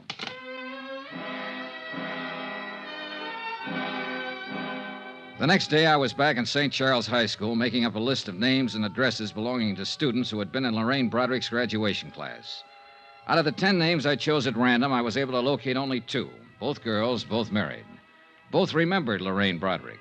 Neither of them had seen her since graduation. Neither of them was able to furnish any helpful information. Expense account item 5, 10 cents, 1 phone call. Steele again. You want to take this down, Dollar? Yeah, okay. David Pollard. That's Dr. David Pollard. 2950 Tremel Lane. Lorraine Broderick went to work for him as a receptionist in 1949. Got it? Got it. What's his office address? Suite 210, Majestic Building.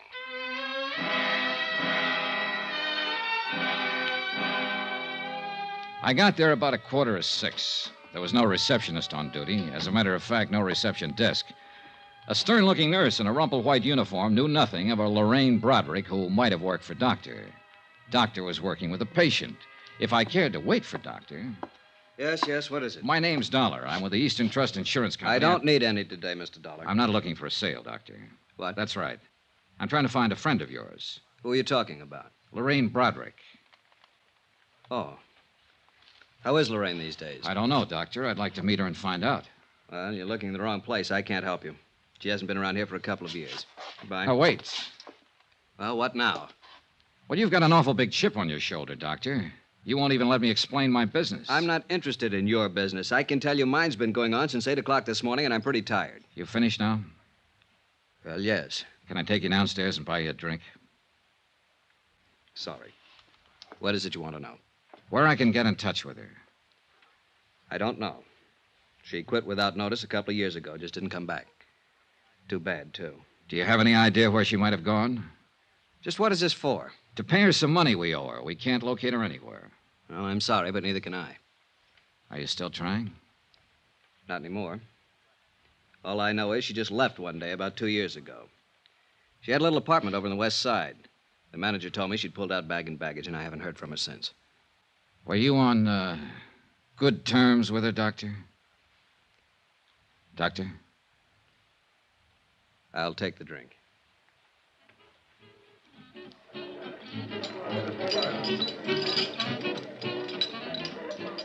Don't misunderstand me, Dollar. She was a real sweet girl. But there was something about her. I don't know. I hope you find her. Or maybe I don't. What are you talking about? She had plans of her own, plans she never told me about. Look, I was in practice 3 years when she came to work for me, fresh out of high school. With all of it, she still made me feel like a little boy in knee pants. That smile of hers you could take 2 ways. And the look that went with it. I'm sure she's met a lot of men since she walked out on me, and I'll bet all of them have found out the same thing. What's that? That they've been taken. You mean money? Oh, it wasn't the watch or the necklace or the loans every now and then. It was being taken worse. You know, being used and knowing you're being used. I don't quite get it. And I'll make it clear. That sweet, fresh, beautiful little girl was out to do everything and everybody for all she could get. She's rotten, you know, just plain rotten.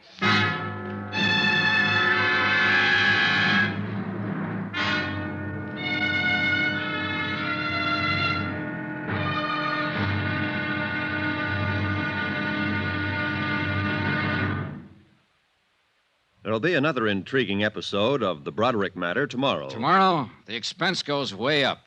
Yeah, it costs money to prove how wrong one man can be. Join us, won't you? Yours truly, Johnny Dollar.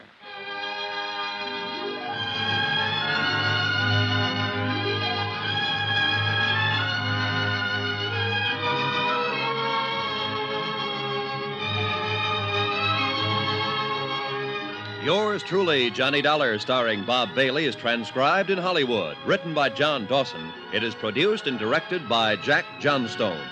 Be sure to join us tomorrow night, same time and station, for the next exciting episode of Yours truly, Johnny Dollar. Roy Rowan speaking.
From Hollywood, it's time now for Johnny Dollar. This is Carl Walden. There's a message here for me to call you. Oh, yes, Mr. Walden. I'm with Eastern Trust Insurance Company. We're trying to locate an insurance beneficiary named Lorraine Broderick. Understand she lived in your apartment building up until 1953. Well, who told you that? A doctor she worked for here, Dr. Pollard. I don't know where she is, Mr. Dollar. I haven't seen her for 2 years. We're trying to pay off a claim, Mr. Walden. Didn't she leave a forwarding address or give you any idea of where she... No, not a thing. You've got a job on your hands, pal. Huh? I don't think that baby wants to be found. Got a couple of minutes? Yes. I'll be right over.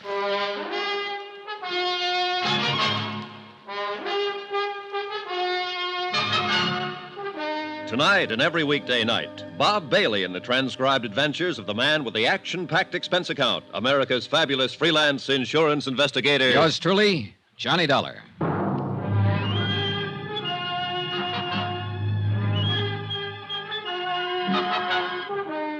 Expense account submitted by Special Investigator Johnny Dollar to Eastern Trust Insurance Company Claims Division, Hartford, Connecticut. The following is an accounting of expenditures incurred during my investigation of the Broderick matter. Lorraine Broderick, that is, missing.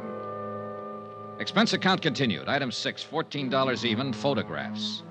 The photographer who had taken the pictures of the 1948 graduating class at St. Charles High School still carried the proofs in his files.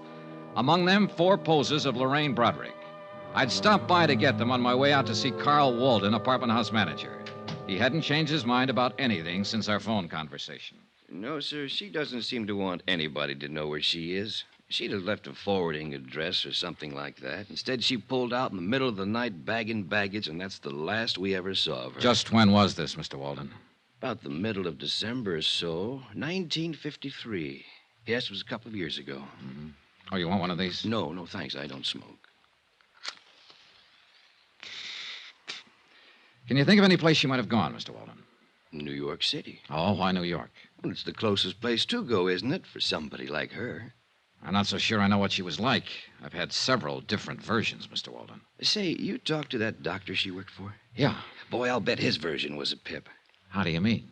Well, she walked out on him. That poor guy was around here several times asking if we'd heard from her, if she'd written us a change of address. He didn't say it, but I think he had it real bad for her. Oh? Oh, yeah. And I didn't tell him about the other guy either. Well, suppose you tell me about the other guy, Mr. Walden. Well, why not? Well? Well, about a week before she left, I saw her in the hall a couple of times with this other guy. Big, gray-haired man, wore Homburgs and things like that. An older man, is that what you mean? Oh, no, not old. 45-ish, maybe. You know, expensive-looking character. Drove a caddy the size of a freight train, New York plates. He'd buy and sell this place with his pocket money. Happen to know his name? No. He never came around again after she moved out. But they were sure chummy while he was here. At least a couple of times I saw them together. Can't blame him. She was okay. Did she owe you any rent when she left? Nope. Did she give you notice she was vacating? Nope, just left. A note or anything? A $50 bill on the desk and an envelope addressed to me. That's all. That's it. Well, was she friendly with anybody else in the building? Well, not that I know of. People here keep pretty much to themselves. You know, it's a funny thing. What's funny?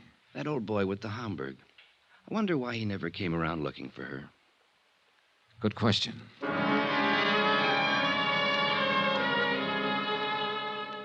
Expense account item 7, $22. Advertisements. I placed ads in the personal columns of every New York paper. Anyone knowing the present whereabouts of Lorraine Broderick, please contact. I spent the rest of the day interviewing the Cadillac dealers in town on the off chance that one of them might have serviced the Cadillac with a New York plate sometime in December of 1953. No one remembered the man Walden had described. I even tried the service records. Impossible to check. The case was stalemated that way for 5 days. Last Tuesday, things picked up. Johnny Dollar. Hello? Hello, who is this? Johnny Dollar? Yeah. Can you hear me very well? Johnny, I'm calling from New York. Hey, who is this? Why, it's Lorraine. Lorraine. Yes, I saw your advertisement in the papers, Johnny. I wondered what you wanted. Johnny. Yes, that's what I always called you, isn't it? You never met me before in your life. Hey, what is this? Why, just a moment. Go ahead, Mr. Dameron. Mr. Dollar? Yeah. Just what is your business with Lorraine Broderick? I want to find her to pay off an insurance claim. Now, who are you? I see. I'm sorry. I asked my secretary to say she was Lorraine. I've been listening on the extension. I'd like a little more explanation than that, Mr. Dameron, William Dameron, 424 East 47th Street. I know how all this must sound to you, Mr. Dollar, but I'm not trying to confuse you. Well, I am confused. Do you know Lorraine Broderick? Yes. Then let's take it from there, Mr. Dameron. Expense account item 8, $15. Transportation and incidentals, Hartford to New York, for the purpose of seeing Mr. William Dameron, whoever he might be, and trying to gather further information concerning Lorraine Broderick, wherever she might be. 424 East 47th was a 30-story job that housed, among other things, the Union Brokerage Company. This happened to be located on a ground-level suite. It also happened that Mr. William Dameron was president of same. He looked about the way I expected. Of course I knew Lorraine Broderick, Mr. Dollar. I apologize again for that awkward subterfuge on the telephone. You say you represent an insurance company? That's right. May I see your credentials? Well, sure. Here you are. Investigator. Thank you. We're trying to pay off on a policy, Mr. Dameron. A man named John Smith left Lorraine Broderick a small estate of $1,500. I see. Can you tell me where she is right now? I'm afraid I can't. Oh, sit down, Mr. Dollar. Sit down, please. Oh, thanks. I take it you knew her in Hartford. That's right, I did. She came here to New York with me. Oh? Let me assure you, there was nothing improper about it. I met Lorraine when she was working for a dentist there, a doctor, whatever it was. I happened to have had a little dental trouble on a trip there. I found the dentist and I met her. When I suggested she drive to New York with me, I did it with the understanding that we were to be married here. Uh-huh. You couldn't have known her very long, Mr. Dameron. A week. No one could have been more surprised than myself at my own conduct. And still more surprised when, once we arrived here, Lorraine disappeared. Yeah, that seems to be a habit of hers. Tell me about it, Mr. Dameron. Look, you're talking to me, not the insurance company. Very well. It was Christmas Eve of 1952. Lorraine was staying with my sister Pauline up in Westchester County. I picked her up about 6 o'clock that evening to go to a party out on Long Island. Between here and Long Island, we stopped for gasoline. I left the car for a moment, and when I came back, Lorraine was gone. And, that's it.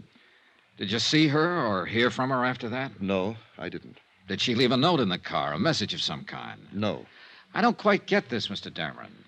You were going to be married after you knew her only a week. You brought her here to New York, and a few days later, she just stepped out of your car in a filling station and disappeared. It's quite reasonable from her point of view, I suppose. But not from mine. It doesn't make sense. Did you have a fight, an argument or something? Oh, no. Well, what was it? Nothing. I don't think I would ever have argued with Lorraine. Lovely, gentle, sweet. Yeah, I know. What about her things? What things? Well, her clothes out at your sister's. Didn't she send for them, or what? No, she only had 2 small bags. They're still there, as far as I know. Well, what did you do? Did you call the police? No, why?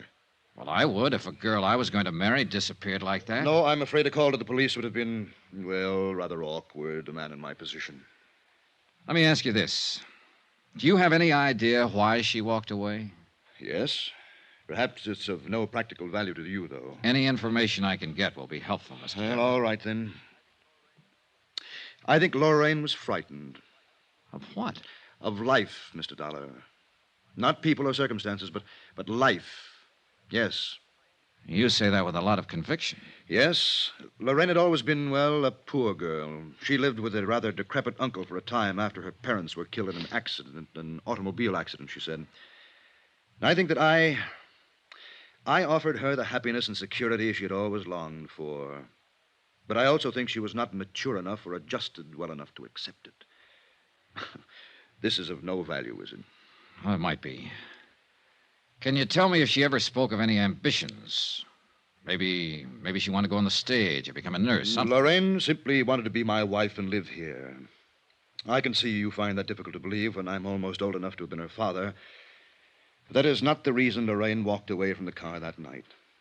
Believe me, Mr. Dollar, unless I'm terribly mistaken, she was very much in love with me and wanted to marry me.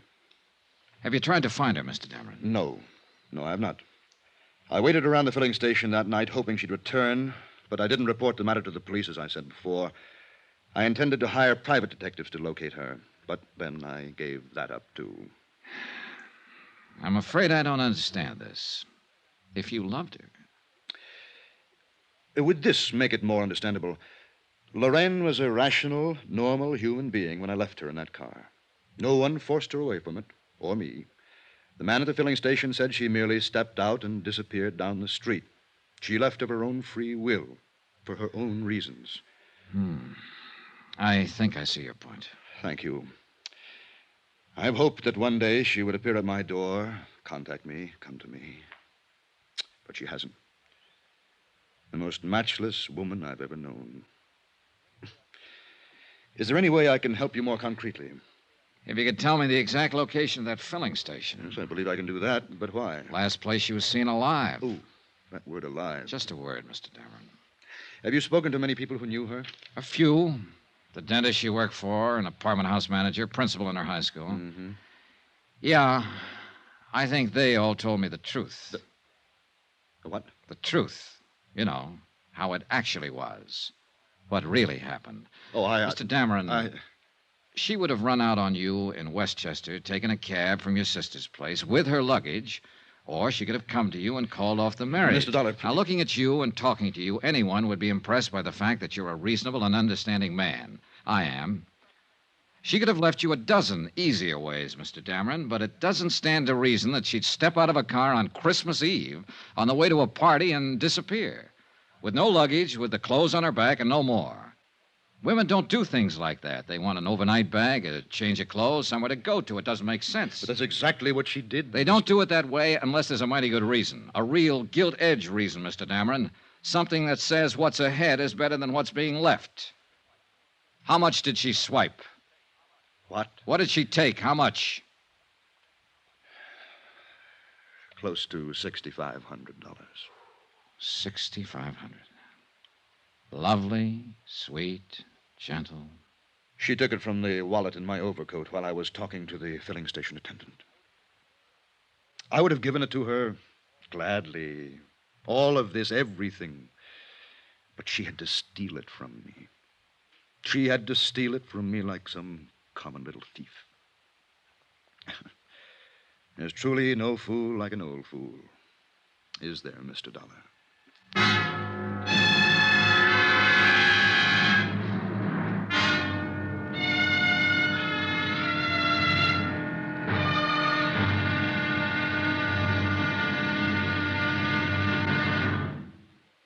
There'll be another intriguing episode of the Broderick Matter tomorrow. Tomorrow, when the trail really gets hot and goes right down on a police blotter. Join us, won't you? Yours truly, Johnny Dollar. Yours truly, Johnny Dollar, starring Bob Bailey, is transcribed in Hollywood. Written by John Dawson, it is produced and directed by Jack Johnstone.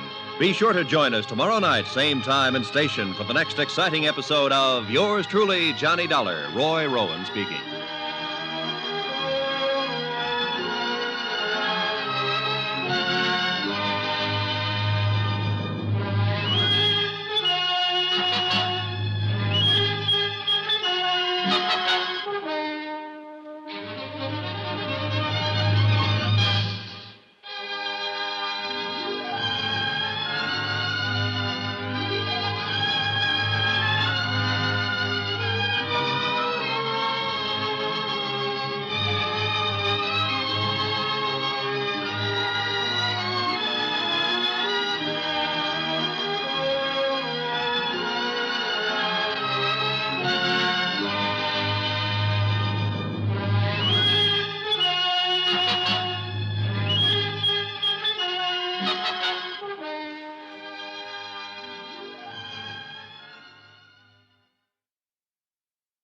From Hollywood, it's time now for Johnny Dollar. Bob Steele, Eastern Trust. How's New York? Fine, but I haven't found Lorraine Broderick yet. How about your lead? What was his name? Dameron? He hasn't seen her since Christmas Eve, a couple of years ago. She walked out on him with $6,500. What now? You, want to keep on with it, Mr. Steele? Sure, we have to pay her off, even if it is only $1,500. But you sound like this was all the farther you want to go. It might be at that. Oh, what did you say? Look, a sweet old man left a nice little girl $1,500. Apparently, I'm looking for a grown woman who isn't very nice anymore. Beside the point, isn't it? Yeah, I guess so. Okay, Steele, I'm still on the case.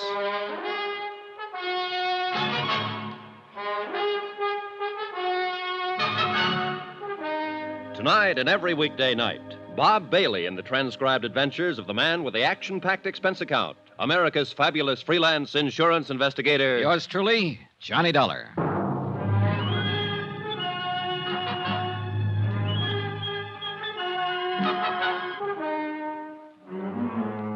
Expense account submitted by Special Investigator Johnny Dollar. Location, New York City, New York. To the Eastern Trust Insurance Company, Claims Division, Hartford, Connecticut. The following is an account of expenditures during my investigation of the Broderick matter.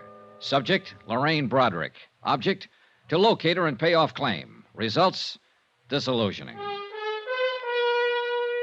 More expenses. Item 9, $3 cab fare. From the plush offices of William Dameron to a filling station out on Long Island. To check his story of Lorraine's disappearance. A major oil company owned and operated the filling station where Lorraine Broderick had last been seen. Their payroll records named 3 attendants on duty, Christmas Eve, that is, in 1953. Item 10, $28, more cab fare, and don't squawk about it. I located and interviewed all 3. Enclosed fine statement of Edward Quinlan. Sure, I remember that chick. Better looking than this picture, I'll tell you that. She drove in with this old guy, Dameron, you said? Yeah. Well, he hadn't been away from the car 20 seconds before she was out walking down the street as fast as she could, long dress and all. When he come back and asked what had happened to her, I told him. So he went and sat in his car for maybe a couple hours waiting for her to come back. I knew she was gone for good. He knew it too, must have. But he waited. I felt sorry for him. Poor old geezer, even if he did drive a kid. She shouldn't have run out on him like that, Christmas Eve and all.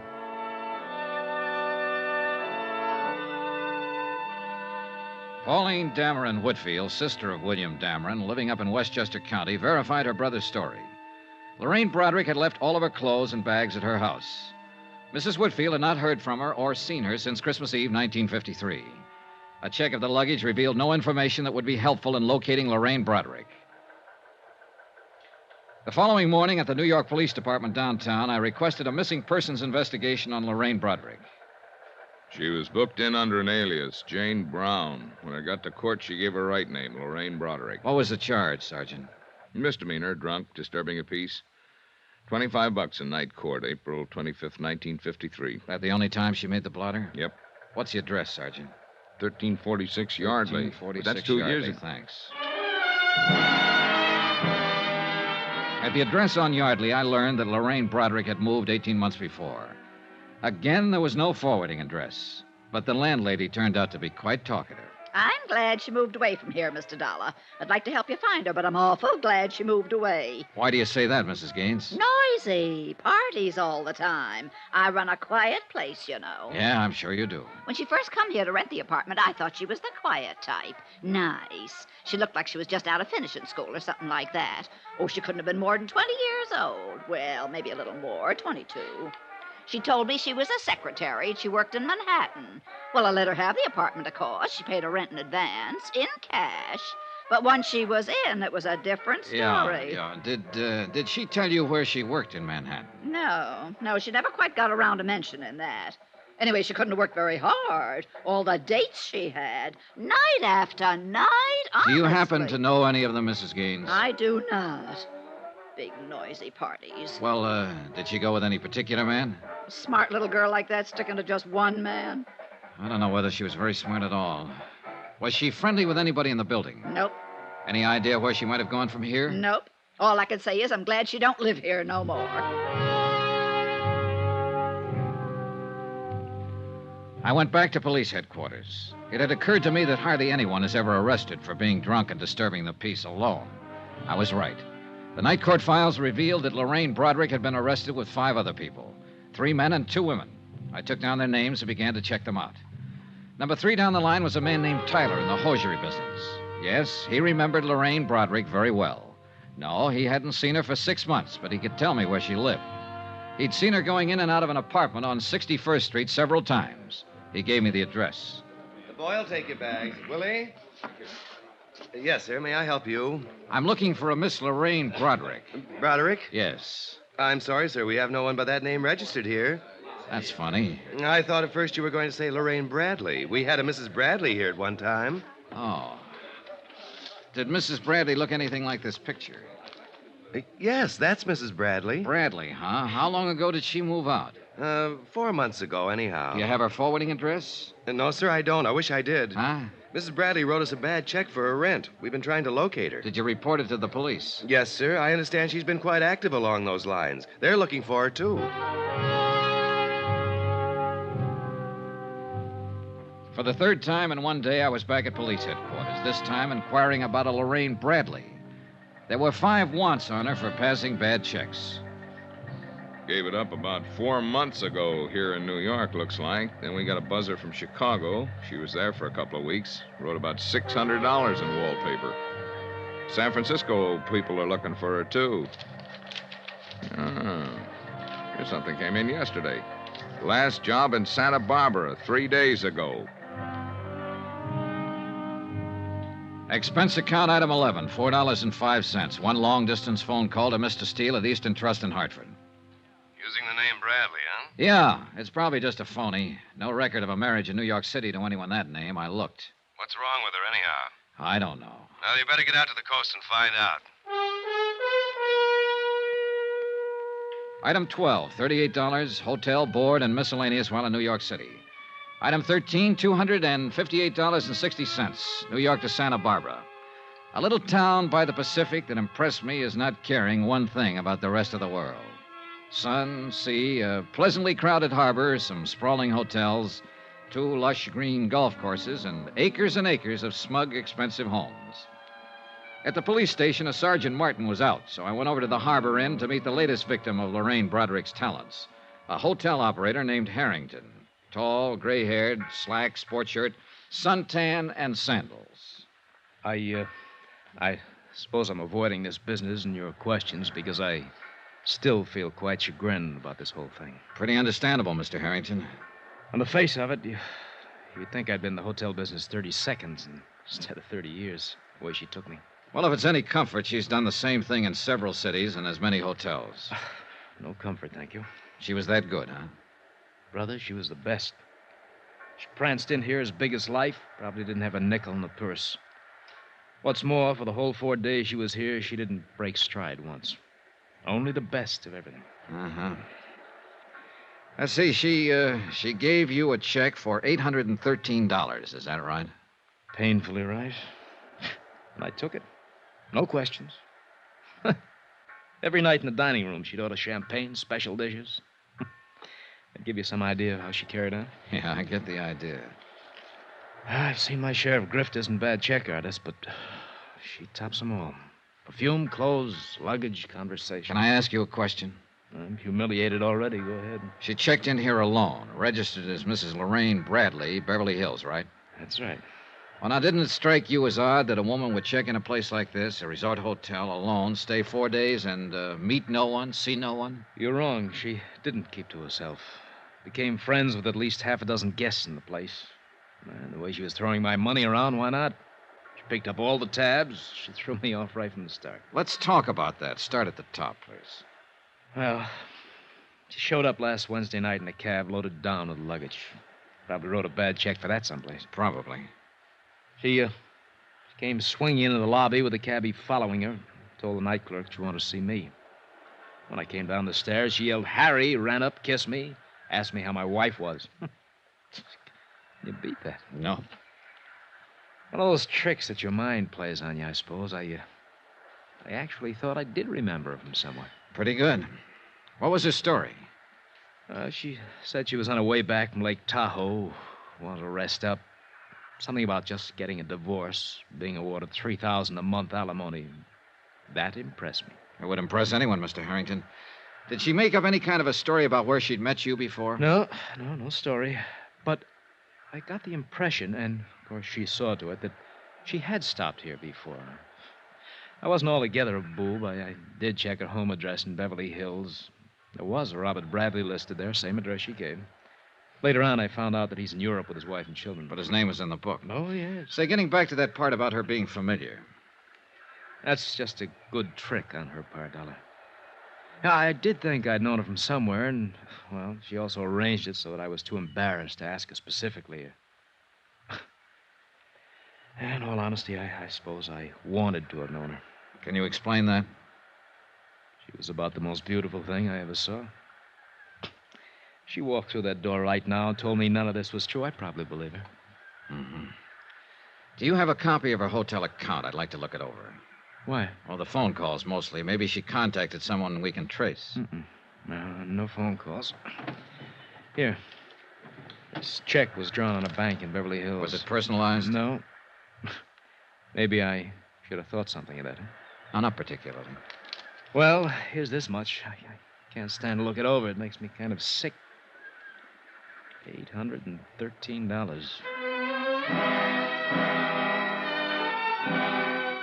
I spent another hour with Mr. Harrington as he distastefully covered the items on the bill she'd paid for with that bad check. Later that afternoon, I met with Sergeant Martin, Santa Barbara Police, who reported that a woman answering Lorraine's description had passed bad checks in Burlingame, Santa Maria, and Ojai, California. Expense account item 14, $102.85. Transportation to Monterey and Santa Cruz, where I interviewed two other hotel managers who had filed complaints. Their stories were pretty much the same as Harrington's, down to the pretended familiarity, the divorce, and alimony details. Item 15, $4.15. Long-distance phone call, Steele again in Hartford. That you, Johnny? Yeah, Mr. Steele. I've been hopping around all over the state. Policeman in Santa Barbara called here trying to find you, Sergeant Martin. He says he's got a line on her. Huh? He's done it again. Hop down to Malibu Beach. The man who runs the seaside inn there found out her check was bad 15 minutes after she left. Now get started. You shouldn't be more than an hour behind her. Mr. Steele, I'm on my way.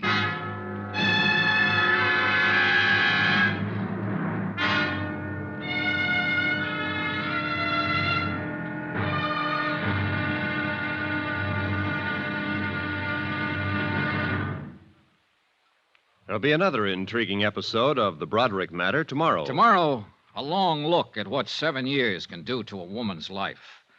Join us, won't you? Yours truly, Johnny Dollar.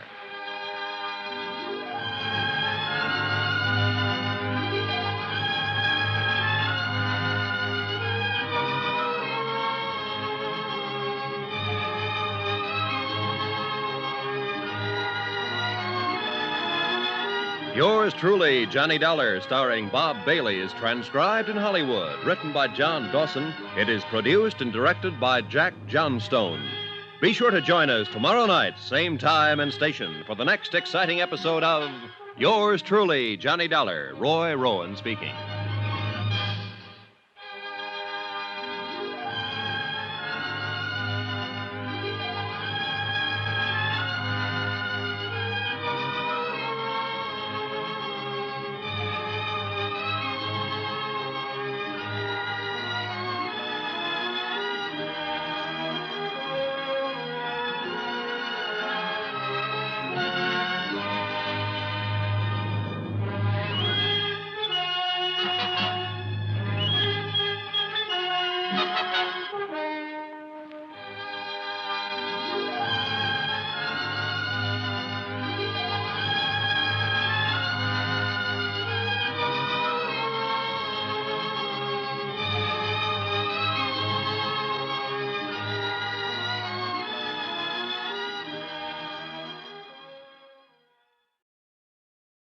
From Hollywood, it's time now for Johnny Dollar. Dollar, my name's King, Malibu Sheriff's Station. Did you leave a message here? Oh, yes, sir. I understand you're looking for Lorraine Broderick. Broderick or Bradley, whatever name she's using.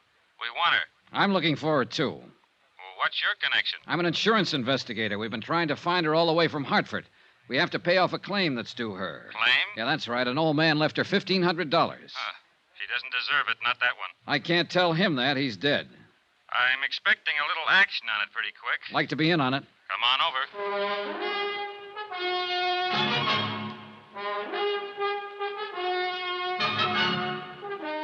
Tonight and every weekday night, Bob Bailey in the transcribed adventures of the man with the action-packed expense account, America's fabulous freelance insurance investigator. Yours truly, Johnny Dollar.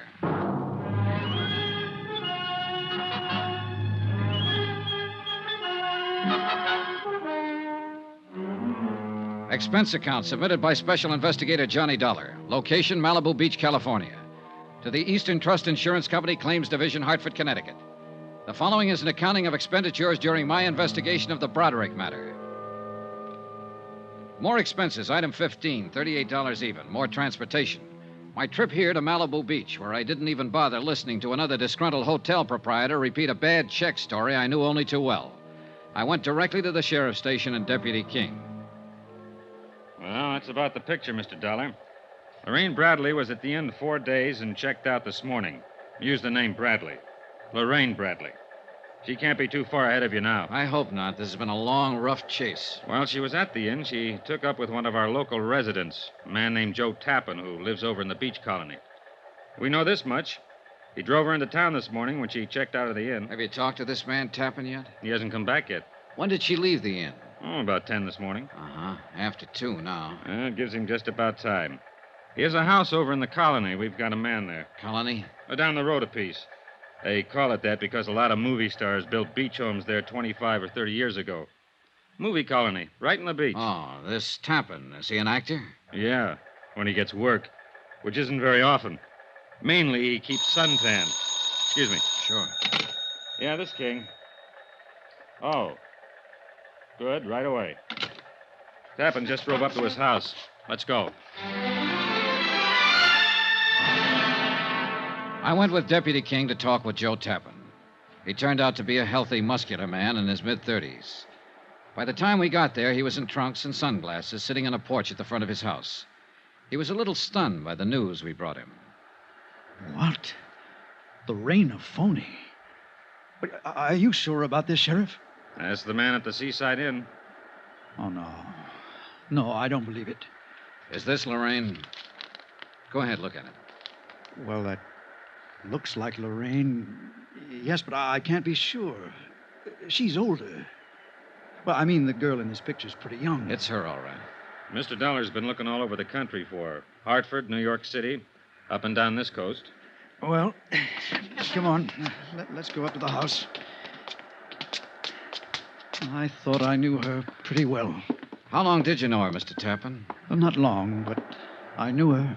I really did. When did you meet her? The first night she checked into the Seaside Inn. 4 days, then? Yeah. Want something to drink? No. No, thanks. Well, I think I'll have... No, I don't want to talk about her.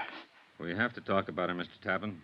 But I'm sure there's some explanation about the check. She'd have to explain quite a few checks. Right, Dollar? Yeah, that's about it. Mr. Tappan, I understand you drove her into Los Angeles this morning. That's right. I took her to the Beverly Glen Hotel. Did she check in there? No, she just dumped her luggage. She told me she didn't know whether or not she'd have to go to Chicago tonight. Something about a house she owned there that had to be rented or sold. Uh-huh. Did you leave her there at the Beverly Glen? No. She made a phone call and said that she had to meet her lawyer. Did she say where? A bar in Hollywood. The Topper, I think it was, on Cahuenga Boulevard. I drove her over there and left her. When was this? A couple of hours ago, I guess. About noon. How was she dressed? Black, strapless, wore a fur stole. Did she mention any names, tell you anything about herself? Oh, yes. She told me that 6 months ago, her little boy was killed in an automobile accident. He was only 2 years old. She said that was the thing that broke up her marriage to this Bradley. Uh-huh. And she told me that she needed to believe in something again. Someone. And that she needed someone to believe in her. Well, there wasn't any little boy or any husband, Mr. Tappan. There have been a couple of men I've talked to, a dentist in Hartford, a businessman in New York, who felt the same way as you do about her. Well, even with what you told me, I believe what she said. Why, she cried a little when she was telling me. Oh, I don't care how you look at me. I don't think that anyone could invent a story that tragic without some sort of basis. A good liar can see a story in a newspaper like that one and adapt it for his own needs. But I am an actor, sir, and I can tell when other people are acting. She wasn't. She... Well, go on, Mr. Tappan. Look, I've got a suggestion for you. What's your name? Dollar. I've got a suggestion for you. Try believing what people tell you sometime. It'll do something for that habit you have of bearing down with your eyes. Okay, the next time I have 2 weeks off. What? See you, Mr. Tappan. I drove into Hollywood with Deputy King. At the Beverly Glen Hotel, a worried clerk was still wondering what to do with the 14 pieces of luggage Lorraine Broderick had deposited there earlier. No, she was not registered at the hotel. No, she hadn't phoned in and given him any instructions. Deputy King made arrangements for a man to cover the lobby in case she showed up to claim her things, and we went into the topper. What'll it be, gentlemen? Police. I'd like to talk to the man who was on duty here at noon today. Oh, that's me, sir. Is anything wrong? This is Mr. Dollar. We're trying to locate a woman who's been using the name Lorraine Bradley. We were told she was in here around noon today. Nope, I don't recognize that name, sir. About 5'5", dark brown hair, brown eyes, 24 years old, wore a black strapless summer dress and a stole. Yeah, it's 20... No, nobody like that in all day. No, so noon is a pretty slow time, sir. I'd have noticed if anybody like that came in, I think. Have you been on duty all that time? I came on at 10. That's when we opened. Are you sure this is the right place, the topper? Now, this is the place. Well, I wish I could help you, sir, but I'm sorry. Excuse me, will you? Well, we struck out. One thing. What's that? That luggage is the Beverly Glen. Yeah. We'll keep an eye on it.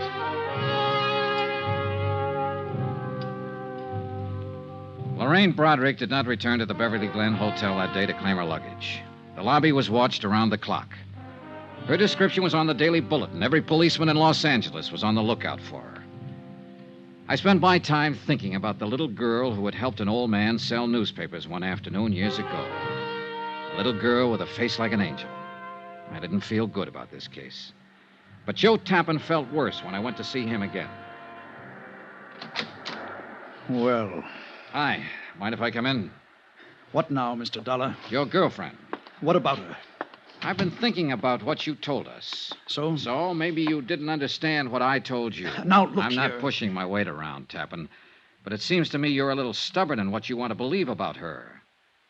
How old did she tell you her baby was that she lost in a car accident? 2 years old. All right. 2 years ago, she was working for a dentist in Hartford, Connecticut. He was pretty much in love with her. She left him flat to take up with a man in the brokerage business in New York. She left him flat. Took $6,500 when she did it. There wasn't any baby in her life then. Her name was Lorraine Broderick. It still is. Now, would you like to see my file on her? I brought it along. No, thanks.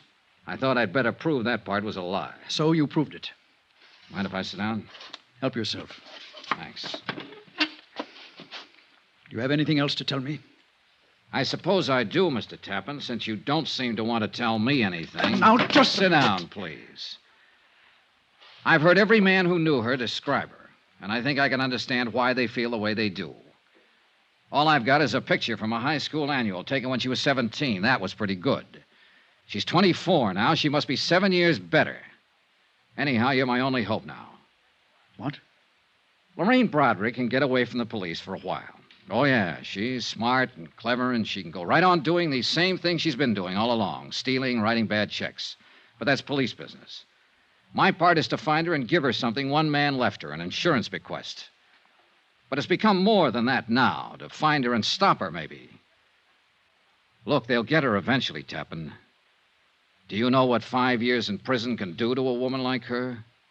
Do you? Well, because I know her and she passed a few bad checks doesn't mean that I'm responsible in any way. You're right, it doesn't.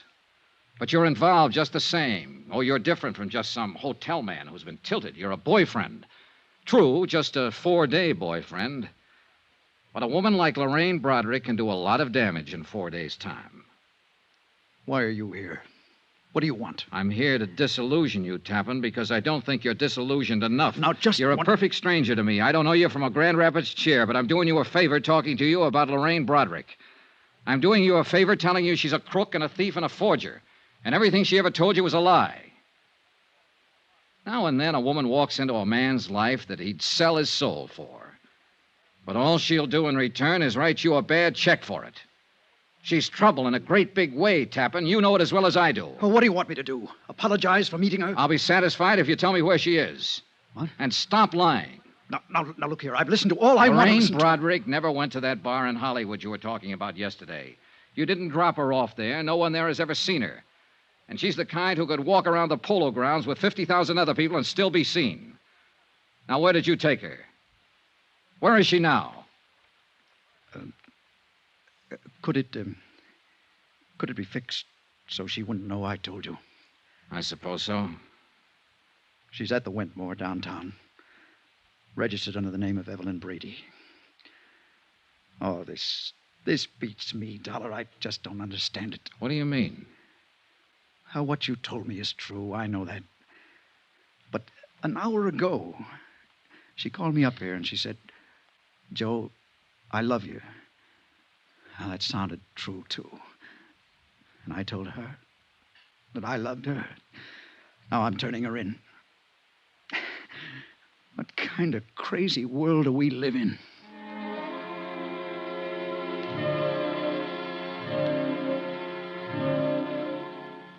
Expense account item 16, $14. Cab fare from Malibu to downtown Los Angeles in the Wentmore Hotel. A second-rate old-timer on Figueroa Street. A little different from the swank spots where Lorraine Broderick had lived so gaily. The clerk told me she was in 1302. I walked down the hall to Lorraine Broderick's room. The door was standing partially open. All of the lights seemed to be on. Hello? Hello? Hello, anybody? Move it! Huh? Get out of this room! What? Get away, or I'll jump! I'd found Lorraine Broderick at last. Only she was standing on a ledge outside the window, all ready for a leap into eternity.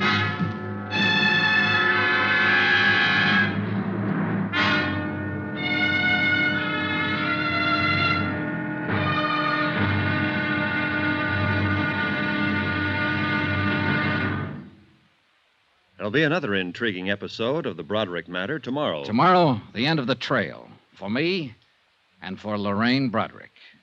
Join us, won't you? Yours truly, Johnny Dollar.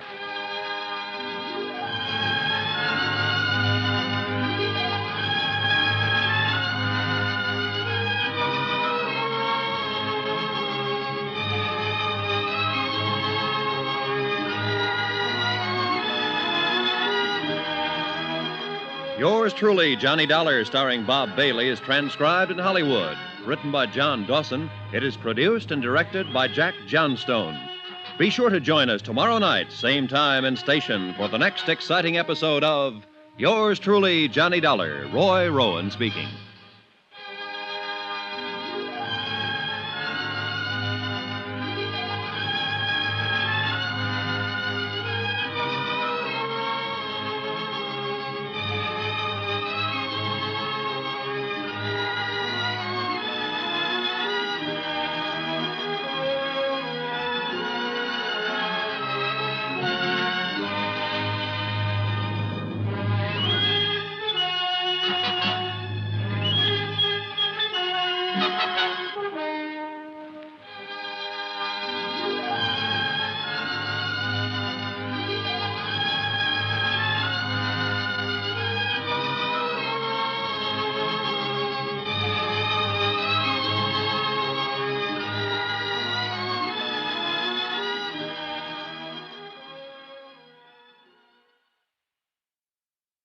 From Hollywood, it's time now for Johnny Dollar. Room 1302. This is the desk clerk. I have a call here. Never mind the call. You call the police. Call the what? Call the police and tell them to hurry. There's an attempted suicide up here. Who is this? Shut up and do as I tell you. Now, just a minute. It won't do you any good. It won't do you any good at all. Wait a minute. Police, you, who cares? I'm going to jump anyhow.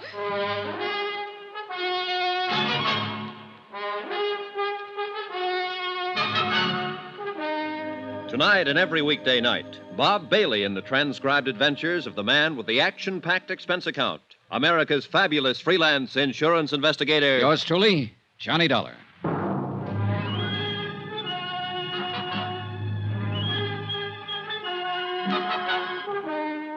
Expense account submitted by Special Investigator Johnny Dollar. Location, Los Angeles, California.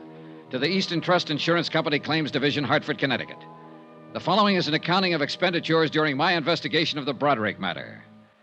An old man in Hartford died and left $1,500 insurance money to a little girl who had been nice to him one afternoon back in 1943. My job, get the money to her. Even if she might take it and jump off the 13th floor ledge of a building. Don't come any closer. I'll jump. Lorraine. Don't come any closer. It's cold out there. Don't you think you should come inside? I'm going to jump. Stay away now. Don't try to grab me. All right. All right, I'll do anything you say, Lorraine. Okay. What are you doing? Taking off my coat. Standing out there, it must be cold. Here. You take my coat. Don't come close. I'm not. I don't want your coat. All right, Lorraine. I never saw you before in my life. How do you know my name? I've seen you. No, you haven't. I remember people. And watch out. Just going to light a cigarette. I can light a cigarette, can I? Do you want one? No. Can I have one? Suit yourself. Are you a policeman? No. Where did you see me? In a picture. In your high school annual at St. Charles. St. Charles? What do you know about St. Charles? What's your name? Johnny Dollar? Are you from Hartford? Yes. Let me see your face in the light. Over there. Don't come near this window. Don't come near, or I'll jump right down there. That's right there. No, you aren't from Hartford. I never knew you. You're lying to me. No, I'm not. As room clerk of this hotel, I'm entitled to know. Oh. Go away! Get out of here! Get out of here or I'll jump! What? Get out. Go on, get out. Yes. Did you call the police? No, but I will. I heard you tell him about the police. I don't care. They can't stop me. Nobody can stop me. No, I suppose not, Lorraine. You can jump any time you want to. I can't stop you. I wanted somebody to call the police. I want them all down there. When the crowd's big enough, I'll jump. And I'm not afraid to do it. I'm not afraid. I know that. Lorraine, why don't you come away from the edge? I won't hurt you. Everybody hurts me. You would, too. Why do you want to jump, Lorraine? I have my reasons. Look. There's a couple of people down there who see me. They're looking up here. They'd like to see me jump. Look, they're stopping other people. They'd all like to see me jump. I don't think they'd like to see that at all, Lorraine. Oh, yes, they would. Those people down there would love to see it happen. You'd like it, too. No, I wouldn't. I want you to live, Lorraine. You're afraid, aren't you? Yes, I am. Why? Dying is something all of us face. If you die here tonight, it makes me a little afraid of dying. I don't like to be afraid of anything. Neither do I. You must be afraid of something. I'm not afraid of anything. I've never been afraid of anything. I'm going to jump down there, and that proves I'm not afraid. I don't believe you, Lorraine. I think you were afraid to love Dr. Pollard in Hartford. I think you were afraid to marry William Dameron in New York City. I think you've been afraid of everything and everybody that was good for you for a long, long time. Don't come closer. Would you like to talk to a priest, Lorraine? No. Look, sometimes a priest can help you when you're all mixed. You're so worried I'm going to jump off here any minute you'd say anything. Or try anything.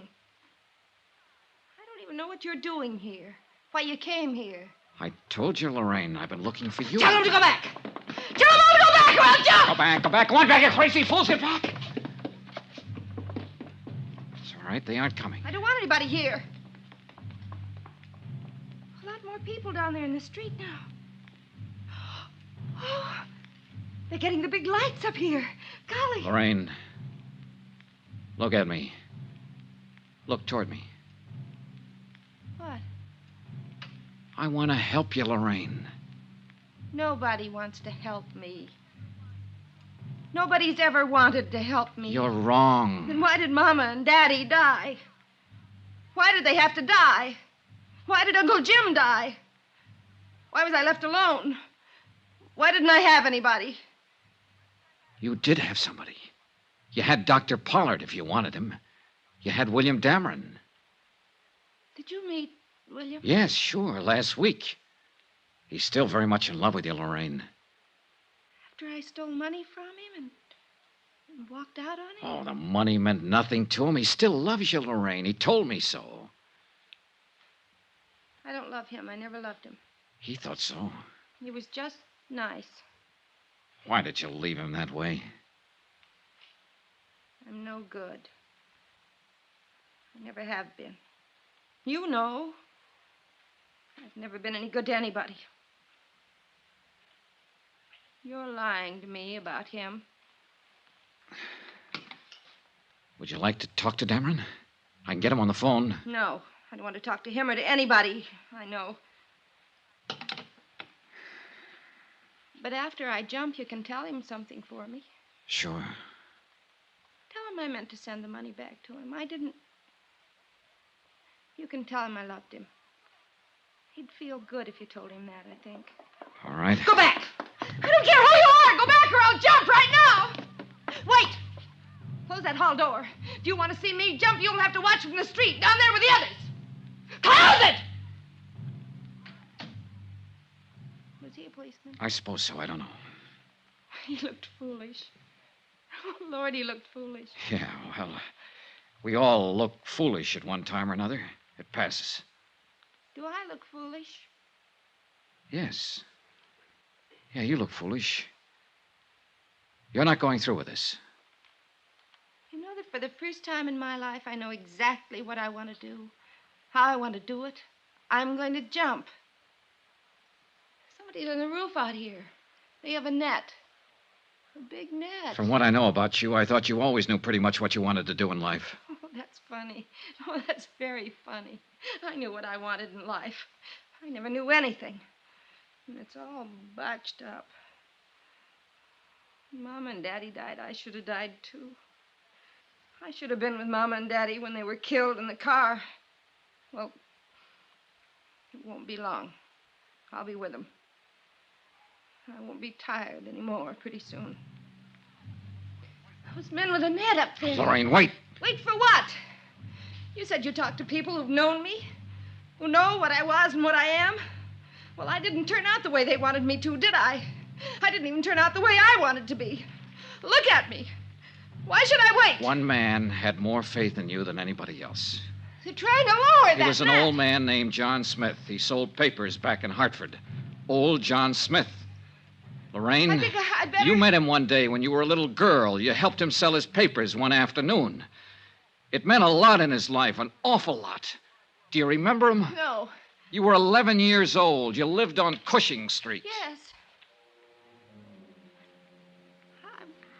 I went downtown after school one day to look in the windows. I had a nickel and I bought a paper from that old man.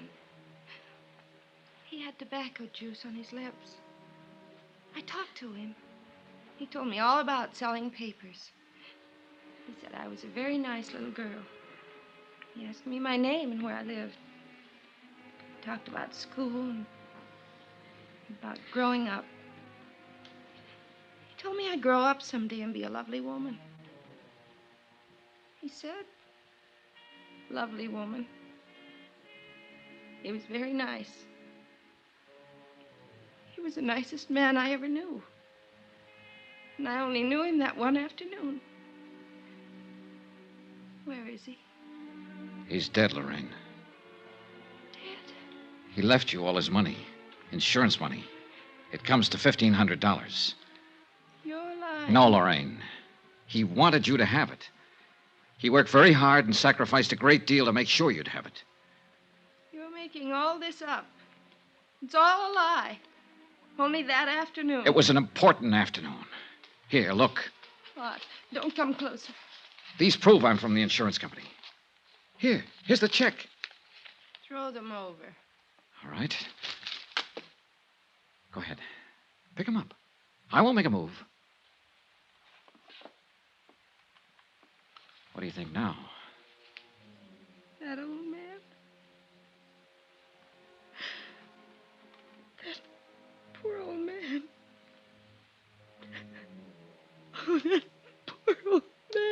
Easy. Easy.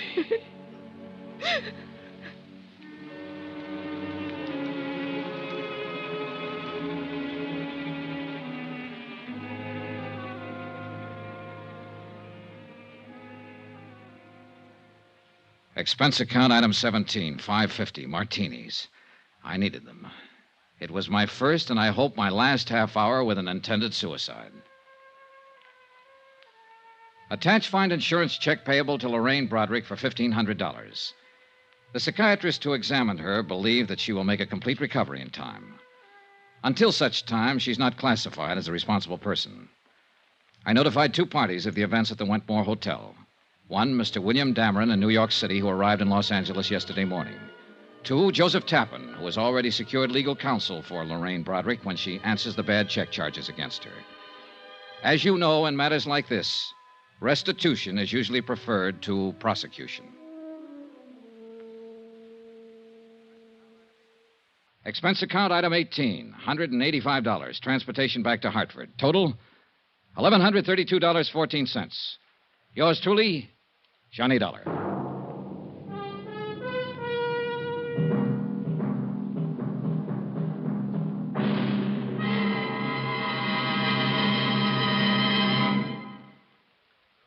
Remember, please, there'll be another intriguing story for you beginning next Monday night. Next week, the Cronin matter. A matter of keeping a sweet old lady from carefully and deliberately losing her life. Join us, won't you? Yours truly, Johnny Dollar.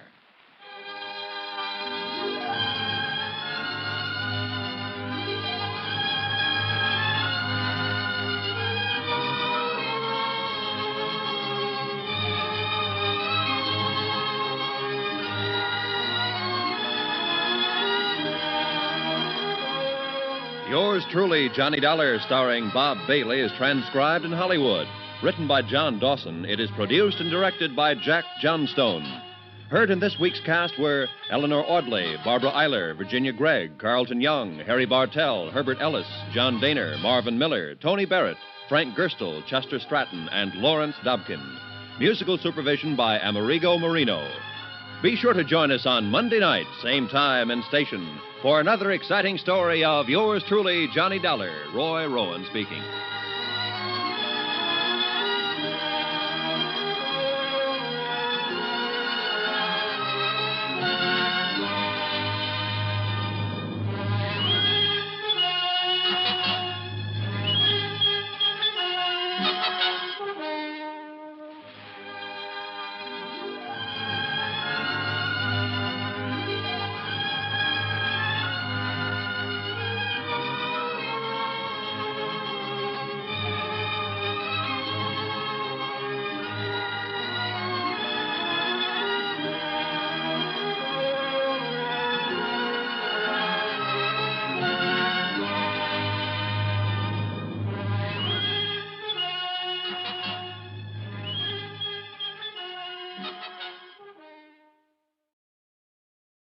From Hollywood, it's time now for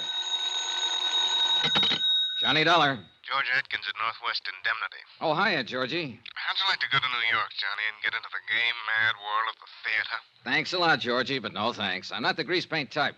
I know, but Amy Bradshaw is. Amy Bradshaw? Yeah, we wrote a policy on her a couple of years ago. Look, if it's her autograph you want, why send me? It's not that simple. Anyhow, she's got all the fans she wants. I know. I'm one of them. I think she's great. Johnny, looks like somebody's trying to kill her. Georgie, I'll be right over.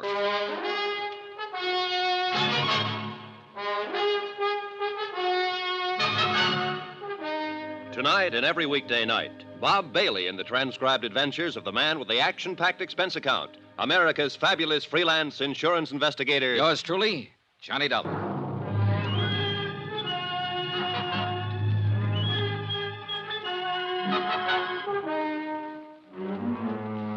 Expense account submitted by Special Investigator Johnny Dollar to the Northwestern Indemnity Alliance, Hartford, Connecticut. The following is an accounting of expenditures during my investigation of the Amy Bradshaw matter. Expense account item 1, $16.50. Transportation and incidentals to New York City. I checked in at a hotel and then went over to the Criterion Theater on West 44th. where Amy was starring in a play called The Unguarded Hour. David Coleman, the director, was standing in the wings watching the third act on stage. David Coleman? Yes? I'm Johnny Dollar, insurance investigator, sent over by Northwestern Indemnity. Oh, yes, Mr. Dollar. I called them. Let's go over here where we can talk. Okay. How's the play going? Well, 22 weeks now. Been going along just fine until this business came up. How did it start? Last evening, just before curtain time, I dropped by Amy's dressing room. She looked, well, strange. How so? Pale, trembling. She was staring at a note in her hand. It sounded like some sort of crank note. You know, you are an evil woman. You will be punished by sudden death, unquote. Have you reported this to the police? Oh, no. I was afraid that if I did, it might get into the papers, and we don't want that kind of publicity. I see. How about if I talk to Amy after the show? I told her you'd be down, and she'll talk to you. All good. Well... Mr. Dollar, the strain of this whole thing's beginning to show up in her performance. She's making mistakes, and it rattles the cast, especially the young ingenue, Sheila Mitchell. Mm-hmm. Well, I'll see what I can do. There's always the possibility that it is just a crank note and that Amy will never hear any more of it. Well, that's what I'm hoping. But we might as well face another possibility. That somebody close to Amy is using the crank note as a cover. Has that thought ever occurred to you? Why, no. No, it hasn't, Mr. Dollar.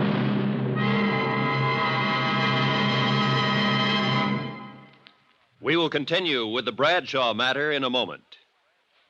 Friends, how'd you like to thrill your favorite youngster with some of the most exciting toys of the year? Picture the breathless excitement of any child surrounded by 6 gaily colored balloon-like giant animals up to 3 feet long, and all for the low, low price of just $1. Now, first you get Bounco the clown with round pot belly and funny nose. Next comes Hoppy the Australian kangaroo. Third, there's Roscoe the roller skating bear. He's 2 feet tall and looks almost like real. Fourth, there's Whitey the fat indoor snowman. And fifth, Mortimer the giant mouse, 18 inches long and sure to scare the whiskers off any cat. That's 5 different giant animals. But now, hold your breath for the most sensational toy of all, the star of the whole Christmas season, the jolly giant talking Santa Claus, guaranteed to make everybody's Christmas a merrier one. He's a big roly-poly happy Santa. He stands erect on 2 legs, is actually over 3 feet tall and 32 inches around. Best of all, he actually talks. Just pull the tape and he says, "Merry Christmas" for all to hear. He's the biggest, merriest talkingest Santa ever, sure to please your youngsters and spread good cheer. Yes, Giant Santa proves there really is a Santa Claus. That's a total of 6 giant animals made of brightly colored, preformed, sturdy latex, which the kids can easily inflate. And the cost, just $1, not for each, just $1 for all 6 of these lovable giants who'll turn your home into a circus parade. And here's a surprise. Mail your order today and you'll also receive absolutely free Peter the Rabbit, actually over 2 feet tall with big red ears almost 9 inches long. But you must send now. Rush $1 plus 10 cents for packing and mailing for each set you want to Giant Animals Box 1580, Grand Central Station, New York City. If not delighted with every one of your 7 giant animals, return them to the Super Animals Company for a full refund, but keep the giant talking Santa as our gift. Order now. Supplies are limited. Rush $1.10 for packing and mailing for each set in cash, check, or money order to Giant Animals, Box 1580, Grand Central Station, New York City. That's $1 plus 10 cents with your name and address. Mail to Giant Animals, Box 1580, Grand Central Station, New York City. That's Giant Animals, Box 1580, Grand Central Station, New York City.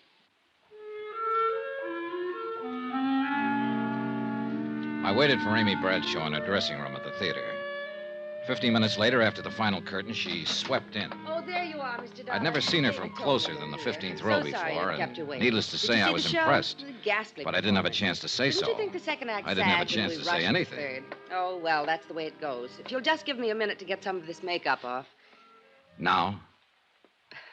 Now. Hi. Hi. I knew it was only a question of time until you ran down. Oh, I'm sorry. I guess I get a little overcharged out on the stage. Sure.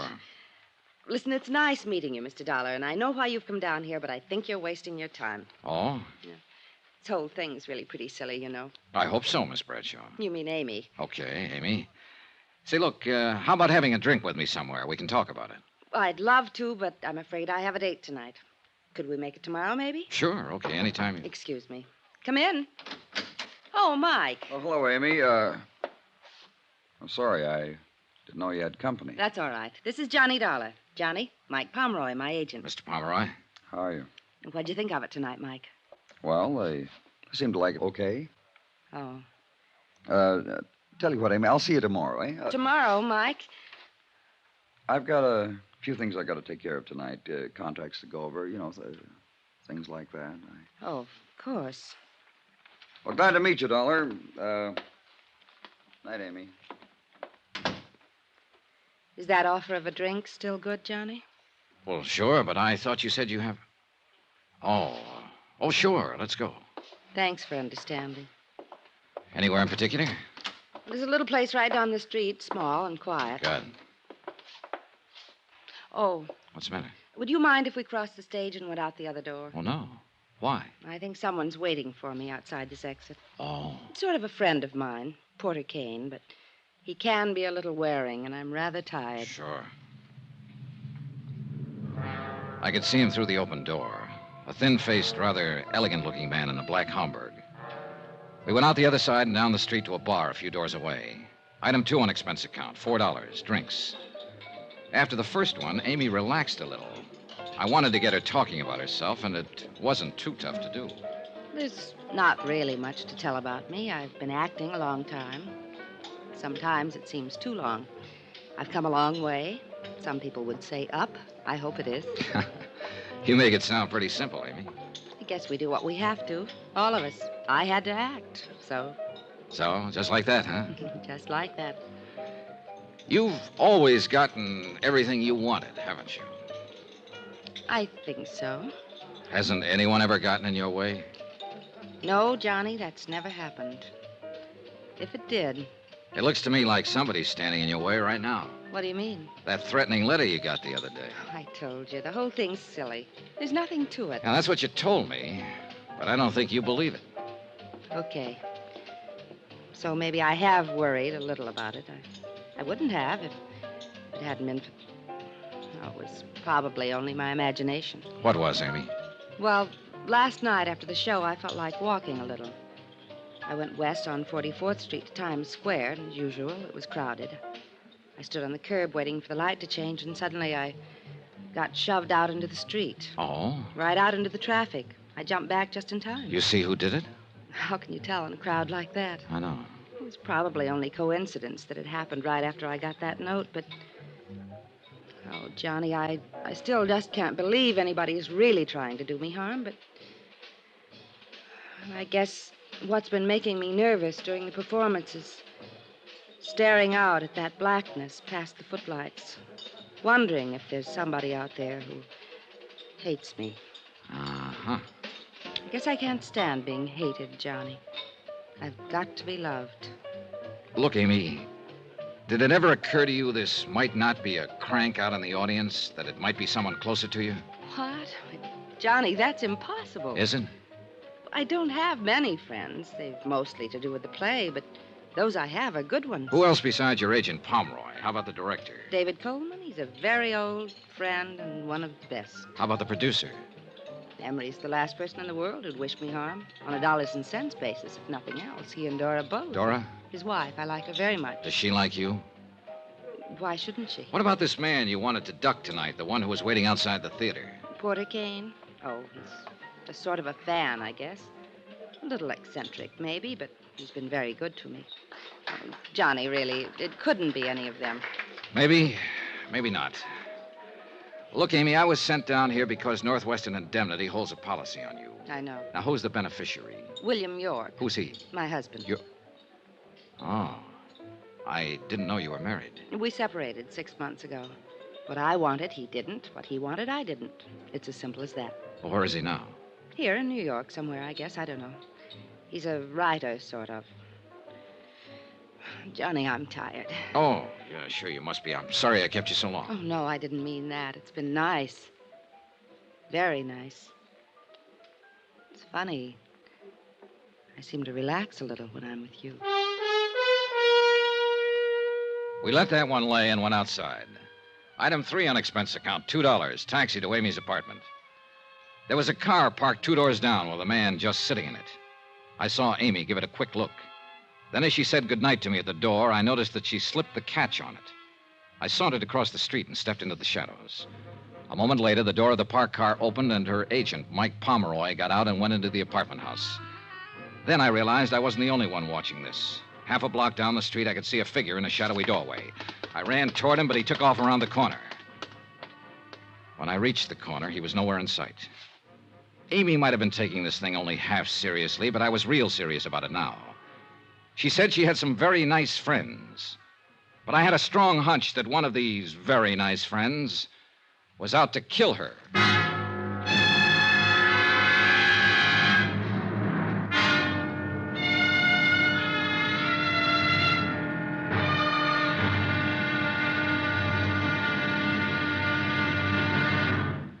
Johnny Dollar will be back in a moment to tell you about tomorrow's episode. Friends, send for your set of some of the most exciting toys of the year. 6 giant inflatable toys for only $1, some up to 3 feet tall. You get Bounco the Happy Clown, Hoppy the Australian Kangaroo, Roscoe the 2 feet long roller skating bear, Whitey the fat indoor snowman, Mortimer the giant mouse 18 inches long, and last but not least, the great giant talking Santa, a roly-poly giant over 3 feet tall and 32 inches around the belly that actually says Merry Christmas out loud when you pull the tape. That's 6 sensational giant toys for only $1, made of sturdy, gaily colored latex that the kids can easily inflate. Send $1 for each set to Giant Animals, Box 1580, Grand Central Station, New York City. And if you order right now, you get Peter the Rabbit over 2 feet tall absolutely free. If not delighted with your giant animals, your money refunded immediately. Order today. You may never hear this offer again. Rush $1 plus 10 cents for packing and mailing in cash, check, or money order to Giant Animals, Box 1580, Grand Central Station, New York City. That's $1 plus 10 cents for each set with your name and address to Giant Animals, Box 1580, Grand Central Station, New York City.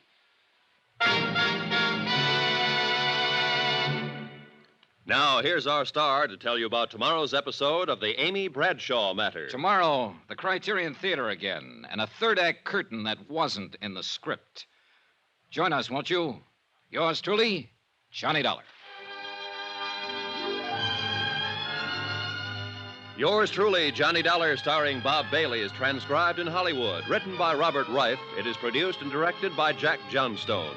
Be sure to join us tomorrow night, same time and station, for the next exciting episode of Yours truly, Johnny Dollar. Roy Rowan speaking.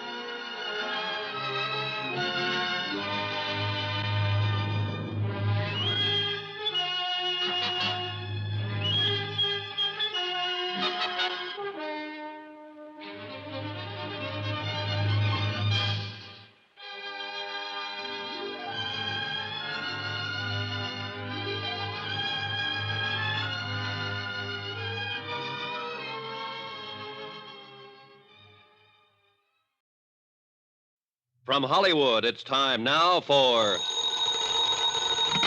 Johnny Dollar. Al Cintella down at precinct headquarters, Johnny. Oh, hi, Al. Sorry I missed your call a few minutes ago. What's on your mind? An actress named Amy Bradshaw. Amy, one of my favorites. Me too. But right now, I seem to be looking for a guy who doesn't feel that way about her. Huh? Al, it looks like somebody's trying to kill Amy Bradshaw. Better come down here and tell me all about it.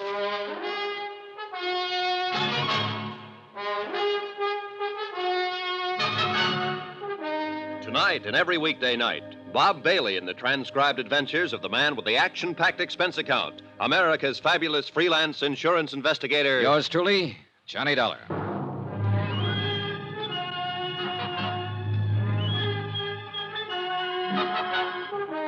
Expense account submitted by Special Investigator Johnny Dollar. Location, New York City. To the Northwestern Indemnity Alliance, Hartford, Connecticut. The following is an accounting of expenditures during my investigation of the Amy Bradshaw matter. The threat of an attempt on her well-insured life. Expense account item 5, $1.75. Cab from my hotel to precinct headquarters to talk to Detective Lieutenant Al Cintella. Al looked about the same as the last time I'd seen him. Rugged, competent, maybe a few pounds heavier. Sit down, Johnny, sit down. Thanks. Something about Amy Bradshaw, you said. Yeah. Didn't know you were a friend of hers. Northwestern Indemnity holds a $25,000 life insurance policy on her. Here, take a look at this note.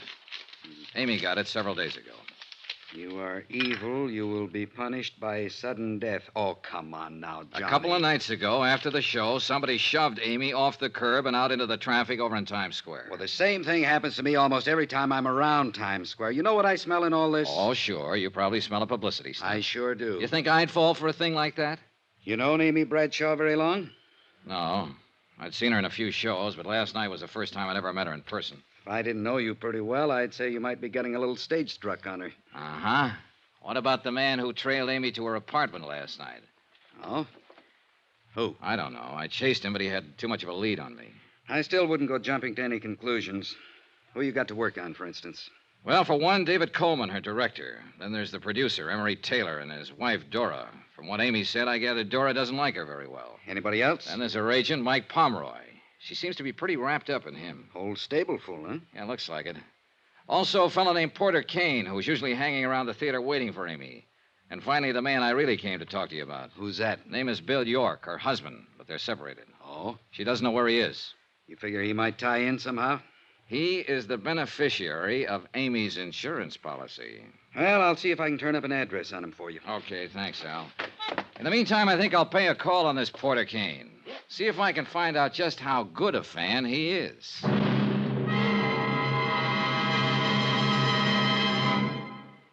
We will continue with the Bradshaw matter in a moment. Friends, how'd you like to thrill your favorite youngster with some of the most exciting toys of the year? Picture the breathless excitement of any child surrounded by 6 gaily colored balloon-like giant animals up to 3 feet long, and all for the low, low price of just $1. Now, first you get Bounzo the clown with round pot belly and funny nose. Next comes Hoppy the Australian kangaroo. Third, there's Roscoe the roller skating bear. He's 2 feet tall and looks almost like real. Fourth, there's Whitey the fat indoor snowman. And fifth, Mortimer the giant mouse, 18 inches long and sure to scare the whiskers off any cat. That's 5 different giant animals. But now, hold your breath for the most sensational toy of all, the star of the whole Christmas season, the jolly giant talking Santa Claus, guaranteed to make everybody's Christmas a merrier one. He's a big roly-poly happy Santa. He stands erect on 2 legs, is actually over 3 feet tall and 32 inches around. Best of all, he actually talks. Just pull the tape and he says, "Merry Christmas" for all to hear. He's the biggest, merriest talkingest Santa ever, sure to please your youngsters and spread good cheer. Yes, Giant Santa proves there really is a Santa Claus. That's a total of 6 giant animals made of brightly colored, preformed, sturdy latex, which the kids can easily inflate. And the cost, just $1, not for each, just $1 for all 6 of these lovable giants who'll turn your home into a circus parade. And here's a surprise. Mail your order today and you'll also receive absolutely free Peter the Rabbit, actually over 2 feet tall with big red ears almost 9 inches long. But you must send now. Rush $1 plus 10 cents for packing and mailing for each set you want to Giant Animals, Box 1730, Grand Central Station, New York City. If not delighted with every one of your 7 giant animals, return them to the Super Animals Company for a full refund, but keep the giant talking Santa as our gift. Order now. Supplies are limited. Rush $1.10 for packing and mailing for each set in cash, check, or money order to Giant Animals, Box 1730, Grand Central Station, New York City. That's $1 plus 10 cents with your name and address. Mail to Giant Animals, Box 1730. That's Box 1730, Grand Central Station, New York City. Giant Animals, Box 1730, Grand Central Station, New York City.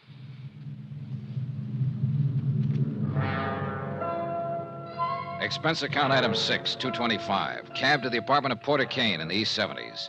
It was an expensive-looking place. I got there about noon, but Porter Kane was just finishing breakfast, accompanied by Chopin. May I offer you a cup of coffee, Mr. Dollar? Oh, thanks. A black, please. Yes. Now, you came to see me about Amy Bradshaw, I believe. That's right, Mr. Kane. I represent Northwestern Indemnity Alliance. They hold a policy on Miss Bradshaw. You perhaps want some sort of character reference on her? You, might put it that way. Well, in that case, you couldn't have come to one better qualified than I. You see, Amy is my career at present. Afraid I don't understand, Mr. Kane. Well, some years ago, I was relieved of the sordid but customarily necessary task of working for my bread and butter. The result is that I've been able to devote myself to a fascinating hobby. What kind of a hobby? I collect things. Oh? The objects of my interest vary, but they all have one thing in common. Oh?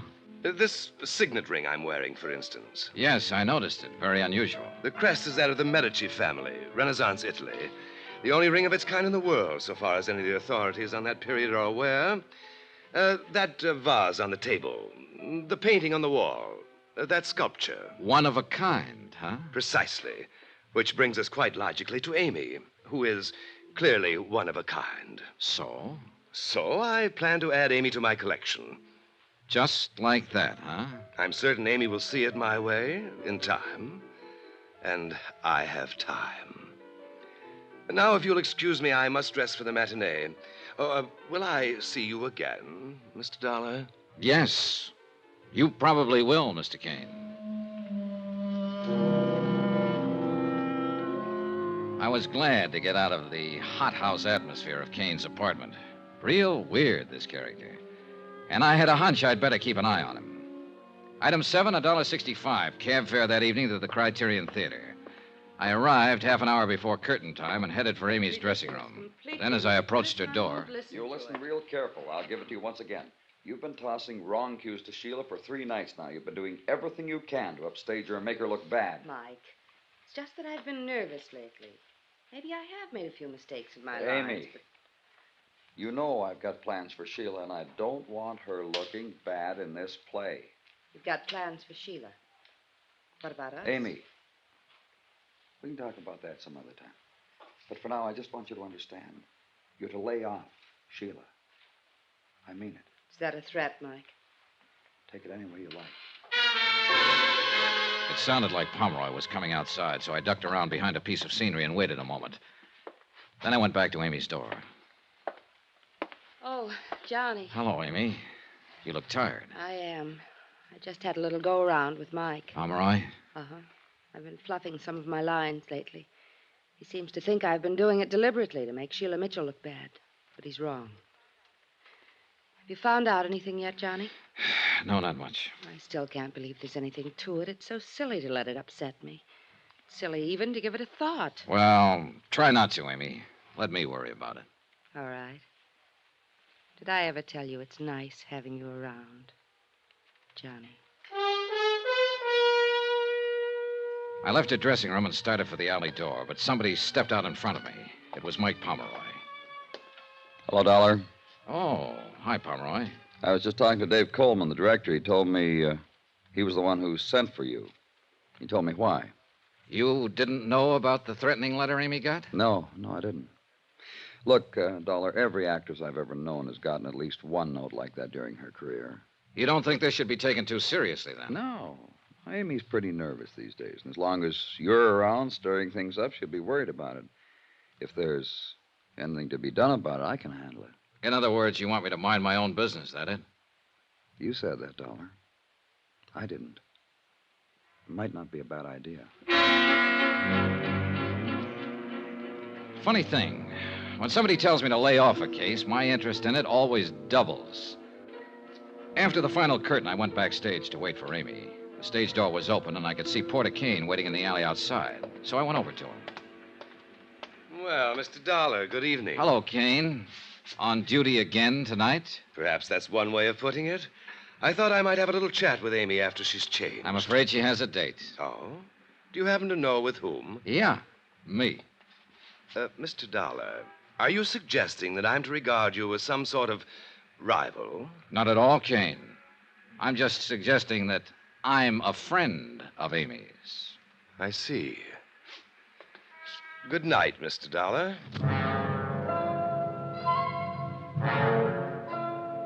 After Kane left, I stood beside the stage door and tried to figure out some of the angles on this case. There were too many of them. By the time I went in, the theater was dark, except for a dim light bulb over the stage, and everyone had gone. Everybody, that is, except Amy. I ran into the darkened theater. She was standing horrified next to the stairway by the dressing rooms, her eyes fixed on something that lay on the floor. Johnny, I was on my way out to meet you. I heard a swish through the air. This heavy sandbag. It barely missed me. Oh, Johnny. Stay back against the wall, Amy. You'll be okay there. I climbed the long ladder up to the catwalk above the stage, where they sometimes use the sandbags to balance hunks of scenery. It was dark up there. I started edging along the catwalk. Suddenly, my foot hit a loose board. I almost lost my balance. A loose board that could have been left for me. And it was a long, long drop down to the stage. Whoever had been up there knew the theater pretty well. Finally, I went back down to Amy. She was trembling. Johnny? It's okay, Amy. It's okay. Johnny? Maybe I didn't take it seriously before, but I do now. Somebody dropped that sandbag from up there deliberately. Somebody is trying to kill me, and I'm scared, Johnny. I'm scared.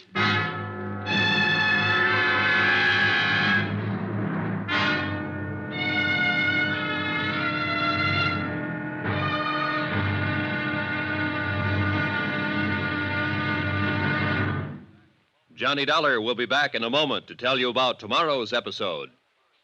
Friends, send for your set of some of the most exciting toys of the year. 6 giant inflatable toys for only $1. Some up to 3 feet tall. You get Bounco the Happy Clown, Hoppy the Australian Kangaroo, Roscoe the 2 feet long roller skating bear, Whitey the fat indoor snowman, Mortimer the giant mouse 18 inches long, and last but not least, the great giant talking Santa, a roly-poly giant over 3 feet tall and 32 inches around the belly that actually says Merry Christmas out loud when you pull the tape.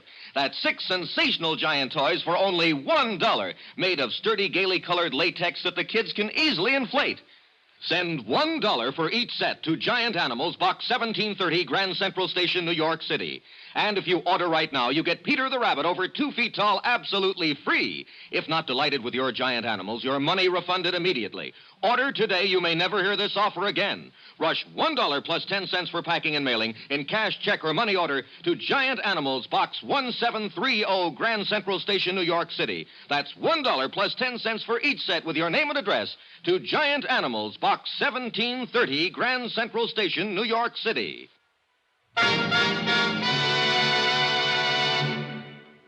Now, here's our star to tell you about tomorrow's episode of the Amy Bradshaw matter. Tomorrow, a man steps onto the stage from out of the past and into a role he doesn't want to play.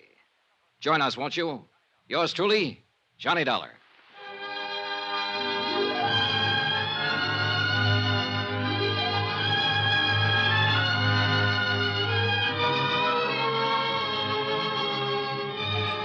Yours truly, Johnny Dollar, starring Bob Bailey, is transcribed in Hollywood. Written by Robert Reif, it is produced and directed by Jack Johnstone. Be sure to join us tomorrow night, same time and station, for the next exciting episode of Yours truly, Johnny Dollar. Roy Rowan speaking.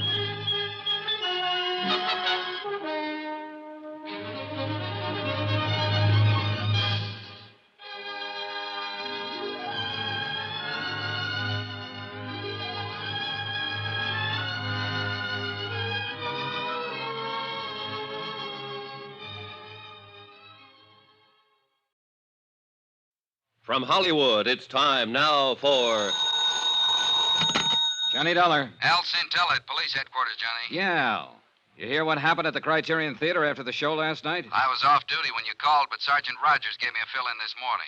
So somebody tried to drop a sandbag on Amy Bradshaw backstage. Yeah, a real near miss. You still think these attempts on her life are publicity stunts? No, it looks like your hunch was right. I'll have a couple of my boys keep an eye on Amy. Thanks. Johnny, you wanted to know the whereabouts of this guy, Bill York, the husband Amy separated from. What have you got on him, Al? 768 West 4th Street, down in Greenwich Village. Thanks. I'll check it.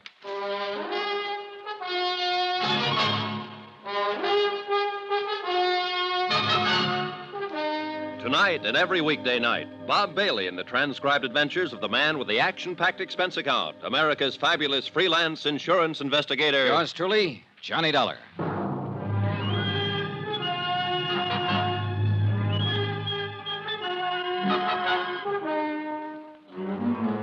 New York City, expense account submitted by Special Investigator Johnny Dollar. To the Home Office, Northwestern Indemnity Alliance, Hartford, Connecticut. The following is an accounting of expenditures during my investigation of the Amy Bradshaw matter. Expense account item 8, $275. Taxi from my hotel to Greenwich Village to try and locate a writer named Bill York, who had separated from Amy 6 months ago. Amy was a good actress, but she couldn't hide the fact she was plenty scared by the attempts on her life in the last 3 days. My hunch was it was someone close to Amy, and Bill York was very much on my list. After all, he was the beneficiary on her life insurance policy. I hadn't been to this part of the village in 2 or 3 years, but from the looks of it, it hadn't changed a bit. Defiantly shabby and run down. A few beards here and there, a few gals with long, straight hair. Bookstores and bars, side by side. I checked at the address Al Centella had given me. It was a beat-up old rooming house. Come down here to interview the famous writer, something like that? Not exactly. Too bad. Here I thought you wanted to carry my message to America. No, I'm afraid that's a little out of my department, Mr. York. Amy did mention that you were a writer. I can tell you exactly what she said. She said, you know, Bill's a writer, sort of, right? Well, as a matter of fact. Amy always felt it necessary to apologize for me. That was one thing about our marriage that was always so charming. Well, look, I didn't come here to discuss your marriage, York. I don't know what you're so bitter about. It's none of my business. But... Why, Dollar, what do I have to be bitter about? Here I am, an artist, living an unfettered life of freedom in Greenwich Village. What more could I ask? I guess I haven't read any of your books. Don't worry about it. You're in good company. You and the publishers. Oh, that's too bad. Must make a little problem in the grocery department. Oh, that doesn't worry me. You see, one can always manage to live comfortably in hock. Oh? And if one is willing to hock his soul, of course the returns are much greater. I don't get you.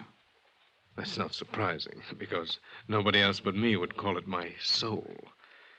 It's just the manuscript for an unpublished novel. 3 years of work and sweat and pain. But my clever pawnbroker, Mr. Pomeroy, has a fair idea what it means to me. Mike Pomeroy, Amy's agent? Charming chap. Quite shrewd. In other words, if you could raise some money, you could get this brainchild of yours out of hock from him. Tell me, how long's it been since you've seen Amy?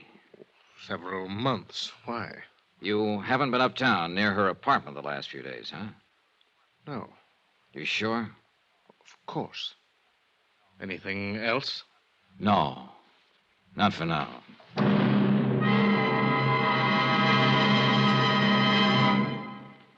We will continue with the Bradshaw matter in a moment. Friends, how'd you like to thrill your favorite youngster with some of the most exciting toys of the year? Picture the breathless excitement of any child surrounded by 6 gaily colored balloon-like giant animals up to 3 feet long, and all for the low, low price of just $1. Now, first you get Bounco the clown with round pot belly and funny nose. Next comes Hoppy the Australian kangaroo. Third, there's Roscoe the roller skating bear. He's 2 feet tall and looks almost like real. Fourth, there's Whitey the fat indoor snowman. And fifth, Mortimer the giant mouse, 18 inches long and sure to scare the whiskers off any cat. That's 5 different giant animals. But now, hold your breath for the most sensational toy of all, the star of the whole Christmas season, the jolly giant talking Santa Claus, guaranteed to make everybody's Christmas a merrier one. He's a big roly-poly happy Santa. He stands erect on 2 legs, is actually over 3 feet tall and 32 inches around. Best of all, he actually talks. Just pull the tape and he says, "Merry Christmas" for all to hear. He's the biggest, merriest talkingest Santa ever, sure to please your youngsters and spread good cheer. Yes, Giant Santa proves there really is a Santa Claus. That's a total of 6 giant animals made of brightly colored, preformed, sturdy latex, which the kids can easily inflate. And the cost, just $1, not for each, just $1 for all 6 of these lovable giants who'll turn your home into a circus parade. And here's a surprise. Mail your order today and you'll also receive absolutely free Peter the Rabbit, actually over 2 feet tall with big red ears almost 9 inches long. But you must send now. Rush $1 plus 10 cents for packing and mailing for each set you want to Giant Animals, Box 1870, Grand Central Station, New York City. If not delighted with every one of your 7 giant animals, return them to the Super Animals Company for a full refund. But keep the giant talking Santa as our gift. Order now, supplies are limited. Rush $1.10 for packing and mailing for each set in cash, check, or money order to Giant Animals, Box 1870, Grand Central Station, New York City. That's $1 plus 10 cents with your name and address. Mail to Giant Animals, Box 1870. That's Box 1870, Grand Central Station, New York City. Giant Animals, Box 1870, Grand Central Station, New York City.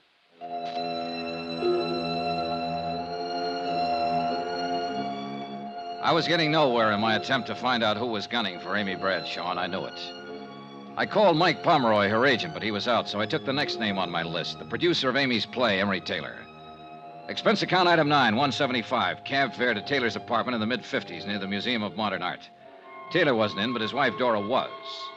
She was sleek-looking and a little on the brittle side. She was sitting behind a small bar in the den, and she looked quite at home there. Drink? Thanks. Will your husband be back soon, Mrs. Taylor? Who knows? Yeah. Oh, thank you. What do you want to see him about? Amy Bradshaw. What about Amy Bradshaw? I wanted to ask him if he knew of anyone who might want to harm Amy for any reason. Oh, I could answer that better than Emery. There is someone? There certainly is. Who? Me. Why? Would you like it if your husband was knocking himself out for for a younger woman? Well, now, isn't that part of the business? Is it? That's not all. Amy's hurt plenty of people getting where she is. You think your husband's one of them? I hope not. Who has she hurt, Mrs. Taylor? Do you know Dave Coleman? Her director? He was very much in love with Amy a few months ago. Oh, I see. I don't like to see someone I like get the way he was. One night here, he had a couple too many. He said if he couldn't have her... Oh. Funny. How quick he got over it, though. Never says anything about it anymore, huh? Not a word. What about Porter Kane? Oh, you've met him. Is he one of them that Amy's hurt? No, he's not in that category. Whatever happened to hurt him must have happened at about the age of 5. What do you mean? Oh, isn't that when most of our troubles start? I wouldn't know. I once paid a psychiatrist $500 to tell me that's when mine started. Your troubles? Sure. Can't you tell, Mr. Dollard? I'm the mixed-up type. Aren't we all, Mrs. Taylor? I left her, still sitting behind the bar, and somehow I felt sorry for her. But she had given a new lead. David Coleman, Amy's director, who'd had it bad for Amy just a few months ago and had now completely recovered. Maybe. I made a mental note to have a little chat with Coleman that night. Then I put in another call to Mike Pomeroy. This time he was in, and I finally talked him into meeting me at a little bar on West 44th near the theater. But when I got there, I could see that he wasn't feeling very cooperative. Look, Dollar, I suggested once before, nice and polite, that maybe you should try minding your own business. I got the message, all right, Pomeroy, and now I've got one for you. I am minding my own business. This is what I was hired to do. The insurance company I represent holds a pretty hefty life insurance policy on Amy. And if she's in any danger, they want to know about But I it. told you before, I think this whole thing's pretty silly. I had a talk with Bill York, the writer, this morning. Even though he and Amy are separated, you know, he's still the beneficiary on her policy. So? So he says he's in hock to you. He's a bum. He wasn't doing Amy any good. She was worrying about him. When they split up, I told him as long as he stayed away from her, didn't try to see her, I'd keep him in groceries. I see. But naturally, I wanted some security. The manuscript of his book, for instance? Great unborn American novel. Well, apparently that manuscript means a lot to him. That's why I figured it'd be good security. What's the matter, Dollar? You look like you smelled something bad. Do I? What am I supposed to be? A philanthropist? Let me make one thing clear, Pomeroy. As far as the kind of loans you make, I agree with you. It's none of my business. But maybe I just got a sensitive nose. Yeah. Anyway, now I want my dough back. Is there anything wrong with that? Not a thing. I've got a play lined up I know will go over big. I want to produce it. York's tab has run up to several $1,000 now. I could use the money. I see. The stupid part of the whole deal is that York could pay me back within a couple of months if he wanted to. Oh. Sure. There's a lot of dough floating around to be made in television these days. But that prima donna thinks he's way above that sort of thing. This play you want to produce, Pomeroy, will it star Amy? No. Sheila Mitchell. Oh. Well, thanks for the information. Be seeing you. I doubt it. On my way over to the Criterion Theater, I thought about Pomeroy, a rugged customer. And I felt he was one more who wouldn't let anyone stand in the way of anything he wanted to do. After the show, I picked up Amy backstage and took her back to her apartment. She looked very tired and didn't say much. We said goodnight at the front entrance, and I started walking along the sidewalk. Then I spotted somebody in the shadows across the street again, watching. I could tell from his hat and coat he was the same one who'd been there the night before last. I kept on walking until I reached the corner, then circled halfway around the block to an alley and edged up on him from behind. He didn't see me until I dove at him. Well, Bill York. So, what are you doing here? So you haven't been near Amy for a long time, huh? Except tonight and the night before last, watching her apartment. Darling. Come on, York, start talking. And it better be good.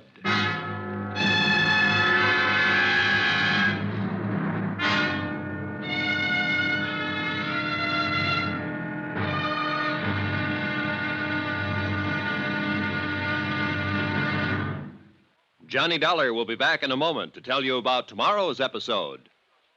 Friends, send for your set of some of the most exciting toys of the year. 6 giant inflatable toys for only $1. Some up to 3 feet tall. You get Bounco the happy clown, Hoppy the Australian kangaroo, Roscoe the 2 feet long roller skating bear, Whitey the fat indoor snowman, Mortimer the giant mouse 18 inches long, and last but not least, the great giant talking Santa, a roly-poly giant over 3 feet tall and 32 inches around the belly that actually says Merry Christmas out loud when you pull the tape. That's 6 sensational giant toys for only $1, made of sturdy, gaily colored latex that the kids can easily inflate. Send $1 for each set to Giant Animals, Box 1870, Grand Central Station, New York City. And if you order right now, you get Peter the Rabbit over 2 feet tall absolutely free. If not delighted with your Giant Animals, your money refunded immediately. Order today. You may never hear this offer again. Rush $1 plus 10 cents for packing and mailing in cash, check, or money order to Giant Animals Box 1870, Grand Central Station, New York City. That's $1 plus 10 cents for each set with your name and address to Giant Animals Box 1870, Grand Central Station, New York City. Now, here's our star to tell you about tomorrow's episode of the Amy Bradshaw Matter. Tomorrow, I find I have even more of a reason for keeping Amy alive than I'd realized. Join us, won't you? Yours truly, Johnny Dollar.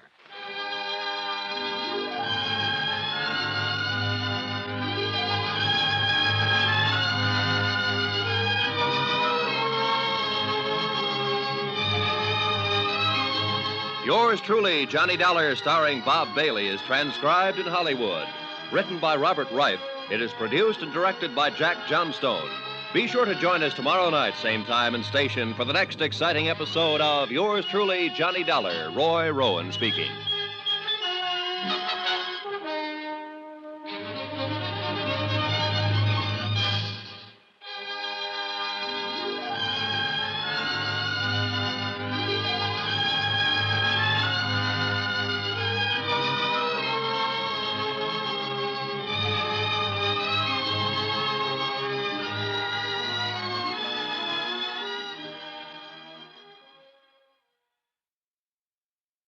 From Hollywood, it's time now for Johnny Dollar. Elsa Intel at police headquarters, Johnny. Better get over here to my hotel room, Al. I've got company. Who is it? Bill York. Amy Bradshaw's ex-husband? Right. I caught him watching her apartment half an hour ago, and he's the one who was watching it the other night. This time I had better luck catching him. Has he opened up yet? No, but he will. Johnny, take it easy with him. I think he's got plenty to tell us. Looks like he's the boy we're after, Al.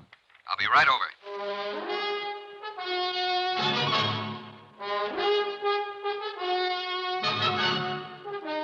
Tonight and every weekday night, Bob Bailey in the transcribed adventures of the man with the action-packed expense account, America's fabulous freelance insurance investigator. Yours truly, Johnny Dollar.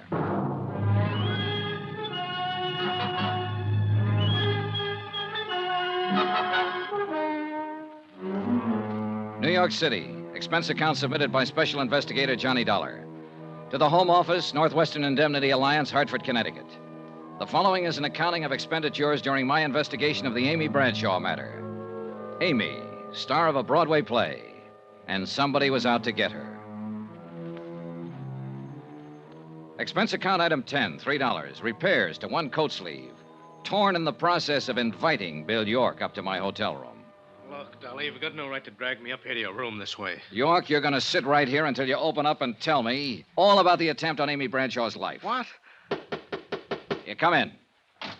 Oh, Al. Hi, Johnny. York, this is Detective Lieutenant Al Centella. Now, look here, Lieutenant, what's this all about? Well, I kind of thought that's what you'd tell us, Mr. York. But this is crazy. Why would I want to kill Amy? You're aware that you're still the beneficiary on Amy's insurance policy. What? Even if I am... Also, you need money, and you need it bad. You're several $1,000s in debt to Mike Pomeroy, Amy's agent. He's been pressing you for it lately. Look, Dollar. And you know you can't get the manuscript of your novel out of hock from him until you pay off. You've got 2 strikes against you, York. Motive and opportunity. Opportunity? Sure, but motive? No, Dollar. I've never had any reason to kill Amy. It's true she and I couldn't make it together, but I guess that was more my fault than hers. Go on. You see, Amy's never let anything stand in the way of what she wanted. What she wanted, I didn't. I guess we just lived in two different worlds. What do you mean? She's always been a success, and I've always been a failure. You still haven't explained why you lied to me, York. Lied? When I talked to you this morning, you told me you hadn't been near Amy for a long time. But when I caught up with you in front of her apartment tonight, I realized you were the same one who was watching the night before last. How about that, York? You fellas don't believe me much. What do you mean? Sure, once in a while I go stand outside her apartment house, look up at the light on the window, maybe think a little about how things might have been. That's all. Maybe you better come downtown with me, York. We'll check your story further. If you're clean, you got nothing to worry about. All right, Lieutenant. Sergeant, take Mr. York down to the car and wait for me there. Johnny? Who else have you talked to? Oh, everybody close to her. But the one who interests me most is her agent, Mike Pomeroy. He can be a pretty rough customer when he wants to. And he thinks Amy's standing in the way of a career for an actress he's currently interested in. Let's talk about somebody else for a moment. Oh. You, Johnny. I think you're getting a little bit out of line. What do you mean? Down at police headquarters, we got a little black book. It tells us what to do and what not to do. It doesn't say anything about insurance investigators dragging possible suspects to their hotel room to question them. Listen, Al, when I'm assigned to a case, I usually try to break it any way I can. I know. It's just that I think you're taking this case pretty big. Meaning? Yesterday I told you that if I didn't know you better, I'd think you were falling for Amy a little yourself. Think it over, Johnny.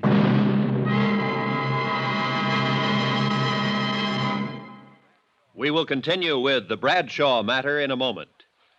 Friends, how'd you like to thrill your favorite youngster with some of the most exciting toys of the year? Picture the breathless excitement of any child surrounded by 6 gaily colored balloon-like giant animals up to 3 feet long, and all for the low, low price of just $1. Now, first you get Bounzo the clown with round pot belly and funny nose. Next comes Hoppy the Australian kangaroo. Third, there's Roscoe the roller skating bear. He's 2 feet tall and looks almost like real. Fourth, there's Whitey the fat indoor snowman. And fifth, Mortimer the giant mouse, 18 inches long and sure to scare the whiskers off any cat. That's 5 different giant animals. But now, hold your breath for the most sensational toy of all, the star of the whole Christmas season, the jolly giant talking Santa Claus, guaranteed to make everybody's Christmas a merrier one. He's a big roly-poly happy Santa. He stands erect on 2 legs, is actually over 3 feet tall and 32 inches around. Best of all, he actually talks. Just pull the tape and he says, "Merry Christmas" for all to hear. He's the biggest, merriest, talkingest Santa ever, sure to please your youngsters and spread good cheer. Yes, Giant Santa proves there really is a Santa Claus. That's a total of 6 giant animals made of brightly colored, preformed, sturdy latex, which the kids can easily inflate.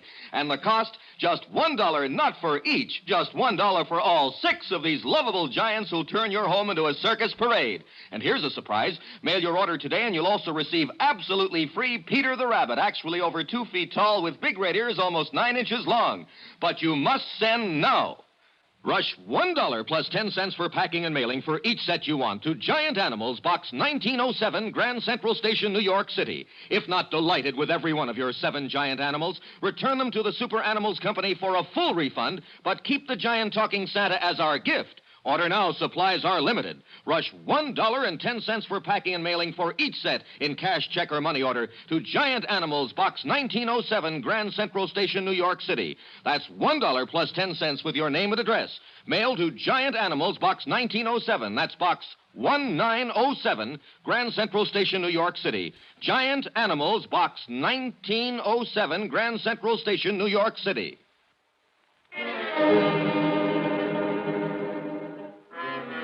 Expense account item 11, $4, drinks. For me. I thought about what Al Centella had said. The possibility I was falling for Amy Bradshaw. Thought about it for 2 hours. Finally, I decided I had to find out if he was right. I went over to Amy's apartment. It was good of you to come over, Johnny. I just can't seem to sleep lately. Yeah. I noticed there's a policeman on duty down in the lobby. Lieutenant Centella arranged for that. It's funny. It should make me feel better, but it doesn't. It just keeps reminding me of it. The threat on my life. I'm glad you're here, Johnny. So am I. Awfully glad. Maybe I shouldn't say that, but... Do you hear any objections? Now, who could... Excuse me. Yeah, sure. Hello? Yes? Oh, Porter. What? No, I'm sorry. No, really, Porter, it's out of the question. No, Good night, Porter. Kane, huh? Yes, I suppose he means well. But he can be rather annoying. Do you have a cigarette, Johnny? Here. Thanks.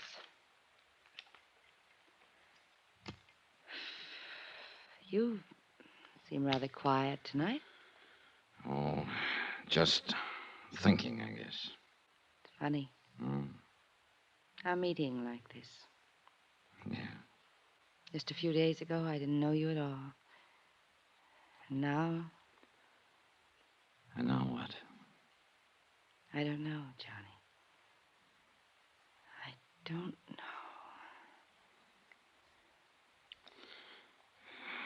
Amy. It was a mistake, Johnny. I'm sorry. Was it? Yes. Johnny, I'm afraid I've hurt a couple of people in the past. I don't want to hurt you. Don't worry, you won't. And that's the wonderful thing about being an actress. You play so many parts. The kiss. That was playing a part, huh? Even if it weren't, Johnny, it'd be no good. There'd always be something between us. It's right over there on the mantel. The clock? Yes. We can't turn it back.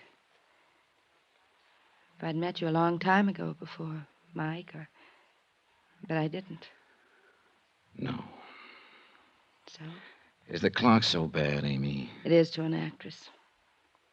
Sometimes I pretend it isn't there. You ever do that, Johnny? No, it doesn't do any good. But you can try. You can live a whole life trying. Isn't that really what we all do? I don't know. We go along playing our parts, doing what we have to do, pretending the clock isn't there. But all the while it is. And though we keep on fighting against it, we know we can't turn it back. We can't even stop it. One thing I'd accomplished, I guess. I'd decided I wouldn't be seeing Amy anymore after this case was wound up. Winding it up, though, was another question, and I was still as far from home as ever on it. But I couldn't seem to get Porter Kane and his quaint little hobby of collecting things out of my mind. Why, good evening, Mr. Dollar. Hello, Mr. Kane. Come in, come in. Thanks. I know it's late. I'm sorry. Not at all. As a matter of fact, I was hoping I'd see you again. I don't want to keep you. I see your hat and coat. No, I'm not going out. I've just come in. Oh. You said you were hoping you'd see me again? Yes, I enjoyed our other little chat very much. I suppose you came to talk some more about Amy Bradshaw. Matter of fact, Mr. Kane, I came to talk about you. Splendid. And about your hobby. Collecting. A fascinating hobby, Mr. Dollar. You take it pretty seriously, don't you? I've devoted most of my life to it. And I may say that I've succeeded rather brilliantly with it. Each item in my collection is incomparable, without equal. Yeah, one of a kind. And that, of course, is precisely why Amy is necessary to complete the collection. The crowning and final edition. Final? Yes. For your information, Mr. Dollar, when I've acquired Amy, I intend to cease my hobby. Oh. She will complete my collection. Without her, though, it is still incomplete. Mind if I ask you a couple of questions, Mr. Kane? Not at all. You seem to have been pretty successful with your collection. Have you ever run up against an item you wanted but couldn't get? Of course not. That just doesn't happen. Has it ever happened? I can't remember that it ever... Yes. Yes, it did happen once. When? When I was 9 years old. A playmate of mine had a lollipop that I admired greatly. He wouldn't give it to me, and he wouldn't sell it to me. What did you do? I did the only logical thing there was to do. I smashed the lollipop, Mr. Dollar.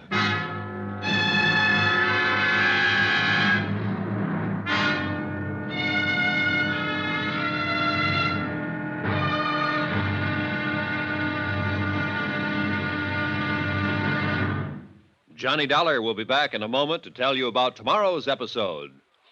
Friends, send for your set of some of the most exciting toys of the year. 6 giant inflatable toys for only $1, some up to 3 feet tall. You get Bounso the happy clown, Hoppy the Australian kangaroo, Roscoe the 2 feet long roller skating bear, Whitey the fat indoor snowman, Mortimer the giant mouse 18 inches long, and last but not least, the great giant talking Santa, a roly-poly giant over 3 feet tall and 32 inches around the belly that actually says Merry Christmas out loud when you pull the tape. That's 6 sensational giant toys for only $1, made of sturdy, gaily colored latex that the kids can easily inflate. Send $1 for each set to Giant Animals, Box 1907, Grand Central Station, New York City.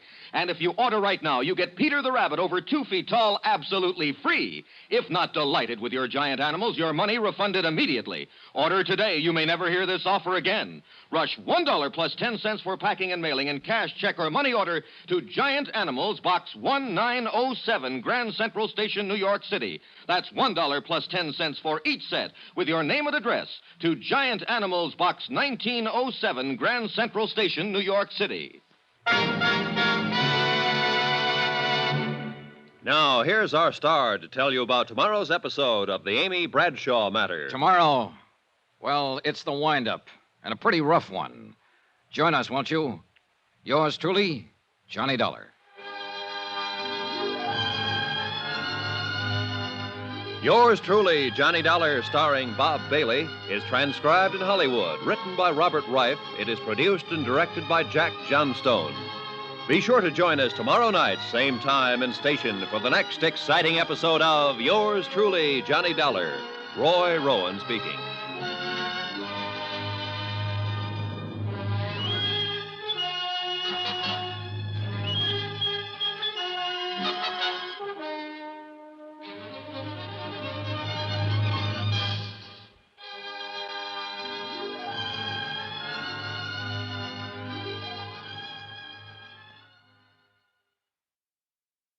From Hollywood, it's time now for... Johnny Dollar. It's Amy Bradshaw, Johnny. Amy, it's 1 a.m. Anything the matter? Yes, can you come over right away? Sure. Your apartment? No, I'm in my dressing room at the Criterion Theater. At 1 o'clock in the... Amy, there's a policeman assigned to you. Is he with you? No, I went out the back way. I came over here alone. But why? He's supposed to be protecting you. Johnny, I can't explain now, but I think I finally know who's been trying to kill me. I want to talk to you right away over here. Hurry. Please hurry.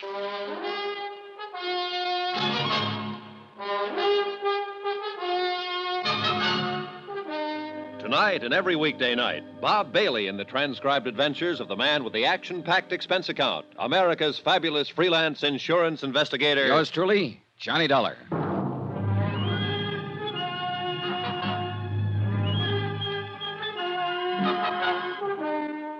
New York City, expense account submitted by Special Investigator Johnny Dollar. To the Home Office, Northwestern Indemnity Alliance, Hartford, Connecticut. The following is an accounting of expenditures during my investigation of the Amy Bradshaw matter. Expense account item 12, $5. Taxi from my hotel to the Criterion Theater on West 44th. $2 for the fare, $3 for getting me there in 5 minutes. Amy had sounded plenty scared over the phone. The cab skidded to a stop in front. I caught a glimpse of somebody at the other corner of the theater. It looked like Porter Kane. I couldn't be sure, and I didn't have time to find out right now. Backstage, it was quite dark, and I had to feel my way through some... The shot came from the direction of Amy's dressing room. Mike Pomeroy, her agent, was lying on the floor, dead. There was a gun on the floor, too, just inside the door. Johnny! Oh, Johnny! What happened, Amy? Amy, stop it! Tell me what happened. The door. Door? The shot. It came from the door. I ran outside the dressing room, across the stage, into the alley. No one in sight. Back inside, I found a light switch. So I phoned Al Centella at police headquarters, told him what had happened. Amy was quieter now.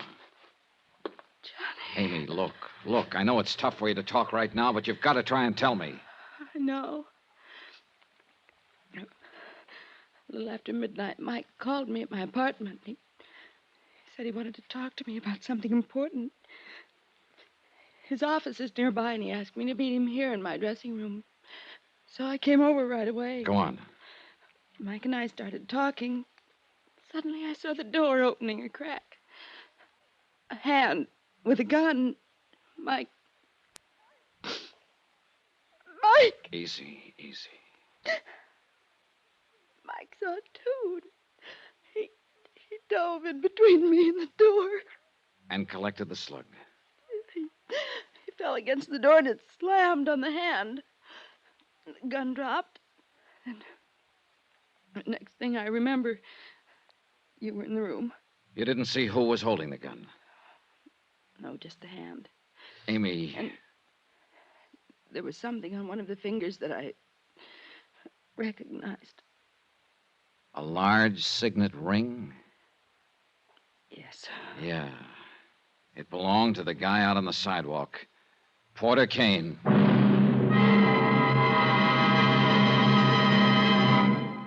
We will continue with the Bradshaw matter in a moment.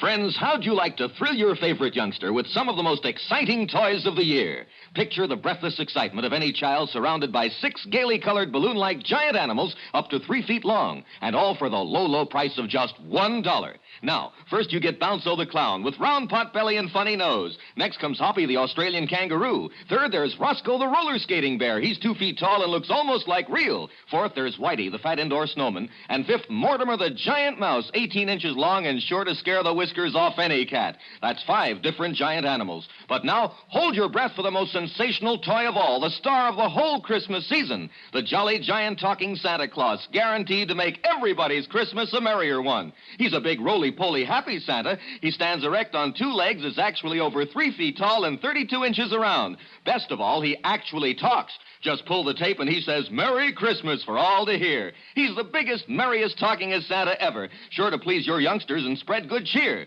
Yes, Giant Santa proves there really is a Santa Claus. That's a total of 6 giant animals made of brightly colored, preformed, sturdy latex, which the kids can easily inflate. And the cost, just $1, not for each, just $1 for all 6 of these lovable giants who'll turn your home into a circus parade. And here's a surprise. Mail your order today and you'll also receive absolutely free Peter the Rabbit, actually over 2 feet tall with big red ears almost 9 inches long. But you must send now. Rush $1 plus 10 cents for packing and mailing for each set you want to Giant Animals, Box 1918, Grand Central Station, New York City. If not delighted with every one of your 7 giant animals, return them to the Super Animals Company for a full refund. But keep the giant talking Santa as our gift. Order now. Supplies are limited. Rush $1.10 for packing and mailing for each set in cash, check, or money order to Giant Animals, Box 1918, Grand Central Station, New York City. That's $1 plus 10 cents with your name and address. Mail to Giant Animals, Box 1918. That's Box 1918, Grand Central Station, New York City. Giant Animals, Box 1918, Box 1918, Grand Central Station, New York City. Lieutenant Centella arrived at Amy's dressing room, and Amy repeated her story to him. He sent a couple of his boys out to pick up Porter Kane. Alan, Amy, and I went down to headquarters. We left her in one room while we went into another to question Kane, who'd been picked up at his apartment. See here, Lieutenant, I don't know what this is all about, but I certainly object to being routed out. Just hold it, Kane. You know why you're down here. I certainly do not. You don't know that Mike Pomeroy's dead, eh? Amy's agent? Really? Really? Well, I never did like that chap. Quite an insensitive person. Well, he's real insensitive now, Kane. He's dead. How did it happen? Mike was shot by mistake. The real target was Amy. Good heavens, no. When's the last time you saw Amy? The night before last. I spoke to her briefly after the show. You haven't talked to her on the telephone? No. You're lying. Now, see here, you Dollar. phoned her at her apartment about 11 p.m. I was there. All right. I did telephone her. I suggested she meet me somewhere. I told her I'd wait for her outside her apartment. Go on. I saw her come out later by the alley, so I followed her to the theater, thinking she meant for us to talk there. But then I heard a shot. So you admit being in the vicinity? Well, yes, but I definitely did not go into the theater. Didn't you? Kane, Amy got a look at the hand holding the gun. There was a ring on one of the fingers. Ring? Your ring. She's completely mistaken. That's a very distinctive ring. It's not one that anybody be mistaken about. See here, Lieutenant, all of this wild supposition is based on the assumption that I had a motive for wanting to kill Amy. You told me what your motive was when I talked to you last evening in your apartment. What do you mean? I asked you what you'd do if you wanted something for your collection and couldn't get it. You told me a story about what happened when you were just a kid, 9 years old. But I say Another that... kid had a lollipop you wanted. He wouldn't give it to you, so you smashed it. And that's what you were trying to do tonight in Amy's dressing room. You couldn't have her, so you tried to smash her.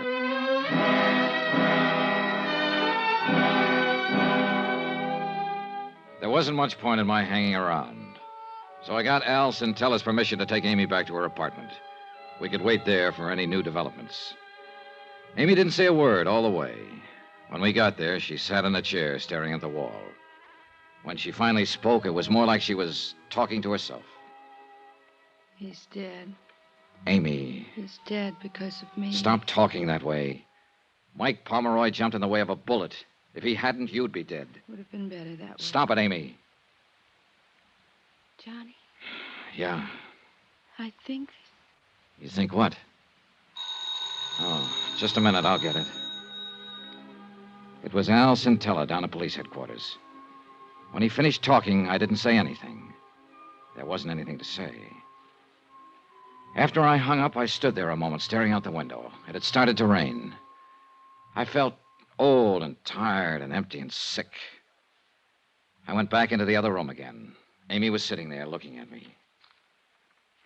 Johnny, Yeah, Amy? was that call for me? No. Who was it? Lieutenant Centella. Oh, The gun that killed Mike Pomeroy. There were no fingerprints on it. You said you saw a bare hand with a ring on it holding the gun. A bare hand would have left fingerprints. You killed him, didn't you? yes, Johnny. The attempts on your life, you faked them, didn't you, to convince people you were in danger so you could kill Pomeroy and we'd think the shot was intended for you. Why, Amy? You know why. Yeah, I guess so. You loved Mike. You knew he was growing away from you. So fast. So very fast. You saw him get interested in a younger actress.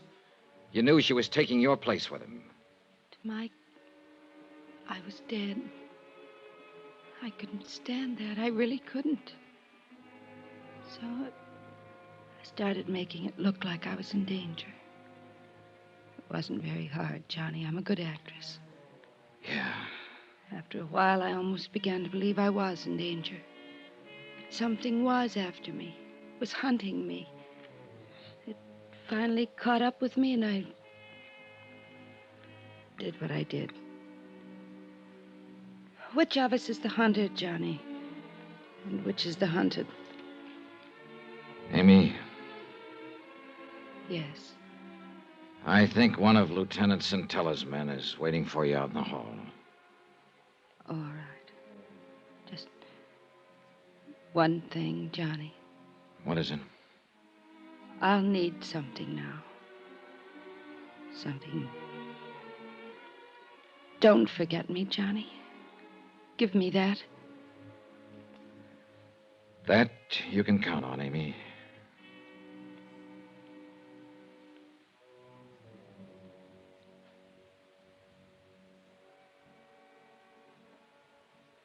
She walked out of the room, and she didn't look back.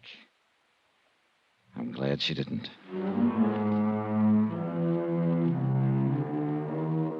Expense account item 13, $16.50. Transportation and incidentals from New York back to Hartford.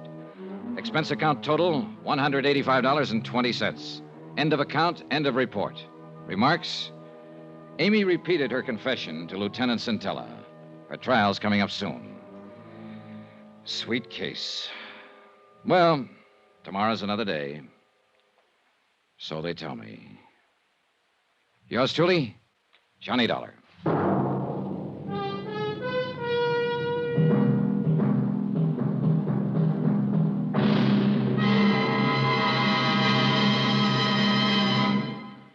Johnny Dollar will return in a moment to tell you about next week's intriguing story.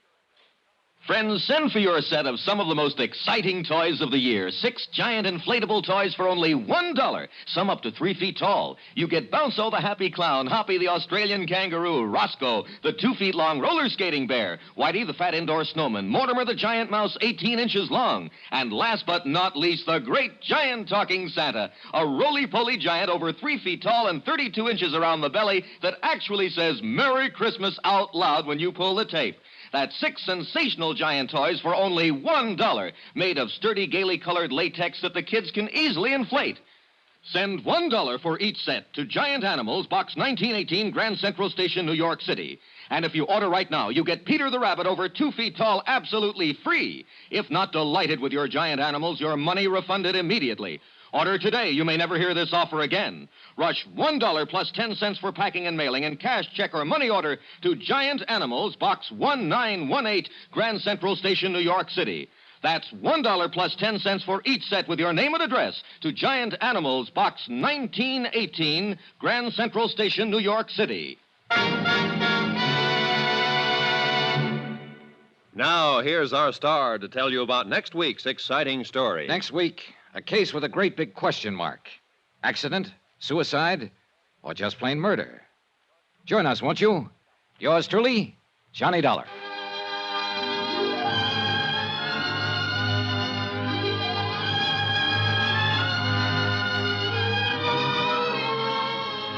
Yours truly, Johnny Dollar, starring Bob Bailey, is transcribed in Hollywood. Written by Robert Reif, it is produced and directed by Jack Johnstone. Heard in this week's cast were Virginia Gregg, Florence Walcott, Don Diamond, Larry Thor, Vic Perrin, and Carlton Young. Musical supervision by Amerigo Marino. Be sure to join us on Monday night, same time and station, for another exciting story of Yours truly, Johnny Dollar. This is Roy Rowan speaking.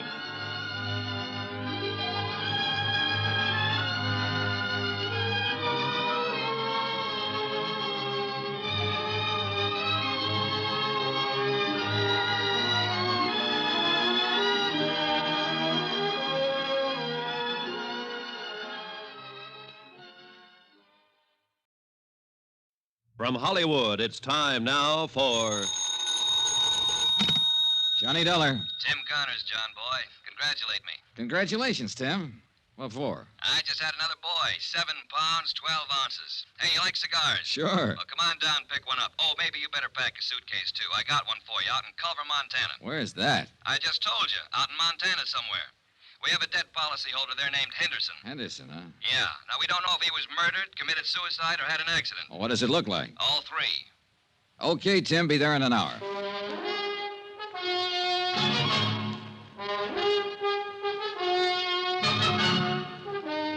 Tonight and every weekday night, Bob Bailey in the transcribed adventures of the man with the action-packed expense account, America's fabulous freelance insurance investigator. Yours truly, Johnny Dollar.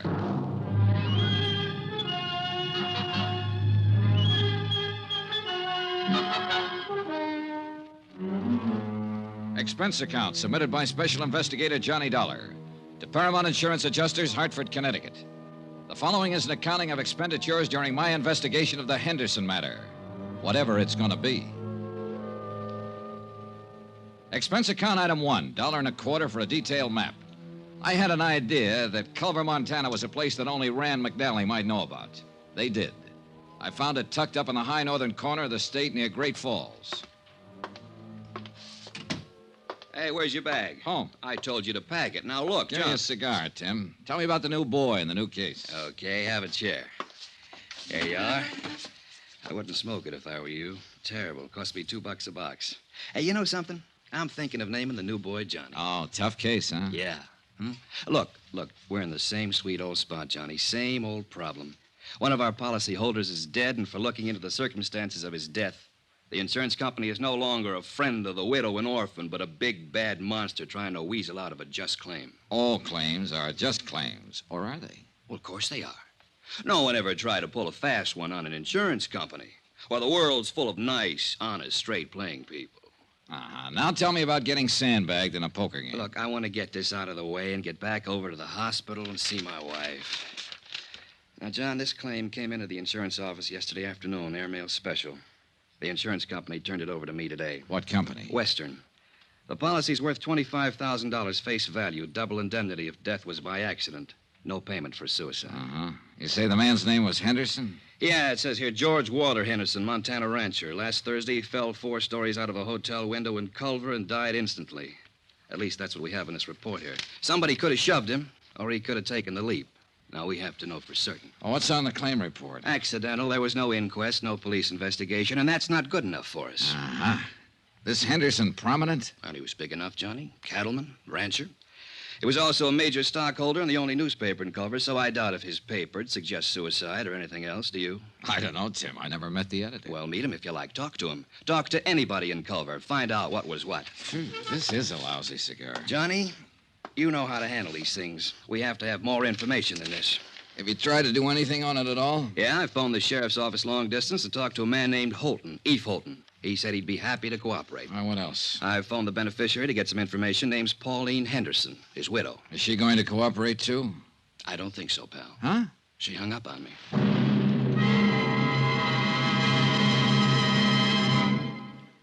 We will continue with the Henderson matter in a moment. Friends, how'd you like to thrill your favorite youngster with some of the most exciting toys of the year? Picture the breathless excitement of any child surrounded by 6 gaily colored balloon-like giant animals up to 3 feet long, and all for the low, low price of just $1. First, you get Bounzo the clown with round pot belly and funny nose. Next comes Hoppy the Australian kangaroo. Third, there's Roscoe the roller skating bear. He's 2 feet tall and looks almost like real. Fourth, there's Whitey the fat indoor snowman. And fifth, Mortimer the giant mouse, 18 inches long and sure to scare the whiskers off any cat. That's 5 different giant animals. But now hold your breath for the most sensational toy of all, the star of the whole Christmas season, the jolly giant talking Santa Claus. Guaranteed to make everybody's Christmas a merrier one. He's a big, roly-poly, happy Santa. He stands erect on 2 legs, is actually over 3 feet tall and 32 inches around.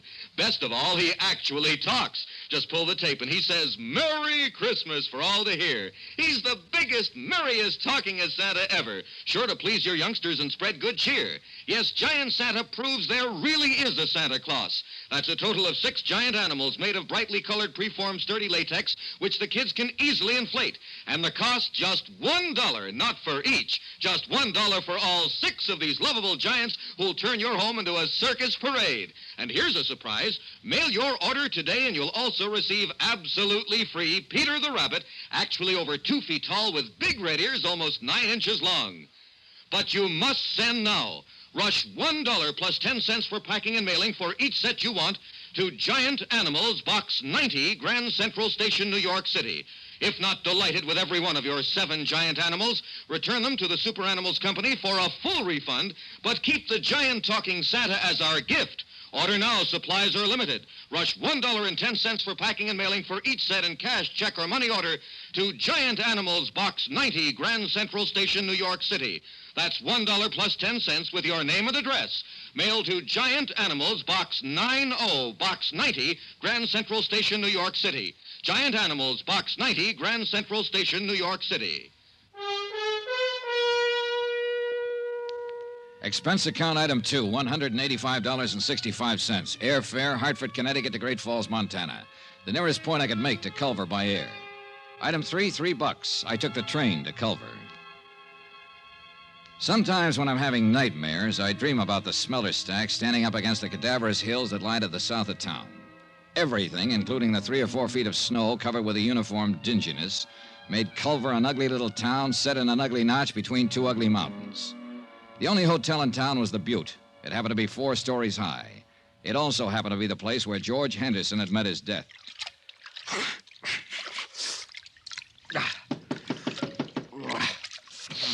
Okay, just a minute.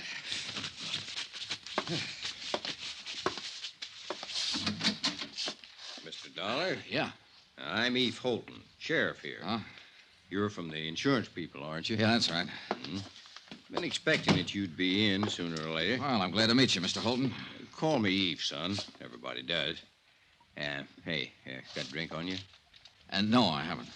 Well, I got one on me. Nice and chilly, too. Well, I'll see if there's some glasses around here, Sheriff. You didn't waste any time looking me up. No, I guess I didn't, son. Thought it'd save a little time this way. Knew you'd be looking me up sooner or later. Really thought we ought to have this drink together, private. May not have any more together while you're here. Uh-huh.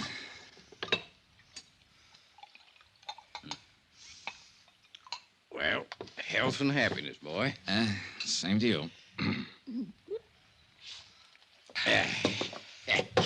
Now, this drink we're having. This is in your room, and I'm just a fellow welcoming you to Culver. In my office or on that street out there, I'm a sheriff, and I'm going to be real official. All right, go on. I want you to notice I'm not asking any questions of you, son. I'm just answering anything that you might want to ask me right now. All right. You're going to have to plow ahead yourself on this one, pretty much alone. And let me tell you what kind of plowing you got in store for you. Excuse me. Now, first off, this is a little burg like you ain't used to. We got 3,500, 4,000 people living here. Some of them working that mine you've seen on your way into town. Others hire out to work on the ranches around here. Some in business. Uh-huh. Very tight little place. We hardly ever fool around with anybody else. Sure. Now, you're here because your insurance company don't like to pay off on a policy without knowing whys and wherefores. They don't like the word accident without knowing some of the details. No, they don't. There's a lot of people here, most people, who don't care about those details. As a matter of fact, son, they'd all just as soon put old George Henderson down on the ground and say it was an accident and let it go at that. Well, maybe it was, Sheriff. I don't know. But I'm going to find out. Yeah, well, now, let me go on. Those people who don't like the details don't like detail getters. You understand? Yeah. Scare you any? Not yet. You do, all right, son. So, maybe you'd kind of like to get your coat on and come to a funeral with me. Starts at 3. Henderson's? Yeah. Give you a chance to look around, get the lay of the land. Okay, good idea. I wondered what kind of bull workers insurance companies turned out. I like you, Dollar. You're all right. You ain't bothering with any questions till you got some worthwhile asking. You tired? A little. Well, this won't take too long.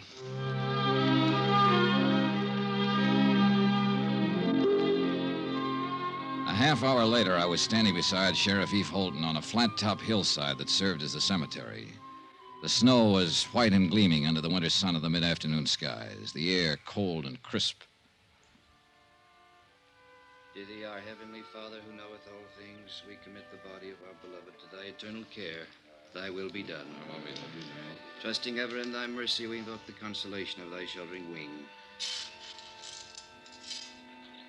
Earth to earth, ashes to ashes, dust to dust. In sure and certain hope of resurrection into eternal life, in the name of the Father, and of the Son, and of the Holy Ghost. Amen. Here. Oh, that's that. Yeah. Poor George. Eve. Which one is Mrs. Henderson? There. That's Pauline Henderson? Yeah, that's her. Well, she can't be more than 25. 26, to be exact, Dollar. I went to her birthday party 2 months ago. Well, how old was George Henderson? 59. Went to his party, too. Yeah. Pretty thing, Very. Any other family? Nope. No other wife, huh? Nope. Want to meet her? No, not right now. Mm-hmm. Well, suit yourself. Kind of thought you might start thinking when you got a look at her. Now, just keep on the way you're doing. You're doing fine. When there's something you got to know, you'll find out. Well, Eve, I already know one thing. Yeah? What's that? I'm going to ask for a coroner's inquest. Just from seeing her? Just from seeing her. Mm-hmm. You're a sly one, Johnny.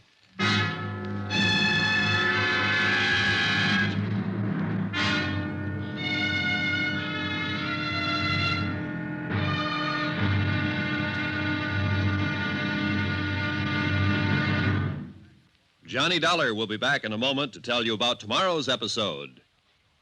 Friends, send for your set of some of the most exciting toys of the year. 6 giant inflatable toys for only $1, some up to 3 feet tall.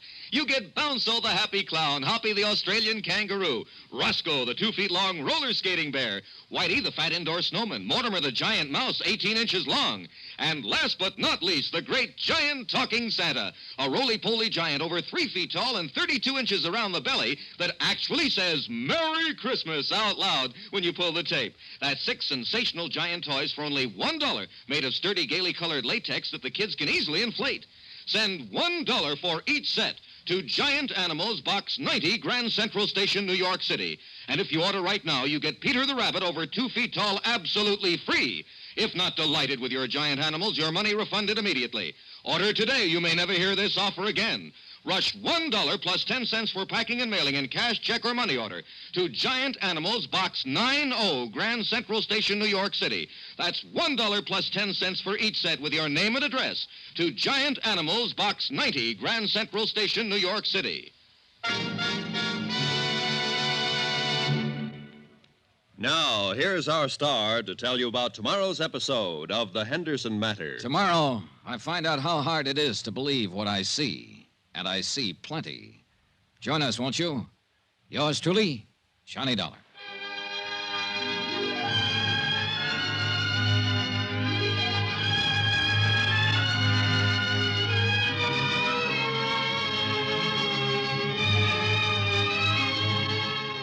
Yours truly, Johnny Dollar, starring Bob Bailey, is transcribed in Hollywood. Written by John Dawson, it is produced and directed by Jack Johnstone. Be sure and join us tomorrow night, same time and station, for the next exciting episode of Yours truly, Johnny Dollar. This is Roy Rowan speaking.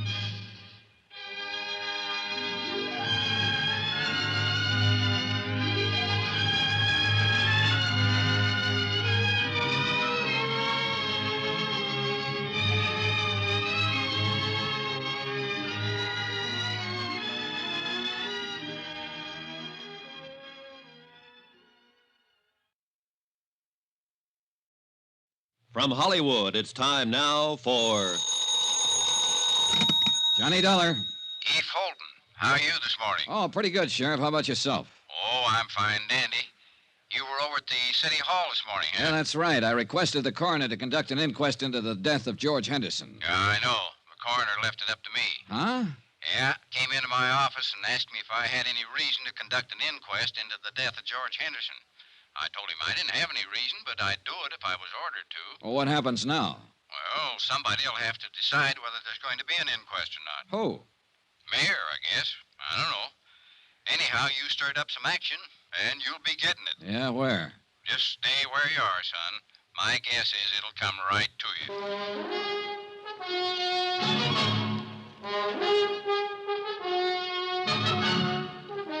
Tonight and every weekday night, Bob Bailey in the transcribed adventures of the man with the action-packed expense account, America's fabulous freelance insurance investigator. Yours truly, Johnny Dollar.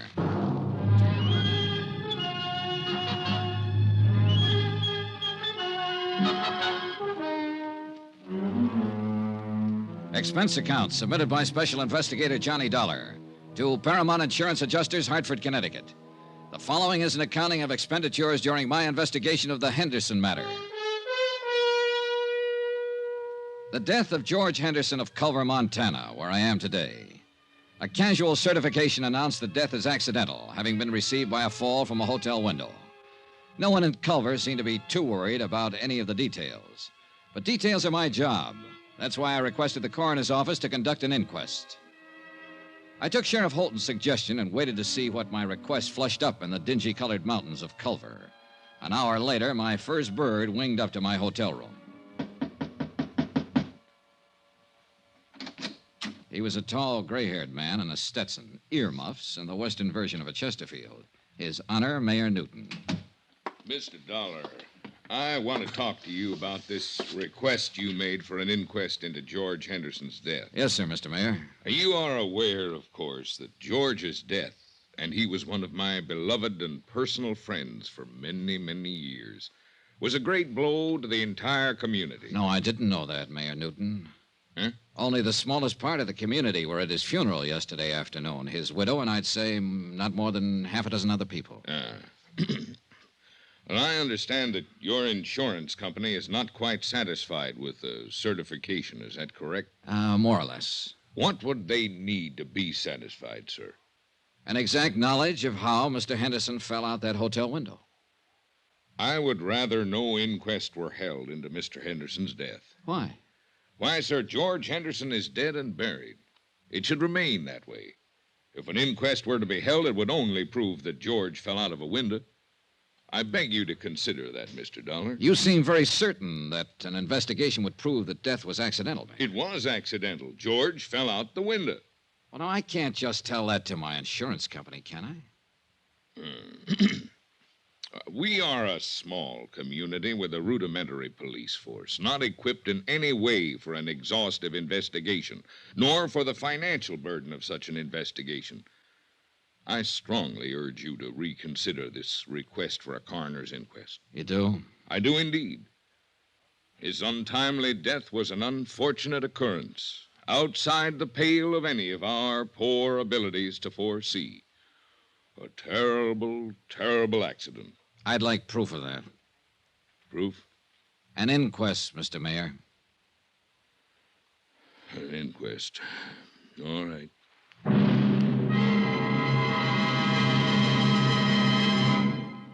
We will continue with the Henderson matter in a moment. Friends, how'd you like to thrill your favorite youngster with some of the most exciting toys of the year? Picture the breathless excitement of any child surrounded by 6 gaily colored balloon-like giant animals up to 3 feet long, and all for the low, low price of just $1. First, you get Bounzo the clown with round pot belly and funny nose. Next comes Hoppy the Australian kangaroo. Third, there's Roscoe the roller skating bear. He's 2 feet tall and looks almost like real. Fourth, there's Whitey the fat indoor snowman. And fifth, Mortimer the giant mouse, 18 inches long and sure to scare the whiskers off any cat. That's 5 different giant animals. But now hold your breath for the most sensational toy of all, the star of the whole Christmas season, the jolly giant talking Santa Claus. Guaranteed to make everybody's Christmas a merrier one. He's a big, roly-poly, happy Santa. He stands erect on 2 legs, is actually over 3 feet tall and 32 inches around.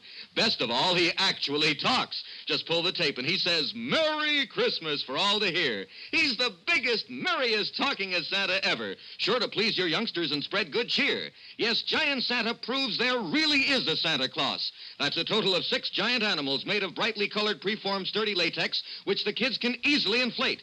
And the cost just $1, not for each. Just $1 for all 6 of these lovable giants who'll turn your home into a circus parade. And here's a surprise. Mail your order today and you'll also receive absolutely free Peter the Rabbit, actually over 2 feet tall with big red ears almost 9 inches long. But you must send now. Rush $1 plus 10 cents for packing and mailing for each set you want to Giant Animals, Box 46, Grand Central Station, New York City. If not delighted with every one of your 7 giant animals, return them to the Super Animals Company for a full refund, but keep the giant talking Santa as our gift. Order now. Supplies are limited. Rush $1.10 for packing and mailing for each set in cash, check, or money order to Giant Animals, Box 46, Grand Central Station, New York City. That's $1 plus 10 cents with your name and address. Mail to Giant Animals, Box 46, Grand Central Station, New York City. Giant Animals, Box 46, Grand Central Station, New York City. My interview with Mayor Newton had convinced me that I'd get no real help from him in the Henderson matter. Quite the contrary. Expense account item 3, 20 cents, coffee. Myself and Sheriff Eve Holton. Well, you got it. Huh? At the direction of Mr. Jackson. That's our coroner. He deputized me temporarily to conduct an inquest. It's going to take place tomorrow morning, 9 o'clock, City Hall. Tomorrow, Sheriff? Room 207. Well, Eve, you won't have time to do anything. No, I guess I won't. Not much, anyhow. Oh, brother. The mayor pitched me pretty hard for not having the inquest. Knew he would. Any idea why? Nope. You think somebody asked him to stop it? Yeah. Who? Don't know, Johnny. Honest.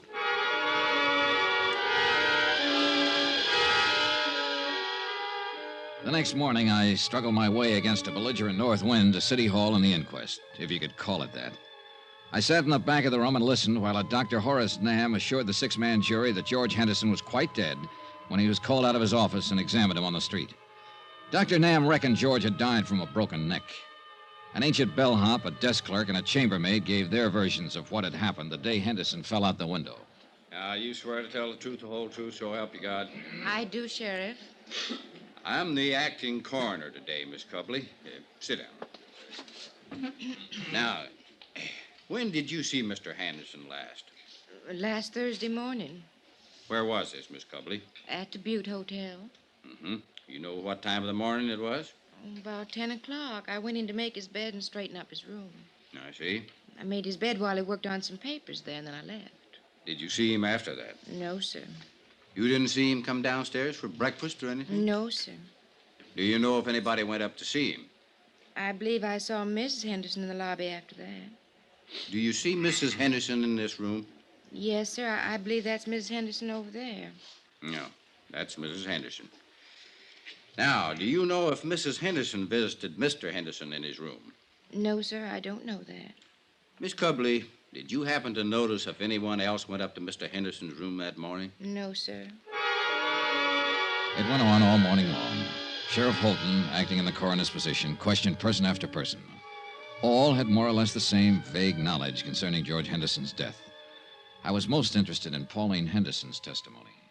Now then, Mrs. Henderson, when did you last see your husband? Thursday. I went to see him about noon, maybe a little before.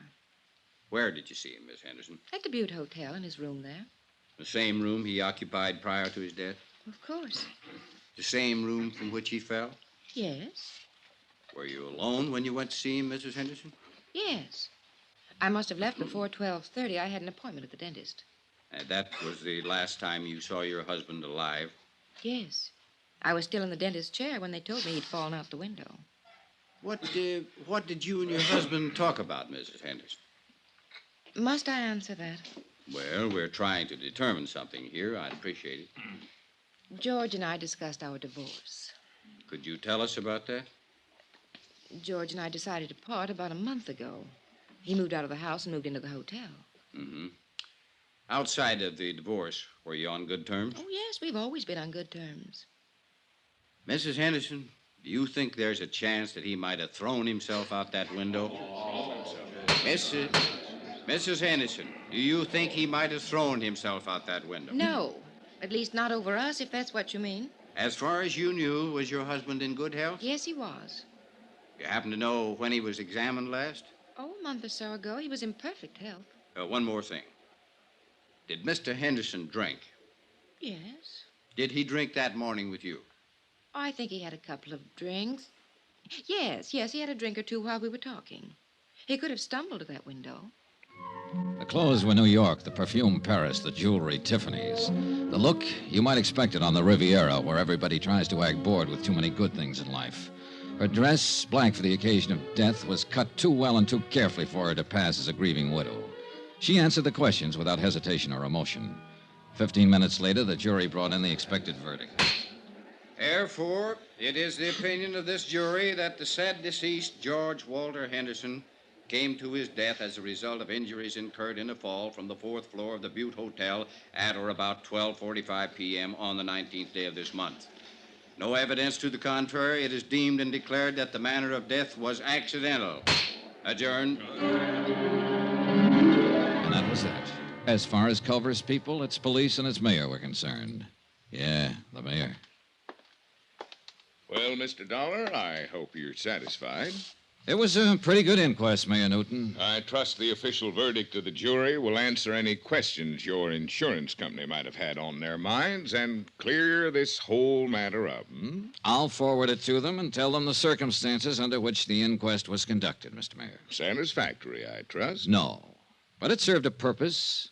Now that everybody thinks it was an accident, everybody will breathe easier. Certainly. Yeah. If everybody's relaxing like that, somebody's going to get careless. See you, Mr. Mayor.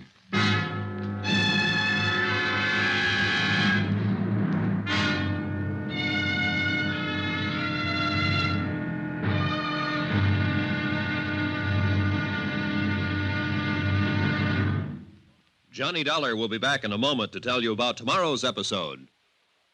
Friends, send for your set of some of the most exciting toys of the year. 6 giant inflatable toys for only $1, some up to 3 feet tall.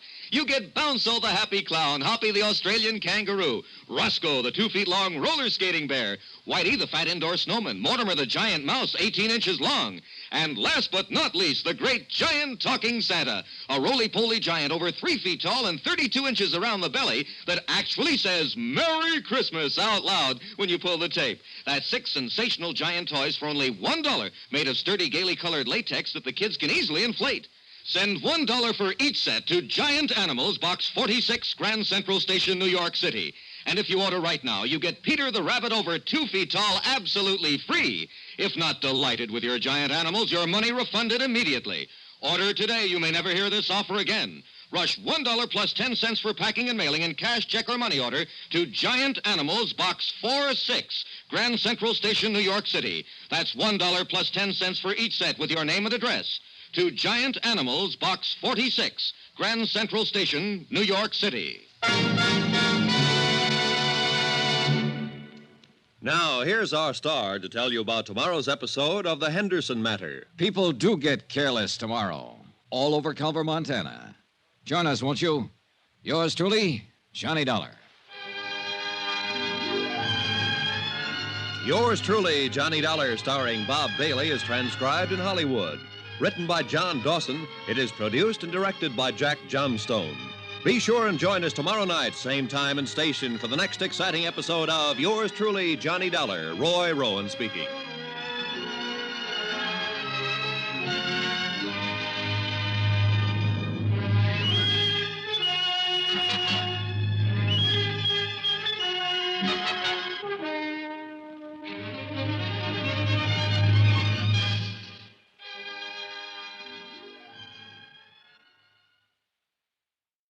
From Hollywood, it's time now for Johnny Dollar. Eve Holden, son. Hi, Sheriff. You put in a call for me, did you? Yes, I'm ready to go to work. Now that the inquest's been held and George Henderson's death is officially an accident, I might be able to move around your little town a little easier. What can I do for you? Help me to move around? The case is closed, as far as I'm concerned. Eve, what's the matter with you? That inquest was a farce. For all I know, Henderson could have been pushed out of that hotel window. The attitude of different people in this town makes that whole thing... Hold on now, son. Hold on. I meant to say it's closed as far as my office is concerned. Personally, I think it needs investigating. We can help each other, maybe, you and me. Can I come over? Oh, I better come there. You know how folks are around here.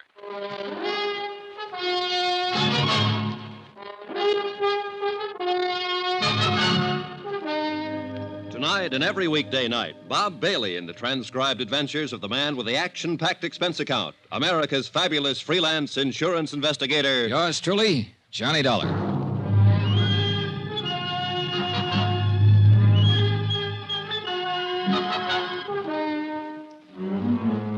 Expense account submitted by Special Investigator Johnny Dollar. Location, Culver, Montana. To Paramount Insurance Adjusters, Hartford, Connecticut. The following is an accounting of expenditures during my investigation of the Henderson matter. The question, accident, suicide, or murder? Expense account item 4, $3.48. 1 day later to Tim Connor's office in Hartford explaining the situation in Culver. I'll read it back to you, Mr. Dollar. Mr. Tim Connors, Paramount Insurance Adjusters, Hartford, Connecticut.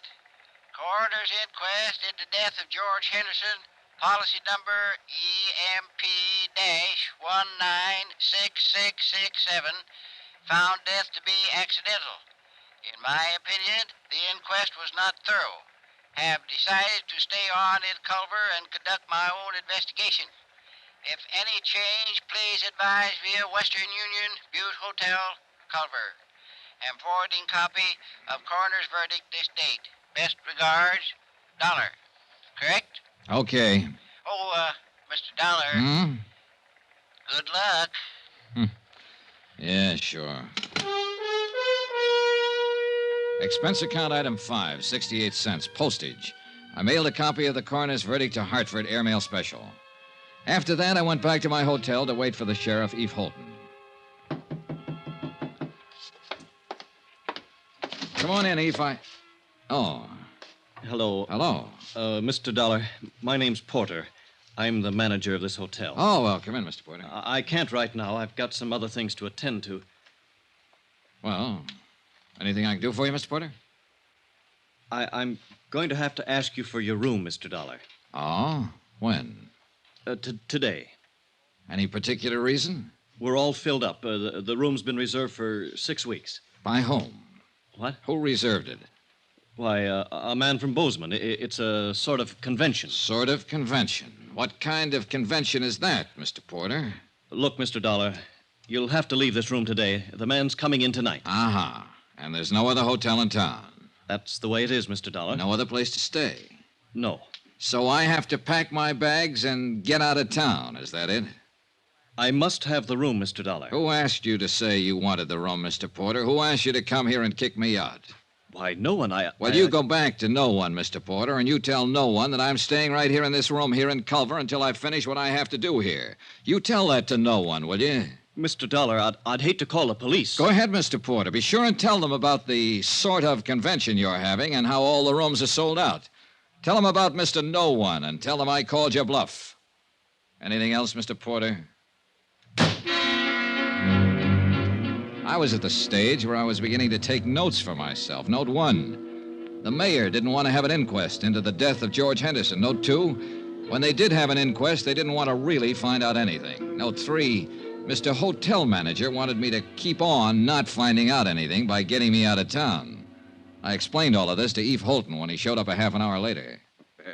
Kind of tight, isn't it? I don't know what that means, Sheriff, but it's pretty stupid. Yeah, it's stupid, son, but it could be effective. Now, I'll tell you what. If Porter calls the police, I'm the police. So don't worry about that. I'll hem him and haw him. All right, thanks. Now then, tell me how much your insurance company's stuck for. $50,000 if Henderson's death goes by as an accident. The good book says that's what it was. I know. There's a chance, too, he had a heart failure and fell out of that window. No, sure. Always a chance. We might have to dig him up and find out, Sheriff. Oop, no, hold on. Autopsies and digging people up is one thing you'd have a hard time doing around here. I might insist on it. I don't know. We'll let that go for now. Say, tell me about Mrs. Henderson. Where's she from? Here. Right here in Culver. Now, she didn't get that mink coat and those diamonds she was wearing at the inquest in Culver. More important, she didn't get that continental look here either. So what's the story? Well, her name was Pauline Underwood before she married George. Born and raised right here in Culver. Of course, she went to school in the East, and she's been in Europe a couple of times, but most of her life's been right here. She is a mighty pretty widow. And a mighty rich one, too. Henderson had it. I know. This divorce she talked about at the inquest yesterday. Well, everybody in town knew they weren't getting along, never did get along. How could they? Pauline's 26 and George is 59. He could have been her father. As a matter of fact, he almost was. Well, tell me about that. You got a drink? Oh, yeah. Well, George raised Pauline from the time she was 14. He paid for all her schooling and growing up. She didn't have any folks after her old man died. George was pretty good to her. He sure was. Was he a friend of her parents? Well, Tom Underwood worked out at the ranch for George. When he died, there was Pauline standing around. Oh, yeah. Oh, thanks. And she eventually married him and his money, huh? Well, I wouldn't put it that way exactly. I think she liked him. Now, I've gone over what you're thinking, son. Those two were talking about divorce for some time. The papers had been drawn up for a settlement. She'd have got a lot of alimony and so on. Oh, Pauline had no call to push him out that window or have him pushed out. At least not for money. All right. Suppose he didn't want a divorce. Suppose he loved her and she came to the hotel room that morning and he pleaded with her to try all over again. Suppose she said no. Suppose she said no in a great big cold way. And George Henderson sat there and thought about it after she left. And he got sick all over and he walked over to that window and... Suicide? What do you think? You knew him. He wasn't the suicide type, Oh, son. nobody's the suicide type until they come to the end of the line, Eve. Then it's too late to interview them and ask them how they got there. Everybody seems to think it was an accident, so I'm just throwing words around. Well, you have a right to do that if you aren't satisfied, son. Hey, getting back to this hotel again. Who might want me to get out of town and not ask any questions? Anybody. Well, who? No idea. But it's somebody who has some feelings in this. Hey, who owns this hotel, Eve? Noah Baxter. Who's Noah Baxter? Rancher. Got a place about 15 miles from here. Pretty big man. Uh-huh. Friend of Henderson's? Yeah.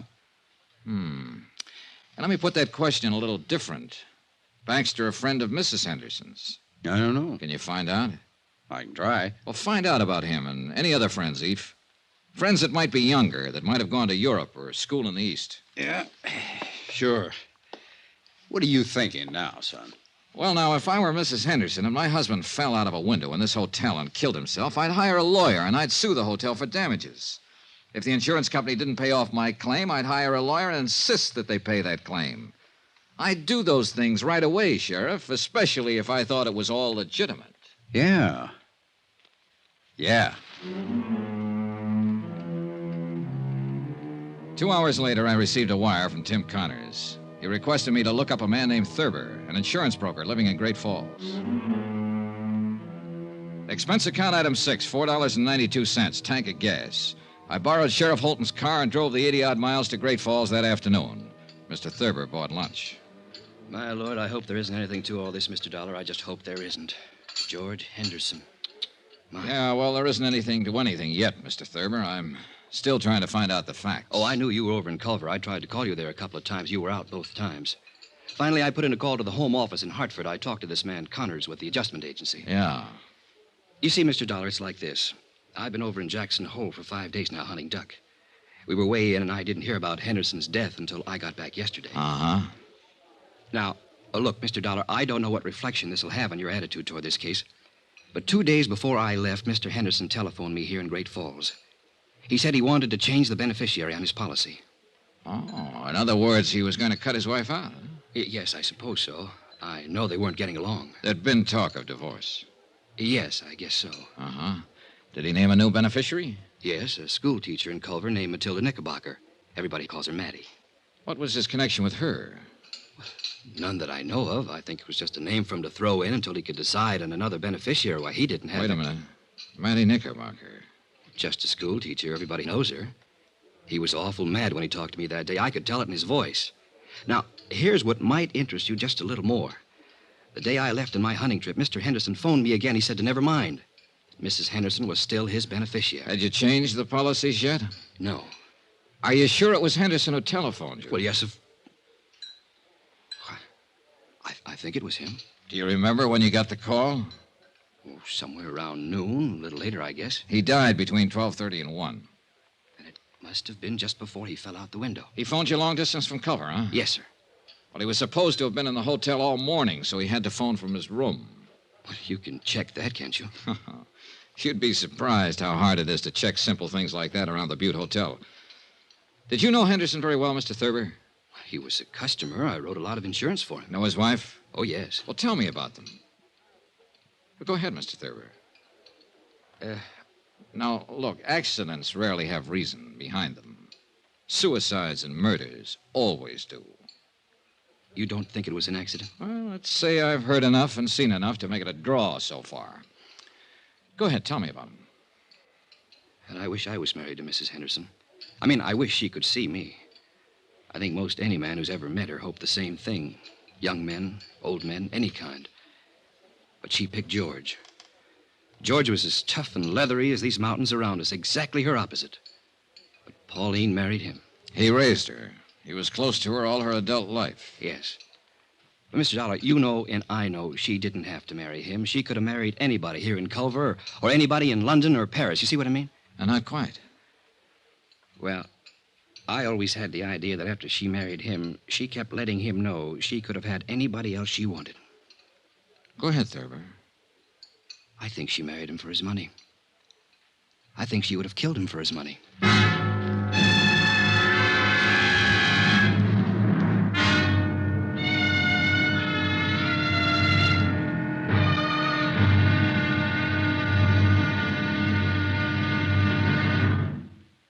There'll be another intriguing episode in our story of the Henderson matter tomorrow. Tomorrow, the whole affair becomes a town issue, and I become the town goat. Incidentally, let me take a moment to say thanks for the many kind letters you've sent. We appreciate them more than you know. And I only wish it were possible to answer them all personally. Again, thank you. Yours truly, Johnny Dollar.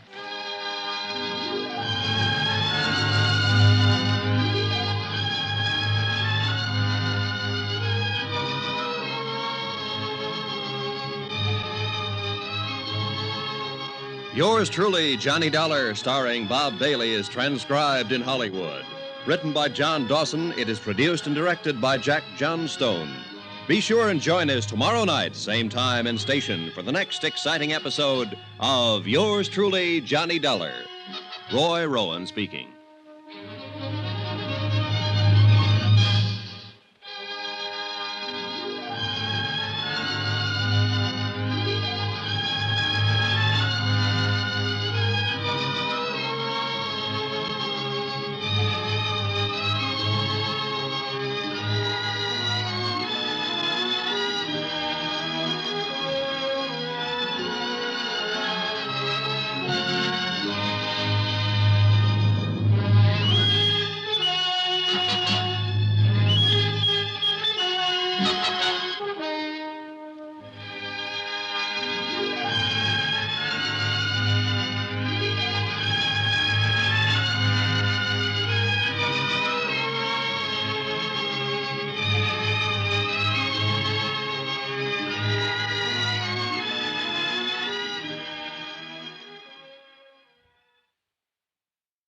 From Hollywood, it's time now for Johnny Dollar. This is Mrs. Henderson. You asked me to call, Mr. Dollar? Yes, Mrs. Henderson. I'm with Paramount Insurance Adjusters. Oh, yes. You probably know we asked for the inquest into your husband's death. Yes, I know. We're trying to clear up the entire matter as quickly as we can, Mrs. Henderson. I'd like to talk to you. Oh? Hate to trouble you at a time like this. Well, that's all right, Mr. Dollar. When do you want to talk? May I come out to the house this afternoon? There's a nice restaurant called Big Horn Lodge on the highway. How about meeting you there at, say, 4 o'clock? Good. I'll be there.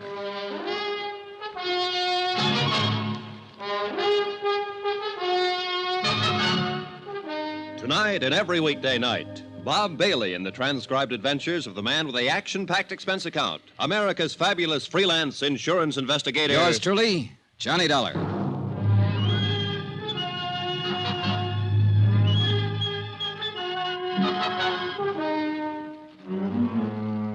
Expense account submitted by Special Investigator Johnny Dollar to Paramount Insurance Adjusters, Hartford, Connecticut. The following is an accounting of expenditures during my investigation of the Henderson matter. Expense account continued. Item 7, $5. One pair of galoshes, believe it or not. It snowed in Culver, Montana during the night, all night. By morning, 14 inches of fine new snow covered everything in sight. After my phone call to Mrs. Henderson, I spent the morning trying to rent an automobile. There was none to be had, so that afternoon I dropped over to see Eve Holton, my sheriff friend. Son, you're going to catch your death unless you start wearing a scarf. Yeah, I'll remember that, Eve. But maybe I won't need one. Oh? Yeah, I think I'll be leaving Culver pretty soon. Well, I hope you don't mean that, son. I'm afraid I do. I'll have to tie this case up one way or another pretty quick. Why? My company wants me to get back home. I got a letter this morning. Oh, well, how can I help you? Well, for one thing, you can lend me your car again. I have a date with a lady out at the Big Horn Lodge. Pretty fancy. You can have the old thing anytime you wanted. You know that, son. Who's the lady? George Henderson's widow. Yeah. Oh? Now, I know what you're going to say. Why go after her? Why bother her until I have something to go on? Well, I got to do something, Eve. I'm no nearer now to knowing whether Henderson was pushed out that hotel window, fell, or jumped. I think I have enough of an idea of Henderson and his wife to pick up some valuable information from her. Any objections? Nope. Johnny, a couple of days ago, you asked me to look up people who might have been especially friendly to Mrs. Henderson. You still want to know about them? Yeah, sure. Well, I'm working on it. Anyone so far? Nobody I'd put in that category. What time you have to be at the Bighorn? 4. It'll take you a while. Wouldn't hurt to start right now. She's parked out back. Okay, thanks, Eve. Good luck. And don't let her rang-dangle you, son. She could do it if she wanted to. Goodbye, Eve. 10 minutes later, I was on the road to Bighorn Lodge, which also happened to be the same road I'd traveled 2 days before to attend George Henderson's funeral. As I drove past the graveyard, white and stark against the blue winter sky, I noticed a car parked along the side of the road, a little Chevy coupe about 1952.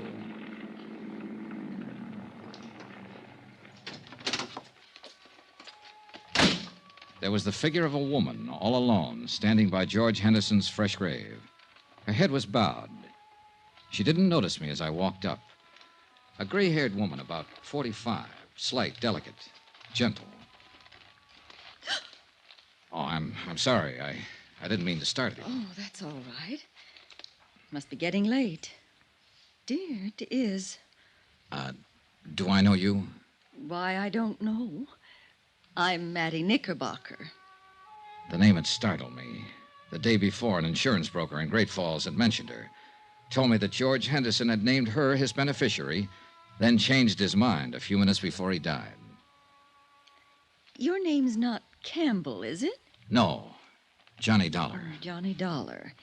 You remind me of a boy I had in one of my classes once, Torrey Campbell. Oh, you're a teacher, Miss Knickerbocker? Yes. Everybody knows me, I think. Or at least I flatter myself that way. Well, I should be going. I knew Mr. Henderson, too. Oh? He was a wonderful man, George. He was very dear to me. I'll find it difficult getting used to the fact that he'll never be around anymore. George had a wonderful laugh, didn't he? Yes, he did, Mrs. Knickerbocker. I never really thought that he ever grew up. Of course, you knew him in a business way, and I'm sure he was very, very grown up in business. But it doesn't hurt to think of him this way now, does it? I don't think so, Miss Knickerbocker. I didn't come to his funeral. I didn't think I could bear it.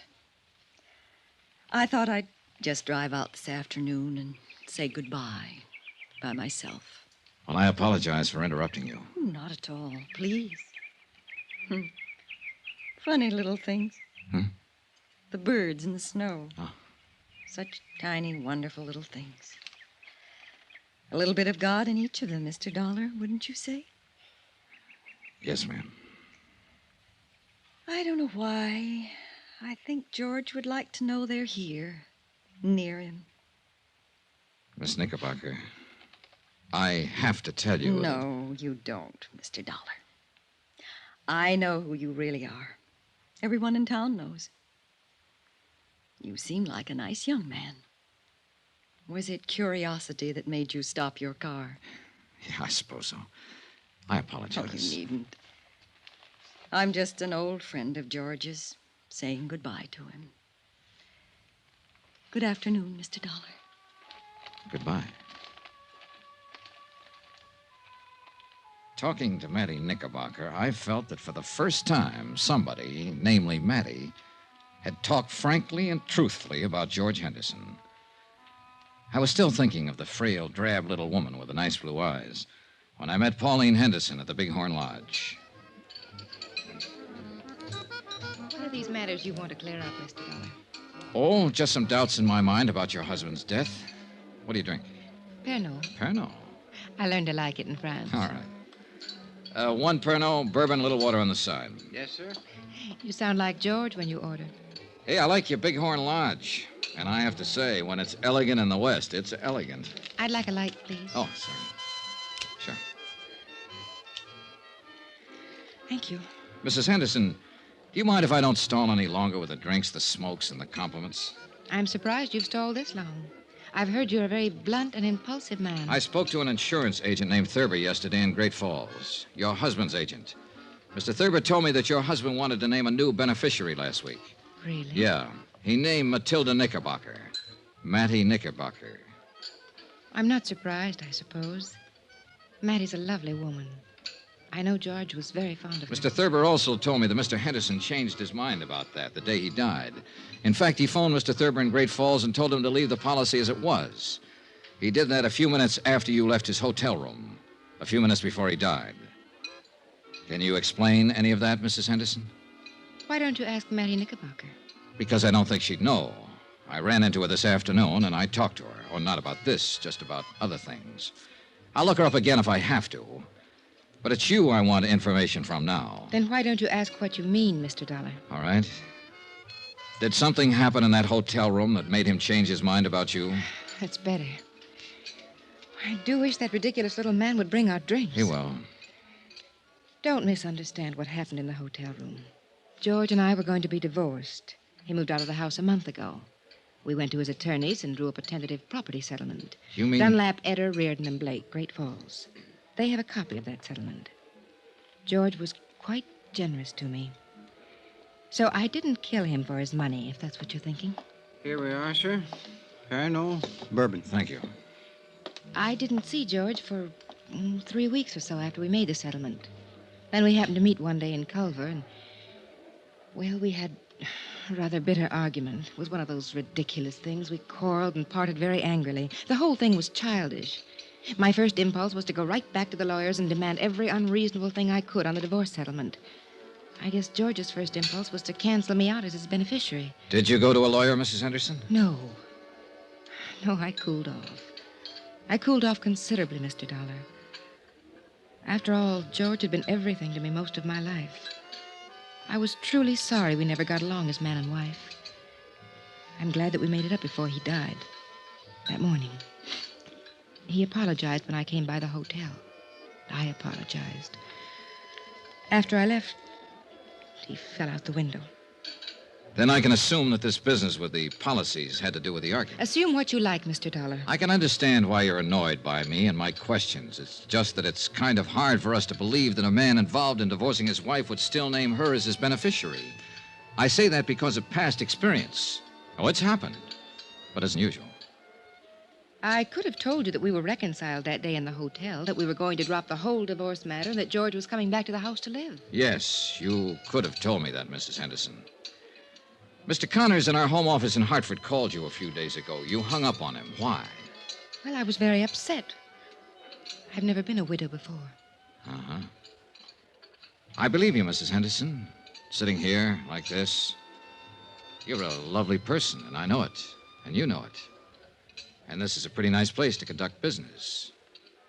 Why didn't you ask me to your home? I preferred to talk to you here. That's what I thought.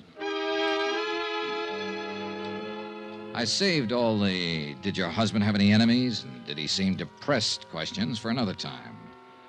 But before I went to bed that night, I read and reread Mrs. Henderson's testimony given at the coroner's inquest. The next morning, I interviewed all of the people at the Butte Hotel who'd been on duty the day Henderson fell out the window. After that, I dropped in to see Eve Holden. Here it is, Johnny, right here. Personal effects of the deceased included 4 suits of men's clothing, 14 shirts, 5 pairs of hosiery. Was there a bottle in that room, Sheriff? Liquor? Yeah. No bottle. Nothing like it, son. All right. He didn't call down and have a bellboy bring him a bottle or send him any drinks. The chambermaid swears there was no liquor in his room all the time he lived at the hotel. You say he was a light drinker.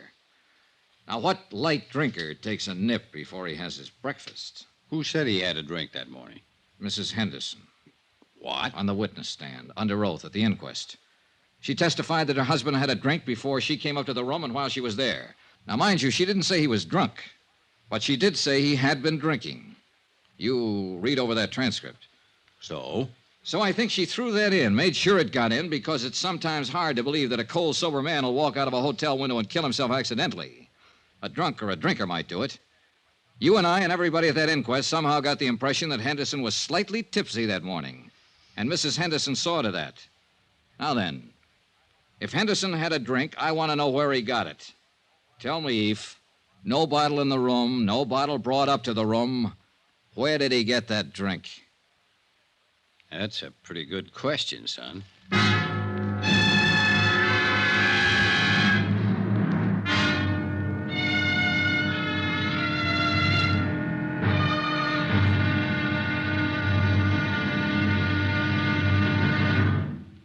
There'll be another intriguing episode in our story of the Henderson matter tomorrow. Tomorrow, the wind-up. Yeah, the whole case blows sky high. Join us, won't you? Yours truly, Johnny Dollar.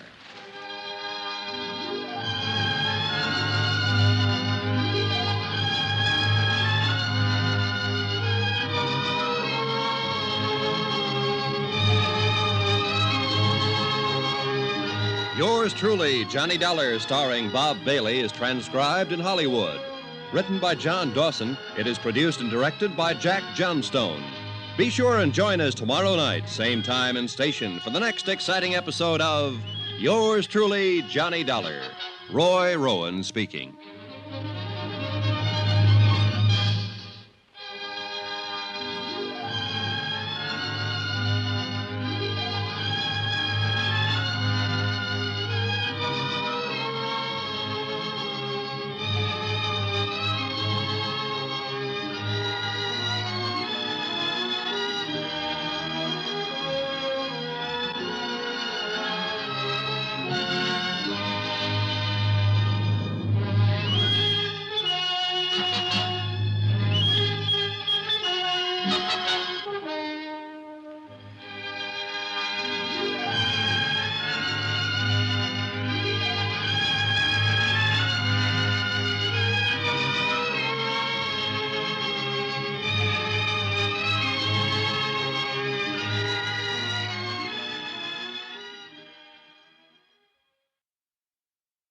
From Hollywood, it's time now for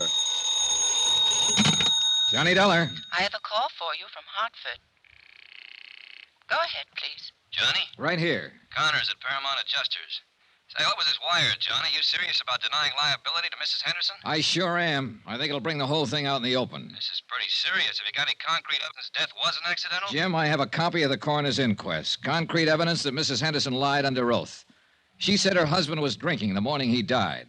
Everybody here believed he was a little crocked when he fell out that hotel window. I've got proof that he didn't have a drink that morning. What proof? No bottle in his room. No bottle brought there. Nothing. What do you say?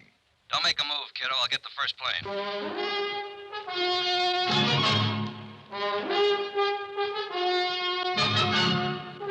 Tonight and every weekday night, Bob Bailey in the transcribed adventures of the man with the action-packed expense account, America's fabulous freelance insurance investigator. Yours truly, Johnny Dollar.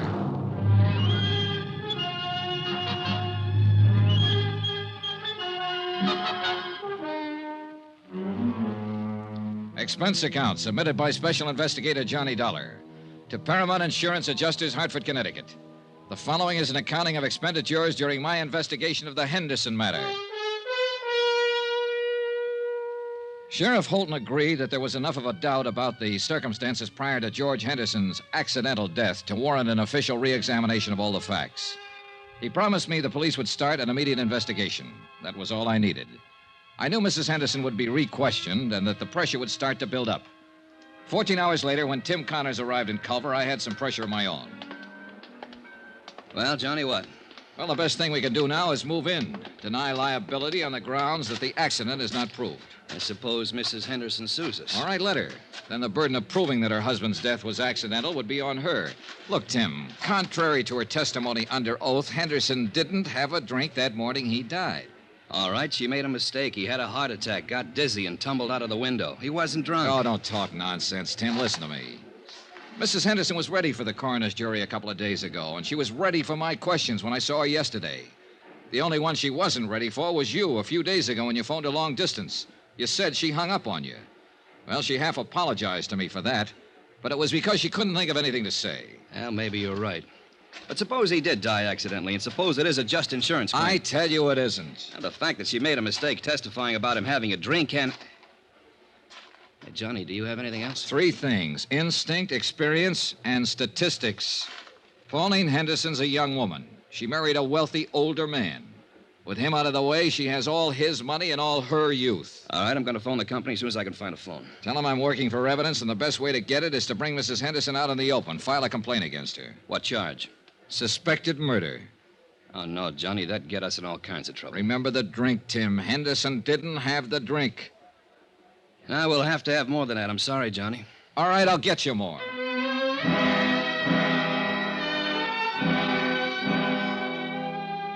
An hour later, I was with Sheriff Holton comparing notes. He reported that after questioning Mrs. Henderson, she admitted she might have been mistaken about Henderson drinking the morning of his death. She wasn't sure. But Eve Holton said what we both were thinking. You went in front of the coroner's jury and gave a misleading impression, son. Made us think that George was drunk and stumbled out the window. Well, we better find out who helped her pull this off. Sheriff Holton had every man in his office working on the case by then. It was a long, tedious job of combing over everything in Pauline Henderson's background to find a possible accomplice. About 5 in the afternoon, I drove to the Henderson ranch with Holton.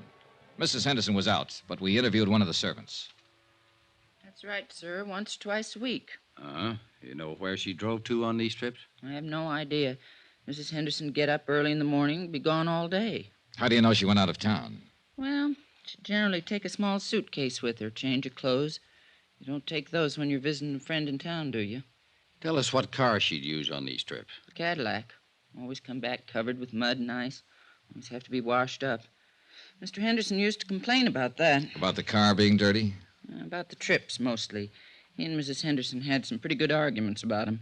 He'd say Mrs. Henderson shouldn't visit that man. What man? Just that man. I never knew who it was they argued about. You've known Mrs. Henderson quite a long time, huh? Yes, sir. Knew her when she was a little girl, when she first came here. Saw her grow up, go away to school, go away to Europe, come back a little more grown up, and a little different every time. Were you surprised when Mr. Henderson married her? Well, no. Well, yes, guess I was. Because she was so much younger? Not that so much. I mean, well, Mr. Henderson, He had something about the plains and cattle and the mountains about him.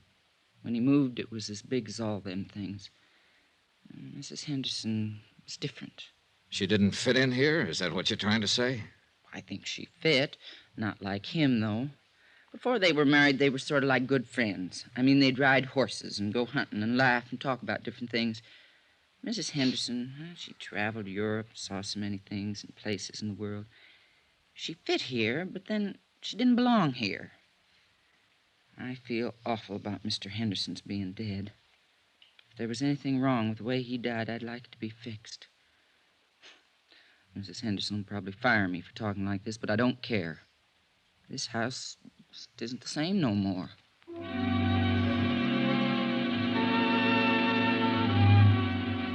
By the time we got back into town, Sheriff Holton's boys had discovered the names of 3 men who had been seen at various places around Culver in the company of Mrs. Henderson. Rod Tyler. Oh, who's he? Mining engineer. He's been away from here for over a year now. See, now, here's another one. Sam Pollard. Sam died 6 months ago. Hey. What?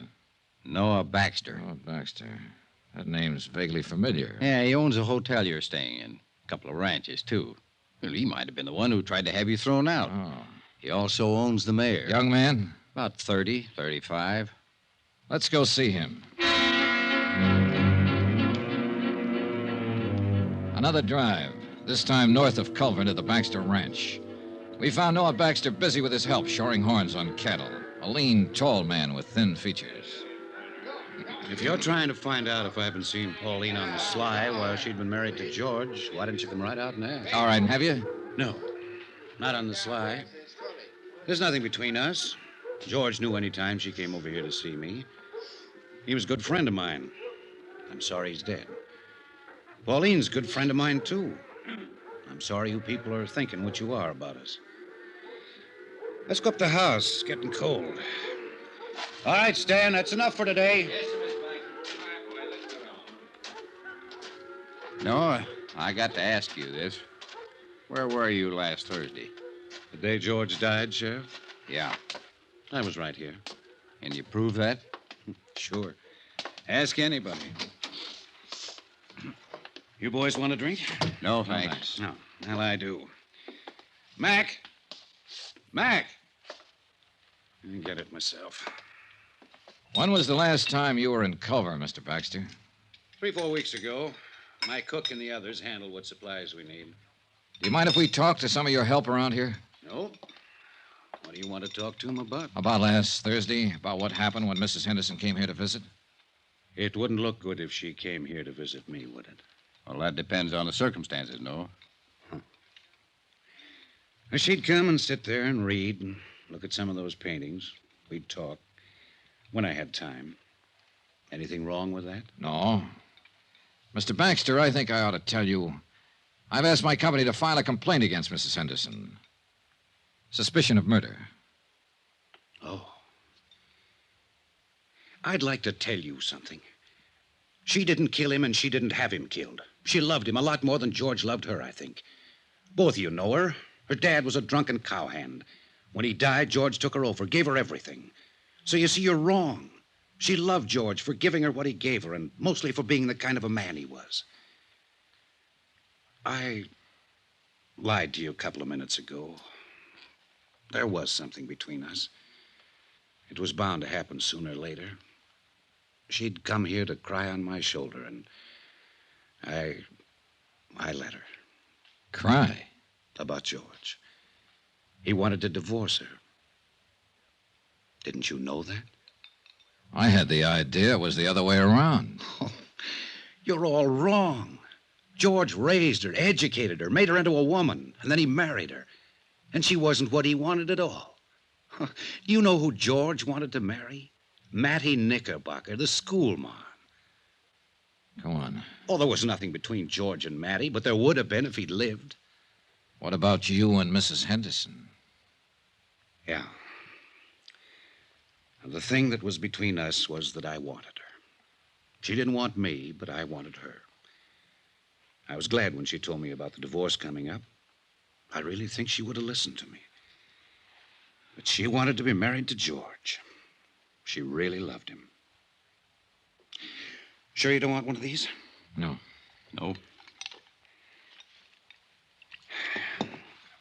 And I really loved her. I went to see George last Thursday at his hotel. You know why? To tell him to go back to Pauline. Yeah, because I knew what he meant to her.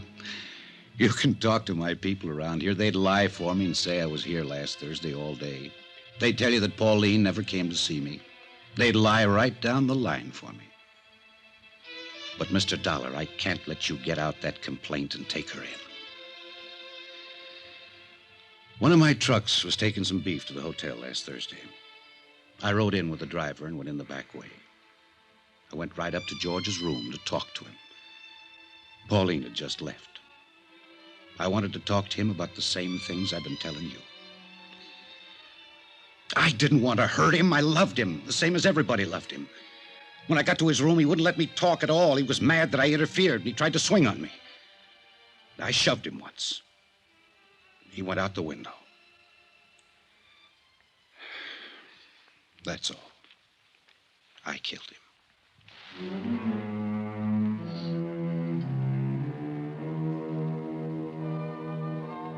Expense account, item 8, $58.15, hotel and food while in Culver, Montana.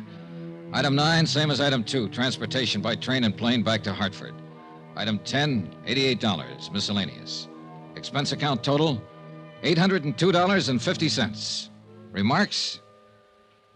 We still had to pay double indemnity.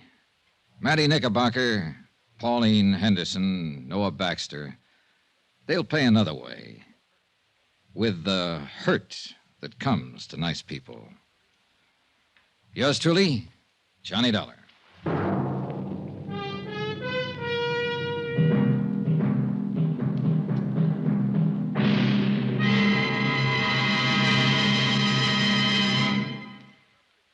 Remember, there'll be another exciting story beginning next Monday night. Next week, a real mystery, complete with plenty of action, a beautiful blonde, and a killer lurking in the shadows.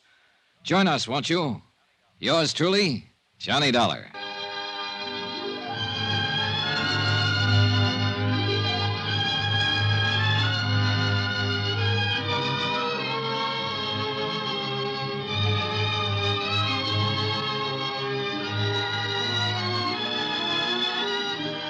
Yours truly, Johnny Dollar, starring Bob Bailey, is transcribed in Hollywood. Written by John Dawson, it is produced and directed by Jack Johnstone.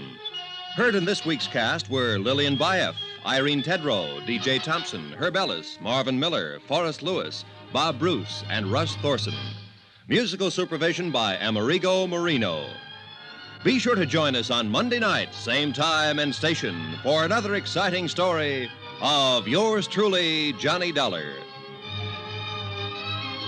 This is Roy Rowan speaking.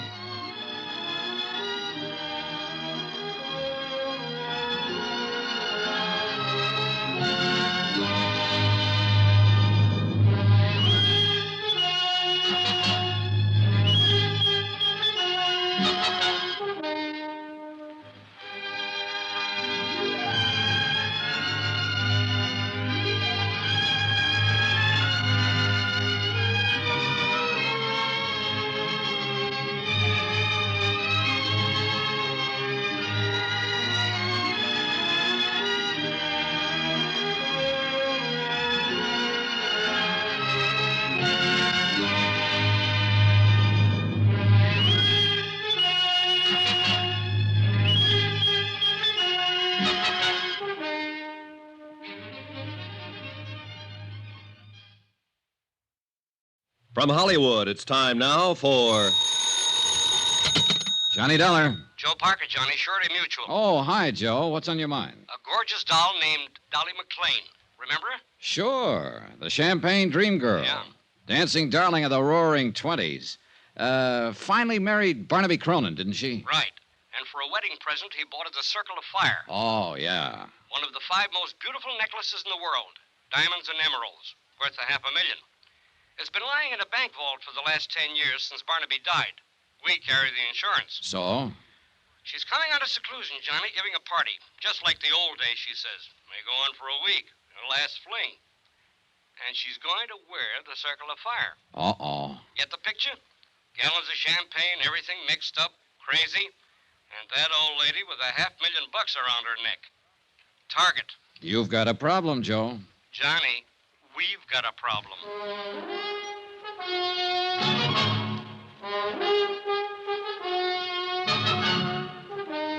Tonight and every weekday night, Bob Bailey in the transcribed adventures of the man with the action-packed expense account, America's fabulous freelance insurance investigator. Yours truly, Johnny Dollar.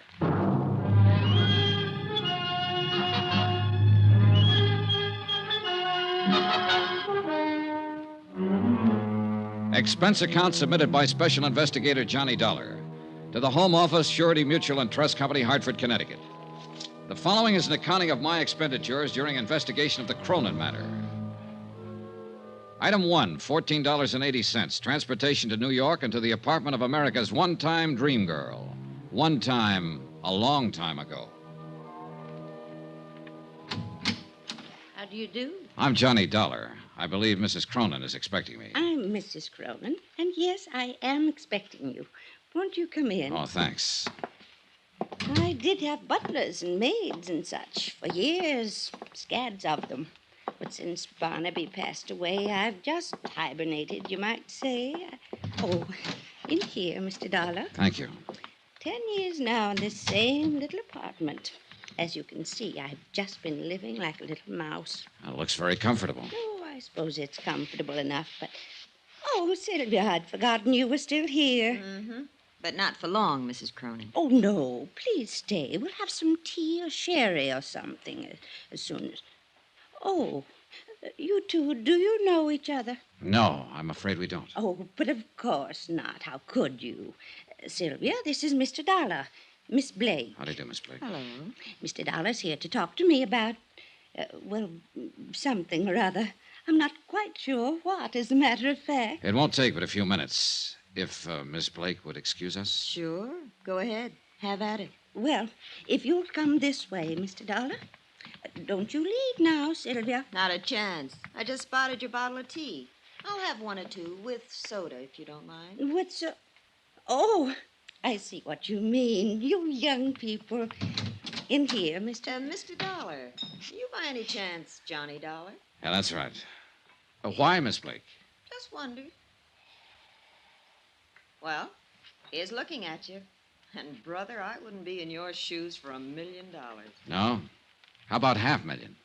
That, I'll admit, might interest me. Well, shall we? After you, Mrs. Cronin. Thank you.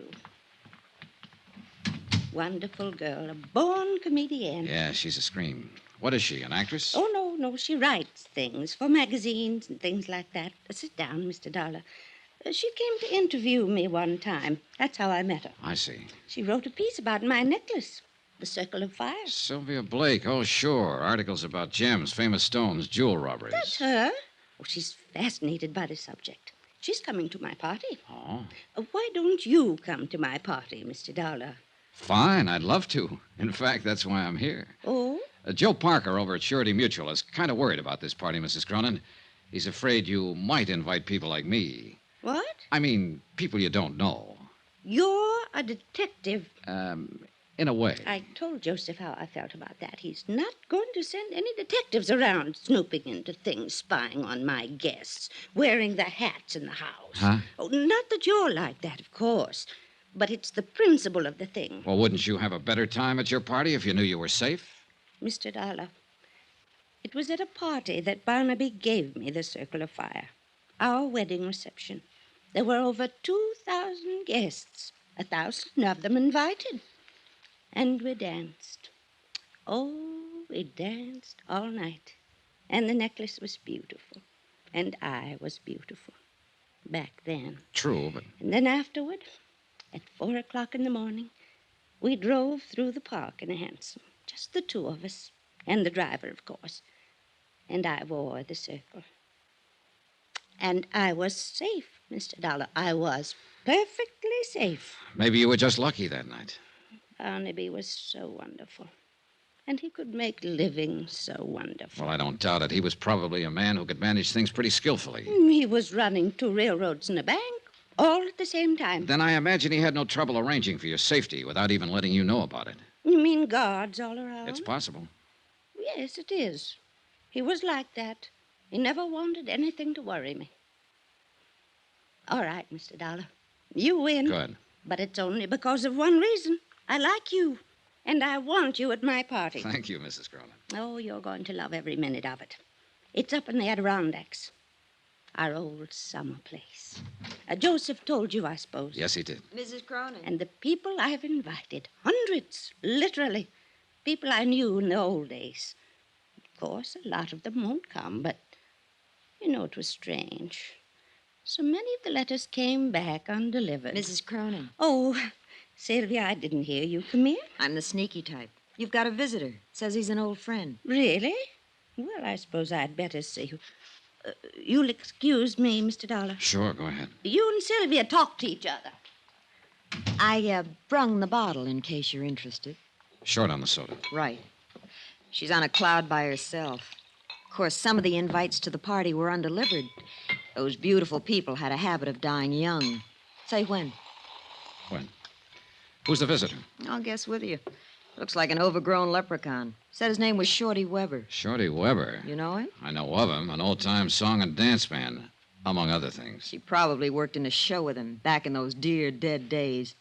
Anyway, he's got an invite clutched in his sweaty little palm. Another freeloader, I suppose. Aren't we all? I am, yes. Not you, though. You're working your way. Isn't that what you're doing, one way or another? Meaning? A magazine article, just in case. Written right on the spot. Attempted theft of the Circle of Fire. Clever jewel Why thief. do you say attempted? I'm working my way, remember? Sure, I remember. But it won't be attempted, Johnny. Somebody's going to get that necklace before the weekend is over. I'll bet on it. Would you care to name any names? Pick a name off the guest list. Any name. Suppose I pick Sylvia Blake. You're the detective. You've dug up and written up every big-time jewel theft over the last 50 years. You're bugged on the subject. Obsessed with beautiful gems. Fits my personality. I'm rather beautiful, too, in a brittle and glittering sort of way. Don't you think so, Johnny? I think you work pretty hard at that tough act. Maybe. And I think you'd give your right arm to own that necklace. Going after that would really be going for the big one. Going for broke. And somebody will do it, Johnny. Wait and see. She left a few minutes later with the bottle under her arm and a chip on her shoulder. With the girl gone and the scotch gone, there seemed to be no point in me hanging around any longer. So I went looking for Mrs. Cronin to say goodbye. I didn't find her, but I did find her caller, Shorty Weber. He didn't hear me come into the room. He was too busy. He was hunched over Mrs. Cronin's writing desk, going through her mail. You won't find it there, Shorty. Who's that? Hold it, Shorty. Don't try to reach for it. I wasn't gonna. Honest, I wasn't. Turn around. Put your hands up against the wall. You got me all wrong. I wasn't gonna relax. do it. I was just 38, coming. stub barrel, clip holster. Nice gun. It belongs to a friend of mine. Bad business, Shorty. An ex-con packing a gun. Oh, I guess you're Johnny Dollar. She said you was here. And I know what you're thinking, Mr. Dollar, but you're wrong. Why, Dolly, Mrs. Cronin, she's an old friend of mine. I tried to get her to marry me once, over 30 years ago. A lot can happen in 30 years. Does she know you've served time in prison? Yeah. She thinks I was on tour, Europe and Australia. She never reads a paper or hears anything. Don't tell her, Mr. Dollar. Please don't. You know, it's quite a coincidence, Shorty. It was Jules that time. A big affair in New Orleans. And you were hired as an entertainer. A diamond bracelet, wasn't it? And you were caught cold. It's the only time in my life I ever done anything like that. And I went again. Not, especially not to her. Why, I'm planning to look out for her at this party. That's why I bought the gun. And is that why you were going through her mail there? Yeah. I wanted to see who was coming. I learned things while I was doing time. I know how the word gets around in a big deal like this. There's a lot of wrong guys in this world. No argument, Shorty. Yeah, well, you met her. You know how she is.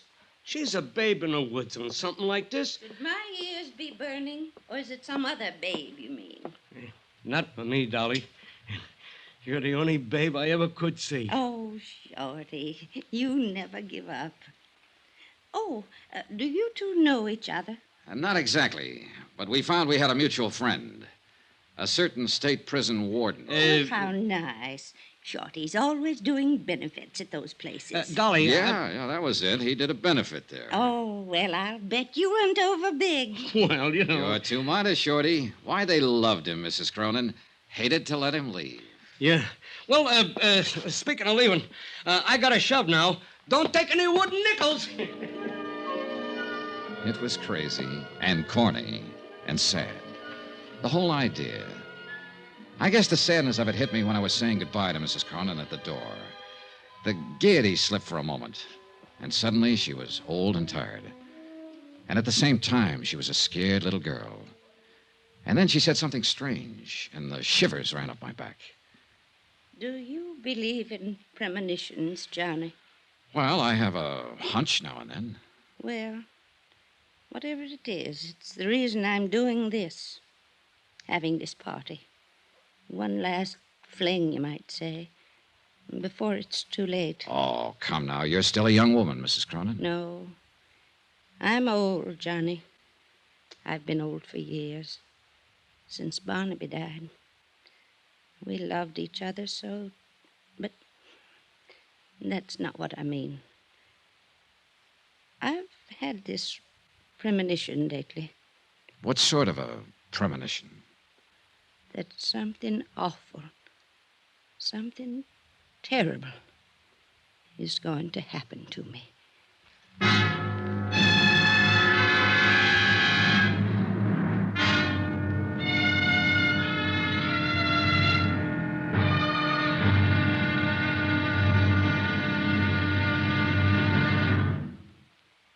There'll be another intriguing episode in our story of the Cronin matter tomorrow. Tomorrow, a man who's afraid of his shadow, a girl who's afraid of nothing, and a stranger who strikes in the dark.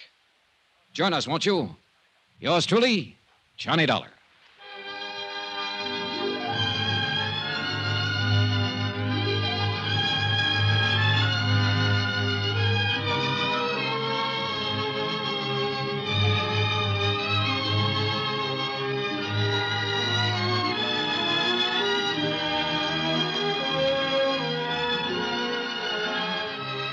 Yours truly, Johnny Dollar, starring Bob Bailey, is transcribed in Hollywood.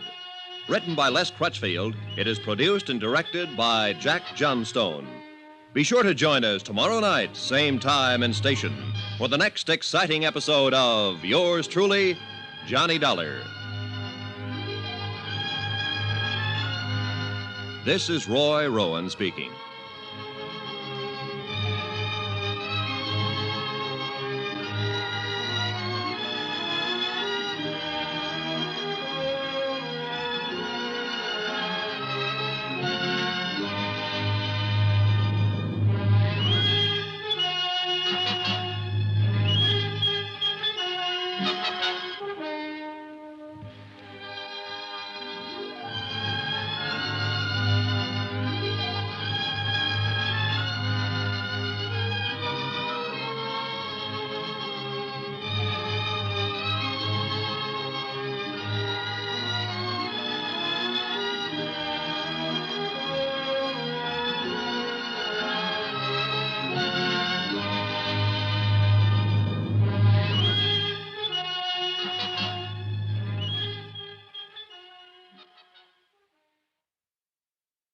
From Hollywood, it's time now for Johnny Dollar. Mr. Dollar, this is Jason Prell. Jason I Prell. manage Mrs. Cronin's trust fund. Oh, sure. We haven't met, of course, and I know that I'm overstepping the ordinary bounds of propriety, but I simply have to talk to you immediately, if possible. Well, can't it wait until train time? You're going with us up to a party in the Adirondacks, aren't you? Yes, I am, but it'll be too late then to make very much difference. Well, maybe you could tell me the general idea of what you I want. understand Mrs. Cronin has authorized you to obtain the Circle of Fire from the bank and to keep it in your possession until she wears it at the party. Yeah, that's right. Don't do it. Leave the necklace where it is. Why? It's a long story, Mr. Dollar, and it goes a long way back. The whole thing is a lot more complicated than you realize. Well, I'm beginning to realize it. Just exactly what is it you're worried about? I'm worried about Mrs. Cronin's sanity.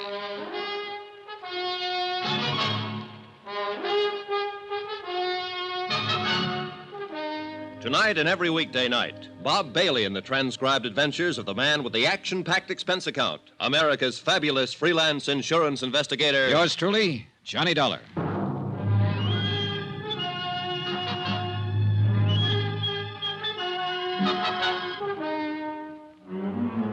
From Special Investigator Johnny Dollar, New York City, to the Home Office Surety Mutual and Trust Company, Hartford, Connecticut.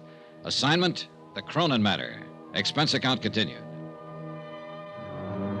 Item 4, $1.80. Taxi to the offices of the Daily Times Courier for a look at the morgue files on Mrs. Cronin.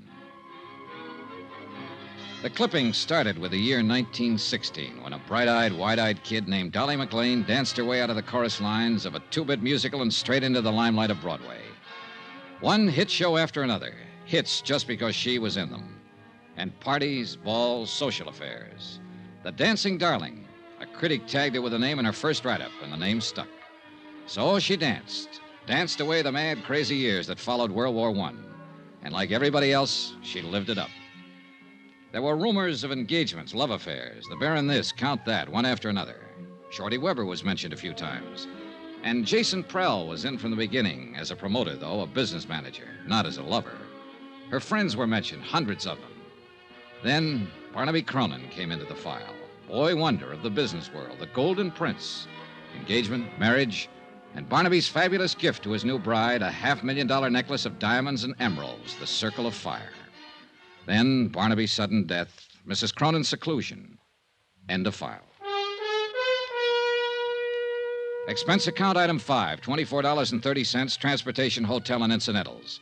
And a taxi to the railway station to find the special coach Mrs. Cronin had chartered to haul her guests to the Adirondacks and to her roaring 20s weekend party. I purposely got there early, but one of the guests was even earlier. Mr. Dollar, wait. You are Mr. Dollar, aren't you? That's right, but I don't think... Jason Prell. Oh. I thought you might come down early to meet the bank messengers. Thank heaven you did. Well, I'm afraid I don't... Dollar, I've known Dolly McLean and Mrs. Cronin for over 35 years. All that time, I've managed her business affairs, arranged her personal contacts, been like a father to her. Yeah, I've read the newspaper clippings. Newspaper stories can be misleading sometimes. They build things up. Sensationalism. It's true, of course, that Dolly and I had some quarrels. Who doesn't? In spite of everything, I was still her best friend. Go on. I know Dolly, know her better than anybody else in the world. I know how she's gone downhill since Barnaby died, especially in the last year or so. And I know this whole idea is the worst possible thing she could do. Have you tried talking to her along that line? She won't listen. She's dead set on it. I'm hoping you can help. How? Point out to her how dangerous it is to go off into that isolated place with a piece of jewelry as valuable as the Circle of Fire. It's worth a fortune. Somebody's bound to try to steal it. I still don't get what you're driving at, Mr. Prell. But I just told you. It's the risk that's involved. To whom? Mrs. Cronin, of course. She knows about the risk. She's willing to take it. She doesn't know what she's doing. Hey, you said something on the phone about her sanity. Are you trying to imply that she's... No. Not yet. But she's not well. She's burned herself up back in those early years, and she hasn't much left. The only thing that keeps her going has a crazy kind of belief. Belief? Dolly believes in people. So do I, Mr. Prell. Well, yes, of course. But Dolly's whole thinking hinges on it. All the people she knew back in the heyday, the people she calls her friends, in her book, they can do no wrong. She lived in a dream world, still does, like a fairy princess. But it never really existed. Things weren't like that back in those days, Mr. Dollar. So I've heard. Most of the people she thought of as friends were only trying to use her. Barnaby and I would block them off, take care of things when things had to be done, and let her go on living happily in her never-never land. And now, that's the only land she has to live in. Is that what you mean? Exactly. Why, some of those friends would cut their mother's throat for a tenth of the value of the Circle of Fire. And those are the guests she'll have at their party. Well, I've already been told once that somebody will steal that necklace before the weekend is over. Do you want to add your prediction? I think somebody will try. And that's all that's needed to start that dream world of hers falling apart and to make her face things the way they are. May I ask you a question, Mr. Prell? Yes, of course. This trust fund you're managing that her husband left for her, just how big is the setup? Barnaby Cronin was a wealthy man, Mr. Dollar, but he had his ups and downs like every business investor. The capital is adequate for her support, but not much more. Is the necklace a part of the trust capital? It's her own personal property. Otherwise, I could have prevented it from being taken from the bank. You have complete control of the trust, then? Yes. Barnaby knew that she had no understanding of business matters. I see. She's old, Mr. Dollar. Older than her years. Tired. All that keeps her alive is her belief in the past. Yeah, her dream world, where everybody loves her and protects her, where she's still a dancing darling. And if that dream world is destroyed, she'll be destroyed along with it. Now, phone the bank, Mr. Dollar. Ask them not to bring that necklace here. I'm afraid they think I was crazy. Why? Because I've got it with me, Mr. Prell. I picked it up myself 2 hours ago. Then heaven help us all.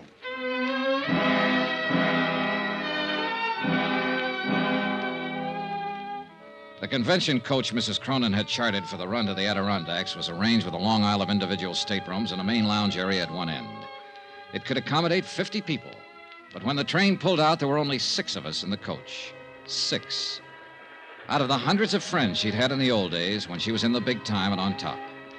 And even out of the 6, 3 of us were new acquaintances, people who hadn't known her back when. I was there, of course, because I'd been hired to be there to protect her fabulous necklace. And Sylvia Blake, still playing it tough and cynical, was probably hoping for a magazine article, or hoping for something. But the third newcomer, there was the question mark. Oh, I think this whole thing is just too exciting for words. Don't you think it's too exciting for words? Well, I know who you are, of course. You're Mr. Johnny Dollar, and you're supposed to protect those fabulous jewels. And I'm Laura Dean, and I think we ought to call each other Laura and Johnny, because after all, it's a party, isn't it? Up till now, I was having doubts. You're, obviously not one of Mrs. Cronin's friends from the old days. Oh, no, I just met her back there at the station. You what? Well, I talked to her on the phone, of course. She sent an invitation to my aunt, who was a very dear friend of hers, only they hadn't seen each other for years, and she didn't know my aunt had passed on over a year ago. So I phoned her and told Mrs. Cronin, I mean. And she said for me to come to the party, she'd like to meet me. And I wouldn't have missed it for anything. Yeah, well, Johnny, do you think they'll really have champagne in bathtubs like they used to back in her time? If they do, it'll get awful wet out. There are only 6 of us to drink it. Oh, gosh, I don't see how you can call 6 people a party. Well, the thing is, we'll all be in there trying hard. Now you're joking me. I'll bet you're fun at a party. Oh, wait till you see the act I do with the lampshade. Who did you say your aunt was? I don't think I said who. When do they start serving the champagne, Johnny? When they see the whites of your eyes. That's cute. I like that. Thanks. Now, about your aunt. Poor old soul. She'd have loved this, too. You ought to hear about some of the parties she and Mrs. Cronin used to go to. Yeah, I imagine. They used to go every place together back in those days. The newspapers called them the Siamese twins. The Siamese twins. That was just an expression. Fritzie Morell. Is that what you're saying? That you're Fritzie Morell's niece? Sure. Did you know her, Johnny? No, I never met her. Oh, you'd have liked her. She was a lot of fun. Loved to party. Gosh, I thought there'd be more people than this. She kept babbling on, and I listened to her, tried to figure her out. The chatter was smokescreen. Underneath it, she was cool, sharp, and shrewd. I didn't know what she was up to, nor why she was here. But I did know one thing. Fritzie Morell had died about a year ago, true enough. But she'd left no surviving family and no niece. Laura Dean was a liar.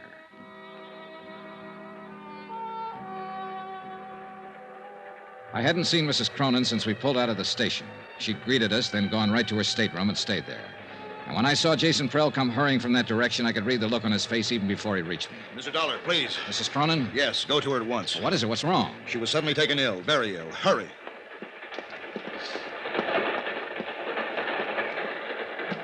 Mrs. Cronin. Well. Oh, I'm all right now. Oh. It was just nerves. I've had it before.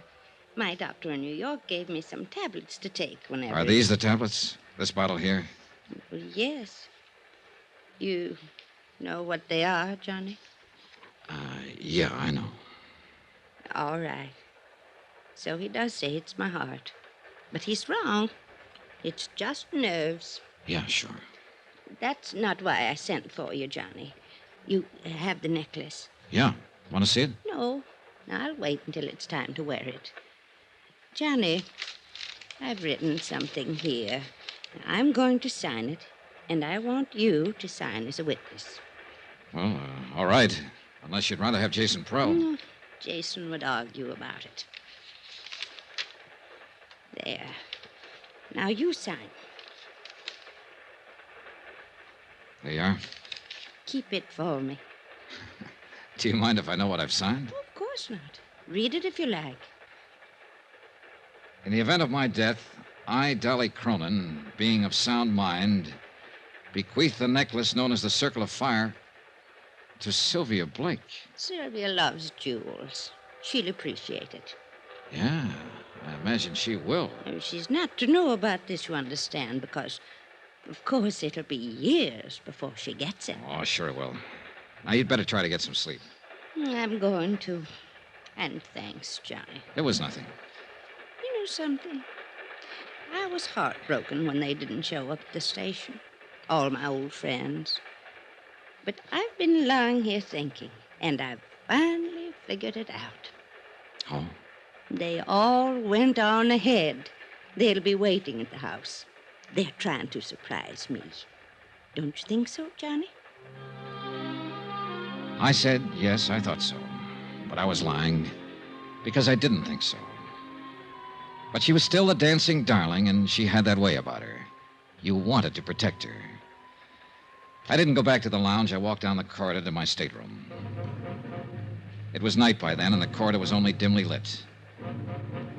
My stateroom was dark. When I opened the door, I caught a bare flash of movement. Too late. Oh!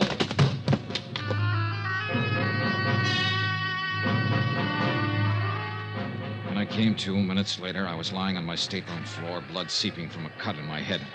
I felt in my inside pocket for the bulky leather case that had held the necklace. It was gone.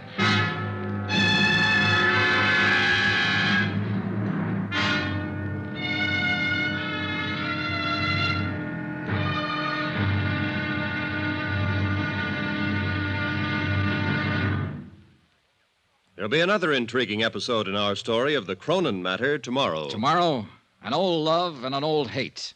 And violence breaks out at midnight. Join us, won't you? Yours truly, Johnny Dollar.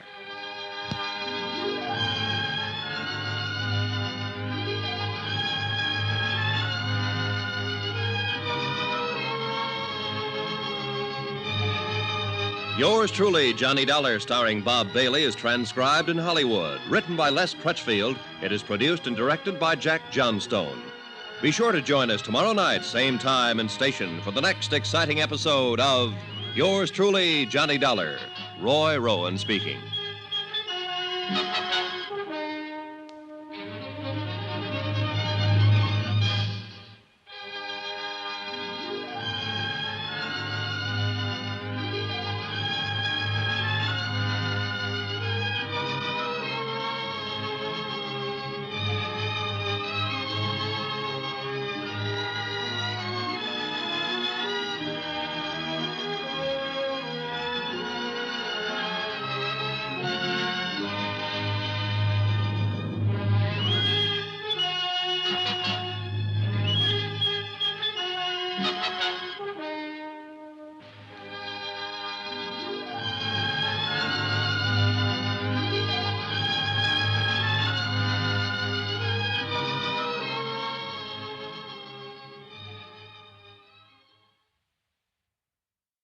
From Hollywood, it's time now for Johnny Dollar. Hello. Dollar? You're the Mr. Dollar that's been trying to phone me? Is this Dr. Bigby? That's exactly who it is, and I'm very busy right Look, now. Dr. Bigby, I want you to come out here just as soon as possible. It's the old Cronin summer place, about 5 miles up the river from where... Oh, I know where it is, I know. What are you doing up there? The house has been closed for years. Mrs. Cronin opened it up for a party this weekend, but she was taken ill on the train coming up, and I want... Is Dolly out there? Yes, she's the one I want you to look at. So she's back. After all these years, she's come back. She had a prescription from her doctor in New York, but she's taken the last of it. It's apparently her heart. I'm sorry, Mr. Dollar. I'm very busy tonight. Oh, what? Much too busy, and then there's a storm coming up, and I have a patient someplace, I think. Now, wait a second. If you're a friend of Dolly's, Mrs. Cronin's, do one thing. Take her back to New York. Now. Tonight. Get her out of here. Fast. Before it's too late.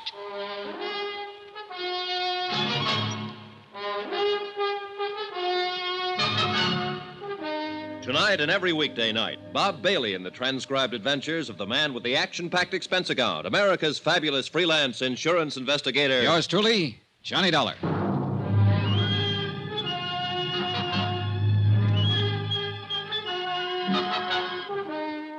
From From Special Investigator Johnny Dollar at Wells Falls, New York, to the Home Office, Surety Mutual and Trust Company, Hartford, Connecticut.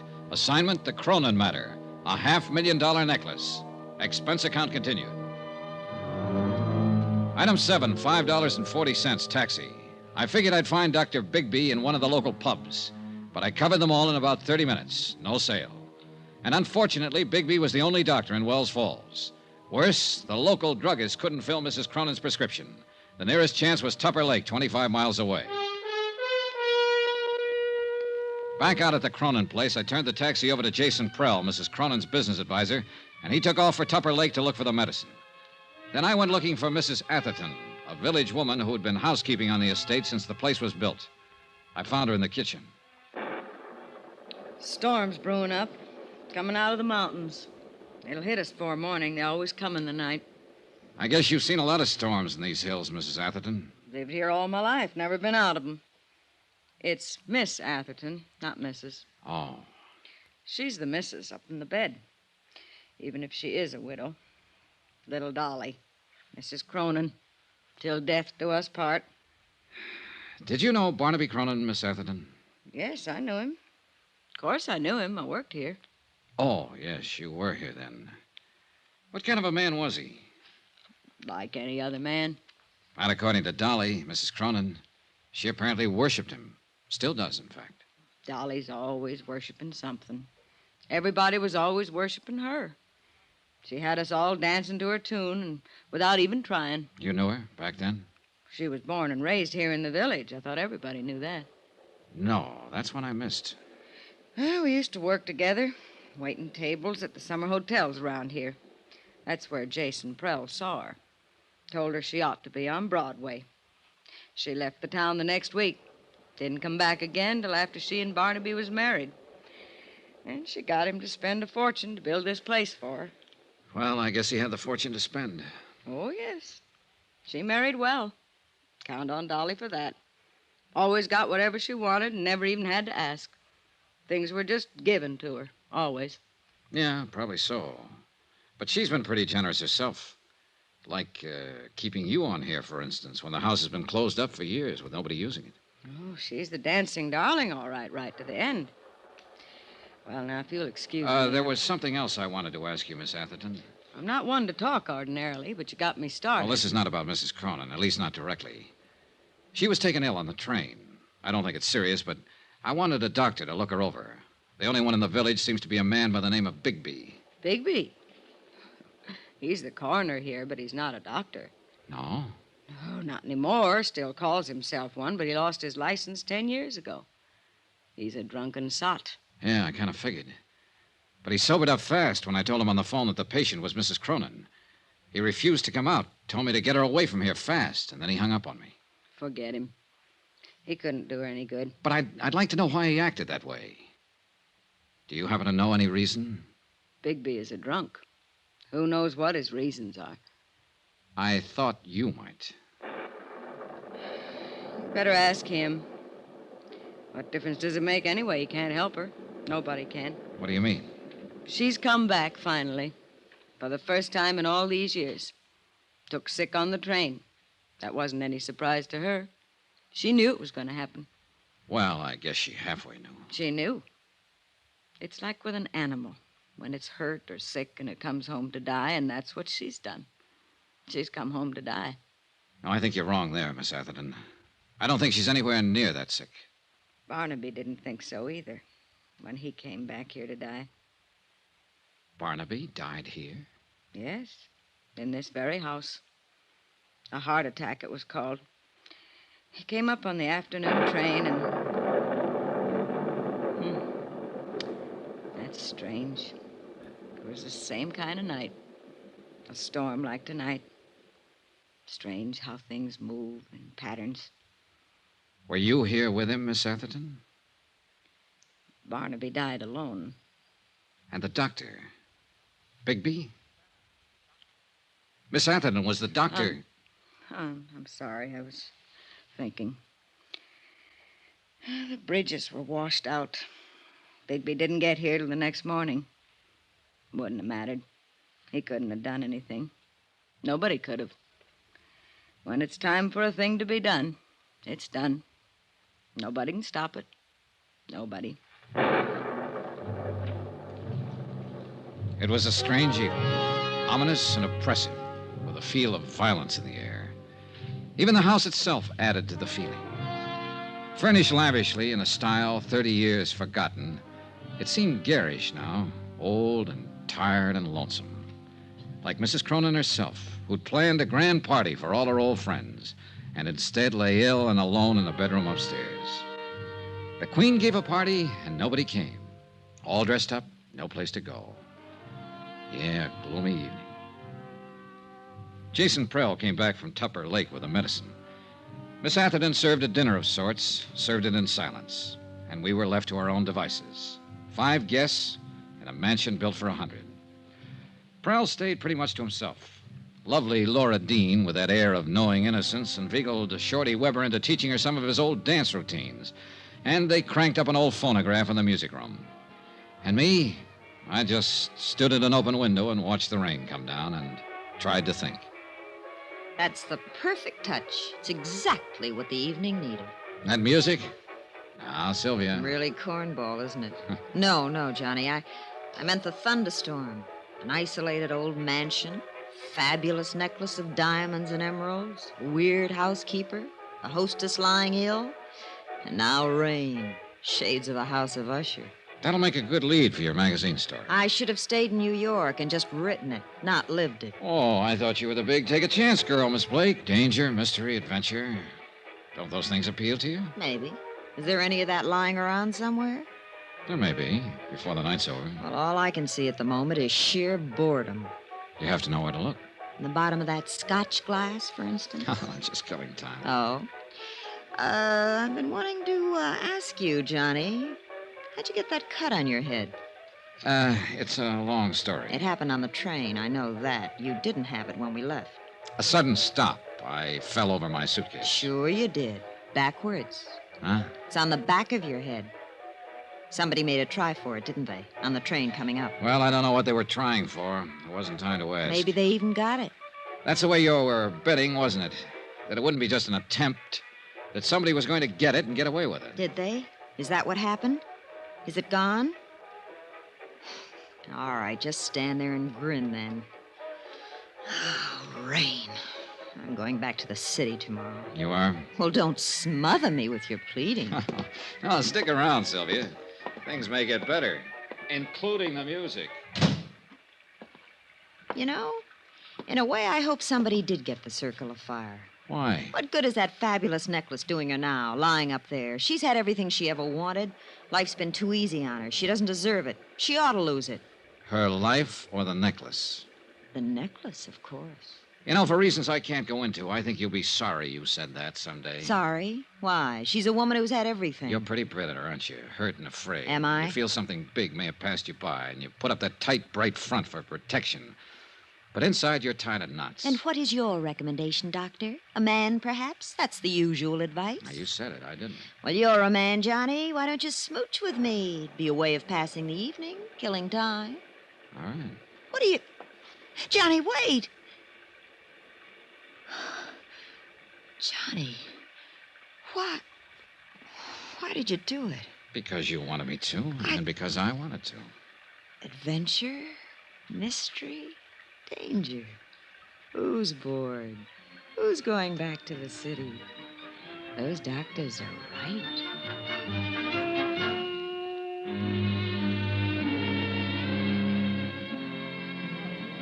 Mr. Dollar, could I talk to you for a minute? Why not, Shorty? What's on your mind? I don't know exactly why you called us all together in It here. was Mrs. Cronin's idea. She set it up with me earlier. Well, it ain't got nothing to do with what I want to say.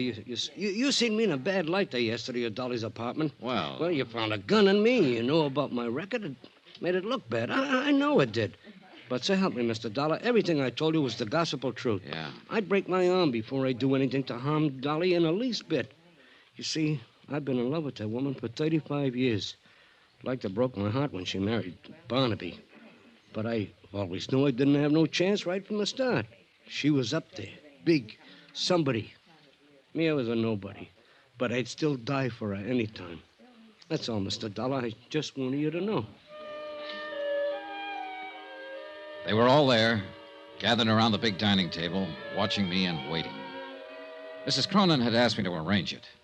She said that was the main reason they'd come, and she didn't want to disappoint them. I told them that. And then I took the circle of fire from my pocket and laid it on the table. They all reacted in different ways. Laura Dean gave a gasp and her eyes opened wide. And Sylvia... Look at it. Just look at it. Sylvia Blake was fascinated, hypnotized. Yeah, you should have seen it on her back in the old days. It sparkled even twice as much. So that's what this is all about.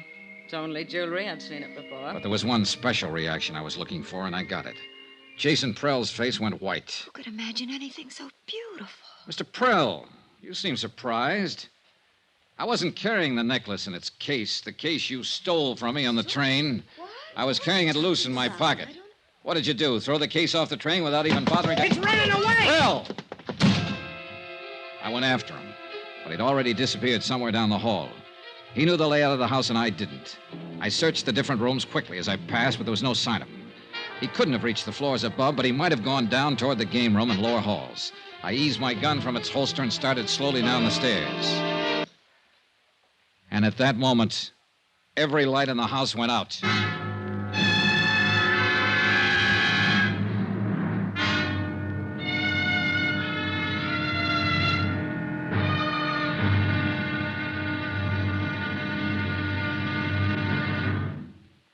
There'll be another intriguing episode in our story of the Cronin matter tomorrow. Tomorrow, a white lie, a bullet from the darkness, and death comes in out of the rain. Join us, won't you? Yours truly, Johnny Dollar.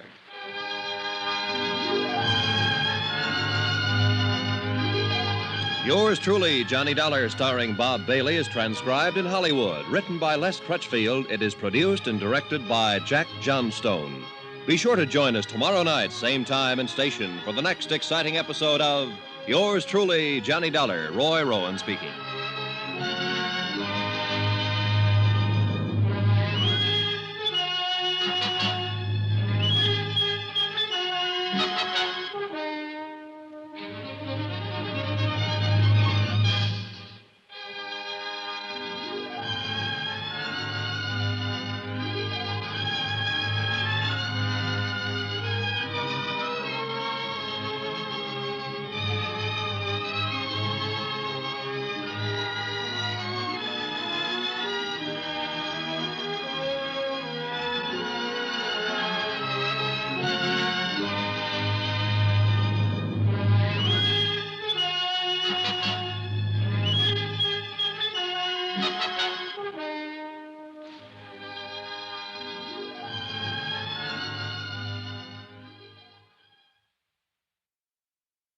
From Hollywood, it's time now for...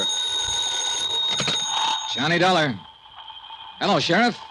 I can't hear you for the storm. We were cut off before.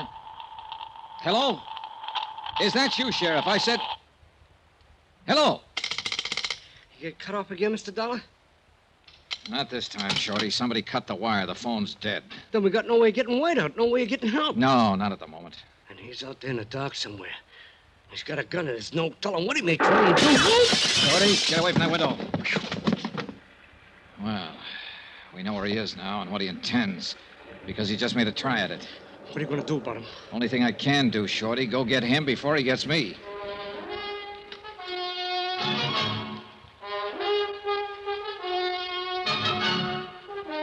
Tonight and every weekday night, Bob Bailey in the transcribed adventures of the man with the action-packed expense account. America's fabulous freelance insurance investigator. Yours truly, Johnny Dollar.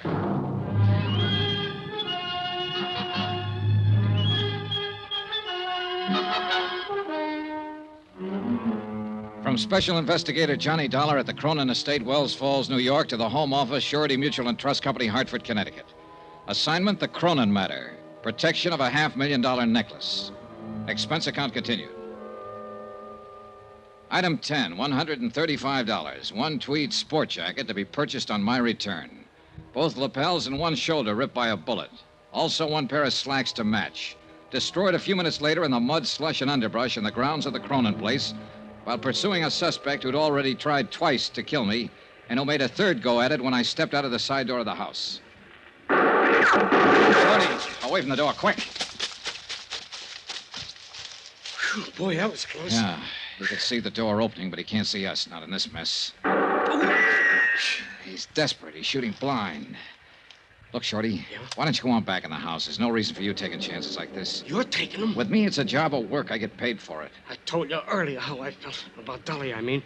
I don't know what Jason Prell's game is, Mr. Dollar, but if it's against her, then I'm against him. I'm staying. All right, it's up to you. Thanks for giving me the gun back. Emergency, that's all. You've got a prison record, Shorty. You know what it means if you're caught with a gun. Yeah, I know. Hey, good.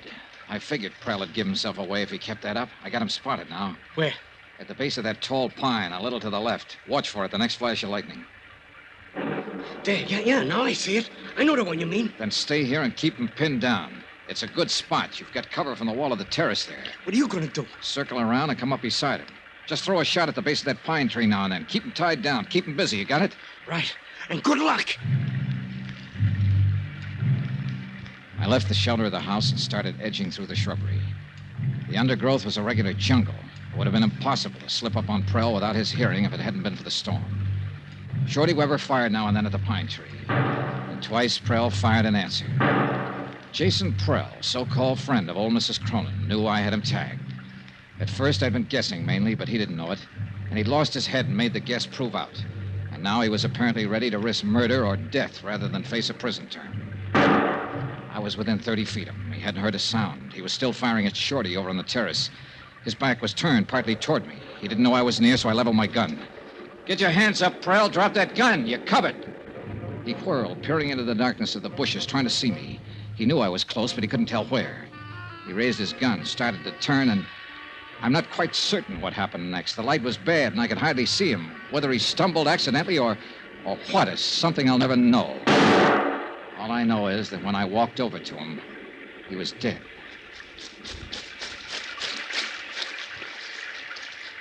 He was no good, Mr. Dollar. I always thought so, but Dolly swore by me at her fool. What about Barnaby, her husband? He couldn't stand Prell at first. Later, they got us thick as thieves. Yeah. Well, it's a mess, Shorty, a real mess. Old things that should have stayed dead and buried on the bottom, they're all coming to the surface now. Tell me something, Mr. Dollar. Yeah? What about Dolly? Is this thing going to kick back on her? Will she get hurt by it? Yeah, Shorty, I'm afraid she will. Pretty badly.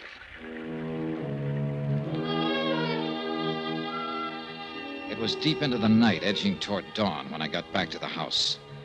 I changed out of my wet clothes, went to the game room, and got Dolly's necklace from under a chair cushion. I'd stuck it there when Prell had pulled the main switch and put the lights out. Then I went upstairs to look in on Dolly Cronin, quietly, just to check. But it didn't work out that way. Johnny, is that you?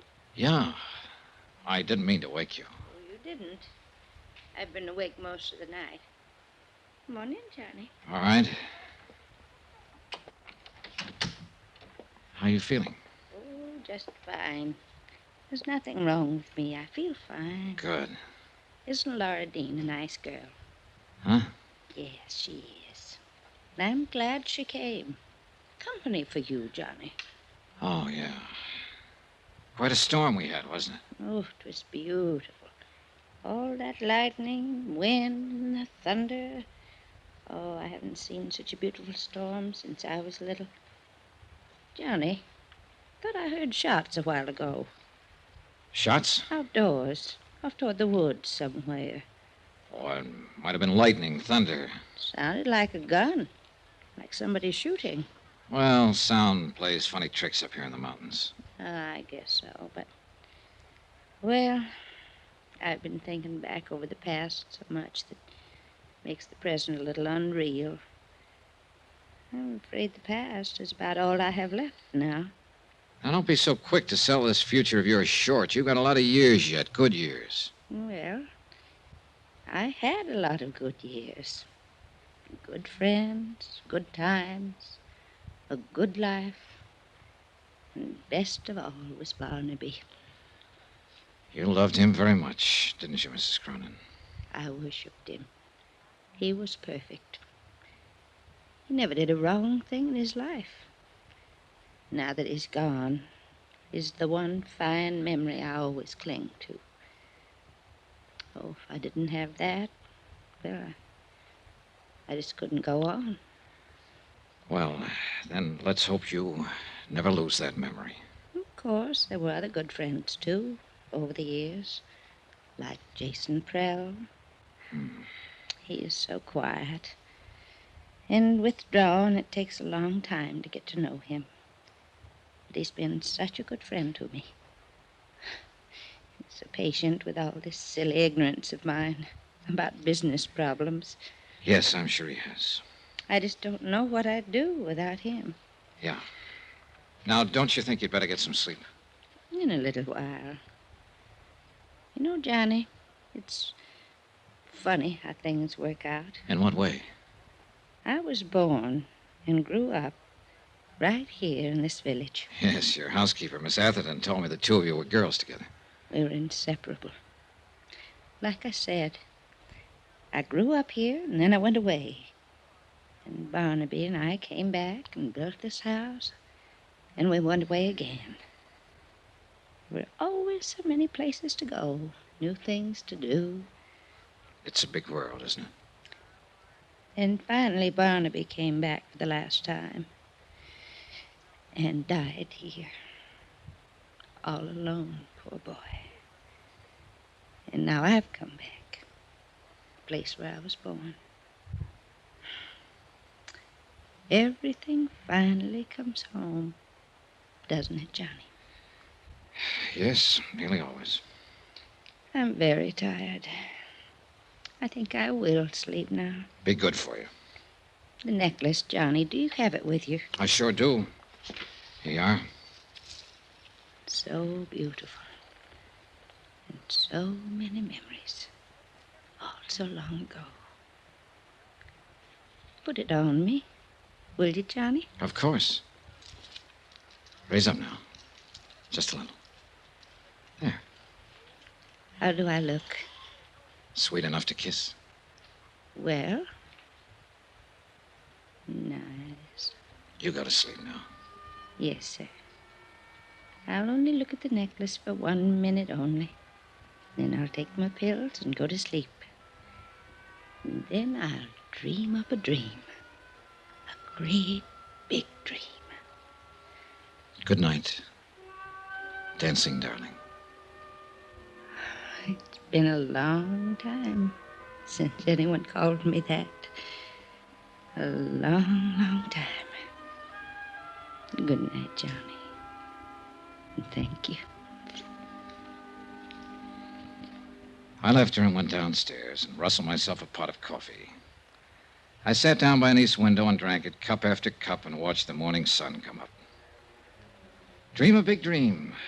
Well, before many more hours, she was going to need a big dream. There was no way of keeping it from her, all of it. The fact that Jason Prell was dead, shot, that he'd attempted murder and tried to steal a necklace. And worst of all, that her beloved Barnaby had probably been as big a crook as Prell.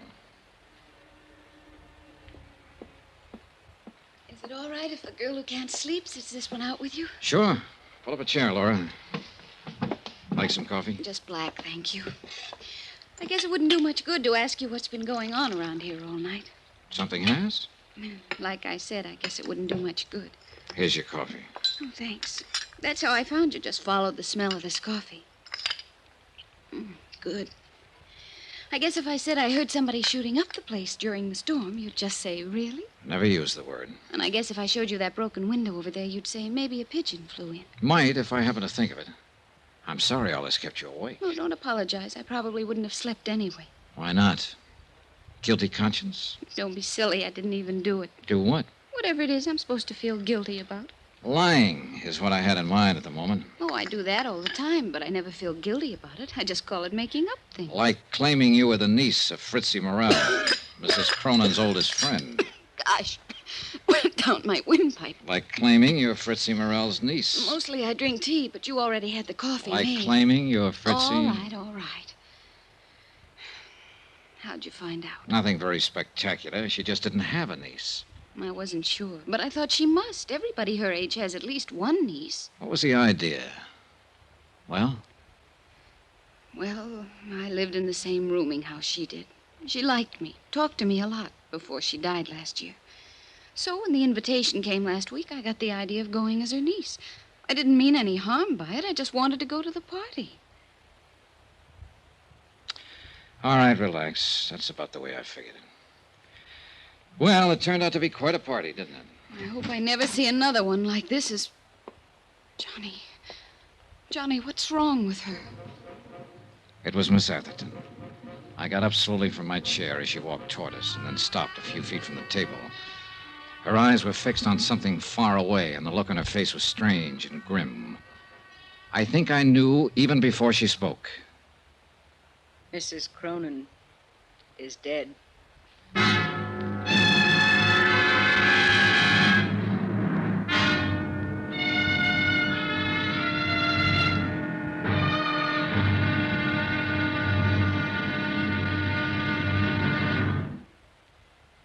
There'll be another intriguing episode in our story of the Cronin matter tomorrow. Tomorrow, the questions and the answers for the living and the dead. The final payoff. And fate itself plays the last trump. Join us, won't you? Yours truly, Johnny Dollar.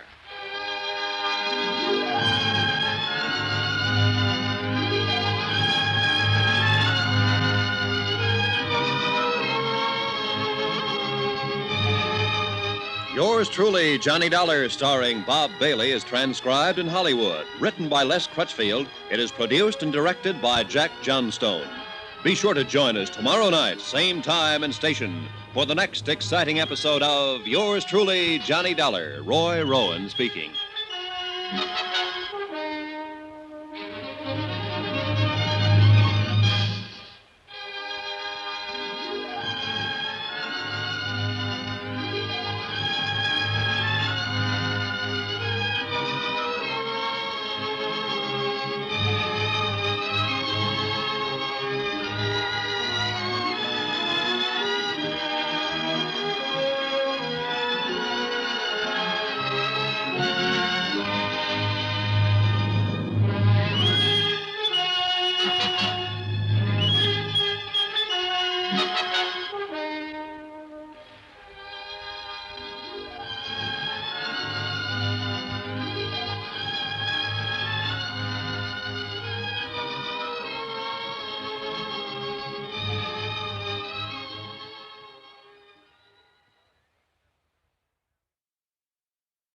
From Hollywood, it's time now for...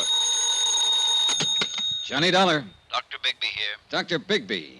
I'm asking you for the second time now to come out to the Cronin place. I told you last night, Mr. Dollar. The circumstances are different now, a lot different. We don't need a doctor. We need a coroner. A coroner? Where are you calling from? The operator told me the phone out there was out of order. It is. I'm at a forestry station a mile down the road. Jason Prell cut the wires last night before he was killed. Jason killed? Shot to death during the storm. So that's how he ended up. It took a long time, but everything finally comes home. Yes, Mrs. Cronin said the same thing an hour or so before she died. Dolly, too. Her heart, Mr. Dollar? In a way, maybe. The dancing darling. Finally at rest. She... What do you mean, in a way? Dr. Bigby, Mrs. Cronin was murdered.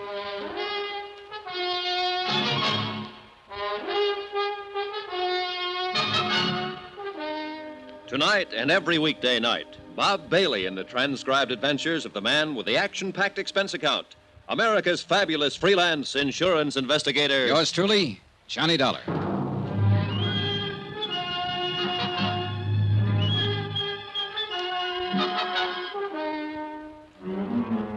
From Special Investigator Johnny Dollar at the Cronin Estate, Wells Falls, New York, to the Home Office, Surety Mutual and Trust Company, Hartford, Connecticut. Assignment, the Cronin matter. Expense account, final page. Item 13, 10 cents. A half pack of cigarettes I left with a farmer who gave me a lift back from the forestry station. The price of my own feelings at the moment would have been lower. About 8 cents lower, in fact. I brewed another pot of coffee and sat down to wait for Bigby. But this time I laced the coffee with brandy. The sun was up by then, clear of the horizon, bringing a bright new morning and a brand new day. The storm was long over, and the world sparkled and danced. But too much of the night was still with me, and the past still too much alive. And yet, maybe Dolly Cronin was better off. She was a part of